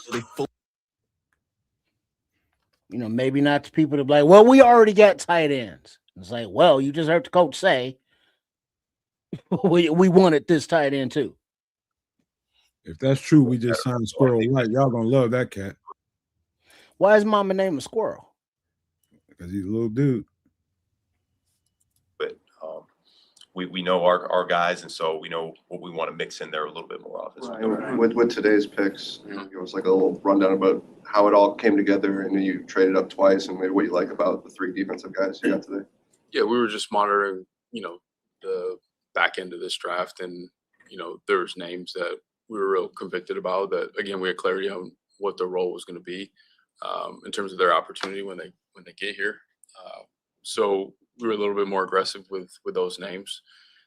So with, you know, Malik, he's someone that we talked about. Al, Da, and I, we like the way that he covers. We like the play style, and we think there's room for him to continue to improve too. So add competition at quarter room, and we think that he can positively impact us and give us more depth early. And as he grows into something bigger, we'll see how that goes. And then Keyshawn, you know, a player that physical brand of football, has really good size, can run. And then again, his ability to both play to play the linebacker position and also help on special teams. You know, Hightower has a huge say in this whole deal too. We want to make sure those guys can perform on special teams, which is going to help them make the active roster, which is important. And then finishing up with Jordan, again, the real cool part of this whole process, you go through, you know, your winter film work, and then you get back from the combine, and then you got some guys that maybe non-combine guys that do really good at pro day that pop up on your radar. Jordan was one of them. And as we got his name around the building, we were working together with the coaches, there's a level of excitement. So he was a player that we identified that we wanted to go get. We didn't want to wait any longer. I don't think he would have lasted to us in the 7th. So we're a little bit more aggressive, went and got him. And you could tell with the energy that came through the building and especially our D-line coaches, they were fired up. So really excited how we finished this draft. Xavier, what about his game stimulates your creativity offensively? What's a realistic way that you can involve him early?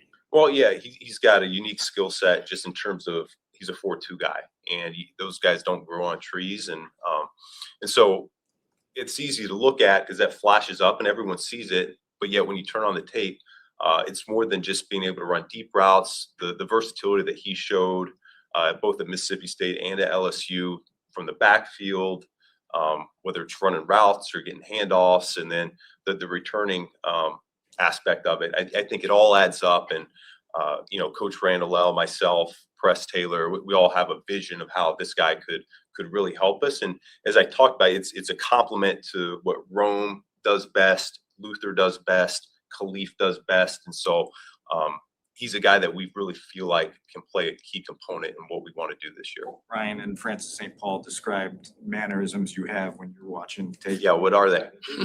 Well, Francis said you do some rocking, and are you aware of the things that you do when we're sitting in the chairs for a long time, so I just got to shift position. But no, it's weird. I feel like, I'll sit next to Ryan when those scouts are in there, and I almost feel like we can feel each other a little bit, which is unique for a couple guys that really haven't done it together for a very long time yet. And so there's just, I think he and I view players very similarly, and so I'm sure we do kind of feed off each other a little bit. And you and Ryan both were pretty open all offseason about needing pass rush improvement. The fact that you didn't sign a big name one in free agency, you didn't draft an edge rusher. How is it going to get better with the same guys who were out there last year? Well, we're certainly going to coach better than what we did a year ago. And like I said before, it starts there. We've made a concerted effort in how we're going to get that done. We were excited about the guys that ended up finishing the season on IR, the trajectory that they were on, both Dio and Shamar.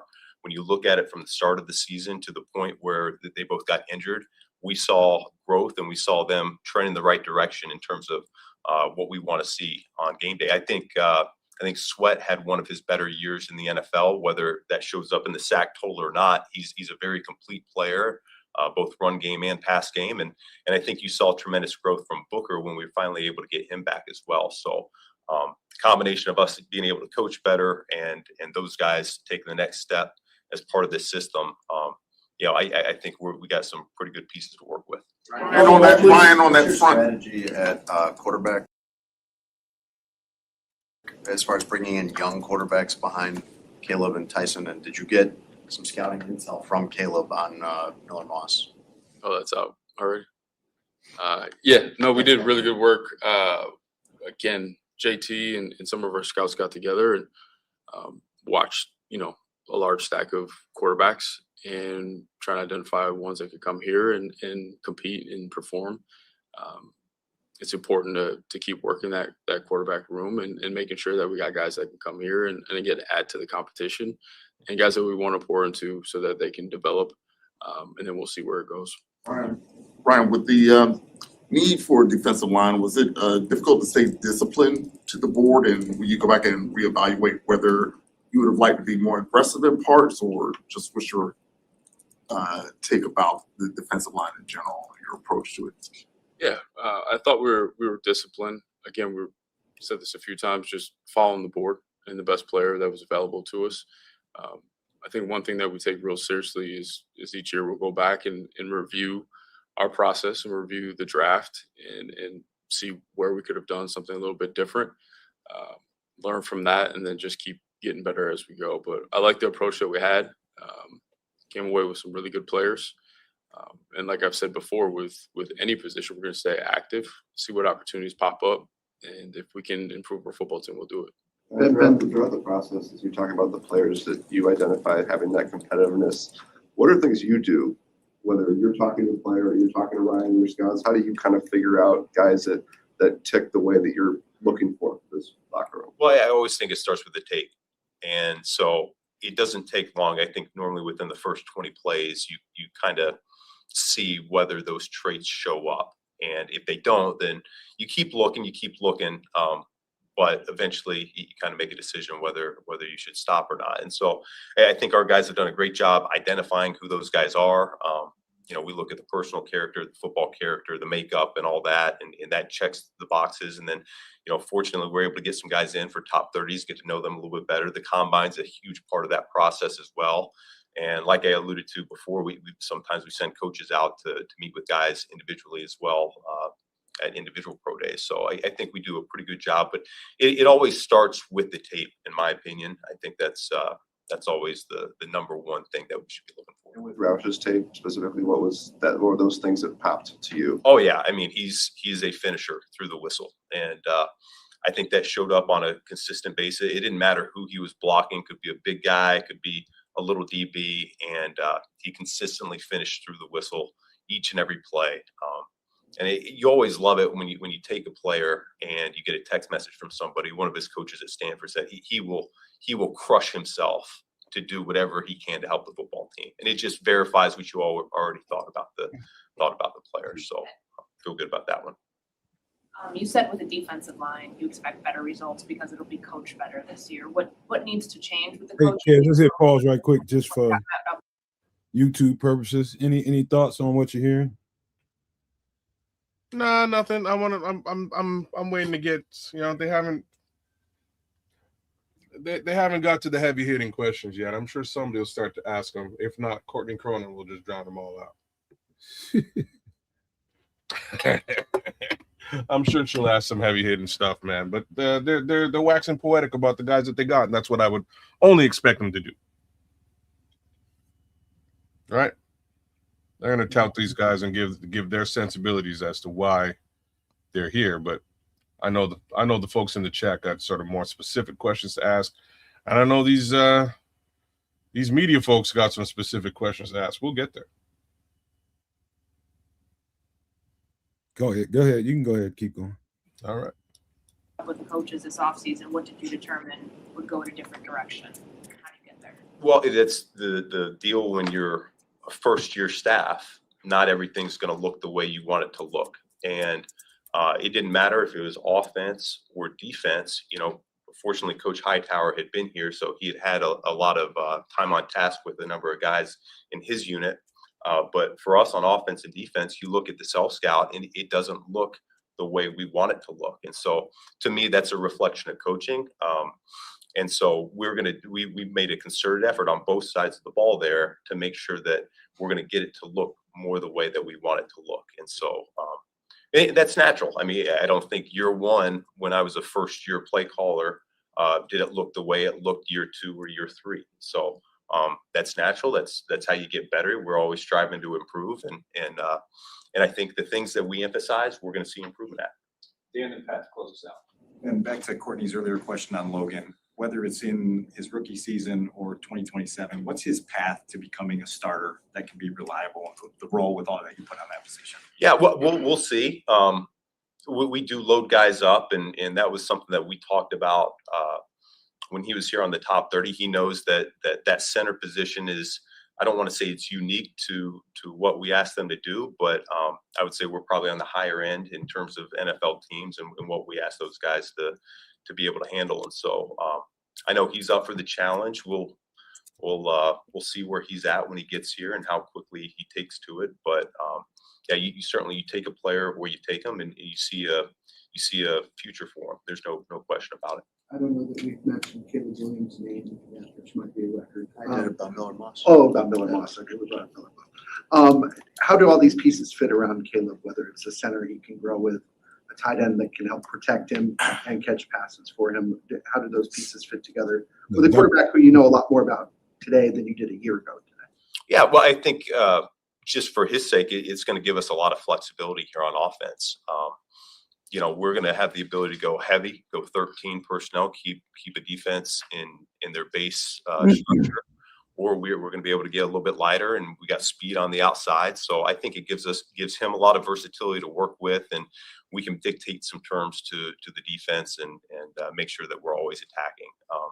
His big goal here is going to be to make sure he can get up to speed with these new pass catchers and continue to refine his chemistry with the guys that we've already had, which he's been working at already all this offseason, the last few weeks. He and I kind of talked about. I think he got all the guys out in California, and so I know he's been working on that. But we'll hit the grass. We got one more week of phase one. We'll hit the grass for phase two, and we'll really be able to hone in on some of those details of where he can get better with his teammates.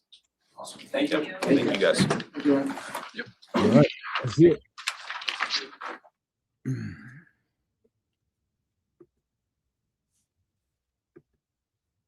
You can take it down now.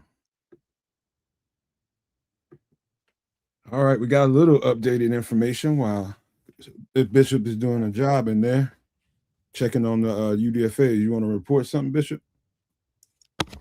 Yeah, right now, what we have as far as UDFA signings, starting from the top, Jaron Crump, offensive lineman, Utah. Caden Barnett, offensive guard out of Wyoming. Miller Moss, quarterback, Louisville. Casey Ezemume, cornerback. Gabriel Palacencia, kicker out of San Diego State. Coleman Bennett, running back, Kennesaw State. And now recently, Skylar Thomas, safety out of Oregon State. We also have some mini camp invites. Right now, we have Dane Walter, offensive lineman out of University of Wisconsin La Crosse. Josh Kreutz, everybody should know that name, center out of Illinois. And Terrell Tillman, defensive end out of Texas Tech. Is he related to Peanut Tillman? We got Josh Kreutz and Peanut Tillman's kid? Him is Tillman, and Tillman is Tillman. So no, okay. no relation. What was the last one, Bishop, the edge rusher? Terrell Tillman, out of defensive end out of Texas Tech. Rotational player. I remember seeing him. And then, of course, Josh Kreutz, center. We know whose son that is. And let's Who can see also play where guard. Coleman Bennett, a running back out of Kennesaw State, 5'11", 205-pound senior out of Fort Lauderdale, Florida. Oh, you're a Florida boy. Arm length 31.1, hand size 9.25, 40-yard dash 4.68, vertical 31.5, bench reps 17. Broad jump is his only green at 10 feet 4 inches.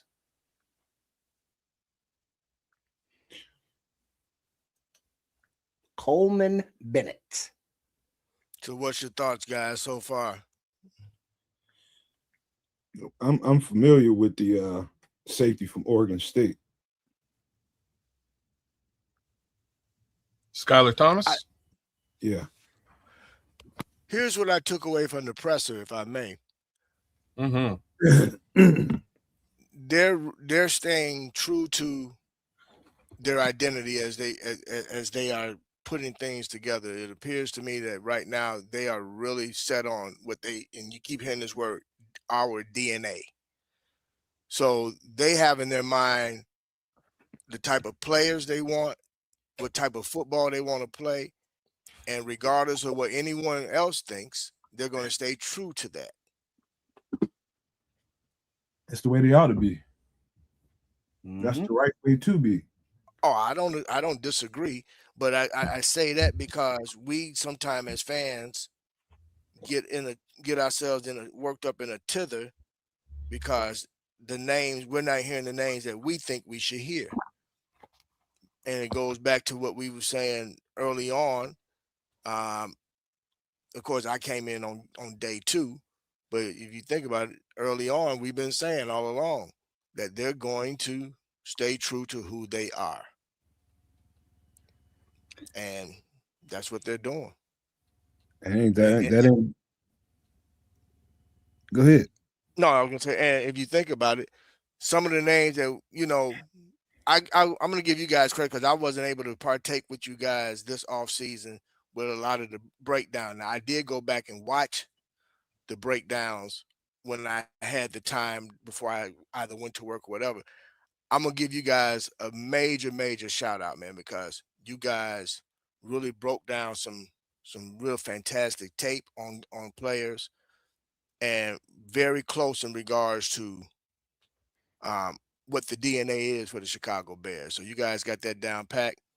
Of course, I just want to continue to encourage you guys to keep giving the fans that type of information, man. Nobody else is out here doing that.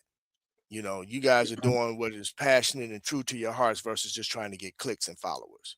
So stay on top of that.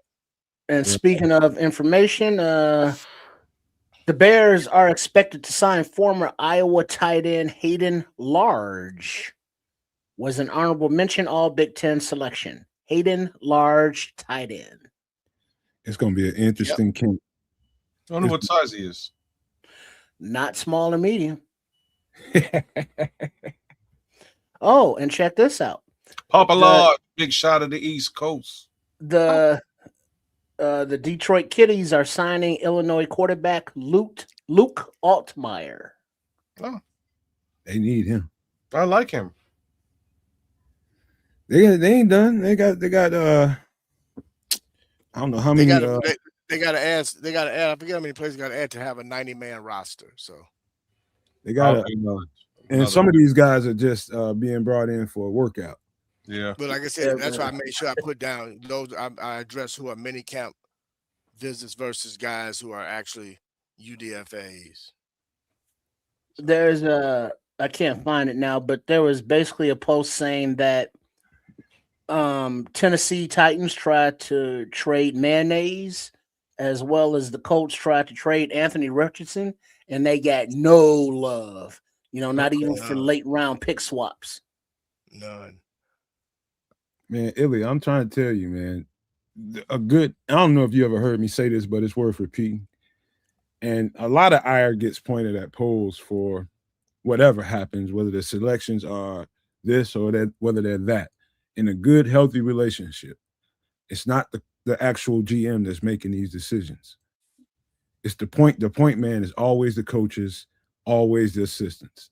And he goes out with that information and goes and finds those guys. But at the end of the day, why in the hell would he drive something that the coach doesn't want? Why would he? That relationship ain't gonna last very long. Right. So, I mean, I understand where you're coming from, but anything you don't like here, you just blame the coaches because this is what they wanted. You know, and I don't understand the concept of I'm the general manager. I like this prospect. I'm drafting them. Coaches, figure that shit out. That don't make good sense. That's not a fruitful relationship. That is not gonna last if that actually is the case, which I doubt. Did Gabe Akers get drafted? I don't know. I don't remember seeing his name get called. Yeah, he got drafted way earlier. By who? You don't remember? I can find out, but it was in like the offhand. I can find what out. is this? The offensive lineman Caden Barnett, 6'5", 320 pounds. Gabe Akers went to the New England Patriots at 55, 2 picks before us. There you go. 1 pick before us. I thought it was 2, but all right. 1 it was. No, it is 2. Sorry, my bad. No, there you go. So it's like, yeah, we got to get out of that habit of saying, hey, a good pick, that was Ben Johnson and them. Bad pick, fire poles. It's a team effort, so to speak, literally and figuratively. Yeah, the Patriots, man. I mean, I like what they're doing. If they like it, I love it. You know what, man? I'm gonna say this, man. And I think we said this last year at the start of this new regime. I'm actually proud of the fact to say I'm actually proud to be. I've always been proud to be a Chicago Bears fan, but even more so now because I really feel like we have a real organization that's making real football decisions. And, you know, we can't say that we've actually had that in the past. Man, all I know is I appreciate you giving the shout out to us for all his work.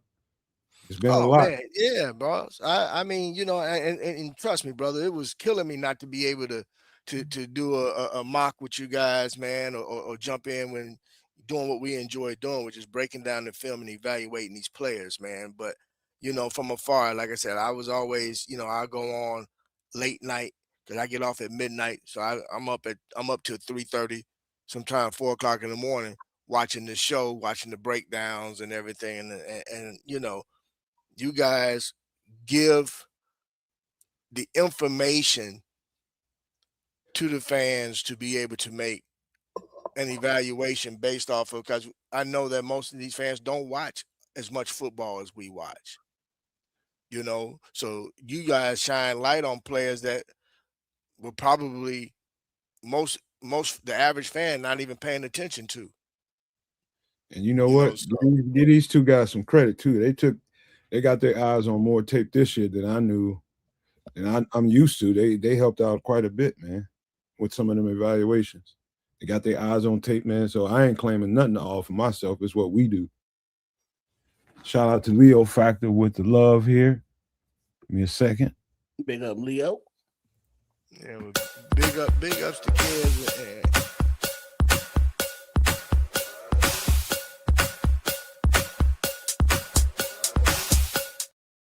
Shout out to Leo for the $4.99 super chat, man. We appreciate you, bro.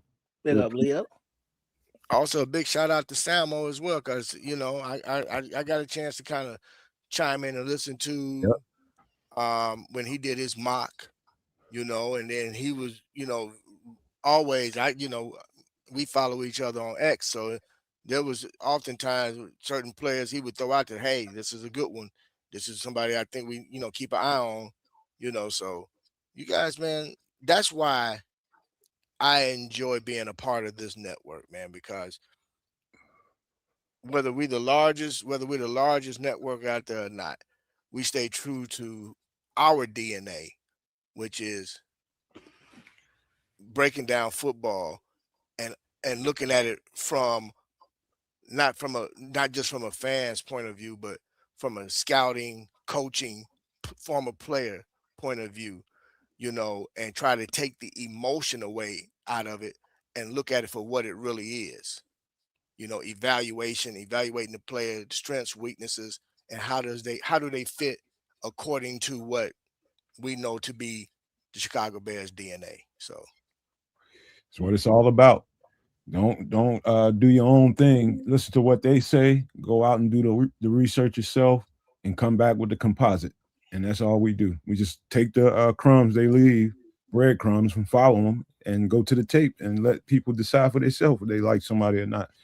But that's all we do. Literally, just go listen to what they say. They'll show you what they like by way of what they acquire. And so that made the process much easier this year, just knowing what they're kind of looking for. you know, and that's why I was able to really be able to, going into day 2, realizing, you know what, I said, if we take somebody far as that D line, it'll be much later on in the draft process, because I figured based off of who they had added via free agency, that was DA, you know, decide, hey, I know these guys can do what I need to do now, you know, and plus next year is going to be a much better draft when it comes to D tackles, edge rushers, offensive linemen. So these guys, man, they get paid the big bucks for a reason. You know, I was just saying to them probably a few shows ago, and we're going to get ready to wrap this thing up. We've been here 8+ hours, 8.5 hours.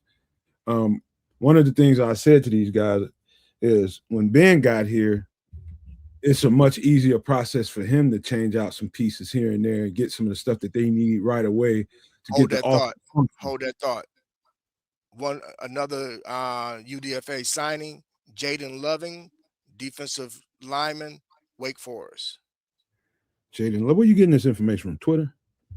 No, brother, I'm on the Bears wire, bro. Okay.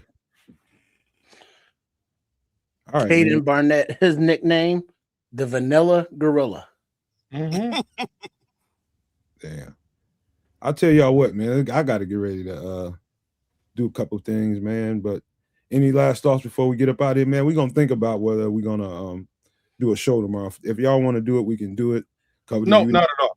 Let's do a show on Wednesday, and let's kick some ass on Wednesday. We can spend a couple of days actually looking at stuff. Hey, Trish, how did we know that was coming? Well, yeah, that's why I said. Brother, we've been doing shows since I knew Wednesday. Kez would say we wait till Wednesday. Give a brother a break, man. Wednesday, Thursday, We cover Friday. Wednesday, man. I don't got no problem with that, man. We need. Okay, we love y'all. We love this, but like, fuck Okay, you. real quick, did you Bishop? I don't know if you I know you said names, but Jaron Kump, center, Utah. I don't remember that one. But Skylar Thomas, safety, you said that one. Skylar Hayden Thomas, Large, safety, Hayden Large, and then Jaden Loving. and defensive Dane lineman. Waiter. Big Dane shout out to Waiter, East Coast. offensive That was lineman just- from University of Wisconsin Lacrosse, and then Yeah. edge out of Texas Tech for a tryout, Terrell Tillman. Yes, Hey, sir. hey, Ron, what was the question? I might have missed it. Shoot it again for me. What was Romanowski asking? I don't know. If you see it, And pull it. draft a gadget wide receiver. Who is he? Oh, yeah, Xavier Thomas. Xavier Thomas, LSU. Yeah, check out Xavier Thomas there, Ron. You're going to, boy, you're 4.28 is all I got to say. You figure out the rest on when you watch them highlights. Fastest Man, Kansas whip proof, by bro. Bears. And If you know actually, Ted, he can't crack shit on him. yeah, Man, whip and bounce actually, off the Ben Johnson gave the reason for drafting that young man. He said, I needed to put somebody around who complements what both our Rome and with Burton. Rome and Burden, yeah, what they do. He said, now I'm gonna force defenses to have to decide who they want to cover, because now I can stretch the field. I got a burner, and he can do it all. So Sorry about that, Ron. I didn't see it earlier. But hey, any last thoughts before we get out of here, man? man, I do, I didn't brother. realize We've we've been at this 8 hours. You're right. Yeah, No. 8.5 hours later. I think we've given every possible thought that we can, but I think we can all take a little bit of a breather, take a couple of days to actually check out these players, and we can have a bit of a better discussion on these players and what we thought this draft really was on Wednesday for some extra sauce. And the facts are, I trust this staff now, and I can say that out loud. And I hope that this all turns out the way that we all kind of think it's going to turn out. And that being said, this was a 2026 Chicago Bears NFL draft, y'all. I think we did pretty damn good. Yep. Big up to Samo for coming through. Big up to Sean Sierra coming through. Superbat. Big up Hell to yeah. the Bishop for coming through. My man. Thank Yeah, you I for mean, having me you as know, always, so- fellas. Yes, sir. Big up to Appreciate it. all the No Maniacs for pulling up and commenting and sharing with us. On the Nomad Network, on at Kids of Canuck and Sports Chicago Style. Much love to all of y'all. Beautiful. Give us a like, share, subscribe, a little bit of love, and Nomad, take us away so you can get some chicken wings, man. Well, it's the bathroom, really, but I You just gotta boo-boo. encourage. Don't do any eating in there. Well, I would no, Well, encourage. sometimes I mean, if it's not if it's a it's finger that hot food, you be dog, all bro. right. Hey, kids, it's that hot Huh? dog, bro. It's You going. know, the Okay, poutine, all the right. poutine is not what you take in the bathroom to eat with you. You You don't take nothing but a damn phone or a book, damn Bible, whatever you need. Take your phone with you, bro. Don't be taking no advice from Triple R on this one, man. Trust me. Pretty cool. Hey man, go to the send me an email again, man. Send me another email. We got to get that. We'll get that straightened all out for you. But and I promise you, man, we're gonna get you in here. But the Yes, thing man, is, you'd be great. I don't have much to say, man. I really got to go to the bathroom. I'd leave you guys with these famous Boo-boo words. time. Keep track of the UDFAs, man. Give us a little bit of time to get them broken down so we can know exactly what we got. And we shall do that in earnest on Wednesday. But I got to leave you guys with these famous words. Love, peace, and hair grease, y'all. Yeah.